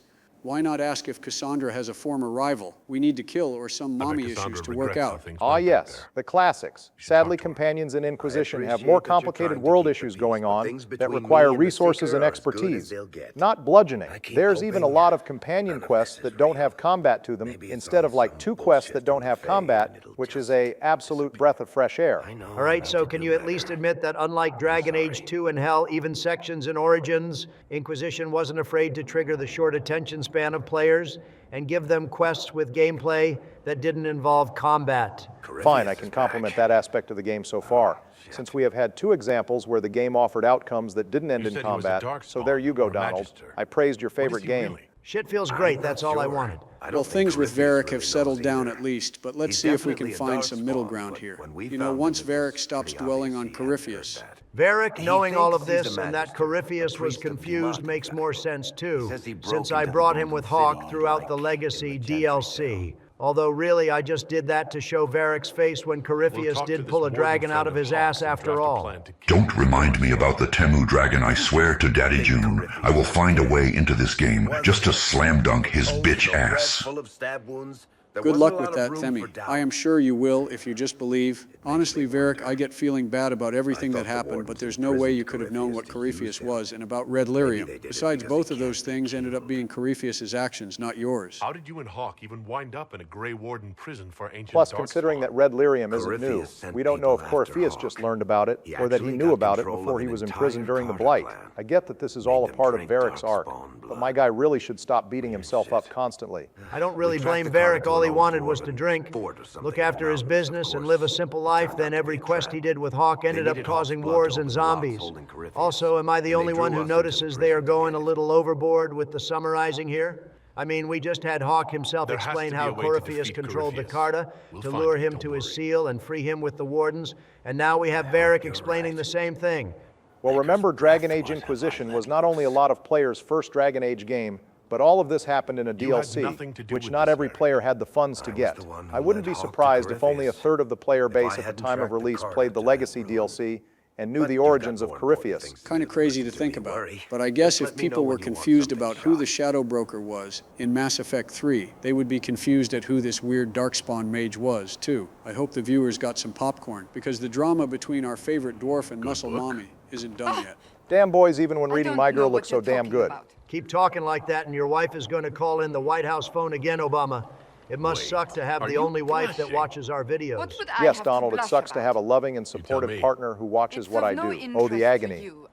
Cassandra, being a book talk girl who reads romance and smut books, has got to be a top 10 plot twist in the series. Her character would have done numbers years later with the TikTok book Boom. Yeah, a lot of aspects of Cassandra's character were definitely before her time. My girl paved the way for new tropes and a new way to my heart. Now let's get romantical, shall we, boys? My girl is a fan of Varric's, and we are on Varric's good side. Cassandra, whenever you tell someone not to tell them something, it's just going to make them want to do it more. Also, I am going to flirt with Cassandra again for you, Barry. Try to give a little extra approval during this quest. I appreciate it, Joe, and thankfully just finishing this quest earns another great approval. I think finishing her 2 quests next episode will lead to a yellow brick road to her heart. Yellow brick road to her heart? Obama, you can just say you're hoping to smash next episode when you're playing. It's okay to goon a little. We have all done it. Hell, you have gooned so hard I had to create a special laptop case just to keep my hardware safe from you. Look, my girl is all about romance and discretion. So why shouldn't I be the same? Just be glad I don't pull a Sigrun and recite some dirty limericks to win her heart. You could ask him to finish it. Command him. Well, just like the true middle schooler, we are after being told to not tell Varric. Of course, we are going to immediately run off and tell Varric Cassandra's dirty little secret. Looks like Varric is into it too. It might have taken an extra 20-minute detour, but Cassandra and Varric have to be nearly maxed out by this point, right? We did skip it because we are nearing the hour-long mark, but Varric did do his 35-plus approval conversation with us, so I imagine both of them are at least at the 50-point mark. Fan, in fact. Are we talking about the same Cassandra? Tall, grumpy seeker, like stabbing things? Wait, did you say the romance serial? Anyways, is Varric really about to speedrun writing the romance novel that he hasn't started on in months? Right here in the ruins of Skyhold. Who the hell does he think he is? Rohan Kishibe. Presidents try not to reference JoJo Challenge. Impossible. I mean, the basic bard has a desk upstairs that should be all he needs to get it going. It's not like writing novels takes months, and creativity is actually a slow uphill battle. Your favorite writers and YouTubers are just too lazy trying to rank up in League and watching their parlays miss instead of making content. I have to do it. On one condition. I get to be there when you give her the book. You've got a deal. I'll get to work then. You know, the fact that the book is terrible just makes it more worthwhile somehow. All jokes aside, Varric isn't just a homie for doing this, but this is an insane writing-level feat coming from him. I really don't know how he did this. Bro either had a rough draft mostly finished, or he had Dorian cast haste on him to write this quickly. All right, you two. You got some blows in and some bad words were said, but it's time to read smut and make up with each other. The next chapter of Swords and Shields. I hear you're a fan. Hold up, that is definitely Aveline on the cover of that book? Is this book about the original big girl? I am pretty sure that Sword and Shield are dramatizations of a lot of the Dragon Age 2 squad. The first in the series shows a buffer Varric on the cover, and now this one shows a heroic pose of Aveline. That means there's a chance at some steamy Fenris and Isabella action in one of the books. Wait! Varric must have taken after Isabella's friend fiction idea. You're probably wondering what happens to the Knight Captain after the last chapter. Nothing should happen to her. She was falsely accused. Well, it turns out the guardsmen... Don't tell me! This is the part where you thank the Inquisitor. I don't normally give sneak peeks, after all. Oh God. Cassandra's smile is so damn perfect with that scar. Thank God I have this stress ball in my hand or my heart couldn't take it. We did it for the religious girl Riz, but the major credit has to go to Varric for getting this shit out like he is a part of the Speed Force. I wonder if I have time to read the first part. Don't forget to tell all your friends, if you have any. Cassandra, you will definitely have time to read the whole part, because you are not going on the Crestwood mission with us. And oh my God, Harding, we meet again. Such a small world, but all roads lead to you in my heart. Oh, Mamma Mia. Jesus, are you Italian? As happy as I am that we got a break from the combat to dive into our new base and character analysis, I am happy that we can get into some plot and a new area today. It definitely feels like you get some of the heaviest content episodes, Joe. It's time to kill more Ferelden zombies and take shots while doing it. Thank God our viewers got a little break from the drinking competition, and now they can start back up at least somewhat fresh. Oh. Crestwood was the site of a flood 10 years ago during the Blight. It's not the only rift in the area. If I had a nickel for every Ferelden village that has been assaulted by the undead, I would have 2 nickels type of plot point. I swear to God, Ferelden has to be a necromancer's paradise. I definitely hear you, Joe. But did you really have to flirt with Harding there? We all agreed to be on Team Cassandra. This playthrough. We are. But I know the romance doesn't really go anywhere. So just let me live, Barry. This is nothing compared to letting Donald plow Isabel before I dated Meryl. Anyways, what tasks should I be on the lookout for, Barry? It's been a while since I finished a playthrough of this game past the Hinterlands. Yeah, sure thing, Joe. Well, the main plot, like Harding said, is the undead invasion caused by a massive rift underwater. And since we can't swim, we are going to have to drain the lake and find a path underground to close the rift. Other than that, there's some Astariums to collect, a fort to conquer, rifts to close, and a few important side quests. Isn't there a dragon here, too? I mean, yes, there is, but he is 2 levels higher than the Hinterlands High Dragon. I wouldn't exactly recommend going after her yet. Nah, Sleepy, fight the High Dragon. If you aren't a bitch, don't let Obama steal another dragon fight from you. Yeah, I want my High Dragon fight. I am the only one who hasn't even killed one yet, and that needs to change. I don't care if it's stronger or deals multiple elements. I'm fighting this thing. I need to prove to the viewers my first place spot this episode. All right, Sleepy, stop aura farming and lock in. You almost let those based wardens die. We are going to need them for our army later. Unfortunately, these are post-Origins wardens, so they have the diplomacy of a potato and have to remain as neutral as Switzerland whenever any crisis is going on. It's like the writers remembered how cool Duncan was, and then made the entire organization written as cold and morally gray as him, completely ignoring how epically heroic the wardens were by the time of Awakening. Yeah, I hate how unbased the wardens are, but the bigger L here is the fact that we don't even get the option to snitch on where Loghain is here. If that wouldn't be karma for the shit he pulled, I don't know what is. Yeah, let's just screw over the whole plot of the game so that we can get like a 2-minute petty spike at Loghain. Great plan, Donald. Thank you. I don't know what's worse. The wardens being paralyzed by their true neutrality and not even budging to ignore an order to help people, or the fact that the wardens helping Corypheus wasn't only mentioned but proven true at least twice.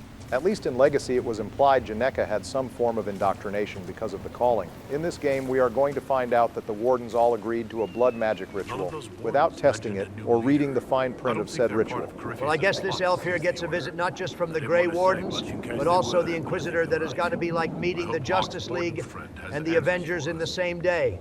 Anyway, was I the only one who was still so Grey Warden, pilled in this game, that I told the elf to go ahead and join the Warden?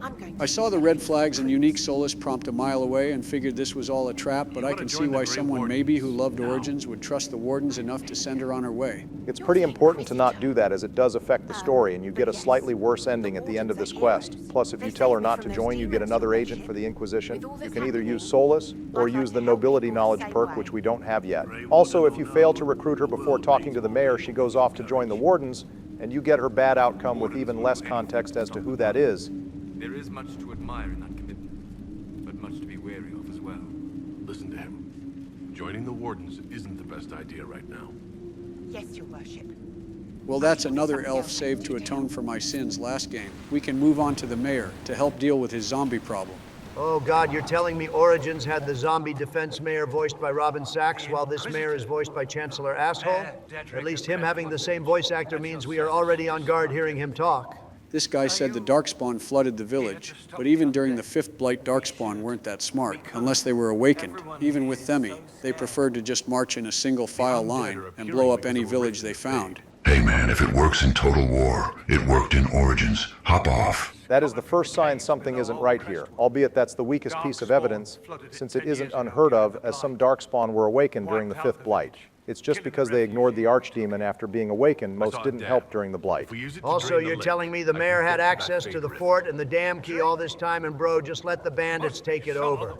This is my 2nd episode of Inquisition, and it's already the 2nd time I have to defeat bandits that are holed up in a fort. This reused plot point is already wearing thin. Unfortunately, unlike the Hinterlands, the bandits in this fortress have no reason to be here. The mayor says they moved in after the undead showed up, taking advantage of the chaos to control the fort. And now they prey on caravans traveling through the King's Road to Denerim. However, we learn from our own forces that no caravans are traveling through Crestwood because of the undead attacks. So these bandits are just chilling in the fortress earning nothing. They are truly living the unemployed paradise in that fortress. And it's time we scare the hell out of them with a job application to send fear down their spine. Apparently the fortress also belonged to a game master, so they had control of the dam and just never tried to repair it or anything. That's definitely red flag number 2 so far, and we are 2 minutes into this story. So the whole plot of this village is that the Blight hit this place hard, but they were able to just barely survive it? Where is this village located again? This village is on Lake Callan, just like Redcliffe, and to put it in perspective for Origins players, is wedged in between the Circle Tower and Redcliffe and almost perpendicular to Withering and Southreach, which, as we know, were completely decimated by the horde approaching from Ostagar. It likely should have been completely destroyed. But the archdemons' focus on Denerim and the village being the opposite direction from Denerim likely saved it from only meeting fringes of the horde. I guess Redcliffe should be thankful the infected refugees stopped here instead of Redcliffe. Some of the refugees were very ill, but we took them in. They perished when the Darkspawn flooded old Crestwood. We probably should have just brought Iron Bull here to poke holes in this dude's story, but whatever, let's grab what we came here for and get into battle. Before we do that, we should check in with a few other townspeople. There's a small quest to check on an alchemist, a quest to collect the dead in the flooded part of Crestwood for burial rites, and a dude locked up in his house until the undead assault ends. That last one is definitely a reference to the multiple people in Redcliffe who hid out in their homes until the zombie attacks ended. I claim this log stand in the name of Joseph Biden, Elf Herald of the Inquisition. I like how this logging stand is definitely someone in this village's business or side hustle, and we are just taking it over for ourselves. Anyways, what's with this lone chantry priest just chilling here? Is there a hidden chantry somewhere? I am fairly sure, just like Mother Giselle, this sister here is on a humanitarian mission for Crestwood, although she speaks like she knows the full history of this place. So maybe she is a regular visitor, and there is a chantry nearby that we just don't see. If there were chantries in Loithering and Redcliffe, I don't see why there wouldn't be one here too. Also, this girl gives us another hint at something being up here, since she mentions the mayor has refused to drain the lake, despite all the undead pouring out of the water and attacking his people. Well, whatever the reason, it's yet another NPC that we have to fully satisfy before we can complete the area. Thankfully, this one counts as another counting quest for the drinking competition. The mayor sent no one at all. I fear he thinks that emptying the waters would unleash even more monsters on us. All right, Joe, against all odds, infiltrate, storm the gates. Storm the gates. I feel like that was a reference to something, but I will be damned if I know what you two are talking about. Uncultured as always, double D anyways. Knock knock assholes. Anyone home? It's time to leave your mother's bandit basement and seek employment. You know, using our standing army here would be sick, especially since besides 2 operations, we almost never see them in action. I have to just assume that we can't spare the manpower to take over side objectives like this. But if that's the case, then how come we can spare all those troops to fill the fort after we take it? Sounds like you convinced yourself this doesn't make that much sense, and was likely just done as a graphics constraint to not animate too many soldiers at once. Either that or it was out of respect for previous generation consoles, since this game did come out on the 360 and PlayStation 3. I played this on release on previous generations, and while it wasn't Origin levels of terrible, it certainly was a unoptimized way to play this game. Sounds like a broke skill issue to me, Obama. You should always be ready with the new generation as an early adopter. Anyway, these bandits, while tanky, aren't too much of an interesting fight. So let's skip ahead to the final battle. Yeah, good call, Donald. Unfortunately, non-mage human fights are the most played out enemies in this game. The only abilities they have is armor and shooting arrows at us. Plus, we have already showed plenty of bandit and Avar fights in episode 2 and 3. The viewers won't be missing any revolutionary gameplay. It's too bad because in the previous games, human encampments were some of the deadliest encounters because they used traps and had strategic positioning. Here they did have a strategic placement, but without the traps and the freedom of movement, that really doesn't cut it anymore.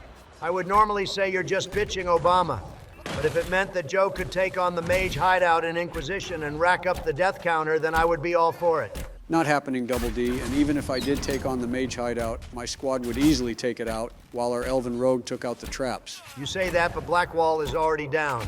And the only thing keeping the Anxiety Ghost and the Egg alive is the fact that they can spam barriers back to back. Solus is about to resurrect him in a second, just in time for the second wave. He will be fine. Anyways, Barry, we barely have covered any lore on this place. Any obscure observations you can make about Crestwood while I take out the boss? Sure, Joe, it's been a while since I have done a deep dive on any areas in Thetis. So this fortress is known as Cobb Brannock and was instrumental in the establishment of Crestwood. Brandel Theron erected Cobb Brannock in 826 Blessed, intending the fort as a stopover garrison for Ferelden soldiers fighting Orlesian invaders during the Second Orlesian invasion of Ferelden. When Orlesian forces approached the fort, they were outnumbered and outgunned. So Captain Venar Crestwood opened the gates while holding a flag of truce and challenged every chevalier in the Imperial army to a duel. Wait, so bro really just surrendered and pulled the I bet you won't 1v1 me bro card? He did, and because of Orlesian honor, it worked. One Orlesian officer accepted the offer, and Sir Crestwood one-tapped him and cut him down. 8 more went up, driven by honor, and forced them to fight Sir Crestwood one-on-one. The 10th challenger finally managed a fatal blow, only because Sir Crestwood slowly built up injuries with all these duels. The rest of the officers, impressed by Sir Crestwood's tenacity and endurance, left the small village around the fort untouched as the Orlesians made for the capital, sparing hundreds of innocent lives and eventually naming the town after the Ferelden officer. Dambro pulled the biggest taunt ever imagined, and it saved hundreds of people's lives, including his own men. Shout out to Crestwood, homie, was a real one. I should drop him a Presidential Medal of Valor. Bro is incredibly based. What happened when the remaining troops marched on the capital, though? Oh, Denerim got captured with little contest. It wasn't nearly as heroic. Brandel Theron, the guy who established the fort, and also Merrick's grandfather, retreated as soon as the army hit the gates and barely kept a rebellion going from the outskirt of Denerim, earning him the title as Brandel the Defeated. It wasn't until his daughter and Merrick's mom took over that a real Ferelden rebellion began. I definitely liked the first story better. I doubt that guy pulled nearly as much as Merrick did. Big bro Alistair's great-grandfather was a filthy coward. You hate to see it. Anyways, Joe, are you going to finish this fight sometime this year? You keep jumping around and getting knocked up by this hammer dude, and it's been like 5 minutes. I am trying to get the damage buff whenever I can to capitalize on our class, Donald. The one downside with making Sol as a discount arcane warrior is that I am trading a lot of his damage just to have an extra tank and give the entire party constant barriers. It's safety over damage, and on Nightmare, it means some fights take longer, but we got the W anyway. Now let's grab this fortress. This is how our army in Venezuela is going to be moving in a few months. Mark my words, boys. Too political unsubscribed. Well, all the soldiers who were taking their 15-minute break off screen filled our first Inquisition fortress, and we get to meet Charter, one of the more important background characters in this series. She works as one of Leliana's major spies and points of contact in the books, Mage Killer and Tevinter Knights, and can even become the spy master of the Divine and Veilguard if the Inquisition remains operational. Charter is also the spy who originally recruited Harding in the Hinterlands. She helped my beautiful Scout Harding, and she has beautiful orange hair. I am officially calling her Elf Leliana, and I need a fan artist who specializes in elf. Not safe for work commissions. I can pay in blank White House checks. No, the hell you can't. I unauthorized you from those checks months ago. Anyway, this girl says the spy has information worth 10 times his weight in gold. But how heavy is, bro? Because if he's only a lanky 100-pound elf, that information is barely 1,000 gold. I guess we will just have to complete the quest and see for ourselves.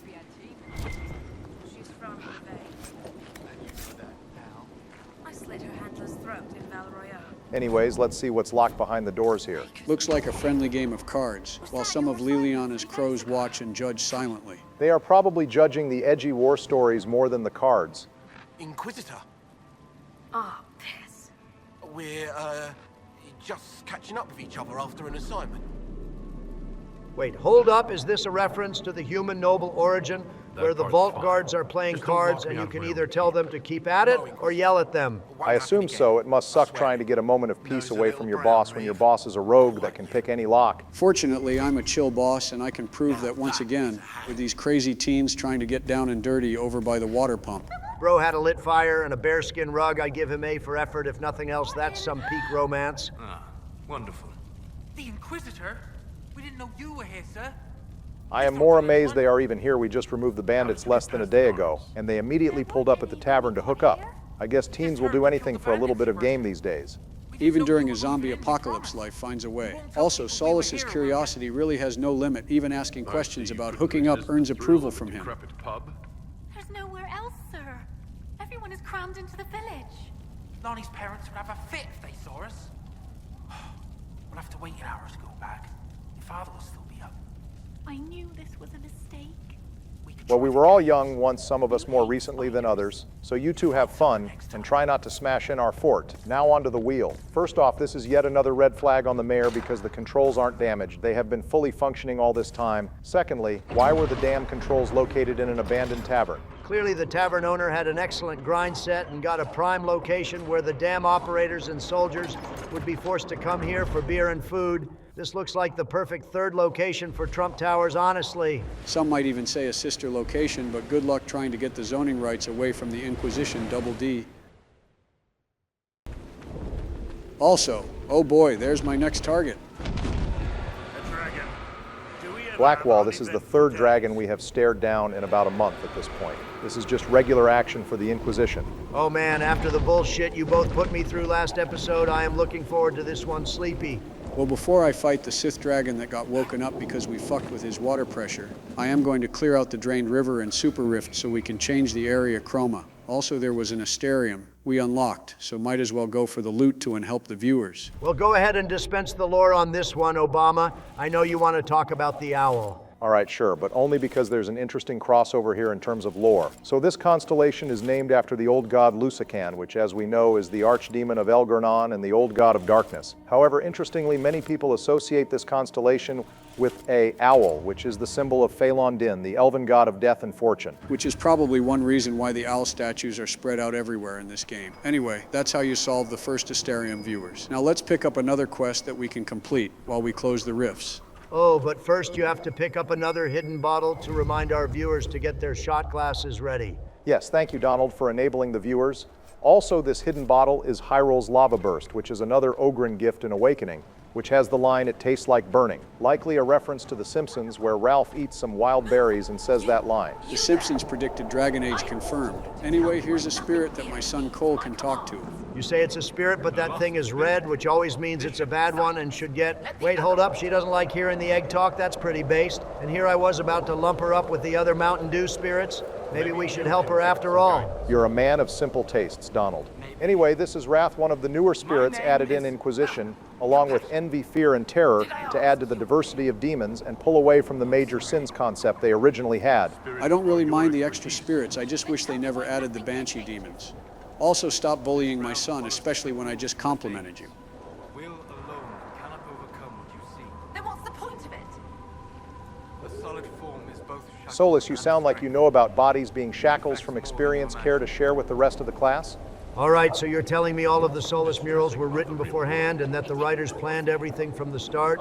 I don't think they planned everything, but if you look at Solus's dialogue here, and whenever he talks about Cole, you can tell his interest in spirits isn't just because they are his friends. He relates to them with a certain level of understanding that feels off. I don't think they pre-planned everything either, but the elven gods were lore that was planned from the start. It isn't crazy that they had some ideas of his origins. Joe does have a point. Solus acts personally invested in helping spirits at a crossroads like Cole and Wrath here. Excellent. I have only one command. A creature made of rage had the gall to chase me across the lake. Destroy it in my name and be rewarded.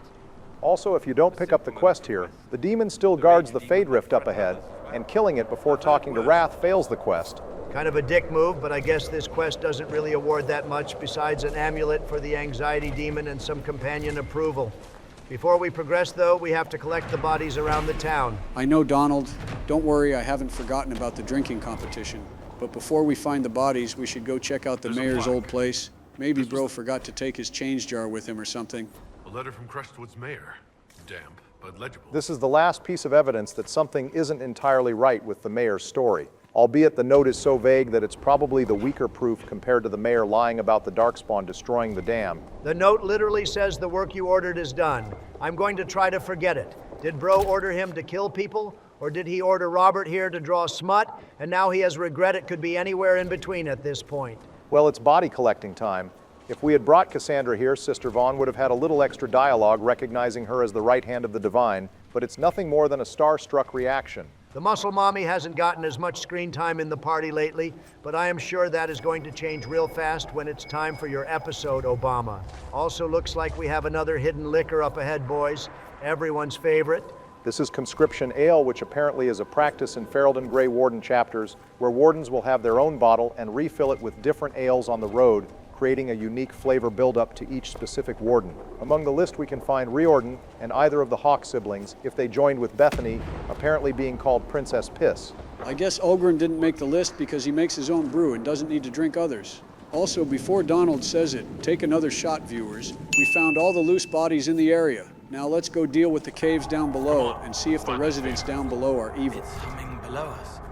A window, wanting, wandering, looking back at what's looking. Cole believes we are headed in the correct direction. Thank you, Cole. Very helpful guidance. I know, right? And that helpful guidance led to a room filled with stockpiled bodies. I guess Crestwood just shoves the bodies in one cave. Very organized and dead space-like of them.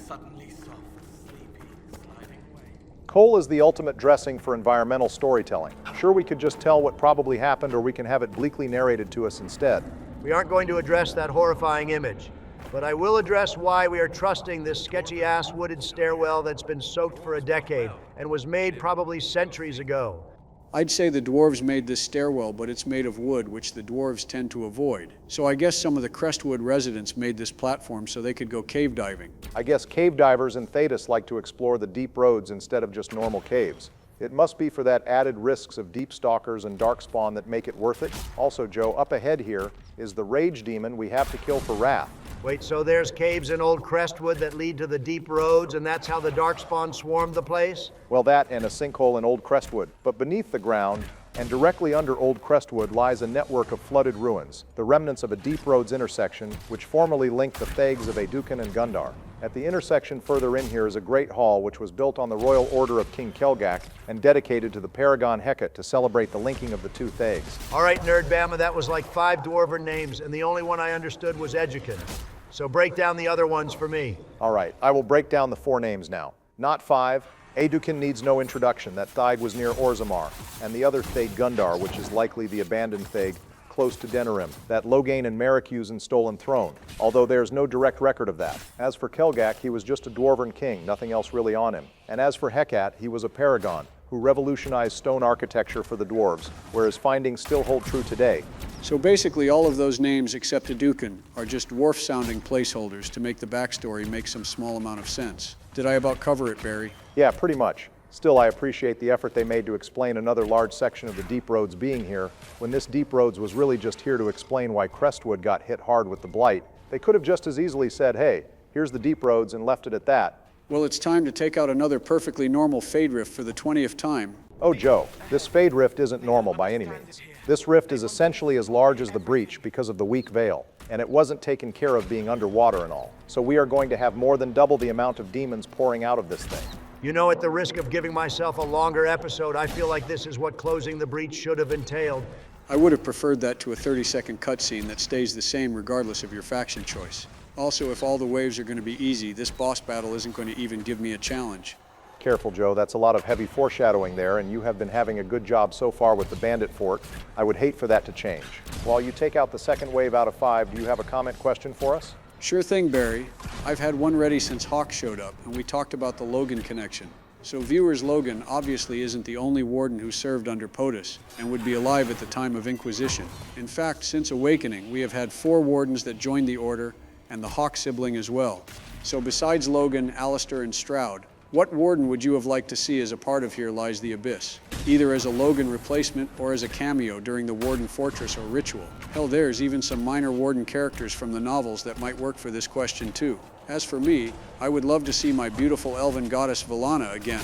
When we last met her, she was pretty cold and thorny towards everyone, but we learned that she softened her outlook on others over time thanks to POTUS. I would have loved to see that prickly and mean mask lower a little, but still have her same snarky personality this time against the Inquisition. Maybe even having some resentment over being with the Wardens for over 10 years now, too. All right, not a bad pick, Joe. As for me, I would have to give it to Nathaniel.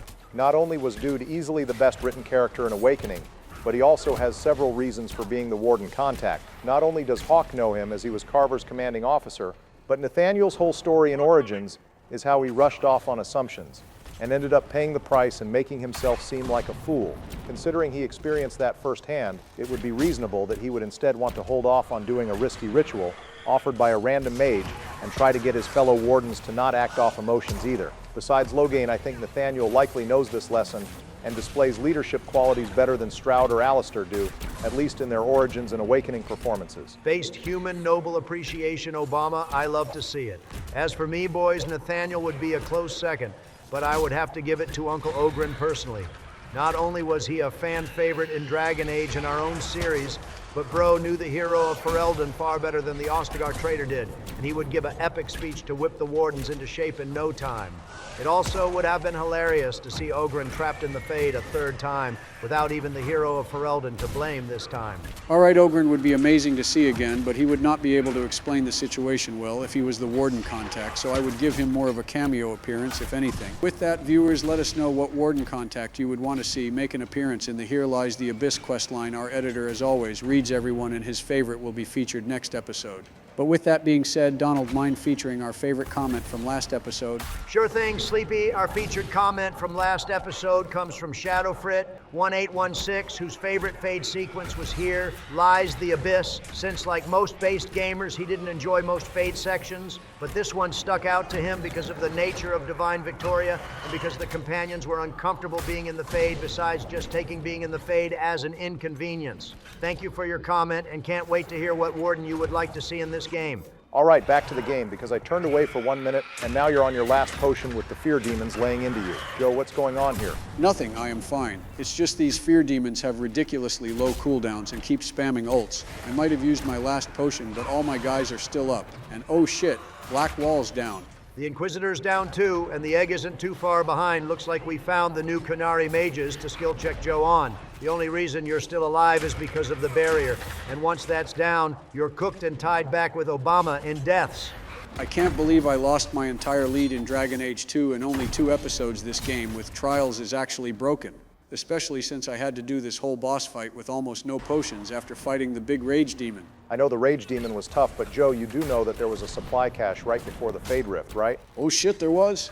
Well, we cut ahead here both because Joe literally froze in place without talking for a minute when he realized he walked right past a supply cache, but also because he was on the last wave anyway, so we figured we would cut back to that, since that's where the action is anyways. Honestly, I still feel stupid for dying unnecessarily, but I figured out the problem from last fight. I didn't cleanse any of the spawning demons with Dispel or give Blackwall enough regeneration potions, even though I died here though. It's not like it brought me down in any big way. Obama has next episode, so I should just play it safe and we should be fine. If you're playing it safe, hopefully that goes for the dragon fight too. This is going to be an absolutely hilarious episode when Joe realizes that the dragons in this game can't be bullshitted like the Arishok fight can. And I have ordered 2 whole popcorns, since one won't nearly be enough. I bet it won't double D, and we should put them all in a big pool and have you and 3 other hippos line up side by side so you can truly live the hungry, hungry hippo life you so desperately want. Oh, look, he's calling me fat. That's how you know I annoyed him. Their lives are better because of us.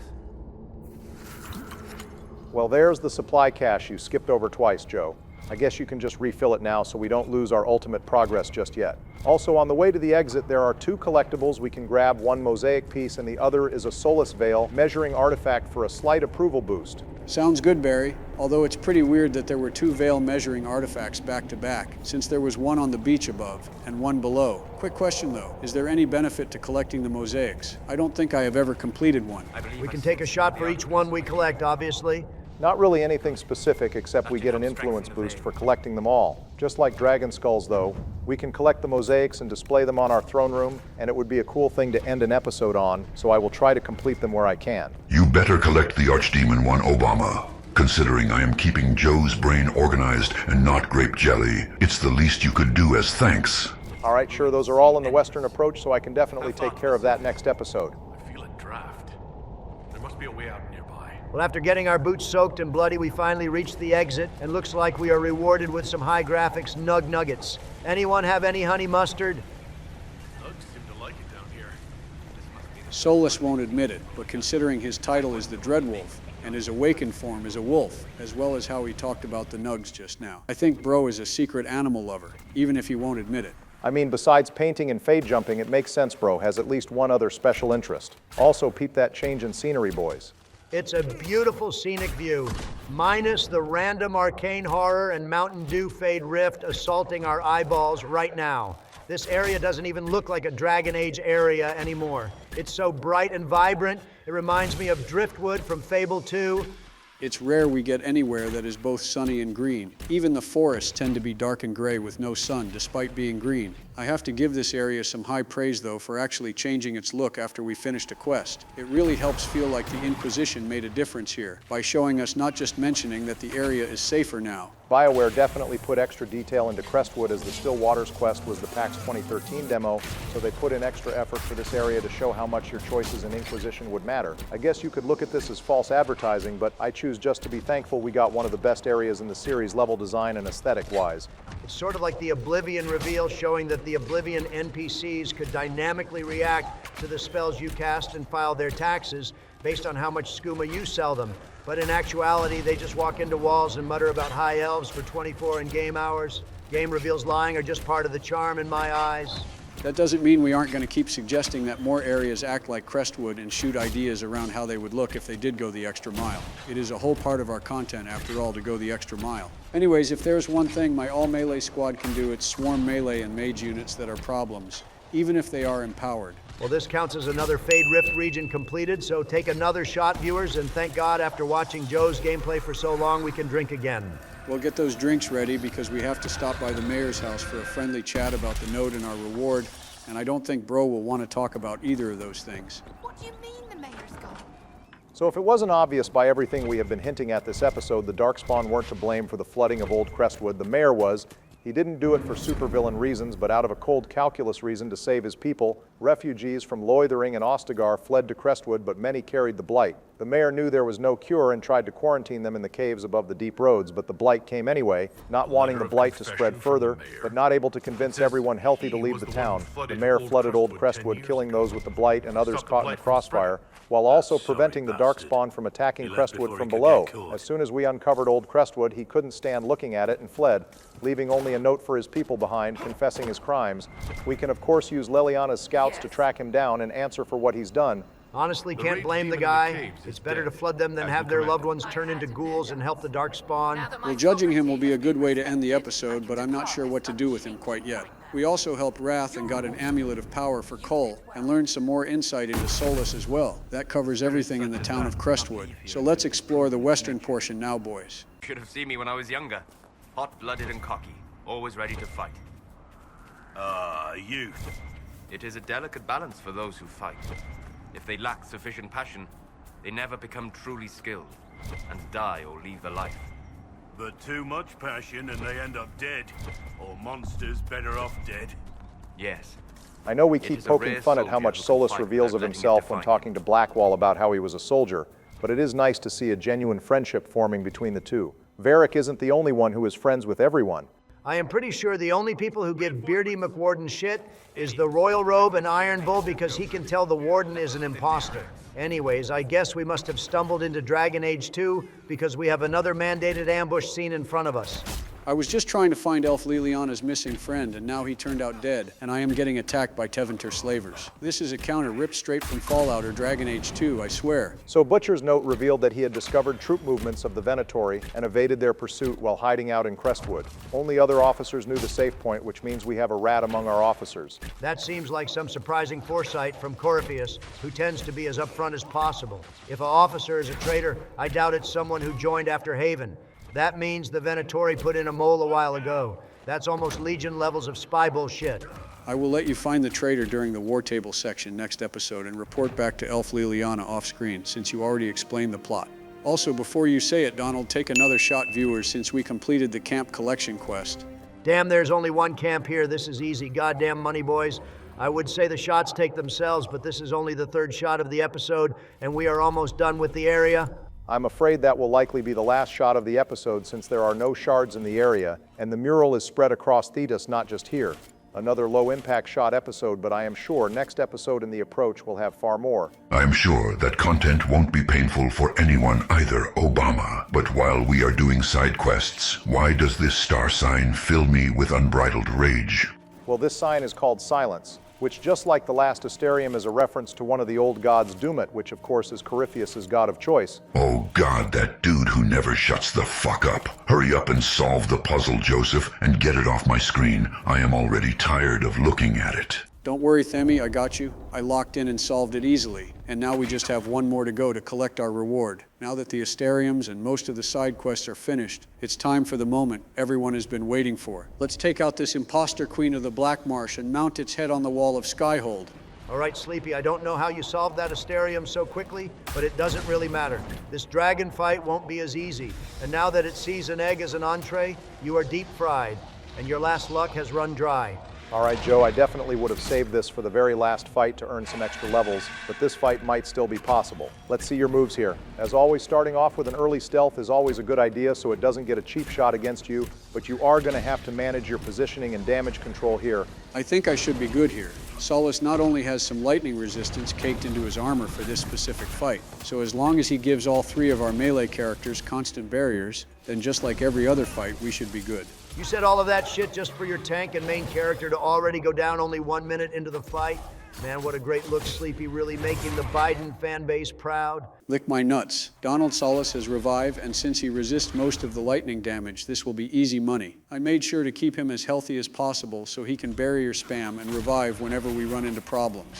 Wait, hold up. What are these purple circles around me? Does this thing know magic? Is it casting goddamn chain lighting right now? That would be its Berserk ability, Joe, which creates a ring of electricity around each companion that deals damage to them and anyone nearby. This effect also has a pinball effect where if anyone is touching another squad mate with their circle, the damage stacks.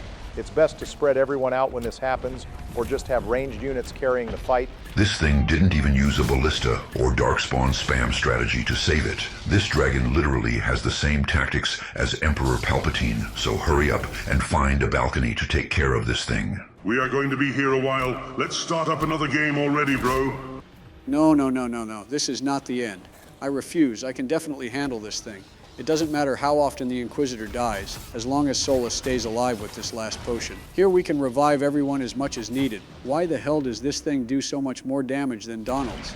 It shouldn't do that much more damage. You just genuinely allowed its lightning damage to stack up by keeping everyone close together and face-tanking breath attacks.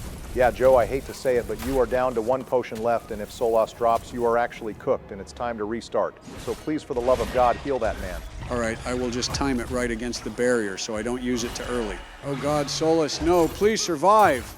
You're cooked. No, I am not. Blackwall is still alive. I trust in the Beard Boys. Joe Blackwall has no damage and not enough tank stats to do anything on his own. And just like that, Obama is ahead in the death competition and Sleepy is in second place. God damn it. Mommy Harding, save me. Well, this is Joe's second attempt, and so far it's not really much better than the first attempt, despite switching out Cole for Iron Bull, which means you are about to be at 9 deaths total. You want any help at this point? Come on, Joe, you don't need help. Just keep trying the same thing. They always say third time's the charm after all. I am not insane, so I definitely will not be trying the same thing over and over again, just to match you in deaths. So Barry, what advice do you have for me? I want that dragon kill. All right, well, with Solus down, let's cut ahead one more time to the same point you were at after restocking. So the major change this time, viewers, is I gave Blackwall some extra lightning resistance in his armor and gave everyone except Solus lightning resistance potions instead of restoration or poisons. This might make the fight go a little longer, but the main damage source of this dragon is completely taken out, which means as long as you manage the potions when it uses Berserk and dodge the breath attack, nothing it can do should endanger you. Thank you, Barry. I don't know why they made this dragon get a lightning ultimate and way more health than the Ferelden Frostback, but I guess adding 2 new hurdles is how they keep the dragons fresh, unlike Skyrim. At least I can say I defeated a strong high dragon as my first one. I hate to say it, Joe, but the Northern Hunter is arguably the easiest to kill. She is fairly low level, she doesn't summon allies, she doesn't really reposition in the middle of battle, and doesn't generate a guard bar. Well, whatever. Even if it was messy, a win is a win, right, boys? Besides Donald, the only reason you only died once is because you got Justice's and Barry's help after one death, not two. That is true, Donald. You have to give him that one. At least you did get a bailout. Oh, sorry, Justice, did you say something? I spaced out watching this dragon fight for 10 minutes. This fight has been going on so long, I would rather watch our editor try to do the 3-hour Phoebus hunt at this point. This shit is just sad. I swear to God, Double D, if you and Tyler Loops were both dangling from a cliff, I would let you both drop. Who the fuck is Tyler Loops? Joe, please calm down with the sports references and focus up here.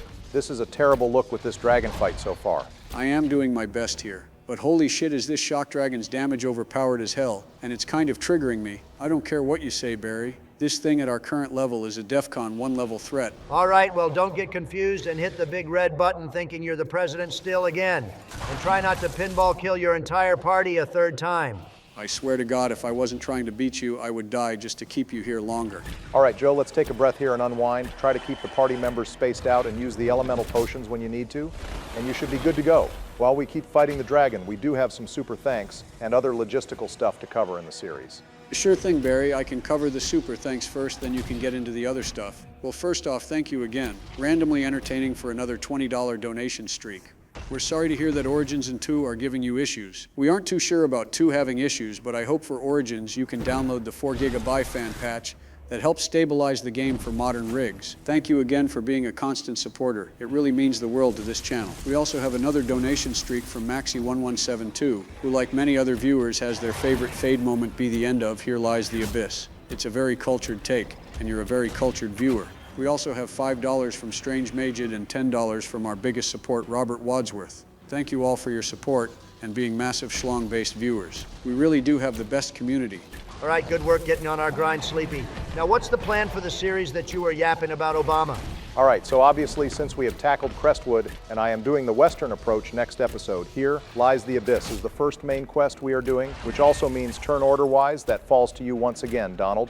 I think this should be the last main quest you tackle in this game, so that me and Joe still get a certain say on major quest decisions. Personally, for me, I would prefer to tackle the Elven Temple, and maybe even the final Corypheus battle in the last episode, if that is okay with you two. I guess that leaves me to tackle the Winter Palace then.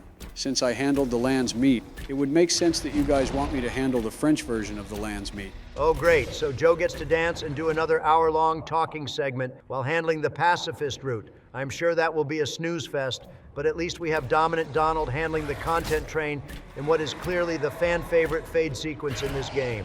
Plus, I have a score to settle with the traitor anyway. Well, Donald gets to help the Wardens and feed Loghain to a demon. Barry gets to get rock hard over elf lore and finish the 3rd game in our series. And I get to show off my dance moves and solve a situation peacefully. Is that all you wanted to talk about, Barry? Because that was resolved with plenty of dragon left to kill. Jesus, I was lying about the Phoebus hunt, but I guess I wasn't even fully exaggerating with how long this fight is taking. No, I had 2 logistical things to cover, and I started with what I thought would be the easier one first, knowing what I do about you two. We have all agreed that eventually we will have to do some side content, and we will all tackle that on our own time. But in addition to the main quests, we have to decide the DLCs as well. Our Trespasser DLC is tied to whoever wins the Dragon Age Death competition. But as for the other 2, I imagine we have one DLC everyone wants to play in Descent, and one DLC no one wants to play in Jaws of Hakken.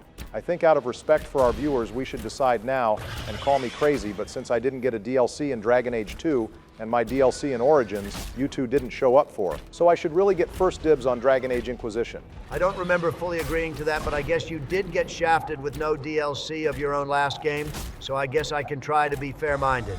All right, so because of the huge lore impacts, I would like to tackle the Descent DLC. I think I can really dive into the Lyrium trade and Dwarven lore really hard, and can make it a very productive episode. Well, if that covers the Descent DLC, then who should cover Jaws of Hakken? I already did the Hinterlands episode, so I feel like if you make me do Jaws 2, I will have the most hours and most tedium out of everyone. So that was my second request. I was going to ask if Donald could tackle Jaws. Not only does he know this game better than anyone, but Donald has had the most story content out of any of us. At the very least, to make up for that, you should tackle Jaws. Fuck no Obama. You aren't the group leader. You can't retroactively decide where everyone goes, especially not to the active president. Me handling 3 main quests instead of 2 is just coincidence. And that DLC is the biggest chore in the series. So let Joe do it like he always has. Besides, it has an ice theme that he gets hard over. Oh, okay, Donald, I understand. I know you might be scared tackling that quest, I mean, the God Dragon is really scary, especially with your death deficit. So if you want to play it safe and easy, that's fine. We can leave it up to chance or let Bill tackle it, if you ask him nicely. All right, Obama, keep my death deficit out of your mouth. I am not scared to kill a god. I finished the God of War series on God mode, and I would crack the egg every day of the week. I will kill the ice god and handle the tedium, and I will do it all deathless. So you all have to admit I'm the best Inquisition player out of the three of you. Also, thank God, Sleepy, you finally finished the dragon fight 10 minutes later. I genuinely thought we would be here all day.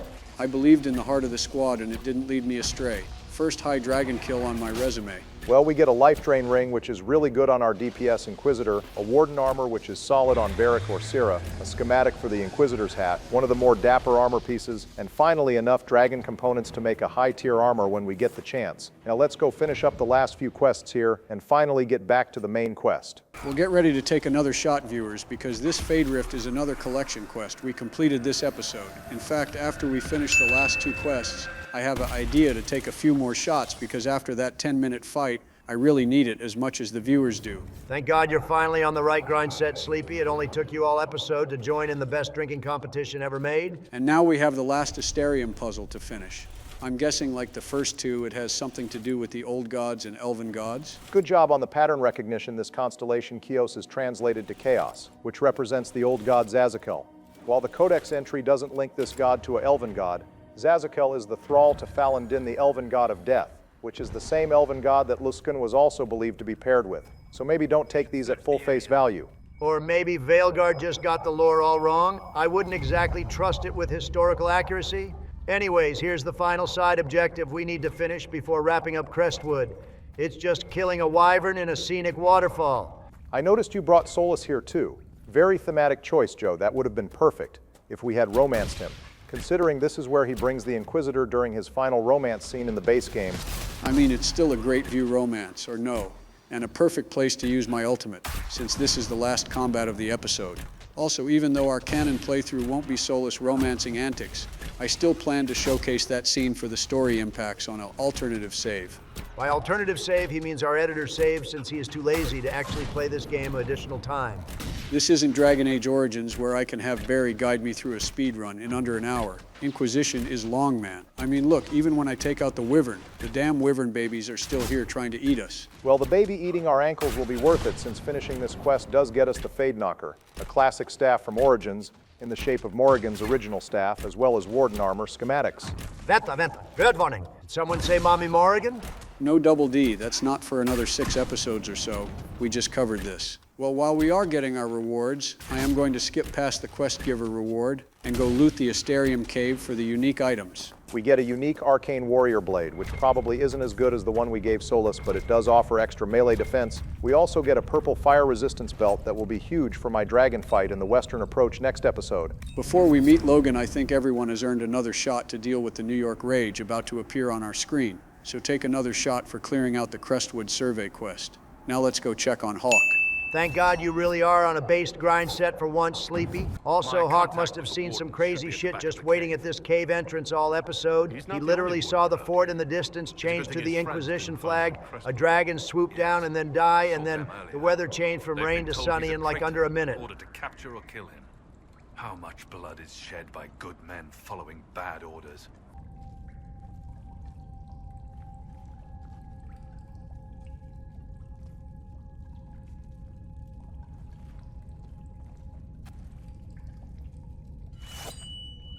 Hello, I am the traitor Terran. I didn't leave Ostagar to save my men, or make the tough calls I left, because I left my spare panties at home, and needed a change immediately. Then Wait, what the hell? I know the Loghain AI didn't become more aware. Donald, did you edit this in? I have no idea what you're talking about. Maybe the AI is tired of being a liar and is just speaking from the truth. How did you even do this? You don't have access to the software, and I know you don't know how to code. You must have paid our editor for this or something. Either way, I don't know how long this is going on. So Joe, if you would just reset the save. Right, sure thing. It's Jover. Oh man, I had like 6 more minutes of dialogue with this too. I'm assuming. I believe we have a common cause, Inquisitor. All right, now that whatever that was is done, we can get into the lore proper, and I will just go ahead and say it. Loghain makes way too much sense as the Warden contact given what we know about the other two options, Stroud and Alistair. Oh God, it has been 30 seconds with him on screen, and Obama just couldn't wait to bounce and do tricks on his boyfriend's sword shaft. I may hate Origins, Logain, but this is 10 years of character development, Logain. So I will hear you out, Barry. All right, thank you, Joe. So the reason Logain is our contact is the Wardens never fully trusted him after what he did in Ostagar, and he never fully trusted the Orlesian Wardens, since they are Orlesian. And sending him to Orlais was a petty punishment from the first Warden anyway. Meanwhile, we have no reason why Stroud would betray the Wardens when he wouldn't do it in Dragon Age 2 during the Qunari attack. And Alistair makes even less sense, since if his confidence wasn't raised by being the king, Alistair was always known to be someone to follow orders, even if they were orders he didn't agree with. All right, let's be real, big bro. Alistair is just here for fan service reasons, and for the Mommy Morrigan reunion. Alistair didn't need that much more thought being here besides that. Also, just because Logain makes sense as the Warden contact, because he is the best available option, doesn't mean I have to dislike him less. All right, fair enough, Donald. No one is forcing you to like him, but him being the best option for this mission can be seen as a slight highlight to our series. We can just say POTUS knew Logan's work wasn't done yet, and that's why he's here. That was you two, not POTUS, but whatever, I will take it. Every Grey Warden in Orlais is hearing that right now. They think they're dying. Yes. Thanks to Corypheus, I believe. If the Wardens fall, who will stop the next Blight? That is what's panicked my brethren. And then they do something desperate. So every Warden hearing their calling is really bad and scary, don't get me wrong. But why none of them are questioning why this is happening all at once, or that magic is at work, seems extremely hard to believe that no one would want to investigate that. As someone who has been experiencing the calling for about 2 years now, I can attest that it can get in your head really hard, and sometimes makes it hard to focus on things such as a lightning dragon, for one. It might be a fake-ass tune, but even a fake-ass archdemon song can be super addicting. The Blight Band really puts the old soul in soul music. All right, I'm ignoring Sleepy's coat, but honestly, the calling making it hard for them to focus or sleep does make some sense. At times, it's barely there at all. But then I find myself starting to hum it under my breath. It is vile. I can understand why so many Wardens have gone mad from fear of it. I do not fear the calling. And worrying about it only gives it power.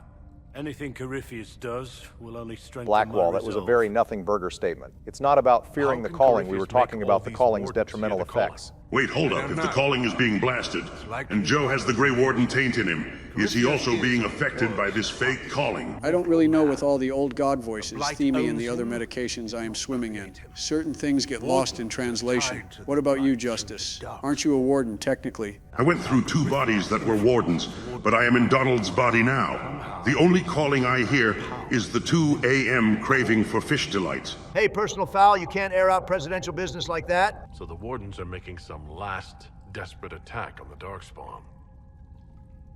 A Blight nearly destroyed Ferelden. A Blight without Wardens to stop it might well yes, destroy Warden the world. Commander Clarel. Someone who definitely always existed and was another one of the Orlesian Wardens who did nothing, while Ferelden was on fire in Origins and Awakening. To give Clarel slight credit, she wasn't in charge of the Orlesian Grey Wardens until about Act 2 of Dragon Age 2, so she wasn't responsible for only sending Raeorden to help out Ferelden. That being said, Clarel's resume is extremely unimpressive. She attempted to cross the border to help during the Blight and failed. She attempted to contact the Ferelden Grey Wardens in Arl Tegan to work with Ferelden's restoration, and failed, and now she is facing an apocalyptic event with the Wardens, and she is failing again. Anyways, before we leave back to Skyhold, let's catch up with Logain a little more. Oh God, you two just need to glaze him and hear him talk as often as possible, huh? Well, we can ask about POTUS, so that should make the annoyance go down a little easier, Donald. Only slightly. You said that Clarel was Warden Commander. I thought that the hero Ferelden led the Wardens. There's more than one Warden Commander. Each oversees a region, most often a single nation. The man you speak of was Warden Commander of Ferelden. He disappeared some time ago. It's possible he joined the rest. Unfortunately, despite earning Logain's respect, he wasn't really a part of POTUS's inner circle like Ogren, Alistair, or Morrigan are, so he really wouldn't keep in touch with him much in Orlais. We are going to have to wait to hear from his wife if we want to know what milk store POTUS went to. Another reason we should have done the Winter Palace quest first, but whatever. Well, that's about all the information we can get out of the trader here, so let's move on to some more exciting content, shall we? Impressive, is it not? Fit for a leader. The good old throne judging sections from Dragon Age Awakening. Now this is a throwback. That's what this is based on, of course. And that mechanic was originally taken from Baldur's Gate 2's expansion. Although honestly, Inquisition expands the judgments far more, and they are far more memorable to boot. Probably some of the best roleplay opportunities in this game. You're in for a treat, Joe. If we play our schedule right, we are all in for a few treats during our next episode.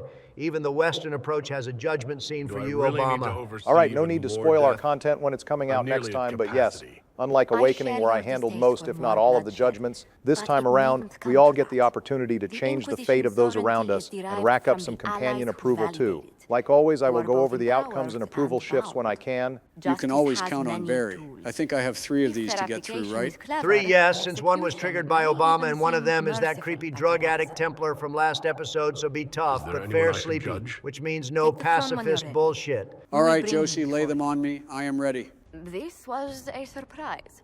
After you return from We returned from the bogs weeks ago, but I know the timeline wasn't made with that in mind. I'll just assume he didn't know where Haven was.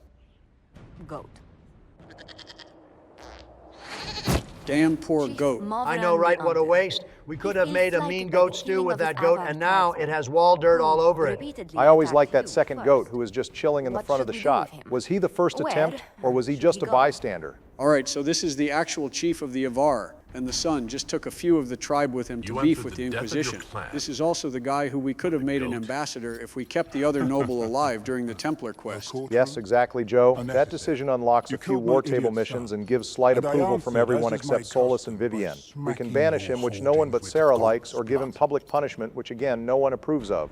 Or we can arm and exile him to Tevinter, which everyone but Cassandra and Varric approve of, and Iron Bull greatly approves You meant of. to murder Tevinters, but got feisty with your Inquisition.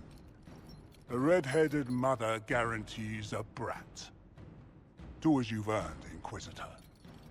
My clan... All right, well, despite that dig on redheads, I don't really have beef with this guy. If all he did was kill a goat or two, his son tried to kill us, but looks like that wasn't his idea either. If everyone approves of the Tevinter exile, then let's allow him to thin the ranks and maybe help out Fenris in the front lines. All right, Iron Bull makes sense, but it's weird that Dorian actually approves of letting the Avar fight Tevinter. I guess he assumes they will only hit the Venatori, but still.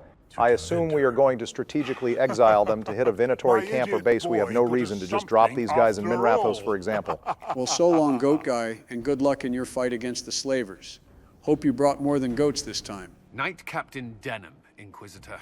Anyways, next up we have the Red Templar survivor. Yeah, this is the dude who claimed the Lord Seeker sent him to die for him. This one is a little weird. The option changes depending on whether or not you picked the locked door before meeting the Envy Demon and discovered the Knight Vigilant was killed all along.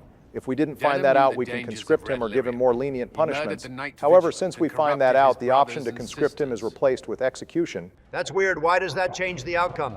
Are they implying the Knight Captain personally killed the Vigilant? Yes, he did. He, along with several others on the orders of the Envy Demon, did kill the Vigilant. It shows he wasn't just manipulated, he was a willing member of the Red Templar insurrection from the start. As a result, this guy deserves some harsh punishment. And as long as you don't conscript him, you earn approval from most companions in different varieties. All right, I know I said to be fair-minded, but this dude is just a goddamn rat. Do whatever you want, sleepy. Well, I wasn't about to conscript or let this guy off easy, regardless of him killing the Vigilant, since he is just a creepy dude. But since I just got the history perk from killing the dragon, I might as well take advantage of the unique outcome and exile him to the Gulag. Therenfall Redoubt had a specific punishment for officers who failed their charges. For betraying the knights under your command. We sending him to the Mojave Desert with this one, boys.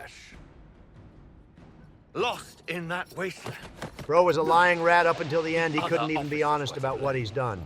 Well, now that we judged the meme barbarian and the edgelord, it's time to get serious and talk about the mayor. It's important to note that despite how gray this situation is, there's no option to absolve his crimes and let him go. We have to punish him one way or another. We also missed the opportunity to send him to the Wardens, which we only get after finishing the Here Lies the Abyss main quest. One last time for the fans, Barry. What are the approval shifts here? Sending him to the Wardens or prison are net neutral, only slight approval or disapproval shifts. Exile has Solus and Cole approval, while Iron Bull and Sarah disapprove, and Execution has Solus disapprove, while Bull, Sarah, and Cole approve. If the egg disapproves, it's a good day for the world. So you herded the infected into one place and flooded old Crestwood. Were no innocents caught in the water? That is a really good point, bro. Definitely killed some stray villagers who just didn't want to leave their homes. Everyone in the village had the blight. I swear it. Have mercy. I couldn't tell the survivors I'd drowned their own Well, I know the families game to doesn't save frame them. it this way, but I'd prefer just to give him to Ferelden and let Alistair decide what to do to him, even if that does trigger Cole's PTSD from being in the White You Spire. committed murder on Ferelden's soil. Let them deal with your punishment. Send him to Denerim. He can live the rest of his life behind their bars. In prison? Maker. I should have All right, well, drowned that's with all the judgments. You want to close us out here, Joe? Sure thing, Barry. Viewers, thank you all for watching. With our new mics acquired and a new plot before us, the content has no intention of stopping anytime soon. Before you fall into despair, the boys are back with romance in the air, a lore-seeking and waifu-searching pair. Welcome back, viewers. Obama is back for his monthly Something I can 30-minute help you episode before me and Donald have to do the actual heavy lifting again. Yeah, I am glad we get our 15-minute break with Obama before we start up our 2-hour-long episodes again. All right, you two, I know my first episode was on the shorter side, but this episode today should be way more jam-packed. I am going to tackle Cassandra's companion quest and then clear through all of the Western approach, which is like the third largest area in the game in terms of quest lines and content. Yeah, I wonder what the largest area was and who already tackled that. Anyways, we can already do Cassandra's quest line. We just got a Skyhold last episode. I thought we had to go deeper in the plot first, before companion quest trigger. Well, remember, Cassandra was the first squad mate we recruited in this game, so it makes sense her quest is available earlier. But yes, other than Cassandra, Bull, and Solus, every other companion quest is triggered by either one or both of the next two main quests being finished. That works out, though, since we can more evenly tackle the companion quests as we go through the series. Well, if Bull needs a quest tackled, then that's what I will be doing next episode before we handle the Warden business. Anyways, back to the religious muscle. Mommy, we have learned a lot about the Seekers here, like how they don't use lyrium, but nothing as to why we should be helping find the Seekers in the first place. Cassandra does admit that finding them might not aid our cause, but since she is a Seeker herself, she really wants to know what happened to her friends. Either that or she took that tell all your friends line from Varric to heart and wants to share the smut she just got. Oh, right, that's a good point. I should bring Varric to Cassandra's quest too for the dramatic irony. Would be beneficial. They wouldn't look kindly on the Inquisition. But even so, if there's a chance, if we can spare resources. Well, Cassandra's quest normally takes 30 minutes to an hour of war table time to find the Seekers, but with our mod, we can immediately find it during our war table section in a minute. We aren't done with our big girls cutscenes, though. We have a lot to get through today with what I have planned. By plans, he means baby oil poetry and some morning dove mating calls. I told both of you about the mourning doves in confidence. Well, if you wanted it to stay in confidence, you shouldn't have dragged us in a 2-year-long series through the Dragon Age games, Barry. Sometimes we need things to talk about, but we can try to get back on topic. Like, isn't this conversation here different if we are a female Inquisitor? Yes, okay, thanks for that one, Joe. In both conversations here, Cassandra brings up Andraste, but if you are a female Inquisitor yourself, Cassandra compares you to Andraste in the sense that you're both women leading the people and changing the world, and how rare that is in history. That conversation has to be hella ironic if you're a female Inquisitor who has played a female Hawk and Warden. At that point, the girls have been the only thing carrying the last century of history. You can bring that up too in the conversation and call her Even out if a they're little. not right, The writers they're really certainly did think of admirable. everything here. I guess in this instance, though, we are going to do the flirting path here. Can't sound lie. like the I don't ravings think I of have ever seen this dialogue option. Perhaps not. But it takes precious little effort to paint even an act of compassion as damaging. It's been a lot of work, but we have reached the warm conversation mark, and she is ready to admit she admires me. We are so in now, boys. The poetry slam session is about to begin. Ha! Slam session, that was actually kind of clever, Barry. Good one. Bro probably practiced that one in the mirror before he got in the Oval Office to record. Anyways, it might not be as fun as Isabella's or Mommy Morrigan's moves, but the Muscle Mommy definitely has some book smut ideas she can try on us. And the religious girls always get a little freaky. You're in for a treat. What you have done. You were a prisoner, accused and reviled, yet you've emerged from every trial victorious. The Maker's grace does not make you immortal. You live or die by your own hand. That is worthy of admiration. All right, now that the gooning on my end is done, it's time for the confession, Mommy Cassandra. I may list every companion's approval ratings, but your approval is the only one guiding me in Inquisition. You're the co-pilot to my heart. Damn, I remember when he said that to me when we first won in 2007. Clearly, you haven't been paying attention. Haven't I? All right, I don't know who is the cheesiest one here, Obama, Joe, or our Inquisitor, because Bro did not eat with that one. Okay, the Inquisitor might not have the natural charisma of Hawk or Shepherd, but he makes up for it with effort and dedication. Bro is one of the only protagonists that has relationship quests and puts effort into his waifus instead of just sweet-talking them. Well, I don't know about that. Shepherd and Hawk can slay giant monsters just to score. Meanwhile, the Inquisitor just buys flowers or trims their pubic hair to their waifu's name. I'm not sure if that's actually impressive. Sleepy, I don't know who you are referencing, and I don't want to know. I guess we aren't done with Cassandra yet. Obama has to know about what her favorite smut book is. Resources cannot be spared to help search for the missing Seekers, Inquisitor.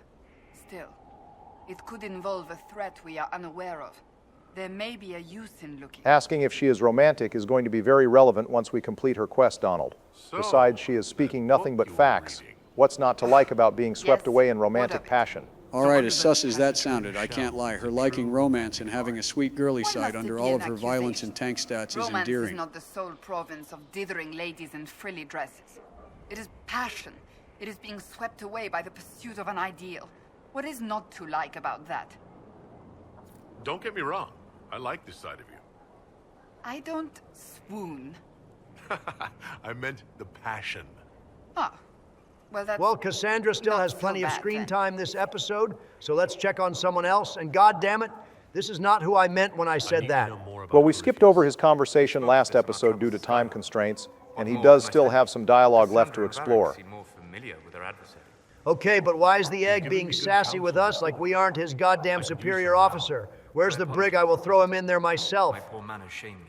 I don't think Solas officially joined the Inquisition outside of combat. He doesn't really have to follow our orders or even like them. That being said, this is definitely one of those early windows that what Solas is telling us isn't the full truth. He is super defensive here about knowing anything about Corypheus, and he is also super emotional about him controlling the Elven Orb. Him controlling the orb, though, is explained by it being an important elven relic that's wielded by a Tevinter Magister who has probably killed thousands of elven slaves and mocks that power of the ancient elves by taking it for himself. Even without Soles's personal investment, I would be pissed at Corypheus if I was elven. Yes, elf oppression. Every liberal's favorite pastime to whine about. Anyways, I know you like to say the egg bends the truth or distracts instead of straight up lying, but him saying his people had no connection to archdemons is straight up a lie. The archdemons were all thralls to them. Technically, he says there is no lore connecting the archdemons to elves, not that they aren't connecting. That's like OJ's lawyers saying there's no evidence, connecting my client to the murder, not that my client isn't a murderer. Also, as much as I talk about Veilguard, I already said anything it says about the Blights is a big mess to me. That was written after the fact. So unless the me wants to dive into that, I won't touch it, and probably just say he is lying here. You read my mind, Obama. The egg is a liar. Liar plants for hire. Only thing he got right is the Darkspawn mage is going through a midlife identity crisis, where he isn't a Darkspawn slave, but he still does disgusting Darkspawn activities. We do have to have one more conversation with him to unlock his companion quest and fade scene, but we can do that during your next episode, Joe. We have a few other people to check on. Can you? The key is understanding this. No real god need prove himself. Anyone who tries is mad or lying. Well, now that the main villain of Veilguard is done talking about the main villain of Inquisition, let's see who's next on the screen time schedule. Guess we are doing Dorian next, and now that he is in the party, nothing is stopping Barry from bringing both his waifus along in the party. I actually am going to bring Dorian as a primary party member, but not for any of your degenerate reasons. I will explain it more when we get to the Western approach. This conversation, though, does reveal that Roderick did truly believe in what we were doing and had full faith in us as the Herald and Inquisitor. Bro really died with full faith in the protagonist. That is pretty based. I already gave him praise once, but I guess big ups for the Chancellor, bro. At least respected us, so I will try to do the same. Thanks for leading the army to the secret passages. Anyways, Obama, what's the plan for talking to Dorian, or do you just want to hear his voice? I am talking to Dorian right now, though, because Joe had a point. He is one of the only companions that doesn't have any approval gain one way or the other. It's time we fix that. Plus, we can learn about a culture we really haven't covered much yet. Are we going to get into the infamous slave conversation? Because believe me, I have my popcorn ready for that reveal. No, Donald, we have an agenda to get through. I really just want to hear from Dorian about his opinions and background. You're more than welcome to ask him about it during your next episode, though. Fuck no, Obama. I am too busy giving the viewers Royal Robe and Iron Bull content to be bothered with that. Dorian's all you, so go right ahead and learn about his favorite food and star sign. Well, it won't be star signs, but we are about to learn about the eugenics situation going on in Tevinter, as if that country couldn't be cartoonishly evil enough. Purposely creating robes? That sounds like my personal hell and another reason to press the big red button. I mean, in a society where only mages get full freedoms, it makes sense that they would want as many mages as possible. What is surprising to hear, though, is that Tevinter is actually on a steady decline. Fenris never really gave that impression in Dragon Age 2, but if Dorian can see it firsthand, it must be worse than people will admit. I guess that explains why so many of them turn to cartoon villainy to make money. It doesn't explain how involved in foreign affairs they get when they are able to attack Kirkwall every other Tuesday and pillage other countries' alienges with a fake plague on Fridays. I don't even know if the slavers were actually citizens or just mercenaries. And I don't want to know it would just slow down, pushing the button. Okay, what button are we even talking about? I know Dorian is getting into the faults right now, but he is actually going to paint Tevinter in a more diverse brush. Even with 2 games of treating Tevinter like the biggest threat to national security, we now learn that not only is the city really not as big of a threat as we thought, but it also even has some gems as well. They really describe Tevinter like it's Rome or Greece, where it's a thriving old city, but then when we go to it in-game, we see drones and spotlights and other nonsense. Well, we can just ignore that representation. That's what a man of the people does. Even if Tevinter is a historical and passionate city, why the hell does it oppress everyone not a mage, while also being passionate about slavery? I mean, to be fair, Dorian says they are passionate, not what exactly they are passionate about. Dragon Age still has a long way to go to redeem Tevinter, and truthfully, I have no clue if they ever will, but Dorian really is the one man who I believe can do it. It is interesting to note that just like Sten in Origins, Dorian is homesick over his country. He misses the little things and has big hopes for the future. He also returns from this journey with a renewed strength and willingness to take charge of his people, and actually is promoted as a result of his work here.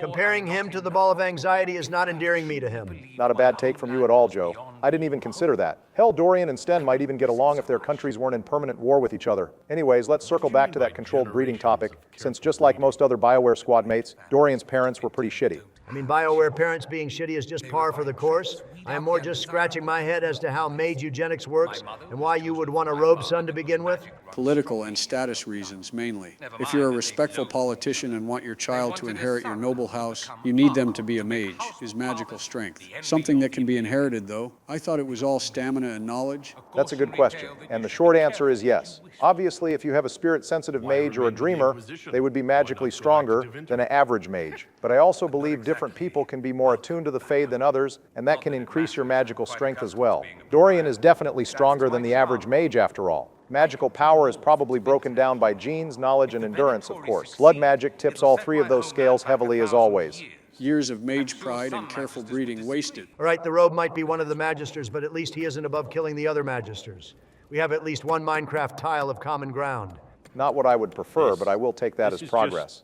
Let's go check on how Blackwall is doing after hearing about the Warden calling in Crestwood. And also killing a lightning dragon. Don't forget the lightning dragon. Blackwall was really acting like a tsundere, talking about his woodworking hobby, and I have no idea why. Probably doesn't want the Manosphere to find out he isn't fighting or lifting weights, so they take away the beard oils he covets. Also, you are very welcome for hiring you at this company without so much as a background check. To be fair, did we do a background check on anyone in the inner circle? We just kind of met face to face and said we like your vibes, come along. We at least confirmed Iron Bull's background. We saw he had a merc band that could fight, and we found out he is a Ben Hassareth spy.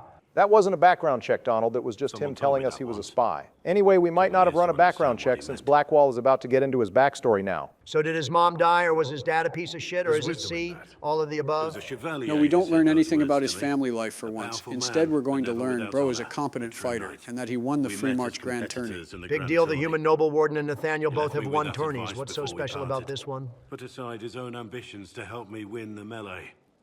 I don't think I'll just let Blackwall explain this one, boys. Blackwall, we are Dalish. We don't exactly vibe with human society and their festivals. So, some extra obscure observations about the Grand Tourney, since this is the only time it's brought up. Oh shit, he's doing the observations again, Sleepy? The summer sword that Sir Catherine wields was actually commissioned celebrating a Chevalier's victory of the Grand Tourney, although it's unclear why Sir Catherine had an Orlesian sword. Nathaniel's mentor, who he squired, was also a winner of the Grand Tourney.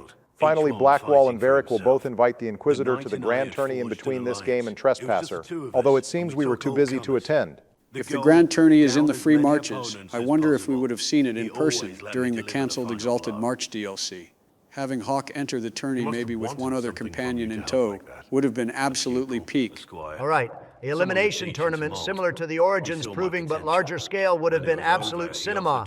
Probably the most fun I could have in Dragon Age 2 that wasn't killing robes. I am actually amazed at the missed opportunity there. I have to imagine they just bluntly forgot about the Grand Tourney when writing Dragon Age 2. Anyways, I bet Blackwall wishes he took the deal after all, considering where he ended up after he won was running a mercenary band for Orlesian nobles. Yeah, I know you two like forgiving war crimes, but I, for one, don't ever forget them. Anyways, we should really check to see if this guy is hearing Darkspawn voices or not, so we know to put his ass in containment or not. Oh, right, that was my original plan. I got distracted talking about the obscure observations and didn't know he had his warm conversation already prepared. I think at this point we have done so many quests and war table missions that everyone but Sarah and Dorian are at warm approval. What sort of corruption? Corypheus. He's been known to influence the minds of wardens. You mean hearing voices besides the normal Darkspawn voices, right, buddy? Oh boy, it's a good thing wardens can just choose to turn off the calling and Darkspawn voices at will. Why didn't POTUS or Anders think of that? Yeah, that voices line is the biggest red flag that he isn't telling us something since he clearly doesn't know what the taint does to someone. But we are going to move on. Now we have one more person I want to talk to, and I think it's someone we can all agree with this time, boys. Let's check on Josie again. I am surprised she has another scene already, considering I just talked to her last episode. There's never too much Merchant Princess content, Sleepy. Obviously, this is a massive win for humanity. I think they gave Josephine more content than the other two advisors since she is an original character to this game, as opposed to a long-time returning character, hence why she has double the character cutscenes, although I am sure someone will add up and fact-check us there. Just did a quick YouTube search, and yeah, Josie definitely has more in terms of content by about 30 minutes. I think you may be onto something, Obama. The only two larger romances in terms of content are Cass and Solus. Damn, I guess our viewers knew what romances would take up the most content. We were really always destined for 2-hour episodes no matter who won. I think this conversation is what locks in her romance if we wanted to do the ultimate reverse card on our viewers. No, it isn't. And suggest cheating on Cassandra again, and I will delete the POTUS save so you can never go back to Morrigan's romance whenever you want. Jesus, it was a joke. No need to go straight for the jugular like that nerd Bama. I didn't spend 2 whole episodes being a holy knight just to fumble that Cassandra approval. You can't fuck with the waifus. Double D, it's the unspoken rule. Anyways, Josie, we make time for all our squad mates, waifu or no. So feel free to yap to us. It's the main reason we give the first 20 minutes to the companions in these videos anyway. Or 50 minutes if you go back to last episode. But who is keeping track? I have to admit, Josie and the Inquisitor's friendship is one of my favorites. Most squad mates airdrop their trauma left and right, but Josie actually takes us out and yaps about her drama instead. I mean, it's not really my preferred side. I would have hopped on the game and get called multiple slurs with the boys, but to each their own. At least we get an absolute peak view to go with our yap spree. Damn, Josie really has beef with like half of the squad mates. I know Sarah likes to directly prank her and the other nobles, but Dorian and Cole are really just kind of vibing here. If you don't give them grief, they won't give you grief. At least Josie doesn't have beef with someone like Bull or Mommy Cassandra. I imagine they would take it way more personally and aggressively than a spirit of compassion would. I'm guessing Blackwall is also glad that Josie doesn't have any complaints about him either. Wait, why would Blackwall care, bro? Seems pretty chill. You'll probably find this out later in the playthrough, Joe, but banter with Blackwall and Cole reveals that Blackwall has a massive crush on Josie and often, fantasizes about her in his free time. However, regardless of who is romance, this doesn't go anywhere. And that can't stop. I must be going. But I leave feeling less troubled than I Now I guess it's time for Obama's second favorite part of the episode, the war table narration. Please tell me there's an option to party wipe some elves. No, Donald, the Lavalin quest doesn't continue until at least one other main quest is solved. We can, however, find out the spy that sold out Butcher and Crestwood. I saw an animation about that interrogation, and let me just say it was absolute cinema, boys. Haha. Okay, yeah, no one wants you to continue that sentence. Sleepy, let's move on to the next quest. Looks like our based brother Balin is willing to ally himself with the Inquisition and give us some little guys as well as some money. Harrowmont would never... Surprisingly, this quest doesn't change regardless of King Choice. Harrowmont will give the same troops and sigil as Balin would. Next up, we have a quest from another brother, that being King Alistair. Oh, hell yes. Looks like we can hunt down the Venatori responsible for the Haven attack and help Alistair out in the process. It's time to get another lick in for what they did at Haven Cullen. Go ahead and send the Templars in. Surprisingly Templar-pilled of you, Joe. I'm impressed that you didn't just send in the basic bard. Looks like we curbed the mages and Alistair gave us some money for our trouble. What's next on the agenda, Obama?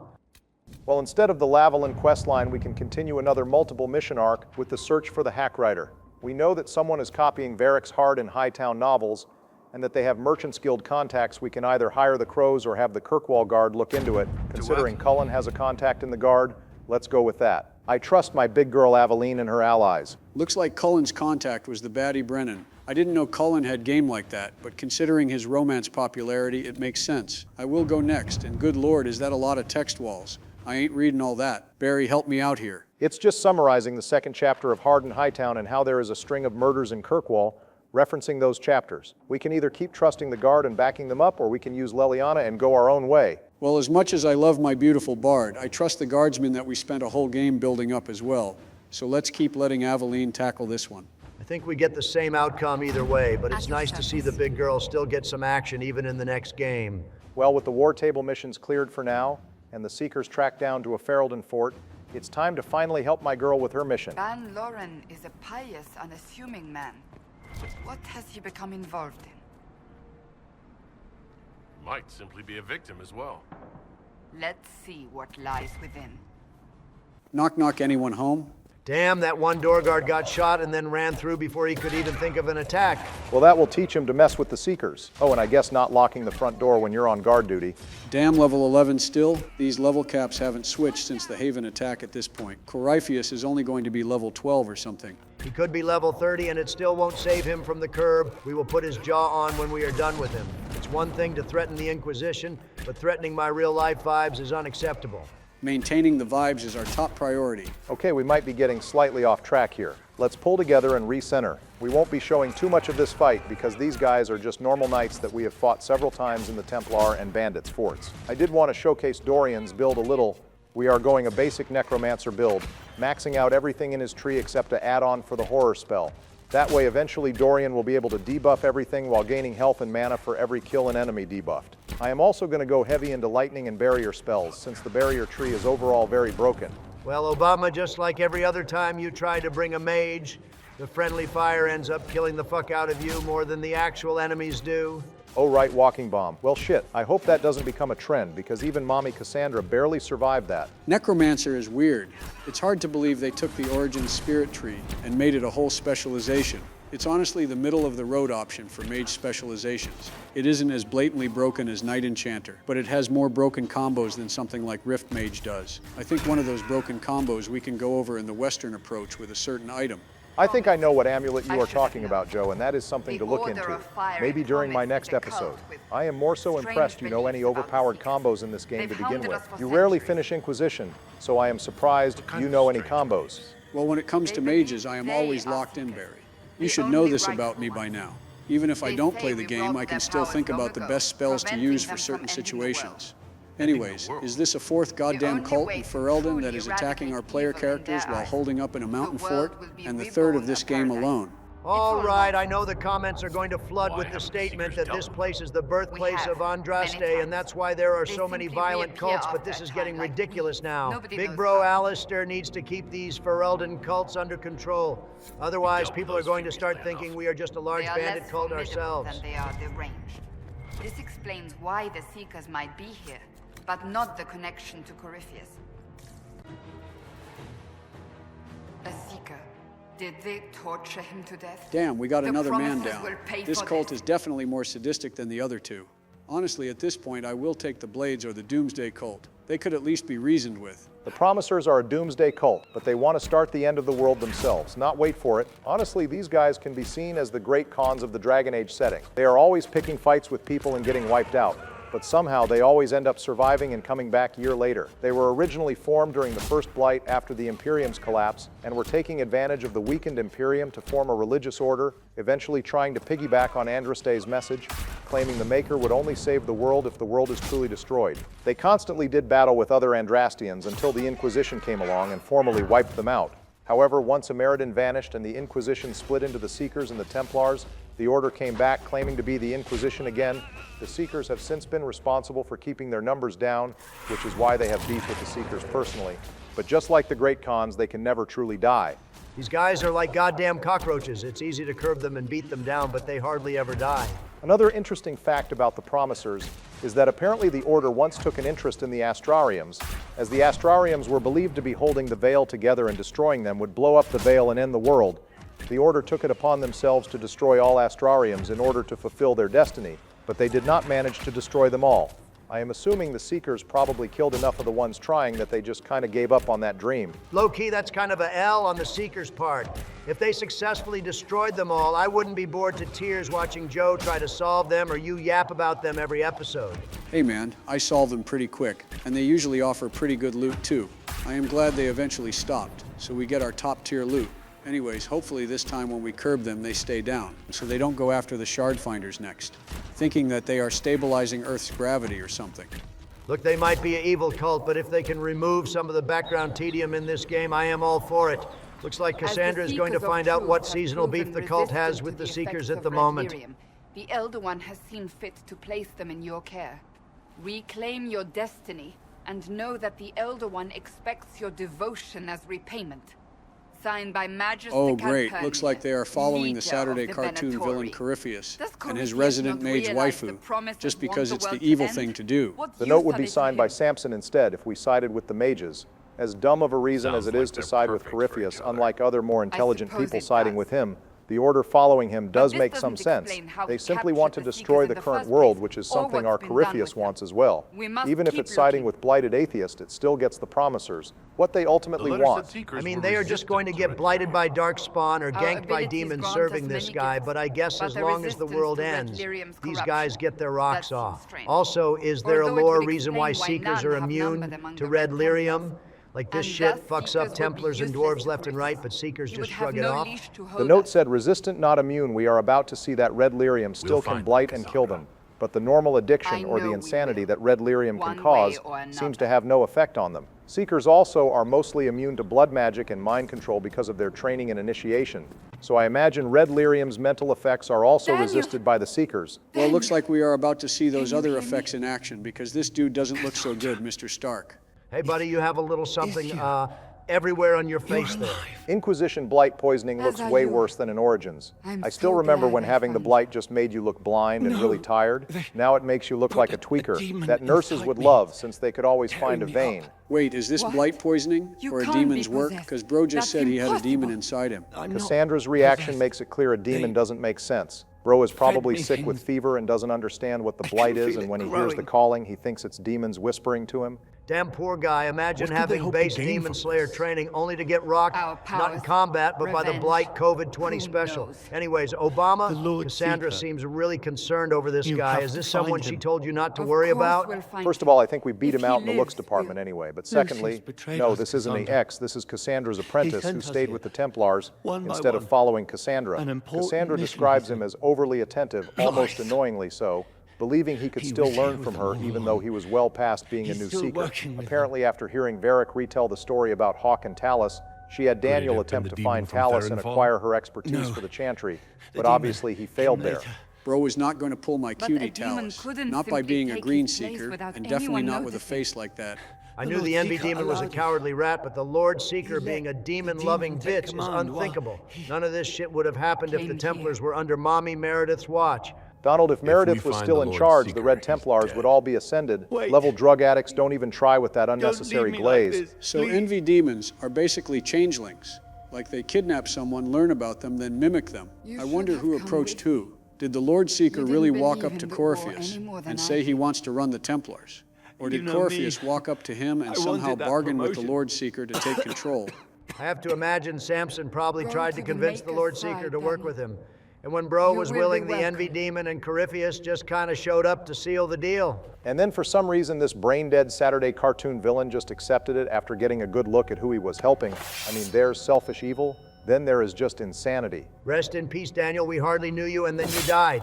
Not much else to say, but we will still He spin was the my block for you. I bet Varric have feels never awkward known about a that no finer friends young comment now, considering we just Now murked one of the we only find friends she Lord had. Seeker Well, now that the dirty business is done, we can kill the traitor himself, and he can answer for what he did.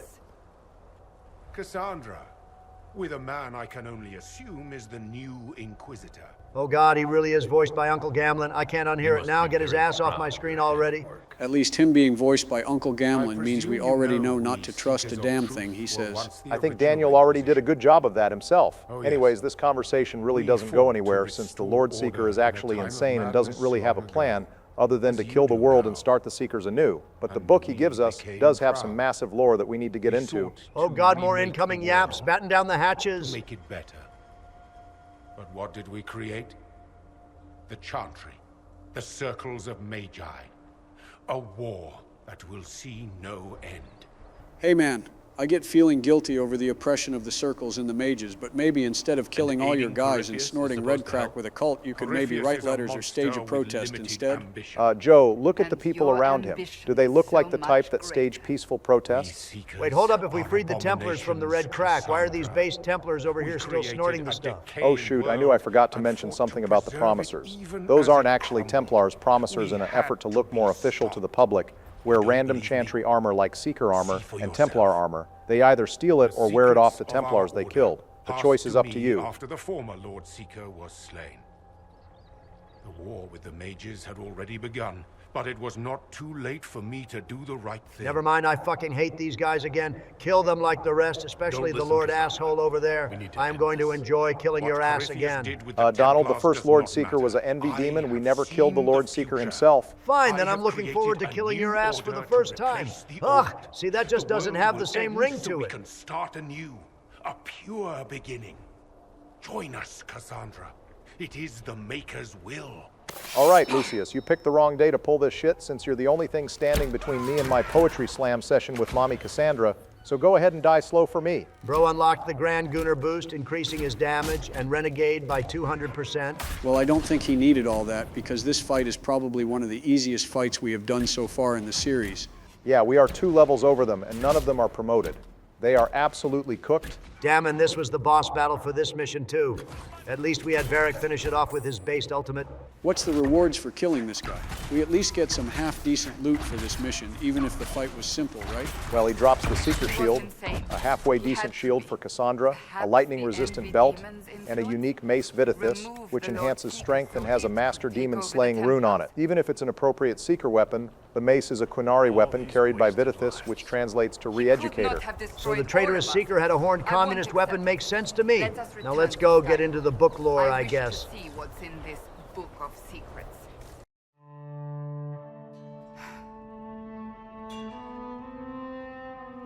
This tome has passed from Lord Seeker to You know it's an old book because just Since like the the first time of the Inquisition Old tomb Cassandra carries around, it has the same symbol on it. It's also the same design as the Dragon Age 2 Prima Guides collector's book. Joe, only you and Nerd Bama care about Prima Guides and their designs. On the contrary, Unless you have the limited Inquisition Prima Guide, which is worth some money, get on my level. All right, as much as I love hearing about the Prima Guides collection, we should focus on the lore here because after seeing what happened to Carl in the last series, I am fuming at this revelation. Wait, hold up. Who was Carl again? Sleepy, you never shut up about Mage Oppression or Dragon Age 2, and yet you don't remember who started this whole incident? Carl was my boy and his main squeeze, and never was there a finer man alive, and I mean that both ways. Not going to lie, that is a little sus, my guy. Good.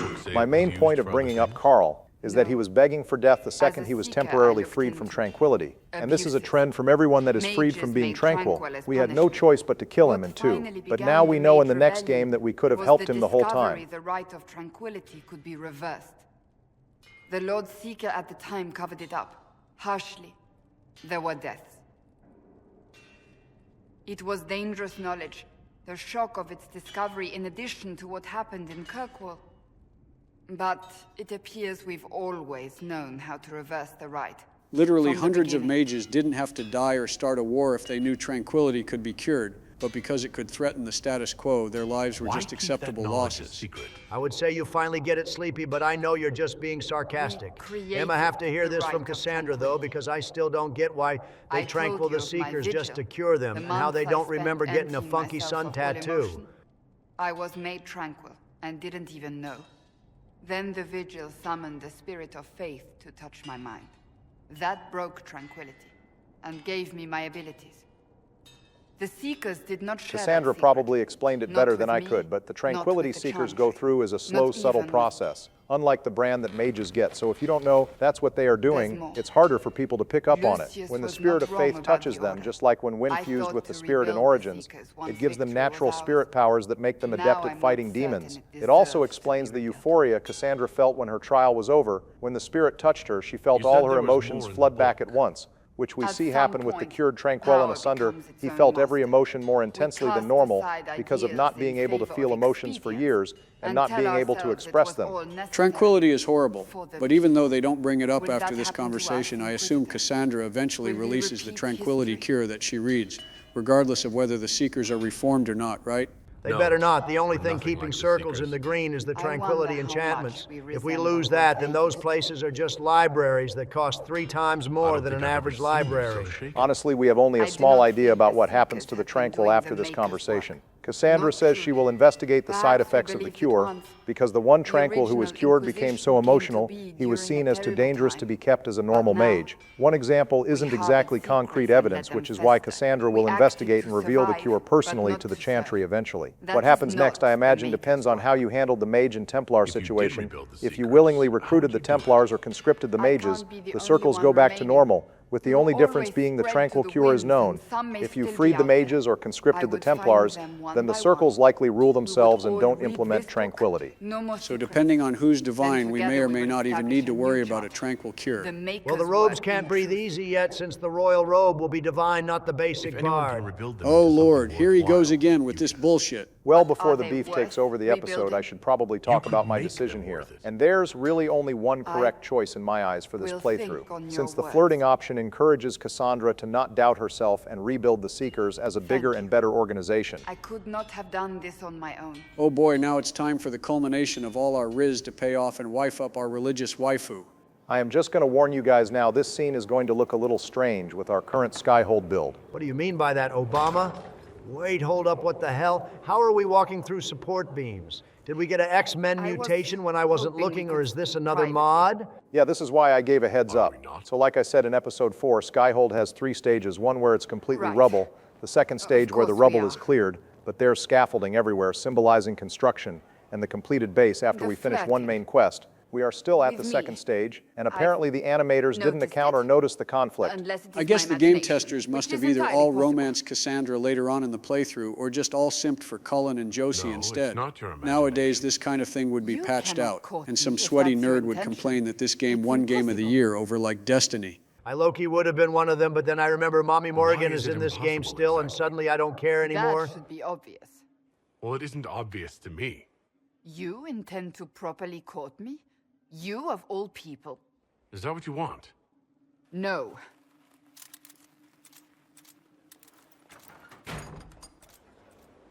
The Inquisitor really stood on business there, and it paid off. So now we have to do like a romance quest for Cassandra before we can lose our Inquisitor's V-card. That is what I want. I want a man who sweeps me off my feet, who gives me flowers and reads me poetry by candlelight. I want the ideal. Damn, she wants You are candles, the poetry, and Inquisitor flowers. the herald of This is why the modern man You can't get cannot ahead. be that Waifus be thinking money grows on trees. Is that what you tell Melania when she asks for I didn't flowers? expect you to feel Aren't this you way. like a billionaire? I mean, I am, but I just kind of have my butler handle the romantic warrior. gestures. I am 3 blunt marriages and later, I have difficult learned and I am not perfect like self-righteous. Cell, and But just my leave the other heart things to lies someone beneath else. all that. Jesus It Christ. yearns for these Well, this things I isn't as cannot bad as have. killing a high dragon for Morrigan or a cannot Barterel see for that, Merrill. then This is just desist. shopping around Orlays and What Ferelden enamors for you what is we but the need. Every surface. companion actually has a romance quest to seal the deal with the exception of Solus, since his relationship is more reserved until Trespasser. Cassandra. The world hinges on our actions. We face death at every turn, Inquisitor. Well, it's not killing a fantastical creature, but it is visiting fantasy France, which could be even more horrifying depending on the person. Also, hold up, why the hell are we back in the Hinterlands? I don't want to see the bears again. I'm sad the bears and mages aren't harassing you, Sleepy, but this is still entertainment if nothing else, plus I spy a rift here, which means possible shots are abound. All right, let me explain myself here, boys. So I have to do some miscellaneous kill quests for Dorian and Cassandra, as well as grab some Grey Warden artifacts for Blackwall. I also have to grab the poetry book for Cassandra here too. Finally, Joe, because of the level differences, you weren't able to finish 2 Fade Rifts during your Hinterlands episode. One I finished down by the river in episode 3, and now the very last Fade Rift is here in the Bear Cave. I probably won't show most of the kill quests because they are just normal Mage and Templar fights, but I will show this Fade Rift so we can take a shot, and the poetry quest for Mommy Cassandra. Obama fairly participating in the drinking game? I am actually amazed. You must really be a changed man now that you're getting your romance option. Well, at least this is the last time I will have to look at the Hinterlands. I cleared out every major quest in Episode 2. Donald killed the High Dragon and finished the shards, and now you finished all the rifts and got the poetry book. I hate to trigger your PTSD again, Joe, but we still have 3 more things left to do in the Hinterlands after this. Both Varric, Cole, and Dorian side quests send us to the Hinterlands for their companion quests, albeit 2 of those are in Redcliffe, not the actual Hinterlands. God damn it, that's it. Where's my gun? Actually, now that I think about it, Solus has a small war table quest where we close a mega rift for some approval too. So make that 4 major quests left after this. All right, Obama. As much as I would like to see Joe crash out and do a backflip off the White House windows, maybe we should calm down on the Hinterlands content, take a shot, and move on to someplace new. The honor is mine, Lady Seeker. We need strong, righteous warriors. Now more than ever. Righteous? High praise, Cassandra. Many wardens have hardly lived righteous lives. True. Yet you give yourself to an order that would die to protect others. It is never too late to do better, and become more than what you are. All right, Blackwall being friendly with Cassandra helped a bit, and I am actually amazed by you of all people suggesting that Donald, but thank you. Don't be sleepy, I just wanted to move on from the Hinterlands too. The Sundere president strikes again. Well, here's the bookseller, and of course he doesn't have a book on hand. It's in a sacked caravan. Deeper in the Hinterlands, in the interest of not traumatizing Joe Moore, I will grab the poetry book, and the Dorian and Cassandra kill quests off screen, and grab the poetry book while you and Donald grab some snacks. For the poetry book, I don't even have to fight the bandits. I can just grab the book and gallop away. That's hilarious to imagine, but a drink and snack sounds great right now, and I know Donald wouldn't turn it down. Fine, but don't pull a Joe and bang Cassandra off screen. The romance was definitely a shared effort, and we all deserve to be there for it. All right, well, as you can see, I started with the Western approach first anyway, so no worries there. Everyone can be here for our waifu triumph. Damn, I know you enjoy the lore, Barry, but you really traded the waifu romance for the Western approach first. Did you want to get one more flirt in with my beloved Harding for old time's sake? No, Joe, that's not the reason. First off, I think it's more thematic to have the romance scene last in the episode, and secondly, there is a deal I have to honor to tie up some loose ends before I romance Cassandra. Loose ends? Well, that sounds ominous as hell. Are we about to join a unitology cult and make us whole? Did someone mention making whole again? God damn it, Donald, that is a trigger. Please cease and desist. And no, there's no cult antics. It's just one viewer made a deal to help seal the Cassandra romance for me, and I am going to honor it. Well, goodbye, my love. I will be sure to take you out on Veilguard and Inquisition dates in my free time. So what's the main missions of the Western approach, Barry? Well, despite the main quest only taking 10 minutes of time before moving on from here, the Western approach is the 3rd largest area in all of Inquisition in terms of size and content, the other 2 being the Hinterlands and Emprise du Lions. It doesn't feel like the Western approach is that big, but it's probably because there's a lot of little things going around everywhere. There's a fort, a dragon to research, 2 abandoned temples, and a filled temple where the wardens are doing blood magic. Geez, for a desert wasteland, this place sure gets busy. I'm guessing these notes we found are for the High Dragon? That's right, Joe. Instead of just wandering into the final area and fighting a dragon, we have to gather some important ingredients using both the war table and just looting around the approach, which makes the fight feel a little more earned instead of just accidentally bumping into your 10th dragon fight. Also, speaking of dragons, here's the first alpha quillback we need for our Artificer quest. Oh God, I forgot about these things. So not only are there 2 big alphas that you have to kill for this quest, but there's 1 normal quillback in the giant center that randomly drops an alpha spine, and you have to find that one to progress. Yeah, just like the kill quests, I will find that one off screen and show the 2 fixed alpha locations. It's just a random quillback in the center area by the waterfall viewers. So good luck if you're playing along with us. What the hell are these things anyway? Like quillback is a fish in real life, but these things look like bird-pig hybrids. Like something I would find in Fallout. Considering how often these things are eaten, I have to imagine quillbacks are some kind of strange flightless bird. They have tusks, which might mean they are ancient, but they have feathers and eyes on their sides, so all roads point to birds. For further proof, at one point in development, quillbacks were referred to as hyena vultures, and as scavengers they had grown large and confident by feeding off the scraps left by high dragons. Now, of course, they are simply high dragon prey. Who wants to bet they taste like chicken? They look weird, but add some sweet and sour, and I bet they taste great. A giant hyena vulture might have been scarier than whatever these things are, but I have to give BioWare credit. These things are definitely unique design-wise. Also, I'm guessing that's your next high dragon kill. Up ahead there, Barry. fighting her, right? Tell me we're fighting her, boss. Yes, and to assure the viewers in Bull, I will be fighting the High Dragon at the end of the episode. It's time to see if Obama really earned the most High Dragon kills in the series so far, or if he just got lucky in the first 2 games. I am just glad you both killed a High Dragon, so now the rules let me take one on. I was here thinking I would have to wait for the fake Archdemon at the end of the game to take one on. Anyways, we might as well start with some peak content here and tackle the Still Ruins. So not only does Obama get to tackle my favorite Dragon Age DLC, but he also gets to tackle my favorite dungeon in the game too? This shit is beyond rigged. My bad. I guess that's the price of the rotation sometimes. How could you not know that, Barry? He covered it for his comment question in episode 10 of our Origins series. Joe, how the hell do you know that? I don't know. I guess me and Donald are just super tight like that, right? Double D? No, the fuck we are not. But thank you for remembering anyway, I guess. Even if I am a little salty about missing out on this dungeon, at least I still get to see peak content. That's the spirit, Donald. And I can give some Obama obscure observations about the area. I would have said the cutting catalog, but maybe that would be too on the nose. Extremely so sleepy. Don't bring references into our lore drops. Also, Obamna, I hate to be a nag, but you have been hovering over that Archdemon piece for the last 2 minutes. Can you just pick it up already? Oh, right, Themi, my bad. I forgot you really wanted the mosaic finished. I won't always be able to grab them immediately, but I promise I will give a guide to you and the viewers. Hell yes, my blighted body is art, and this series must be a canvas. Damn, that was descriptive. Have you been reading my Liliana and Meryl poetry, Themi? I am in your brain. I kind of have to read it. Don't get the wrong idea. It isn't good, but damn, if it isn't catchy like a commercial jingle. Well, let's have Dorian bust down the doors, and let's see what the ruins have to offer. Damn, between the enemy statues, the frozen debris, and the actual silent background going on here, this area is pure Ouroboros from when you first enter. I do like the oh shit moment in the first room, seeing all these demons and mages in between a Fade Rift that you know is going to bite you in the ass before you leave. I already get my tension from Dead Space, but this is a good mix between stressful and cool game design. What are the Venatori even doing in this ruin anyway? Well, this ruin is an ancient Tevinter ruin. You can tell by the Kirkwall statues and the dragon research notes. We find written in ancient Tevinter. We know Corypheus wants a new way to enter the Fade to fuse our worlds, but he doesn't have a clean plan as to how to do that. The Venatori then are just scrambling for more artifacts that their leader can use, which is why we will later see the Venatori in an elven and dwarven ruin. These guys are really just throwing shit at the wall and seeing what sticks. What the hell was that? I don't know, but it sounded like some nefarious and annoying asshole that we shouldn't have to deal with right now. Well, how about I get into some obscure observations about this area while I am searching for the rest of the keys?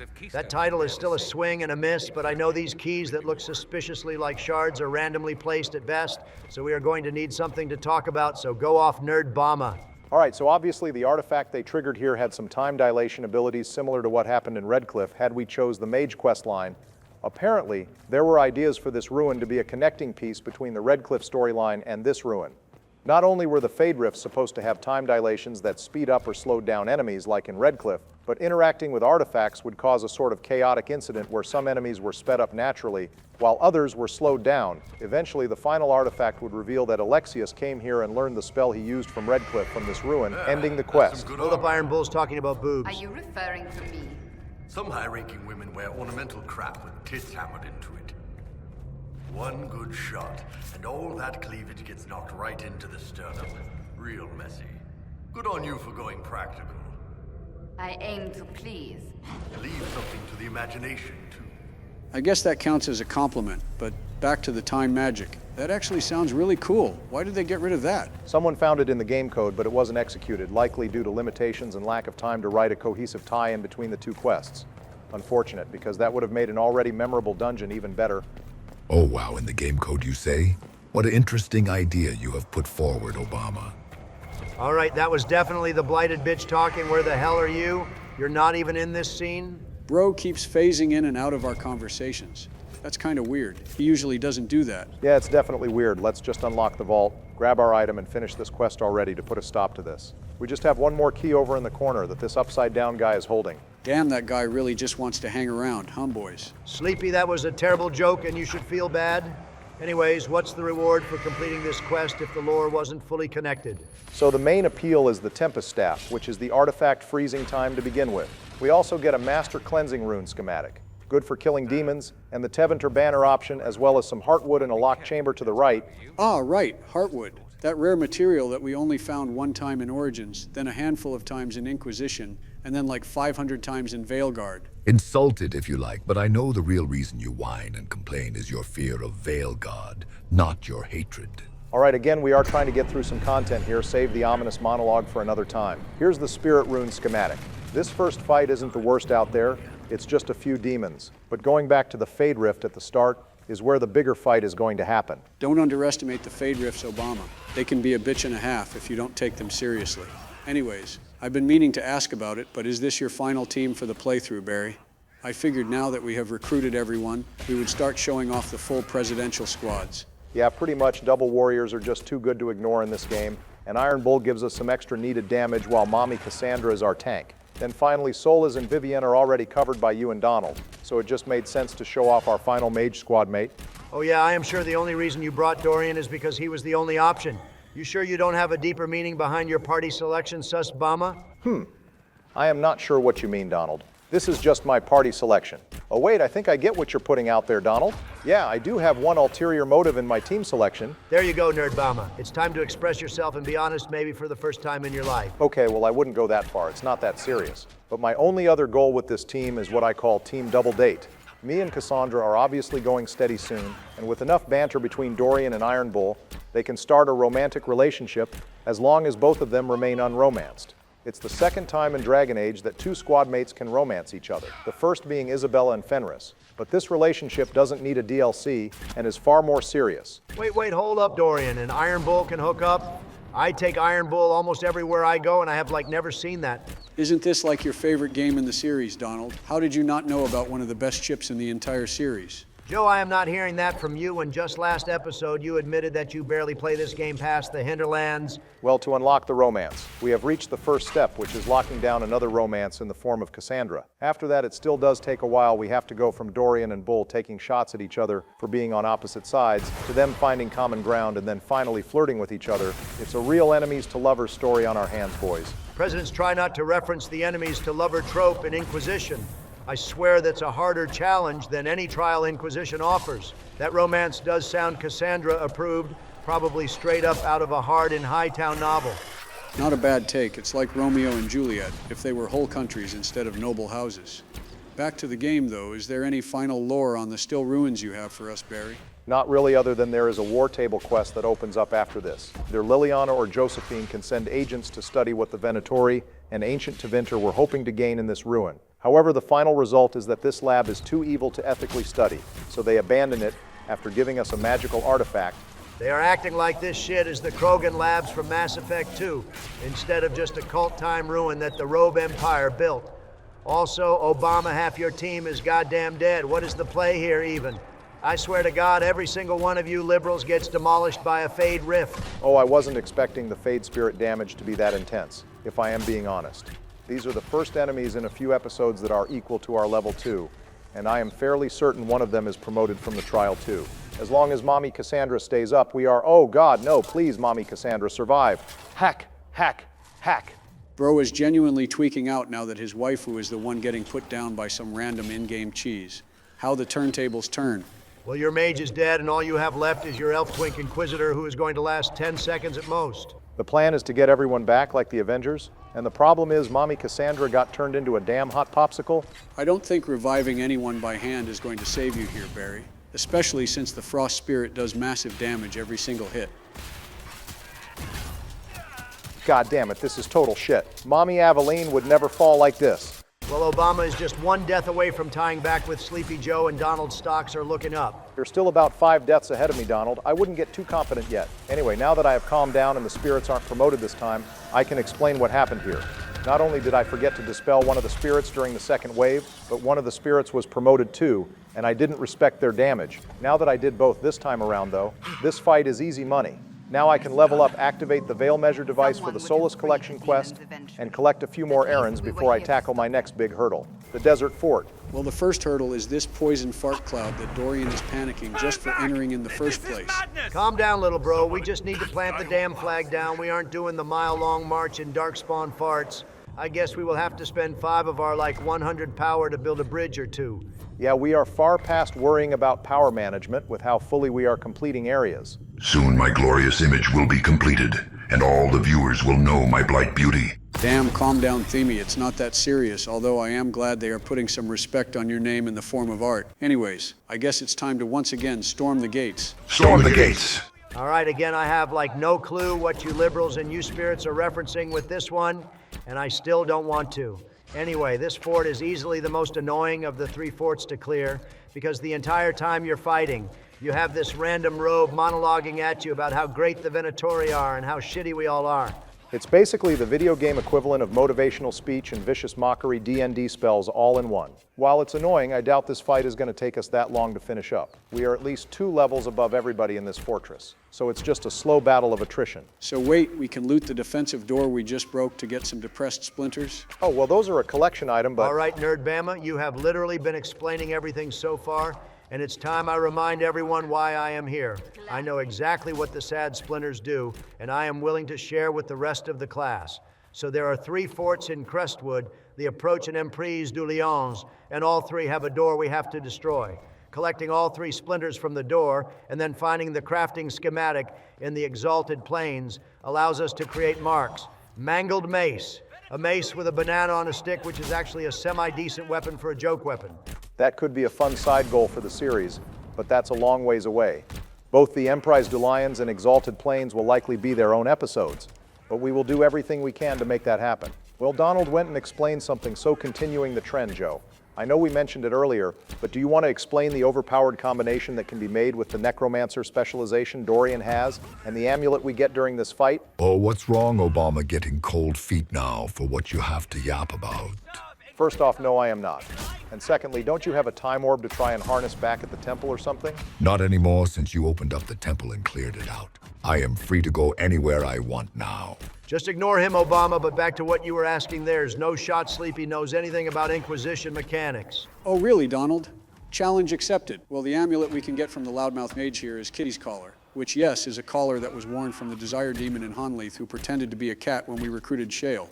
I'm sure Obama can describe why the collar is there, but the collar is a unique item that lowers your damage resistance by 100%. But you have a guardian spirit that blocks a melee attack every 30 seconds, and you have a 75% chance to revive whenever you get down. On the surface, this is terrible, since it's just an amulet that is going to kill you quicker and then maybe revive you. But when paired with necromancers, there's an overpowered glitch you can do. When you die first, Simulacrum revives you for 10 seconds. Then after the 10 seconds of being a necromancer, Ghost Kitty's collar will revive you. Of course, there is a delay, so it's not spammable. You also can't do that forever, since the delay will still game over if your allies can't finish the fight. But the delay is so small that it makes you almost immortal. Yeah, which would make a lot of these fights brain dead easy, but thankfully we don't have Simulacrum yet, and I suggest we don't use this glitch until later in the game when we are full build, because that combo can be almost as broken as God Mode Garrus. Well, it will only be broken for you since Dorian is your mage anyway, so use whatever crutch you want. Actually, Donald, any mage can take really good advantage of the collar because of barrier spams already making you immune to damage. Vivienne gets an extra bit of cheese, since in addition to barrier, the Knight Enchanter has immortality frames, which doubles her chances of taking no damage, in addition to the free revive. Not as broken as Dorian, but close. So basically the egg has the weakest specialization? Not the weakest, but just the least exploitable compared to the other 2. Anyway, while we are ripping the Venatori a new one and putting an end to the guy on the loudspeakers, I am going to take a moment to cement a deal that I made before this series even began. This is the last thing I have to get through for Mommy Cassandra, and I have wanted to do it right, so here it goes. Let me all tell you about Iolasa, which according to my stand means knowledge in Elven. Here's some fan art that Tagar made to give you his idea. Iolasa was a former love of Solus or Venin in Elvish, which flows perfectly since they are both lore and knowledge seekers. She cared more for lore in the sea than territory wars or the mortal world and tried to convince Solus to leave behind the mortal world and build a new life together. However, Mythil always needed Solus to rule her own kingdoms and wouldn't allow this.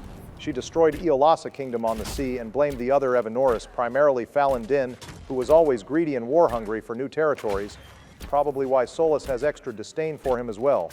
Mythil blamed him so that he would remain by her side in the end. Damn, this chick sounds like a total simp. I kinda like it though, so like did Mythal kill her when she sacked the kingdom? No, she survived the attack but felt the sting of betrayal from Mythil and even from Solus for turning back to Mythil when the kingdom was sacked. Eolisa survived and in her hatred of Mythil joined the Forgotten Ones, becoming a goddess of the sea and mother of monsters. Here's her Forgotten One design, also made by Tigar. She eventually became the one blamed for all of the creations Gillinan released into the world. Her time as a Forgotten One changed her, and she became a wanderer. Her break from Solus and the Evanuris spared her from their fate, and she wandered as mother to the sea, exploring the coasts of Thedas, seeing the birth of Orlias Ferelden and Anteva from the ocean, quietly observing and interfering subtly with magic, until the time of Solus's return, of course. All right, we don't need to hear about the egg's love life yet. We get the gist. She was betrayed by Solus, and now she betrayed him to earn you the romance spot. I can respect the hustle. We captured the fort now, which is 2 out of 3 of the forts we can establish, and we can check the fort off our desert to-do list. You know, once we solve this dude having cartoon stink lines on his back? True, and now this dude has a few more checklists to give us. Looks like we have to get some water for these guys, and we have to find out where all the Darkspawn are coming You're from. early. We've barely been set up a week. I have a patrol out at the moment. Some of the men cited Darkspawn in the area. Well, with the lore dealt out, the deal has been fulfilled. There's a few more stories I can get into as we progress through the maps, but we can dive into that at a later date. The Darkspawn have to be handled with war table missions. So for now, let's fix the water issues and check on the opposite end of the map. Curious story, Obama. But let me ask you one thing. What sources did you use to tell us about this Forgotten One? Well, they are Forgotten Ones for a reason. But with enough devotion to the lore, anything is possible. And why the hell do you care anyway? Because this is the first time you have completely fabricated lore. Sure, you occasionally make assumptions or guesses based on the evidence, but this is different and it scared you. It's why you were so hesitant and asked the others for yaps. You weren't confident, and now all has been revealed. All right, hang on. I've had Corypheus inside me plenty of times, and he doesn't talk like that, even when he had the old-time speak. Who the hell are you, and why are you so obsessed with lore and fear? Heavy pause. Haha, I'm actually amazed you of all people picked up on it first. Very well, it matters not now. It's true, I am not the Magister Lord. I am the killer in the dark, the jump scare to progress, a killer who uses uncertainty like a blade. I am fear. Oh shit, the old friends he mentioned. Now you pieced it together, but too little too late, Obama. My master already taught me how to deal with you, and the second you made that lore slip with uncertainty, it was already over. Your every breath is now attached to my realm, and I don't ever release. Wait, what's happening? Barry, buddy, where did you go? Wait, hold on. How the hell did you warp Obama away when he was physically in the Oval Office and you're in the screen? Oh, you'll find out soon enough when you join him. Unless you think without your lore master here, you can't figure it out. Are you asking us another goddamn question? Are you a Jeopardy demon or a demon of fear? Hold on, Donald. He is definitely rage-baiting you, but I think there's a reason he is asking us questions. I can't believe I'm saying this, Sleepy, but you're right. He said that the lore slip made Obama attached to his realm, but he is confident that he can grab all of us too. So it's not the lore, and if it was the fear, Sleepy would have been the first one to get got because you could just throw a spider on screen. That must mean you're using our uncertainty to take us out, am I right? Oh wow, very impressive. Although of course I could just be mixing my words to make you feel secure enough to strike. All right, Sleepy, I see his game. Now take over Obama's seat. In the meantime, I will handle this. Unlike the liberals, here I am, Donald Confidence Trump. The last time I was uncertain was when I asked how many kids I put in your mom when I plowed her last night. Ha ha ha. Are you certain demons have mothers? All right, sure. Keep trying to trip me up. It will make you biting the curb that much sweeter. See, I have my own fade tricks up my sleeve. Pokeball, go. What's up, Chucklefuck? Do you prefer your body to be fried or broiled when I'm done with you? Oh, how cute your alternative life partner is going to fight me. All right, that's it. Jarvis, wipe this bastard from the fade, then delete his Steam library while you're at it. Also, viewers, take another shot for the Rift Quest, and to celebrate the stain, that will be his corpse. Mana Clash, bitch! I'm sorry. Was that supposed to, like, kill me? It barely tickled. Wait, what the hell? Justice, what are you doing? You're supposed to handle the tedious shit that's part of our deal. Go ahead and do it again. Well, I would love to see the demon actually die in a horrible explosion, but there's this thing called cooldowns. Well, how long does charging take? Because this thing isn't just going to keep sitting here and letting us get free shots in. Oh, I'm sorry. Are you not certain if or when your life partner can kill me? Oh shit, I walked into that. Double D, where are you? And then there was one, hello, Joseph. Nah. If I can ignore the 16 voices in my head, then I can ignore you too. I am certain of that. Anyways, viewers, here's the next archdemon. Mural's in this cave, and now we can start looking for more shard pieces too. The more we collect, the more shards we can take, which should help us here. Oh, come now, Joseph. Don't you want to talk about something? Like how long do you think Barry and Donald can survive in the Fade? Or better yet, when will you be returning to the Dead Space series? Of course, the aspect of horror wants to talk about Dead Space. Look, man, we will get to it when we get to it. I had to undergo marker treatment to be physically ready to play it, and it's still ongoing. As for everything else, I am just going to ignore you if I can ignore the marker, and over 20 voices since taking this warden calling, then I can ignore you too easy enough. Do you really think that strategy will get you anywhere, Joseph? I really wouldn't bother asking that certain, or not. You can't stop him from doing it. Believe me, I tried. Oh, hey, Themi, you're still here. I am in your head. The only time I can leave is through the computer, and I am not bothering with that right now. Well, you can ignore and disassociate as much as you want, but eventually you will slip up. You might be old, but how long do you think you can outlast me, Joseph? Long enough for a final act to reveal my uncertain monologuing friend. Oh, great, and here is voice number 9. Look, man, I am kind of short-staffed today, and America might currently be without a president or something, so I don't have time to get the net right now. Can you come back later? I'm afraid I cannot do that, Joe. See, I knew it was only a matter of time before Corypheus started tapping into the Fade for help and gathering his own spirit allies. When that happened, I knew what he would bring out would be more dangerous than his own insane ramblings. Well, good for you. You have common sense. Quick thing, though, what the hell are you? You're both an entity in this game and not. You know future outcomes, but can't fully see the past either. So what you just cosplay is something more, until you can actually achieve it. I can't tell if you're genuinely curious, or if you are trying to bait me into uncertainty, but either way, you haven't earned the right to know, and you can't bait a master manipulator, so don't bother trying. I feel like I shouldn't be here for this conversation between you two lovebirds, but you are making it harder to ignore you two with the bickering. If you want to kill each other, go right ahead though. Don't let me stop you. Oh, don't worry. I haven't forgotten about you either. You will get your chance to explore a new world very soon. That's not why I am here, Joe. I can't make the main quest go away, but I am here to help. I can get the presidents back from the Fade, but I need your help. I won't force you, but perhaps we can come to an understanding. Last time I heard that line, Kamala kicked me out of the presidential race, but I guess if I have to keep acting certain, I am certain I don't have an asshole plan of my own. You're helping the series more than you know, Joe. I can get them back, however, I need just one favor in return. The next time I come to Obama, I need you to tell him you agree we should fuse. Wait, what the hell? Why would I do that? And why would he listen to me? Because he respects you more than anyone else. And as you can see, the beings of the Fade will keep assaulting your world.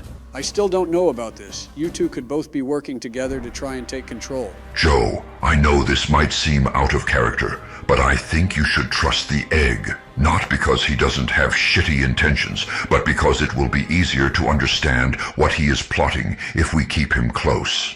I trust him, at least here. I feel like I am selling my soul here, but whatever, Solus, I will talk to Barry about it next time you bring it up. But you better get everyone back as they were. Oh, don't worry, I intend to. So Spirit, who works off fear and uncertainty like it's gas, you're already eavesdropped on one of my most private stories in lore. So how about we expand on that, shall we? Wait, you're telling me Obama wasn't just full of lust when he told it? Some of it is true? Yes, indeed, you see, Eolasa has sought out some of my closest companions and changed their opinion on me. Where once she was bitter, now she is trusting. She respects my allies like Phalasum. She respects my new cause for this world, although not the actions I take. And most of all, she respects the Inquisition. Eolasa may not be written in the game code, but just as I have changed because of this series, so has she. She is real now, and she has rubbed dirt in my eyes as the one who got away. Just as you are real and part of the game, so is she. Or do you doubt what a character in this very game believes? Why the hell would you tell me about a time you got fooled and betrayed? A prideful prick like you would never admit this. Besides, even if you can confirm the lore Obama told, it doesn't matter. The uncertainty that tethered him to my realm is as strong as ever. Oh, I know that, but it did distract you long enough for me to slip past your barrier and bring back 2 old friends. Wait, what? Well, that was unpleasant. Where the hell did I go? Why the hell am I here? And most importantly, why is the egg on my screen? Holy shit, the boys are back. You're welcome, Mr. Presidents. Now, Joseph, next time I come back, don't forget our deal. Wait, the egg saved me. I refuse to accept that. Also, even if I wasn't here, take another shot, viewers, for completing the Fade quest. Donald, we just hopped like 3 dimensions, but somehow you are on top of the drinking contest still. Skill issue Obama. I always pay attention. Now back to the egg. If you want anything out of my presidency, just know I would sooner help the Robe Empire. Believe me, I want nothing from you, Donald, since I've been free from the briefcase. But you may want extra protection from fear next episode. Just bring the game part of me along, and you will be safe, and I will call it even. Farewell for now. You're not my supervisor. All right, Joe, you're going to have to explain what this deal you made is later, but for now we can swap back commander seats and I can take back our viewers to the regularly scheduled programming. Are we going to have to deal with more demons coming back to life and touching us without our consent? I don't really know Corypheus did say friends plural, so it's entirely possible. Let's just take them one step at a time for now, though. Anyway, we have been quiet about it, but we collected the Dragon Researcher's notes at the entrance, as well as the Teventer diagram from the Silent Ruins. We can also easily clear out the quillbacks needed for the bait, which means we essentially have everything we need to lure the high dragon fight if we double back to Skyhold now. I am Frederic of Zero, foremost researcher of draconology in Orlais. Is that what you're going to do, Barry? I am all for the content train, but you did just come back from a different dimension if you need a moment to rest after. I wouldn't really blame you. I'm fine, Joe, or at least I am as fine as I am going to be given the circumstances. But even if the Fade didn't really affect me, I am going to save the High Dragon fight as the last thing I tackle this episode. Not only do we have to go back to Skyhold anyway to complete the next 2 arcs, but I would be lying if seeing your deaths last episode didn't make me slightly more cautious. That was a lot of yaps to basically say you're scared of the dragon because of a skill issue, Obama? I'd be careful, Donald. I know Barry and he almost never goes on demon time like that. Dragons. I'd be interested in hearing more about that. Oh, they are fascinating and little understood creatures, thought extinct for centuries. Now they seem to be making a comeback. The Nevarrans wrote extensively on breeding and nesting behavior, but high dragon hunting patterns have never been studied. Also, anyone find it weird with how often this guy talks about the university, that we can never see it firsthand? Why do we need to see the nerd shit like going to a classroom when we can get first-hand experience and research out in the field every episode? Well, nerdy or not, the University of Orlais is an imperative part of Orlaisan culture that we almost never get into. Besides, right here and slightly during Wicked Eyes and Hearts, the university is not only one of a kind in the country of Thetis, but how it's run and its strength is directly tied to who rules Orlais. Despite this, however, the Dragon Researcher and the Starkhaven research in Jaws are not affected by the Empress choice. All right, Obama, between the dragon nerd and the lore nerd, I am feeling overwhelmed. I can't even remember what a monograph is. A monograph is a long-form work on a singular subject produced by one researcher. It doesn't necessarily have to be scholarly, but it does have to be specific and not a broad topic. Oh, damn, if that's the case, I guess I have done a monograph before in my life. Cross that one off the checklist. I suppose, boys. Oh, really? You have, Joe? That's really impressive and good for your mental health. What was the subject matter? Mommy Meryl's beautiful eyes and hips, of course. I really don't know why you would expect something different, Obama. Although, if you really think about it, these videos are kind of like one man's monograph, just disguised as 3 bros playing a video game. So maybe we are all credited in a monograph somewhere. I think we violated some international fourth wall rules with that one. So we should be careful, but I would be lying if I haven't done monographs on specific Dragon Age topics myself during this series. Speaking of monographs, though, we already grabbed the Teventer Dragon research. So all that's left is to translate it at Skyhold and slay the dragon. Will it help you? What remarkable diagrams. Are these chambers of the draconic heart? Oh, if only I could read the script. Do you perhaps know a linguist? Or a Teventer historian? Don't look at me. Nobody's spoken that form of Tevene in 700 years. I am pretty sure that Dorian and Iron Bull just have the least overall special interactions during dialogue compared to everyone else. I don't know if it's because we get them late and they shove most of the companion interrupts in the Hinterlands and Crestwood, or if it's because those two just have the least to say. Iron Bull and Dorian are certainly extremely chatty, so I have to imagine it's the former. Anyways, I almost forgot there is one other errand I have to take care of for the High Dragon, and it's clearing out the battleground of bandits that have moved in. These guys are not at all different from the Crestwood bandits. In fact, they may even be weaker. So I will take care of the White Claws off screen. The White Claw bandits sound like a threatening band of white girls at a frat party, not a scary bandit group. What the hell are they even doing out here anyway? Didn't the Robe Empire hire them to just cause mischief and keep people out of their operations? Right on the money, Donald. The Venatori did hire them and are funding their operations here. We find out through scattered notes that their main job was to assist with mining red lyrium and observing what the dragon researcher learns about the dragon without harming him or his colleagues. However, the White Claws don't prove to be a smart investment. They kill Frederick's team even after being warned not to, and in order to lure the High Dragon, they randomly spring traps all over the desert, hoping the dragon will be caught in one, proving they have no clue how to hunt a dragon, since as we learn, they need the right bait. Sounds like a massive skill issue on everyone's part, the Robe Empire for hiring these guys, and not just doing the work themselves, and then the bandits for being smooth brains and fucking everything up. I mean, that's just standard Tiv-Inter operations, though. Fucking everything up for everyone else, so I guess we can't be too surprised. Anyways, Barry, why did we even go over here without building the bridges first? And why are we over here anyway? Joe, do you not see the giant alpha quillback that we are fighting right now? We obviously need to kill him for our specialization. Yeah, the reason we are here is obvious. I wanted to show the viewers where the final alpha quillback is, since we killed the first one like 30 minutes ago, and the second one wasn't on an alpha quillback, just a random one we killed near the researcher. The third is over by the entrance to Coracavus, which is our next objective. But like Joe said, we need to go back to Skyhold to build an entrance first. However, since I only wanted to go back once, I figured I would unlock our specialization finally. When we are here, to answer Joe's other question, you can actually cross the poison desert safely without clearing it. The poison doesn't deal damage to you, it just makes you walk slowly and cough a lot, which can be tanked through. Just don't make anyone take a COVID test once we get back to Skyhold. That shit is a throat destroyer. It feels like we are closing up a lot of arcs this episode, though. We already have our specialization and our romance locked in this episode before completing even half of the main quest. I mean, isn't that what we always do? In our last series alone, we had already banged Mommy, Isabella, and Meryl, and we're close to our second specialization. If anything, the Inquisitor is just underperforming. I really need to understand what underperforming means to you, Donald, because by episode 7, not only do we have several personal goals finished like specialization and romance, but we have also finished 2 out of 3 of the biggest areas in the game and have a massive army with several advisors and agents at the ready. Look, Barry, you have your power scaling and completionist priorities, and we have our waifu priorities, and how much every squad mate likes us as our priorities. I only care how much Iron Bull and the Royal Robe like us, being honest. So it's not that deep. Anyways, I guess it's time to lock in our specialization and be completely goddamn busted. We are getting the specialization, and since I have been saving my level ups, we can get the first ability and the ultimate ability now, and show them off in the Darkspawn dungeon.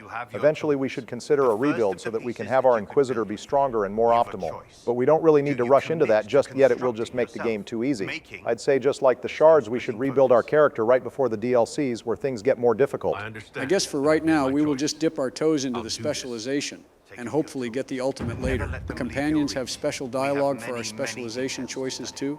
They do, but most of the dialogue is for the mage specializations. 3 or 4 companions have dialogue for every mage specialization. While warriors and rogues have 1 or 2 people reference their specializations, in our case only Varric has new dialogue since he is also an artificer and knows 3 eyes. If we were an assassin, we could have talked to Leliana and had her reference Zevran saying the way we move reminds her of him.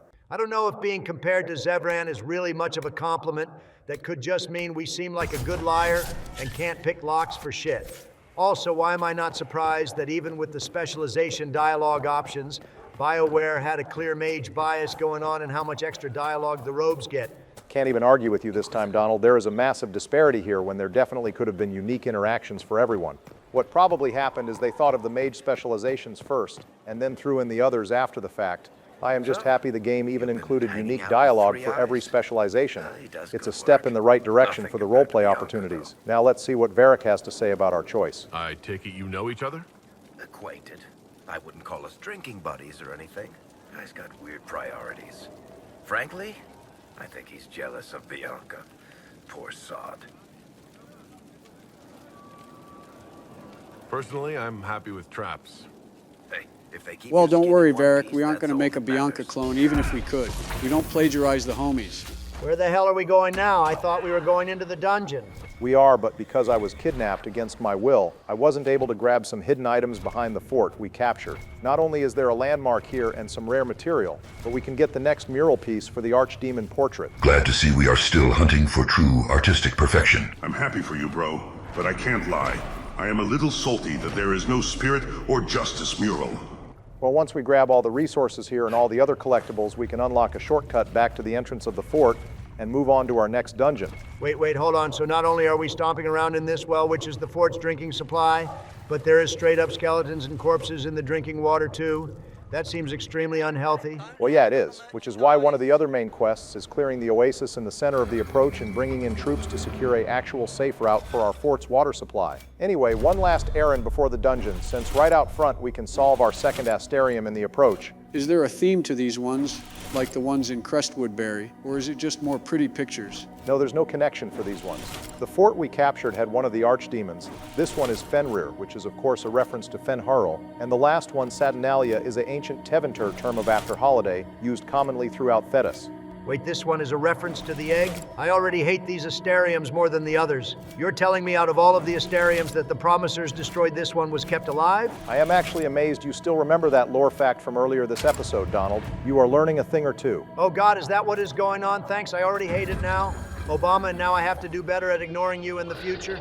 Okay, kind of rude. I was just trying to give you a compliment there, Donald. It's not fun when you find out you are learning things, Barry. It's best to just let it come subtly now that we know we learned it. Feels like we have been tricked, bamboozled, and possibly hoodwinked. Anyway, after a million side detours, we can finally enter the Darkspawn dungeon. And I just realized, since we're fighting Darkspawn, is that why you gave the Inquisitor Grey Warden armor, Barry? Sleepy, I know you're buffering a little, but you're telling me you just figured out that's why he is wearing that? Well, the Grey Warden armor was a thematic choice because of the story, but the other reason I changed armor for this episode was to give our Inquisitor some much-needed fire resistance for the high dragon fight this episode. Oh, damn. Okay, you are going hardcore with the planning today. Obama, I see you king.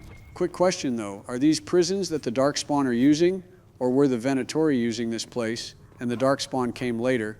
If the Darkspawn were capturing people, they are likely doing something not safe for work. Or worse, they were listening to that architect nerd again. Well, the Darkspawn weren't using them, so YouTube and many others can rest easier tonight. And these prisons weren't really used by the Venatori either, except to hold test subjects for their blight experiments.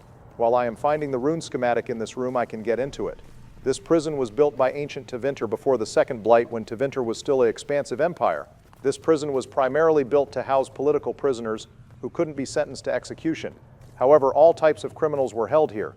It was apparently a fearful enough place that individuals hearing Corocavis passed as a judgment begged for death, which was considered a mercy compared to being sentenced here. What happened to this place, Barry? If this was such an intimidating prison. Well, the western approach is a desert filled with darkspawn, giant chasms, and noxious gas. It wasn't always like this, though, but when the second blight happened, the entire land became blighted and withered, which turned into an inhospitable land. Not to mention, after the second blight, the wardens maintained a strong vigil in the area for about a century, so it likely became a logistical nightmare trying to sustain a prison here, and it was abandoned. Yeah, the only things that can sustain themselves in the desert is casinos. Everyone knows that. Or sets for the Fallout show or Indiana Jones movies. Also, even if the Darkspawn aren't using this prison, didn't they capture people during the novel Asunder, Barry? They did capture specifically women for exactly what you all think they captured them for, but that was Adamant Fortress, not here. Ironic, since it was originally built as a Grey Warden fort before being abandoned. Anyway, behind this locked door here is a superb ring of critical damage, a perfect late-game item for our Inquisitor, as well as a mosaic piece and a master demon-slaying rune. A really good haul overall for a simple detour. Wait, hold on. I'm like 90% sure that door isn't a normal locked door, but one that needs the war perk to pick. How long have we had that perk? Oh, right before I picked up the specialization from 3 Eyes, we ranked up and got to pick another perk. I chose Deft Tool and Deft Eyes, so that now we can unlock any locked door in the game. We should definitely grab the Nobility Knowledge perk next. Then, of course, at least one more focus upgrade, so we can have our ults hit a little harder. You know, speaking of the perk system, I have some beef about needing to unlock one perk to be able to pick all locks. Not only is it a late-game perk, since you need a few points into Liliana before unlocking it, but it's pretty lame that one perk just unlocks every door to use. In Origins, it went off a combination of cunning and a skill tree. And in Dragon Age 2, it went entirely off cunning, but still the lockpicking system in both games felt like a natural progression over time, where Inquisition is just all at once, and it's kind of jarring. Take as always, Joe. In Dragon Age 2, they leveled the chests out based on what act you were in, but in Origins, to prevent us from missing out on several items and loot caches, we had to put a lot of points into Liliana and give her the special cunning necklace, which meant we had to bum rush lockpicking anyway, and instead of 1 skill point used, it was like 3.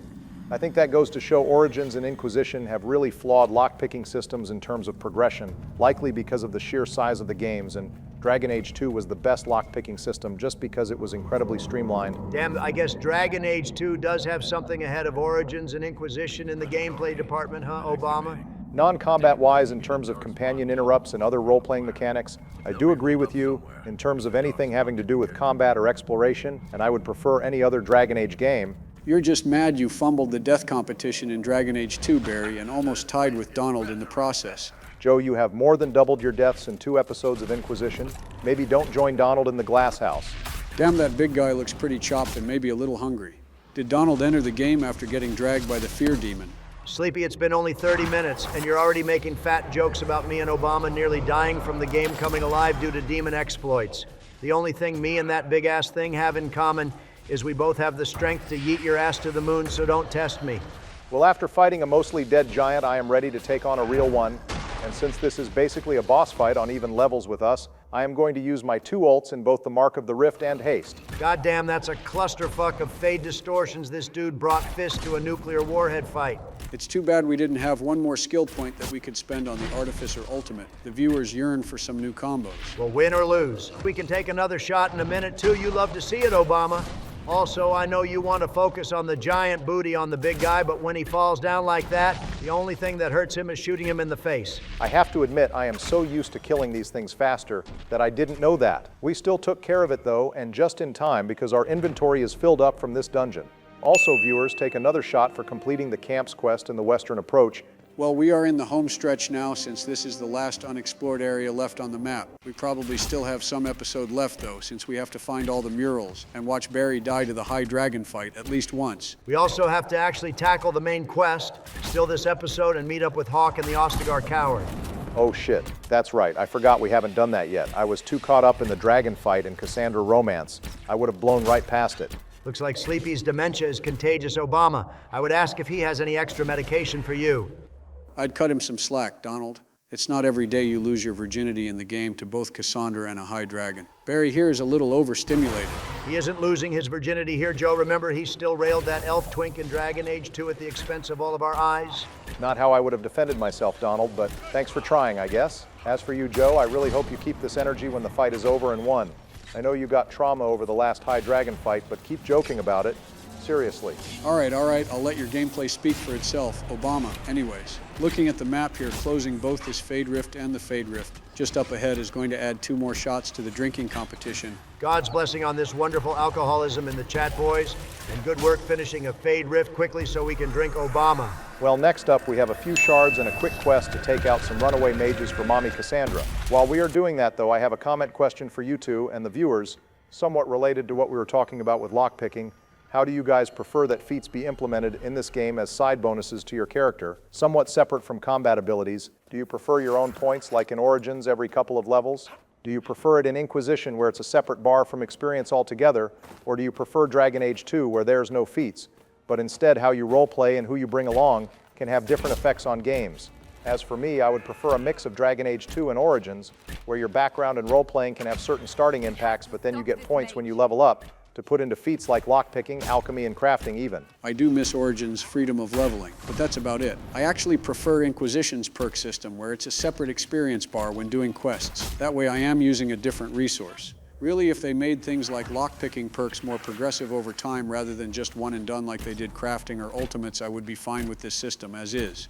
I just think it was too inconsistent in Origins, and in 2 it was so non-existent. Unless you had a guide that you would only see it a handful of times in your playthrough. Seeing a new dialogue option pop up because of an Inquisition perk I chose feels rewarding, and it's good to know I didn't sacrifice combat efficiency when doing it. All right, boys. I will be honest, I don't really care about the perk and feat system in Inquisition.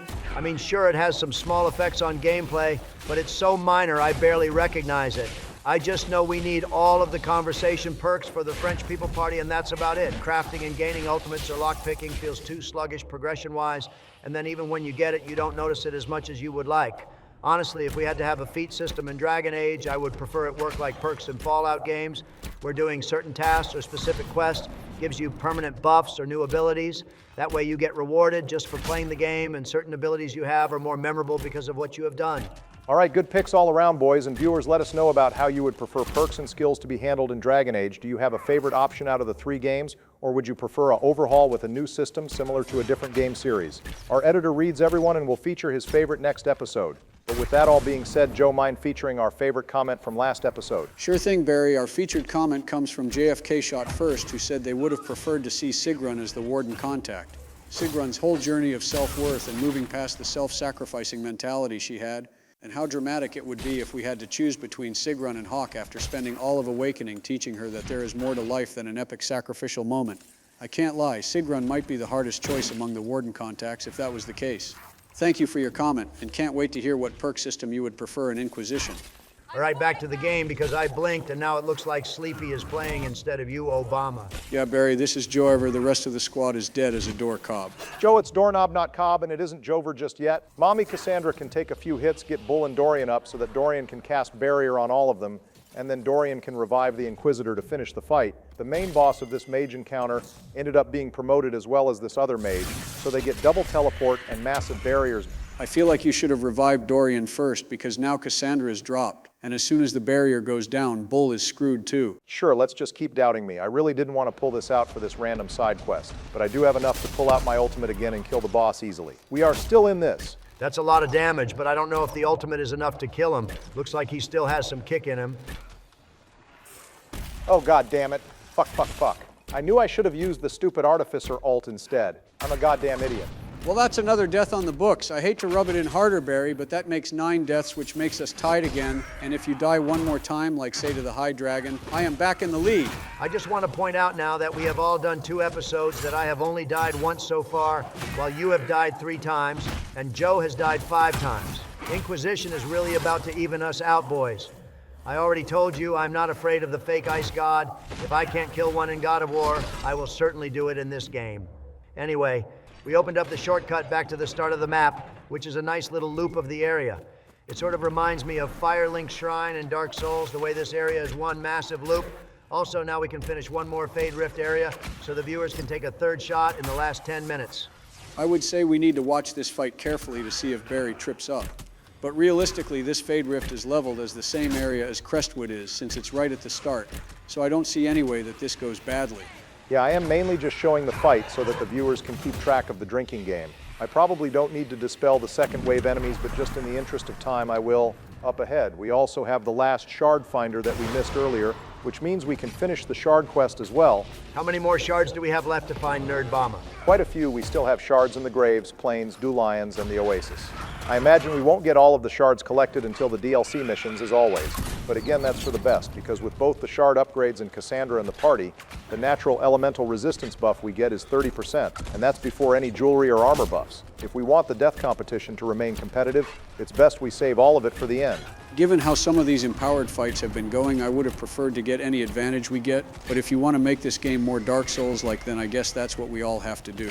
I know your ass wouldn't be brave enough to touch a Souls game, but I, for one, am chilling dudes. I don't need any more help in my natural domain. Also, take another shot, viewers, for completing the 4th and final Rift quest in the area. Now we can go grab the shards and move on. The shards in the western approach are slightly harder to find than most other areas, since not only is this area massive, but the shards are only places 2 or 3 at a time as opposed to 5 or 6. The only upside is it's easier to find them, since the western approach is wide open compared to other areas. Yeah, I would rather look for them here than the Graves or Hinterlands, where you have to peer through trees to find them. You know where the last shard is, by the way, Barry? Of course I do. It's just off to the side a little. And, Bro is beyond lost. I can't even blame you on this one, Obama. I would just hate to see Joe try to solve this one. Wait, hang on. Oh shit, there it is. Now let's go grab these shards and move on to the final fort. I guess there is one benefit to dying during the last fight. Since I forgot to use my ultimate last time, this time I have no excuse. Just a quick tip for both of you when you use it. The shadow clones don't just copy auto attacks, but abilities too. I will leave you all to figure out how powerful that is. I already knew that, but I'm sure that Sleepy found it useful given his memory problems. I still wish we went assassin, but I can't lie. The massive damage this skill can have is going to be hilarious on later fights. All right, so you just did auto attacks because I guess you want me and Donald to figure out the more overpowered combos on our own, then Barry? No, I just did that because I didn't think we had to go ham on this fight when it's just a mini-boss. I just wanted to take out the tank so the rest of the fight would be far easier. We already have one massive tank in the form of the Venatori boss Service. We do not need a second, otherwise we might actually lose here.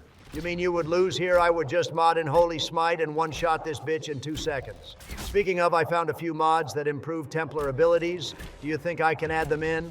Well, knowing you, Donald, adding in the mods would give Templars a rocket launcher or a drone strike instead of a blade buff. So I am going to retroactively say no to that and leave the modding to Barry. I will tell you what, Donald, show me what mods you want to add, and if both me and Bill approve of them, power scaling wise, then you're good to go.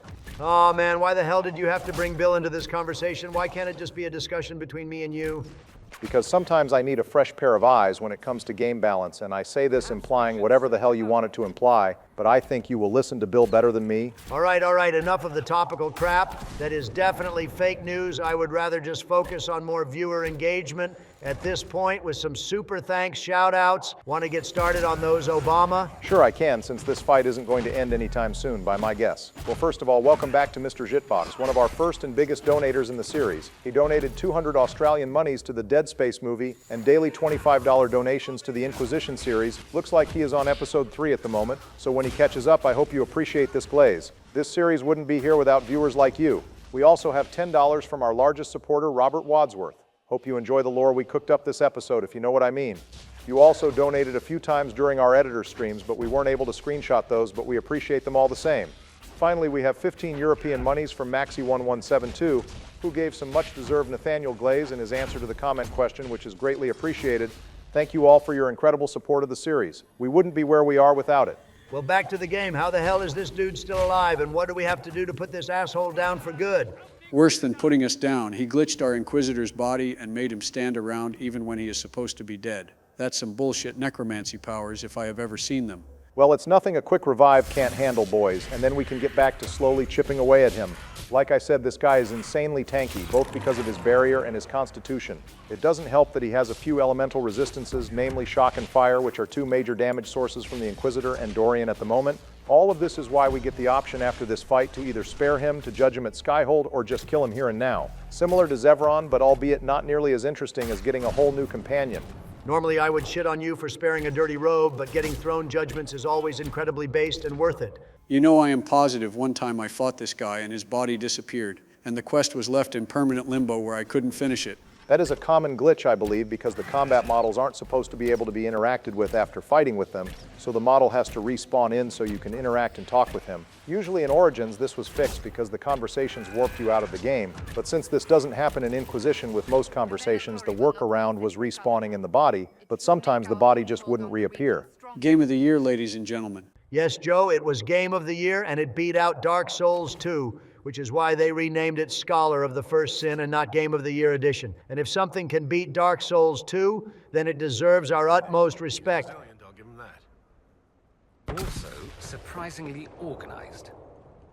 Where did the Venatori find him? All right, that's another President's Channel's job, not our own boys. Well, as we already implied, I am going to spare this guy and judge him when we finish up in Skyhold. This choice can earn some slight approval or disapproval shifts, but nothing really worth mentioning other than Blackwall disapproving of letting him die, likely because of his whole redemption beliefs. Anyways, now that the last major quest arc is wrapped up here, we can go and grab the Archdemon mural here and finish the last Asterium. Hell yeah, first we finish my elite artist commission, then we kill another Temu dragon. This is the peak content we want, boys.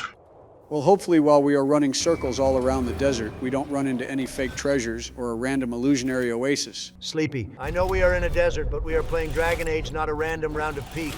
Anyways, Obama, what are the rewards for completing these Asteriums? Hold on, I just have to make sure I didn't make a mistake, but looks like I am good to go. Well, in addition to another Archdemon mural, we get the Enchanter Mail, a level 9 mage armor with Warden colors, and the Griffin armor, which by the name is supposed to be another gray Warden armor, but the colors and emblems are incorrectly shown, and it looks like an Arlesian armor, instead for no apparent reason. Well, all I heard is money and money because almost no armor beats out an armor that we can make ourselves. Not in terms of drip and not in terms of protection either. Well, just like the early Asteriums, this puzzle looks completely different from how it's supposed to look, which is apparently a dude holding a lyre. Anyway, before we grab the loot, we can grab the final shard on our way to complete the shard quest and take another shot, viewers. Another quest finished, and a note by a skeleton. Not a bad haul for a climb like this. I don't know why that body was so tiny, but something tells me Doran doesn't have to worry about Clem drinking at the mine again. Poor Clem, he died without someone handing him his keys after he was 12 beers in on a work day. 12 beers? Must have been a slow day at work for light hits like that. Well, the ruin has a Veil Fire Torch, so that means I should bring Dorian front and center to find a rune schematic. I believe this one is a randomly leveled fire rune schematic. Also, the statues in this room are smaller versions of the Kirkwall statues in the gallows, likely just showcasing that this area used to belong to the Tevinter Empire, but it is still nice nostalgia remembering Kirkwall. If we really wanted to remember Kirkwall, we could have brought our base bro Varric back to the Storm Coast and had him reference it personally. I can mourn not seeing Kirkwall again during my own time, boys. I don't need Varric or these statues. All right, well, there are 3 more mural locations that we should grab before we fight the High Dragon. Sorry, we aren't showing the map locations on the map itself, but we are pressed for time, so hopefully just seeing the areas is enough to help some of you. The next mural is in a cave right across from the fort we captured, which is easier to see once we clear the gas pits. I call this cave the Candle Dive because somebody took the time to place a dozen of those things to set the mood.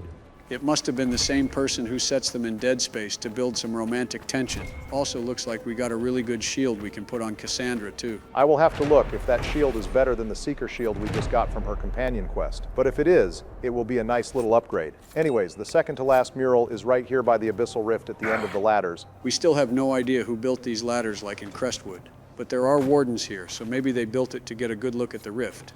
Anyways, I guess the next mural piece is back at the 4th camp at the dungeon exit. Why didn't we just grab it when we were here like 10 minutes ago? Well, maybe I just wanted to spend some more time with you guys. Now don't give us that your ass definitely just forgot about it and you had to consort the wiki after the fact. Both of your confidence in me is greatly appreciated, well with all but 2 of the mural pieces found. It's time we get into the High Dragon fight. Wait, we still have 2 pieces left. Don't edge me. Obama, where are the last 2 pieces? Heavy pause, but don't worry, Themi. I do plan on getting the last 2 pieces.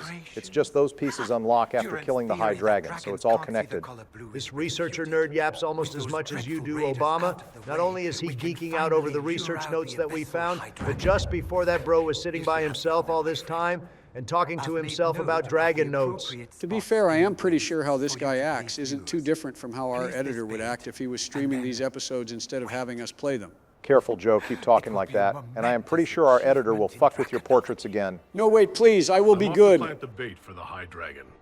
I cannot wait to hear your observations. You must make note of how she circles the hunting. Well, with the help of editing magic, we can skip arming the traps and get to the good stuff. Boss, I want you to know, you're the best.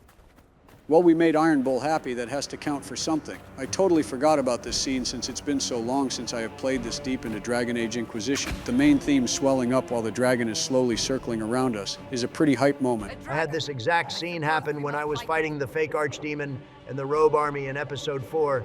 But yeah, this scene is a runner-up for a cool scene. Definitely a classic dragon fight. She is even trying to build up a little aura before attacking. Well, I hope you boys enjoy this dragon fight, because after this fight, there's not really anything memorable about the remaining 9 dragon fights. There's no luring them, activating them, studying them, or anything. They just all appear. We fight them and then that's it. Okay, maybe my memory is failing me, but didn't we already have this argument at one point in our series, boys? Like the whole single dragon versus multiple dragon debate sounds familiar. Joe, don't act like you all of a sudden remember conversations we have in our series. It's not your job and you're not good at it anyway, so leave the remembering to Obama. That being said, quit complaining about the dragon fights. Obama, fantasy has 2 options when it comes to dragons. Either make them rare or extinct, or make them everywhere like a damn cockroach infestation. And Inquisition finally embraced the later, instead of pretending they were rare when the game is named after the damn things. I get that the game is named after them, but I feel like wanting dragons to be memorable isn't a crime or a crazy statement. Like in Origins, the High Dragon was worshipped by a whole cult and needed a unique item to summon it by killing said cult leader. In 2, the High Dragon attacked and destroyed a mine that we owned and killed workers. We spent the game helping. The first 3 dragons we fought made sense for being here, and 2 of them at least needed some player input to spawn. But after this, it just feels like every map had a dragon because they were required to, and those memorable moments almost feel cheapened as a result. Whatever, Obama, I don't think the simpler dragon fights take away from the more hype ones at the end of the day. Not to mention having a higher dragon kill count than any other Dragon Age protagonist does wonders for the Inquisitor's rap sheet. I mean, there's a reason most people put the Inquisitor at the top of the player character power scaling rank, and killing a shit ton of dragons is just one reason. Okay, possibly reopening the dragon discussion in our series is one thing, but don't try to power scale player characters. That's a hot pocket that we don't want to explode in our faces, Donald. Good catch, Joe. We almost erupted a war in the live chat, or the comments, if we kept talking about that. Viewers, just let us know if you prefer numerous dragons or rare dragons here and there in fantasy. I say let the war erupt if it needs to happen, but whatever, I can play ball. So, Obama, What's your strategy for this high dragon fight? I noticed, unlike Joe, you haven't died in the first 2 minutes, but the same as Joe, you don't really have any fire resistance potions on anyone, which smells vaguely familiar. Well, Cassandra has fire resistance potions since she is our main tank, but everyone else doesn't, including Iron Bull. But there's a specific reason for that. The Grey Warden armor and the Iron Bull armor I made this episode have caked in fire resistance, which is almost equal to the fire resistance potion when you include Cassandra's party resistance buff with her specialization.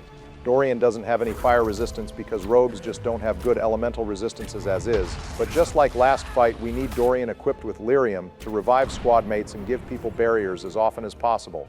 Giving Iron Bull regeneration potions also works with his build as well, since Reavers are all about sacrificing health to deal increased damages. So having slowly increasing health is very beneficial. Based Reaver appreciation, Obama.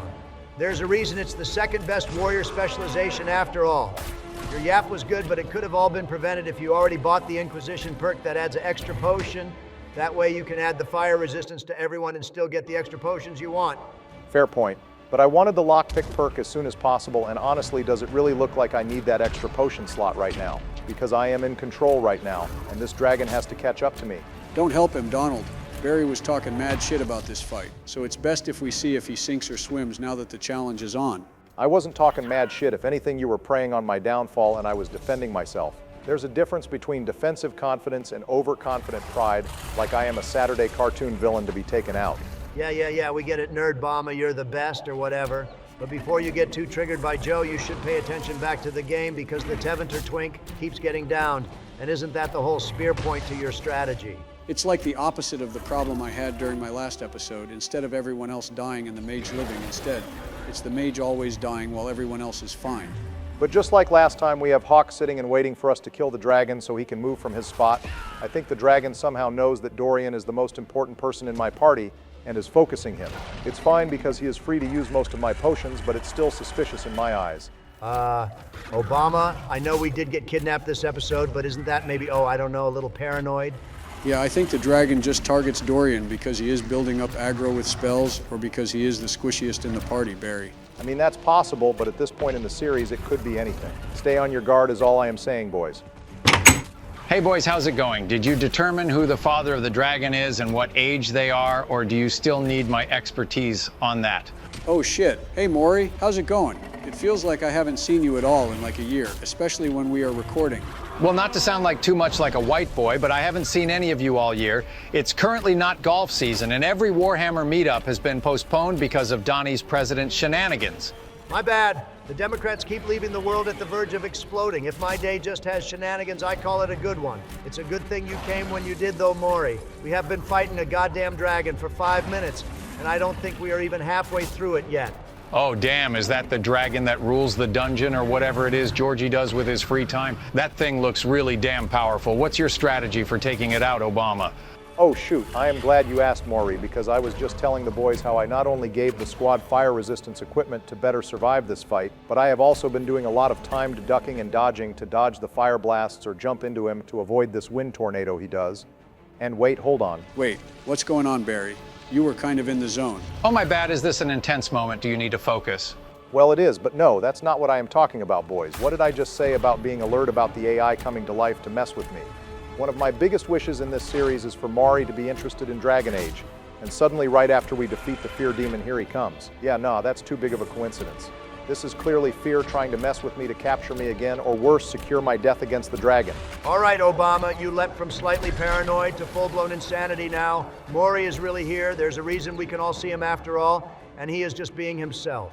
Okay, I really think I came at a bad time now, boys. Maybe I should use my special White House entrance more sparingly. I just thought maybe I left too hastily last time I joined up and to give this another go. Okay, see, you're trying to get me to feel bad now. That's another big fear of mine. Either I am being an asshole or I am saving my friends' lives from the fate again, and I would rather be hated than be passive and let something bad happen. Barry, man, you're making all of us nervous here. Can you just try some deep breaths or something? I can give myself a lie detector test, as ironic as that may look, if that puts your mind at ease. Just don't do anything until I figure out what's going on here. I am not making assumptions again. Look, boys, I don't really understand what is going on. None of this makes sense to me, but clearly I must have come at a bad time. 30 years of TV have taught me when to exit stage left, so I am going to come back later. Good luck on the Dungeon Dragon, though, boys. Barry, goddammit, man. It's normal for you to scare him away, but scaring him when he was just coming around is a bigger drop bomb than what you did in the Middle East. Oh, come on, Donald. What are the chances of Maury coming this episode after being gone nearly a year? This was all clearly a ploy by Fear to break my resolve again. Yeah, Barry, that would make sense. Except not only could all of us see Maury, but he just texted me and George in the group chat that he thinks you take these Dungeons & Dragons way too seriously. So unless the Fear Demon somehow got my number, I think you just fumbled here. Wait, but I thought, oh shit, boys, I think I just made a terrible mistake. Yeah, no shit, that's what we have been trying to tell you this whole time, genius. And you're the one trying to get Maury more into this series, too. I'll try to smooth it over with George. But yeah, you might want to keep your head down this week, Barry, and take some time to readjust your headspace. I just was trying to keep everyone out of the dark place. It just made sense, and goddamn.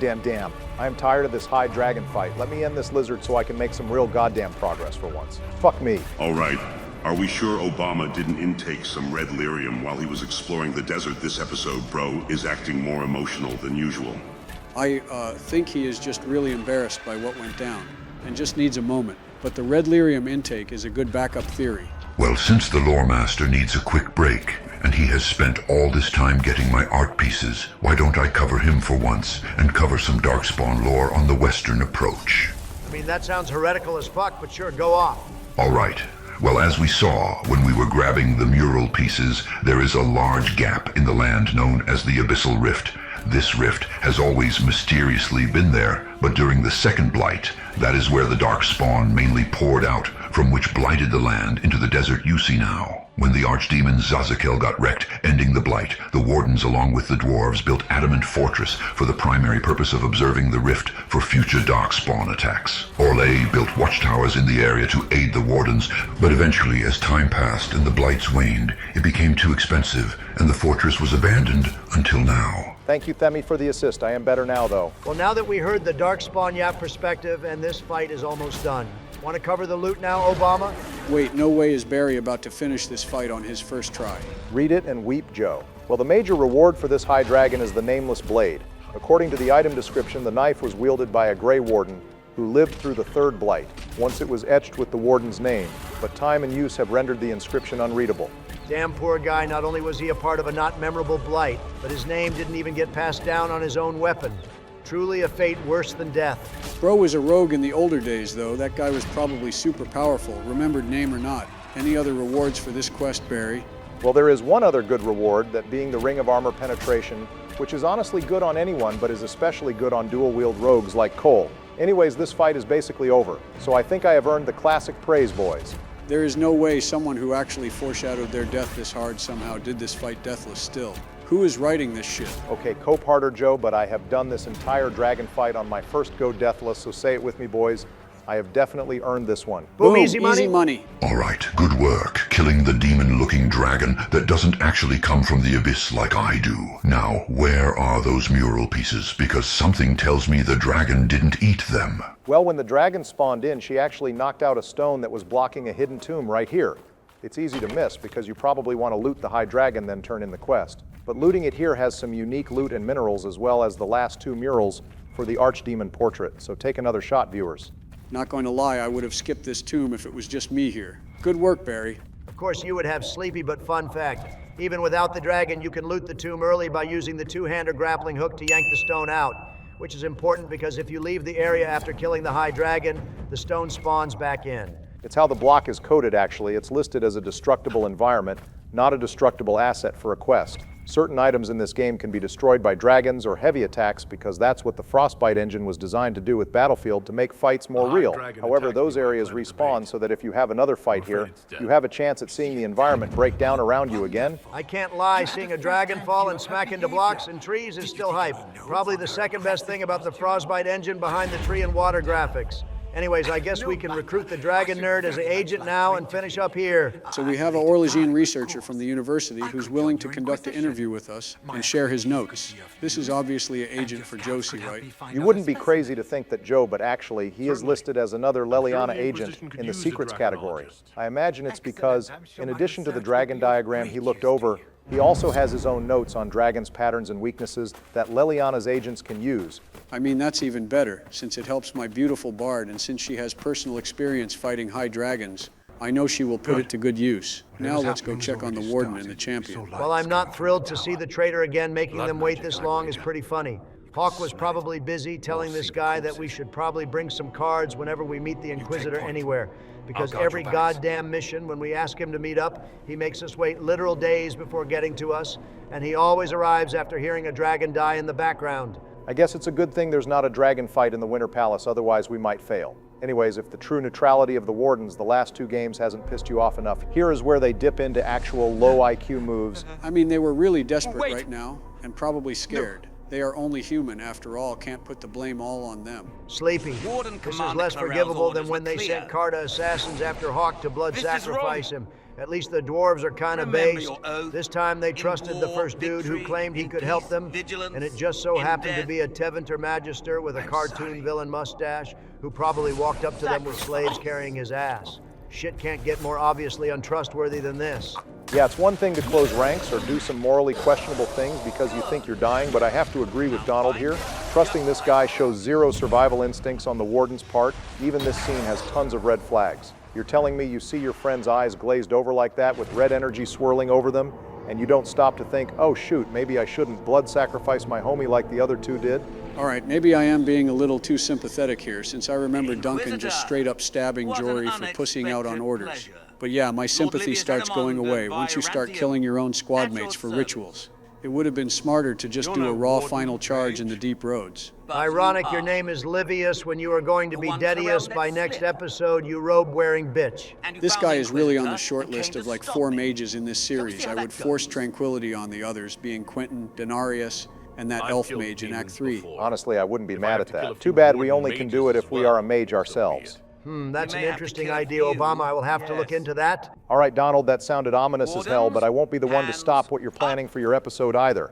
This guy really turned an evil blood magic ritual to mind control people, and all he did with it was force them to emote on us. This is admittedly kind of a joke use of blood magic compared to a lot of its other uses, but I think the point of this scene is that this guy is that much of a prick that he does take people's lives this non-seriously. You want to hear the real joke? So Corypheus' army now consists of the Mage Rebellion and now Grey Warden mages that he binded, all led by a Darkspawn mage and his gaggle of frat bro Teventer mages. One holy smite and Corypheus' whole army just completely folds. I mean, that many mages is a massive problem. They can probably storm with a Sentry combo an entire nation if they want to. Think of it this way. Corypheus could create a blood mage hideout the size of a nation. If he gets the Warden mages and the Rebellion mages... All right, that's the first intimidating thing you have ever said about Corypheus' plan. That is a DEFCON 1 level threat, and I would nuke that mage hideout from orbit. Well, glad to have you on board, Donald. Honestly, if his team is that magic heavy, we should really be recruiting more dwarves into the party. The magic resistance would be a massive hindrance to everything Corypheus has. I imagine then that if POTUS encountered the Corypheus army, he could cut through hundreds of them, mostly unfazed since he just resists every spell with his stats. I don't know how much more receipts on Clarel we really need at this point after last episode, but I just realized she is a mage herself. And this ritual she agreed to has the warriors and rogues blood sacrifice, while the mages on paper get to live and control a demon army. So she really made this decision knowing that she would be one of the kind of lucky ones who gets to live and be in control while her subordinates pay the price. I am not sure if we were supposed to look at it like that, but the turning point of this whole plan was to have Clarel summon the Fear Demon to be bound to her, so she was always expecting to live through the ritual plan. That does admittedly make her look way worse than she already does with this blood ritual. I guess as a typical Orlesian, she believes in sacrifices and dangers for thee, but not for me. No, Livius, you're the tool. Also, you tell him, Dorian, don't ever let this tool get the last word in. This quest is really testing all the Warden's good charity that we built up from Origins. POTUS would be absolutely flabbergasted at this nonsense happening right now, and it's probably a good thing he wasn't here to see this bullshit. The game is making it very clear how much of a willing choice this ritual was with the Wardens, so much so that the only defense for them is a hypothetical. They were scared rather than an actual excuse. I believe this was supposed to be presented as morally gray, but this does feel more black and white the more information you find out about the Orlesian Wardens. You know, at the risk of comparing this game to Mass Effect, I really wish this combat option here had a renegade interrupt where we throw a murder knife at this guy, like in Dragon Age 2. Oh, please.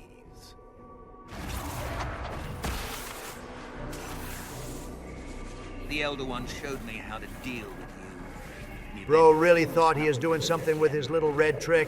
He should probably know that Corypheus himself couldn't hold us down. So what hope does his little backup dancer have? You stole that from my master. He's been forced to seek other ways. This guy made the biggest mistake a cartoon villain can make. He assumed he had victory in his grasp and started monologuing. Skill gap, plus easy money, plus get better kid. Taste the power of original Mountain Dew bitch. Well, don't worry, Aramon, we just gave you a taste this time. Next time we will make sure to give you the full course meal of curb stomp. Now I guess we have to deal with the 3 warden mages that cost 3 whole wardens their lives. Another obscure observation for the road since I just noticed this. But while Alistair and Stroud have a basic Origins starter shield, Loghain is actually equipped with the wooden kite shield that is sold by the Ostagar Quartermaster in Origins. A very nice touch that he is using a shield so many associate with Ostagar. Almost like he is reflecting back on the moment his life changed with his shield choice. All right, that's great. The war criminal thinks back on his crimes. Good for him. You should probably focus back up on this fight, though, Obama. It's the last one of the episode, and so far they all have barriers, and no one's health is going down. I wouldn't worry too much about this fight.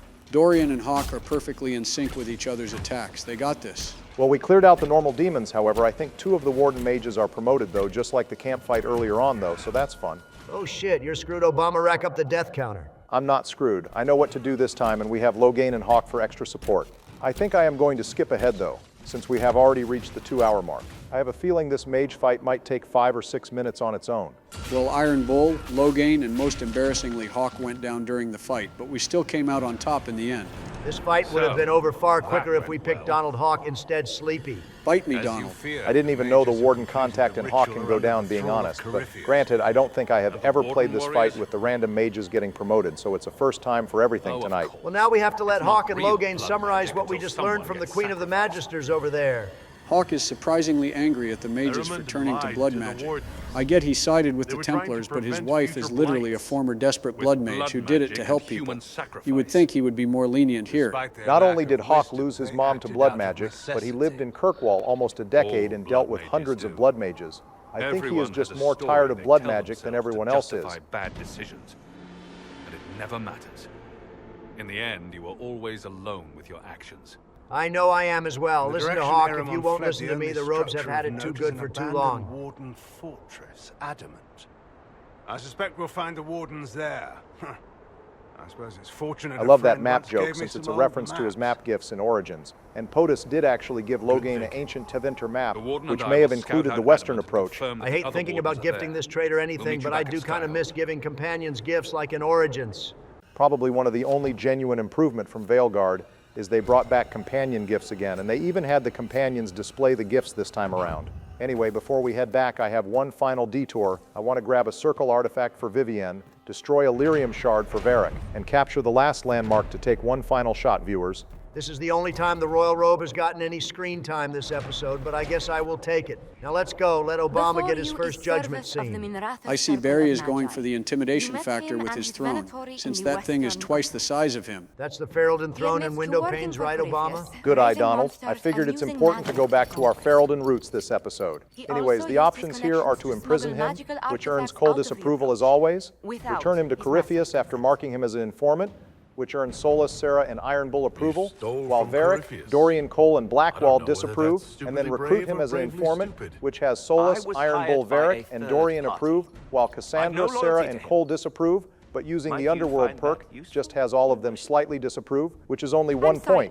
Cole disapproves no matter what, I guess, since he would have preferred we mercy killed him earlier. I mean, imprisoning him is just lame. So either make him an agent or ship him back to Corypheus. Too bad there's no direct execute option, but I guess I agree with Sleepy. Leave what happened in the approach behind us, Inquisitor, and I can put them all at your disposal. All right, well, we have the smuggler perk, so we might as well make good use of it. Time to make us some money, you tanky Tevinter traitor. Someone who can smuggle magical artifacts to Tevinter and back shouldn't be wasted on court diplomacy. Bring those artifacts back to the Inquisition. Procure something really useful, and we might loosen the shackles. Your worship knows value when he sees it. I won't disappoint. Well, now it's time for the moment some, if not many, have been waiting for. We have the flowers, poetry, and the scented candles. Let's go put our religious riz to good use. It's something Barry's hard for, but this was a group effort this time around. Good work, boys. Love it when a goon comes together. Oh my God, oh my, okay, it's happening. to Everyone speak with stay calm and stay hard. No, wait, just calm, right? Calm. You got this, Barry? It's There's a okay, grove Obama. just This is a outside sure the thing. skyline. You're even taking her to a romantic grove with candles. This is all but You're secured. certain? I am. Trust me. Just get poetic with it, Barry. You got this. Okay, let's do this. Cassandra, before you. I was lost. A longing vessel On left aching wounded at the branch coast, do unaware of the blossoms grow. cost. But now I The see a wind, light a stream of hollow love breath. flowing like a river. And despite my strength, I must admit, you make me quiver. I can deny myself no carries the longer. scent of You are a honeysuckle, blessing to the sense, not an sweet angel as the seen in my lover's air. kiss. Birds melodious or bird fair, be absent hence. brings the Thou promise art of my more everything, tomorrows, and I shall of tell no sighs lie. and As you whispered hold and bliss. crush me, the joy could make me die. Bro really added a few Shakespearean can't words be here and there to serious. sound official. Maybe it's a good thing no one else is in your body, Obama. I feel like whatever you just did I also can counts as a and I ritual am. cleanse. All right, Obama, That good is effort on the your poem part, you but chose. why don't we let the expert smut reader Cassandra take it from here? What's wrong with it? Carmenum de Amatus. I thought this one was banned. His lips on mine speak words not voiced, a prayer, which travels down my spine like flames that shatter night. His eyes reflect the heaven stars, the Maker's light. My body opens, filled and blessed, my spirit there. Not merely housed in flesh, but brought to life. Shall we read another? Oh God, boys, we are actually kissing right now. I can't handle this.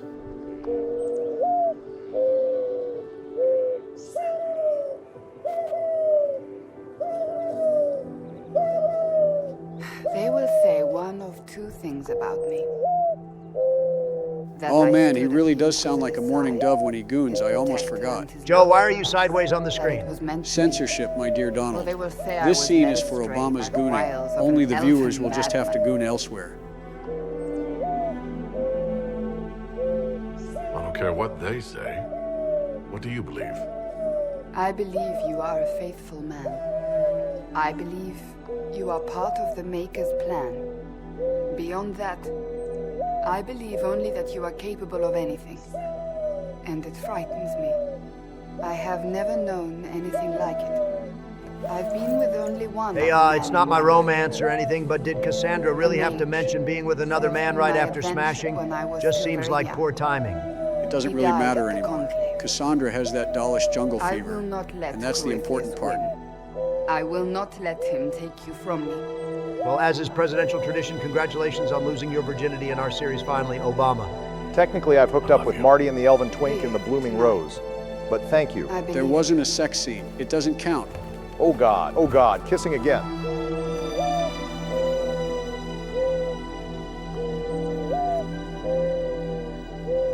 Oh God, that felt good, and best part, just like Origins.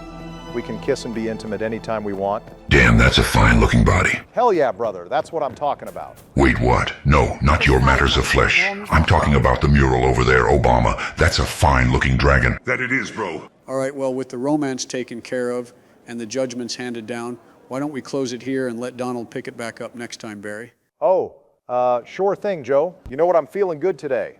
So Cold Stone is on me tonight. Let's go, boys. Oh boy, oh boy, oh boy. Well, that's one. You coming, Donald? Oh, I'd never pass on free food. Just let me respond to some emails and I'll be down in 5. All right, just don't take long. I can only contain Joe for so long.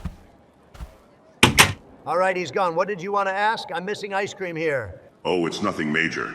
I just wanted to confirm you're playing next episode is all. Yeah, I am. There's a normal cycle we always do. Why do you ask? Oh, no reason. Enjoy the ice cream. I'll be over here deck building.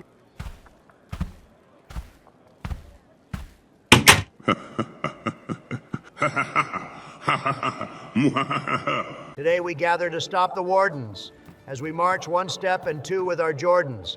But more than that, we have a correction of something that happened in Origins despite my objection.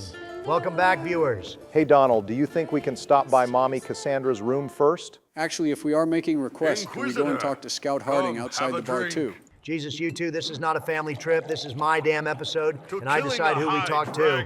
We are going straight into Iron Bull, who we haven't talked to since the start of Joe's episode. Well, this is his dragon-killing conversation, which was not only unlocked during Donald's last episode since he killed a high dragon, but interestingly, Iron Bull doesn't have to be in the party for this conversation to trigger. Why would you ever not bring Iron Bull to a high dragon fight? That shit has to be an impeachable offense.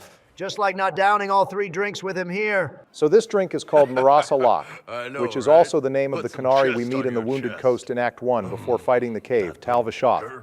Maras means nothing in Qunari, which shows how the Qunari view alcohol and those who drink it too. I guess that's why Iron Bull is happy to be away from them for now. Well, if you're already doing his companion quest, his approval is about to be maxed, which means bringing him to kill more dragons is just icing on icing at this point. I'll choose to ignore that word salad, and I am still going to bring Bull to kill a dragon this episode. Also, Obama, translate what Bull just said for me. I don't have to translate it. Iron Bull is about to do that in a moment. Also, Donald, what high dragon do you plan on killing this episode? Obviously, the one in the Dwarf Wastes, Obama, since you tasked me with that area anyway, it only makes sense. Oh boy. Translation would be, I will bring myself sexual pleasure later, while thinking about this with great respect. You shouted that while it was breathing fire at us? Iron Bull was really just gooning mid-dragon fight. I don't know whether to be impressed or horrified. I would say a little bit of both. I know Ogren would have been bricked up trying this with Bull here. Hell, I bet they would have a drinking contest to see which brew is stronger. So this whole Qunari dragon connection is expanded on during Veilguard. Right, Obama? This is the first glimpse to that, right? The first glimpse is the visual novel Until We Sleep, where Sten reveals their knowledge of dragon's blood and their connection with King Merrick. But this is the first in-game mention. It's true. As for the Veilguard connection, well, that gets more complicated. Iron Bull clearly has no idea about a literal connection with dragons, which Veilguard shows making sense and not making sense. Veilguard obviously has Taesh, who would be born already, but she was taken before most of the Quan realized who she was. So it makes sense Iron Bull wouldn't know about her. However, it doesn't make sense because Veilguard reveals that ancient warriors called Adari were always a part of the Antom, and while they don't exist today, they were highly praised warriors during their time before traveling to Thetis. It could be understandable that Bull doesn't know, but like a lot of Veilguard lore, it's weird.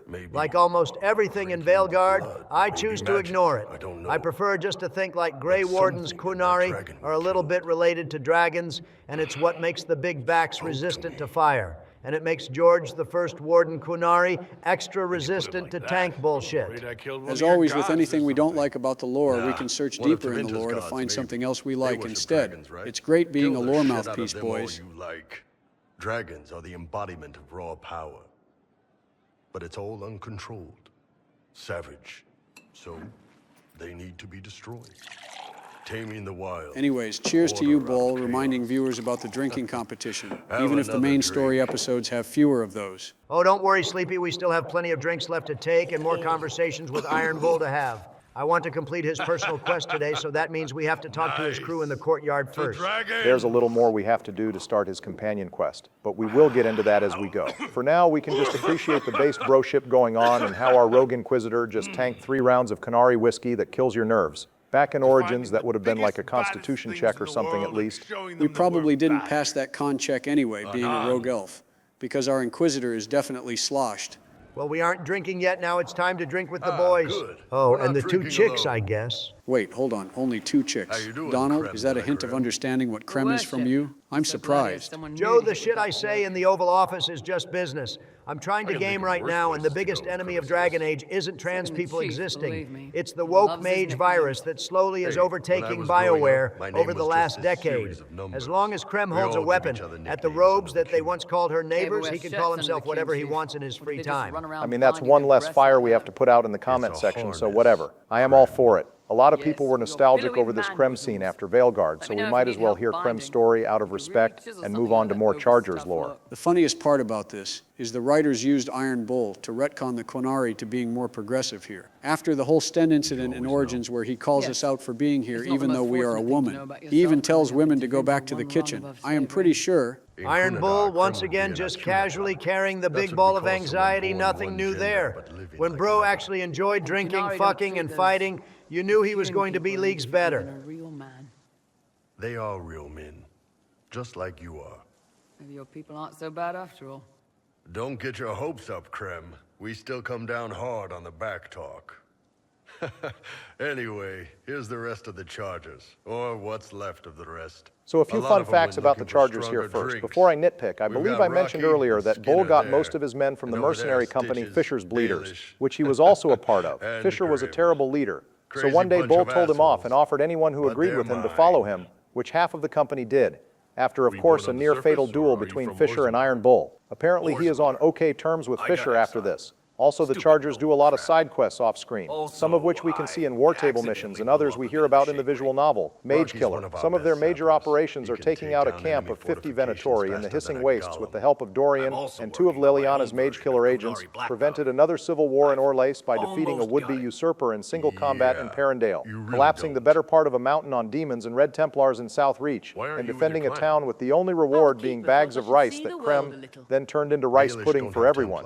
That last one you can find in the Dragon Age official cookbook in real life. I think you blew me in at least a dozen people's minds that there is a Dragon Age cookbook in existence, Barry. How the hell have we never mentioned it before now? Oh, I don't know, Joe. Maybe because we are a goddamn gaming channel and not a cooking channel? Yes. What reason would we have to bring that up before now anyway? The cookbook actually came out around the same time we started this series, so it's fairly new. Most of the references in the book are towards Inquisition, with a few referencing Varric and Alistair, so it's just never really come up till now. I don't really know how much of the cookbook is canon as well, but it's fun to talk about, considering for the first time in Dragon Age, we are exploring the whole world, not just one area of Thetis. Bro found out it wasn't about the war at all. He does it for the love of the game. Didn't you say you had a nitpick about these guys, Barry?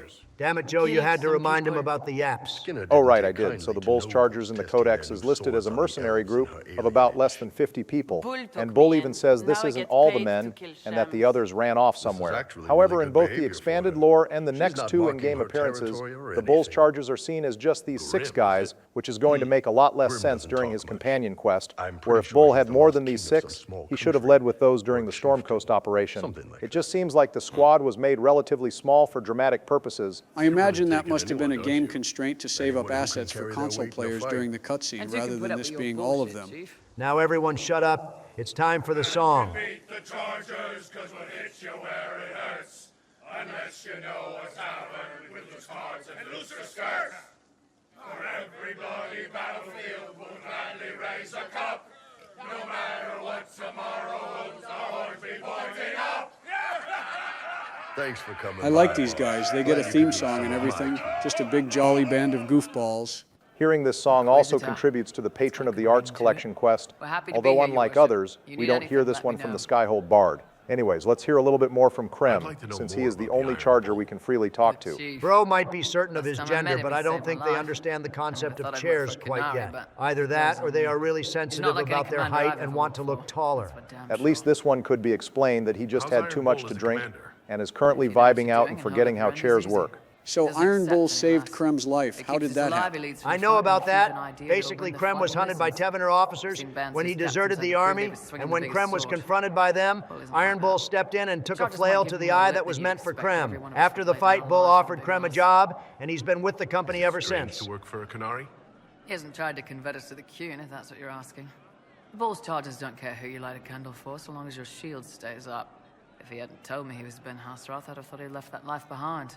It certainly explains why Krem is loyal enough to Bull, that he is one of the only ones that knows he is a Ben Hasroth agent and still works with him, considering the Qunari reputation. That's got to be a tough sell. Eyes to eye, he says. It's never messed up a job. He just writes letters back home. Lots of the boys write letters back home. Oh boy, more Blackwall content now. I am really surprised, Donald. I know some of the companions have unique dialogue before the Warden main quest, and I figured I would show it since all of you get bricked up for unique content anyway. Oh right, I forgot to do some rounds after the Western approach, my bad. I got too distracted by the post-game wrap-up. Let's call it. You got distracted by gooning. Just admit it, Barry. Worst, we'll find a nightmare, then die painfully. I still can't believe what they're doing. I thought I understood the order. And speaking of goon caves, I know Cullen has some adamant fortress lines too, but looks like he is leering at that bright blue dream pack first. Can't say I blame him. I am jonesing for a holy smite myself. I know we joke about the drinking competition and stuff like that, but this quest being about withdrawal symptoms and addictions seems pretty real and down to earth, doesn't it? Especially for a Dragon Age game where we are usually dealing with fantasy issues like blood magic, demons, and daddy issues. I mean, lyrium addiction was always an identified issue concerning Templars. Alistair brings it up in Origins, and we see Carol being lyrium-addled during the Circle Tower quest. Cullen is just the first time we see the impacts of withdrawal firsthand. As for the writing being more down to earth, well, I looked it up, and Cullen's writer Brienne in Inquisition was the same writer as Knave Gallus and Veilguard, both very personal stories and more down to earth. It makes a bit more sense as to where the direction of the story went with that in mind. The fact Cullen is always a based military Templar bro despite having 3 different writers is an insane, chaotic writing feat. Love it when a plan comes together. Anyway, this is the first part of Cullen's quest, which we will probably tackle passively during my episodes, since all it involves is talking to him a few times. I kind of vibe with that idea, at least for the advisors. They aren't companions that we bring everywhere, so it's easier to forget to keep up with them for some players. Making this quest more casual was a good idea, but if every companion quest was like this, it would be very underwhelming. Well, trusting Mommy Cassandra with your discipline and lyrium use was a smart idea. Cullen and we have no reason to go against our mommy. Our second-in-command's opinion, so we will follow her findings for now and get back to you. I guess Cullen still considers Cassandra his superior officer, since she was the one who recruited him to the Inquisition in the first place. I doubt being the Inquisitor's waifu is going to do anything to beat those allegations either. Anyways, I came here not to talk about drug addiction, but to hear our Templar General's opinion on the upcoming assault, so lay it on me. We must stand where others fall. Damn first Blackwall. Now my main man, Dorian. Do you think it's one of our birthdays or something, Donald, or are you just that into the content? Chill out and hop off. I was just checking to see if anyone else had any unique dialogue options, and then suddenly I got warped into this conversation with the fake Magister. Looks like he's ready to talk to us about Felix. I do wonder what happens if he didn't capture his dad during the Redcliffe quest, but I imagine it's not much better. No, unfortunately, either way, Felix winds up dead. If we sided with the mages, his dad is no longer around to treat his condition, and he quickly succumbs to his illness and dies. And since we sided with the Templars, it's implied the Venatori found out he was our other man on the inside and executed him. Well, he died betraying the Robe Empire. That's always a based move, and slight upside, he at least died for what he believed in instead of dying of illness in his bed. That would be how I would want to go too. I wonder what happened to his lying snake of a dad, though. With his son executed, he probably either got smoked with him, not allowing that to happen, died trying to evacuate the mages out of Redcliffe when Alistair attacked, or he is just chilling back in Tevinter doing paperwork for Corypheus now or something. Dorian does mention that Alexius is killed eventually, probably to make room for Calpurnia's position as leader, but it's a one-off comment, nothing more. All right, I know Dorian is offended by me asking if he smashed Felix, but after Anders in Dragon Age 2, I really thought that was a genuine question to ask. It might be a valid question to ask, but Dorian is also justified in his outrage at the stereotype too. Only other ounce of praise I will give this guy is he sometimes likes the renegade options. Well, this was Dorian's warm conversation, which means if he was that high of approval despite being the last one recruited, then everyone should be at least warm by this point, except for maybe Sarah, since we don't bring her along anywhere. Thankfully, Felix wasn't the only decent sort kicking around Thedas. It's a good sign then that we are on the right track to get everyone's unique conversations. Next episode, I will have to give Sarah some companion appreciation finally, since I know Donald won't do it, and we just got lucky with him talking to Blackwall and Dorian. Yeah, because neither of them are British or an elf. That combination is too much for even a man of the people like myself. Speaking of elves, looks like Dorian wants to know about the Dalish. Maybe I found an ally in my Dalish slaughter operations. I doubt it. Dorian is very anti-genocide, no matter the race. He just assumes the Dalish have beef with Tevinter, considering they are an elven organization, and he is from a country that enslaves elves. What with ancient magisters running about? Not at all. Damn talking to Solus even. Who are you, and what have you done with Donald? God damn it, I just want to exhaust all of the Adamant Fortress dialogue to build up some main quest hype for this episode. Once we clear this conversation, I am done with him. I'm not asking anything else. Okay, Sundar, President. Speaking of this conversation, though, I honestly dislike the dialogue options here. If we don't romance him, don't get me wrong, the Wardens deserve some hate for their choices here. But Solus's hate for the Wardens going beyond this decision is honestly so goddamn exhausting. Plus, the dialogue options being bashing the Wardens' way of life or saying it was a good idea they had was totally brain dead. I'm just going to agree the Wardens took it too far and move on. I am tired of the eggs bullshit. Now let's move on to a far better robe. Thank you for noticing my superior design choices, my dear lady. I always strive for excellence, and a superior noble like yourself inspires my choices too. The glaze is absolutely unreal. I can't tell who is more fake and full of themselves here, Vivienne or Donald himself. That's for the philosophers to decide. We won't get a straight answer out of Donald himself. This conversation does give us a window into what Vivienne prioritizes as a leader. It's not about doing what's right, or having reliable people, or even knowing the most. It's all about how what you do impacts how people view you. She cares about presentation and authority first and foremost, as she views it as the most beneficial way to go through life. It's why even with negative approval, Vivienne is cordial with the Inquisitor on the surface, since she still wants to pretend she is in good relations with the figurehead of the Inquisition. It's called diplomacy, and just like me, she is the absolute best at it. Look at her, she even wants to make the Inquisitor a true man of the people that both the rich and poor admire and envy. All right, even if I dislike her, I can't lie. Her political expertise is why I am bringing her to the Winter Palace for the other main quest. It just feels like she fits right at home among nobility, better than any other squad mate. Actually, a semi-based choice from you, Sleepy, although I doubt your other two choices will be nearly as inspired. Just make sure you bring Mommy Cassandra too, Joe, so we can dance with her. Also, that's a pretty spicy choice you just selected, Donald. I just did it because it was a star and it gives more royal robe approval. Why is it spicy? Because that dialogue choice actually gives Vivienne 5 more points towards the divine election automatically. You son of a bitch! Ha! I didn't even know that, but that's hilarious. Suck it, Joe, and an extra suck it to the basic bard.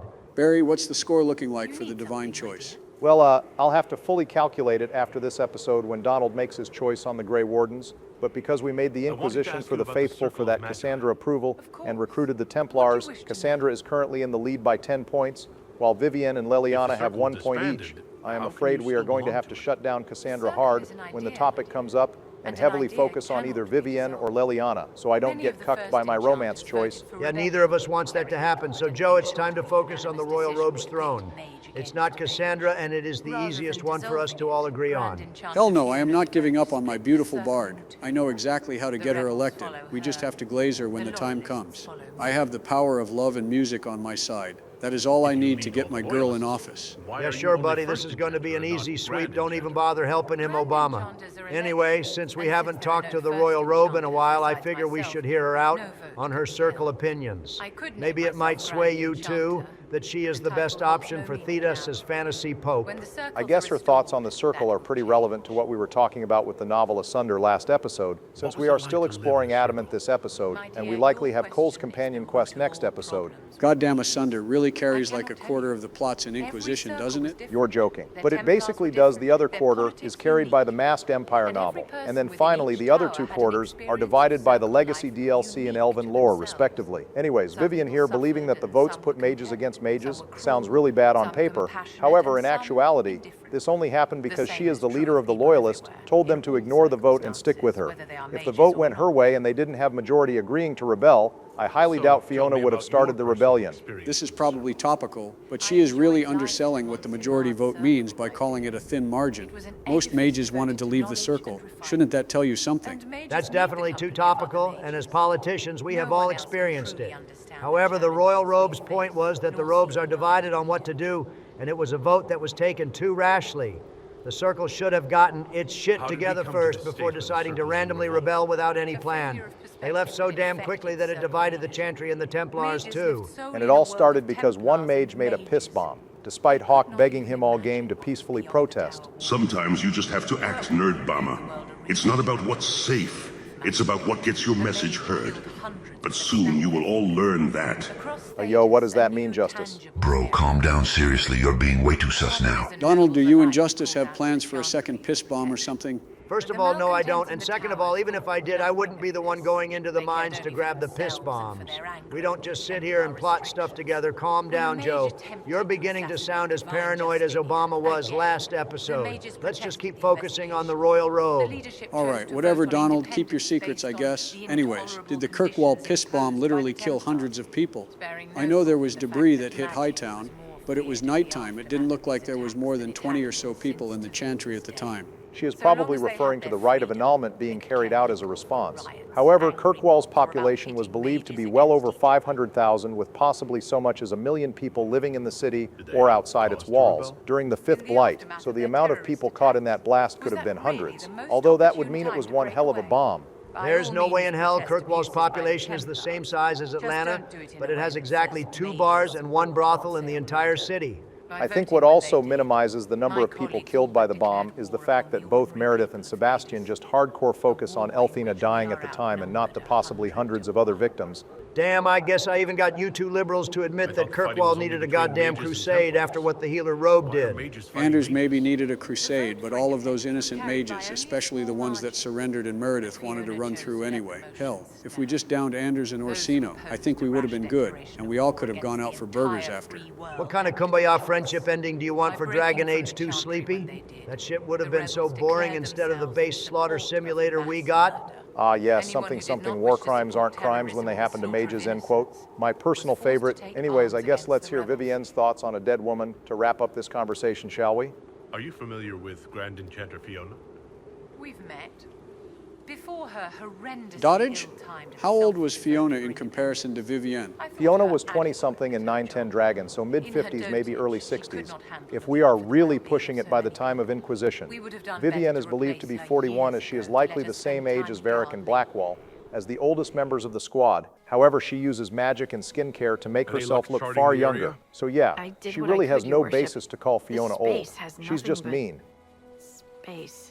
If there's nothing valuable here, I say let Corypheus have it. I figured before the Warden content, we can get down to some base Dwarven content in the Wastes. Show everyone I can do just as much work, if not more than all of you can. I appreciate the effort, Donald, but if even my girl Harding is nervous about exploring this place, we should be far more cautious, considering this girl explores battlefields in the Fade like it's nothing. Plus, doesn't this place cost 20 power to unlock? Sleepy, I appreciate you wanting to not contribute to wasteful spending for once in your life, but last I checked, we have like 100 power and almost half of the map unlocked. I doubt we have to worry about saving power for anything. It's true, Joe, it's not that big a deal. Power-wise, you only need 120 power to unlock everything, which I am almost certain we have already reached. And if we haven't, we just need to close like 4 more Fade Rifts to reach it. Also, Donald, looks like you are experiencing the same problem I had last episode, trying to find the shards this deep in the desert. Yeah, except I actually found them, so it's all good. My biggest problem with this place isn't the size, though, but the eternal darkness plaguing the land. Exploring the 30 Days of Night Vampire Desert wasn't really on my bingo card for Dragon Age. Nah, to have vampires there would have to be actual civilization or anything around here. That is a whole lot of nothing. Are those lights in the distance? Someone's made a fire. Let's have a look. I'm sorry, is that a goddamn pride demon that yeeted out of the first Fade Rift in this area? Oh, what's the matter, Donald? I thought Inquisition was going to be your game now. Besides, didn't you already kill a pride demon in episode 1? Just do the same thing again. Not only that, but it's 1 level above us right now, which likely means the Fade Rifts deeper in can be as high as level 19 to 20.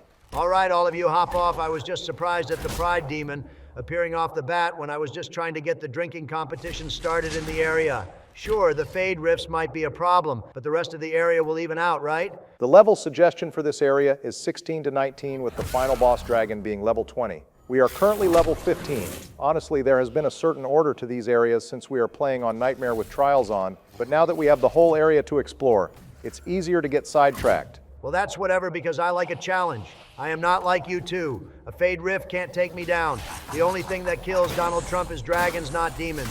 Especially with my full mage-hating squad on my side. See, I already killed the first wave, and I can make the second wave easier as always. All right, I know I might not have much room to speak since I kind of went heavy-handed on the Obama death foreshadowing last episode, Donald. But you know, it's only a matter of time until the Fade Rifts get you too, right? I mean, Dragon Age 2 demons did some pretty crazy things to you, thinking about it. Now, those deaths were all caused by the Desire Demon. Ussie, you can go back and fact-check me on that. If you don't believe me, now that they don't exist, and I haven't found a mod to add them in, I am safe from all demons, from Pride or Ice Wraiths.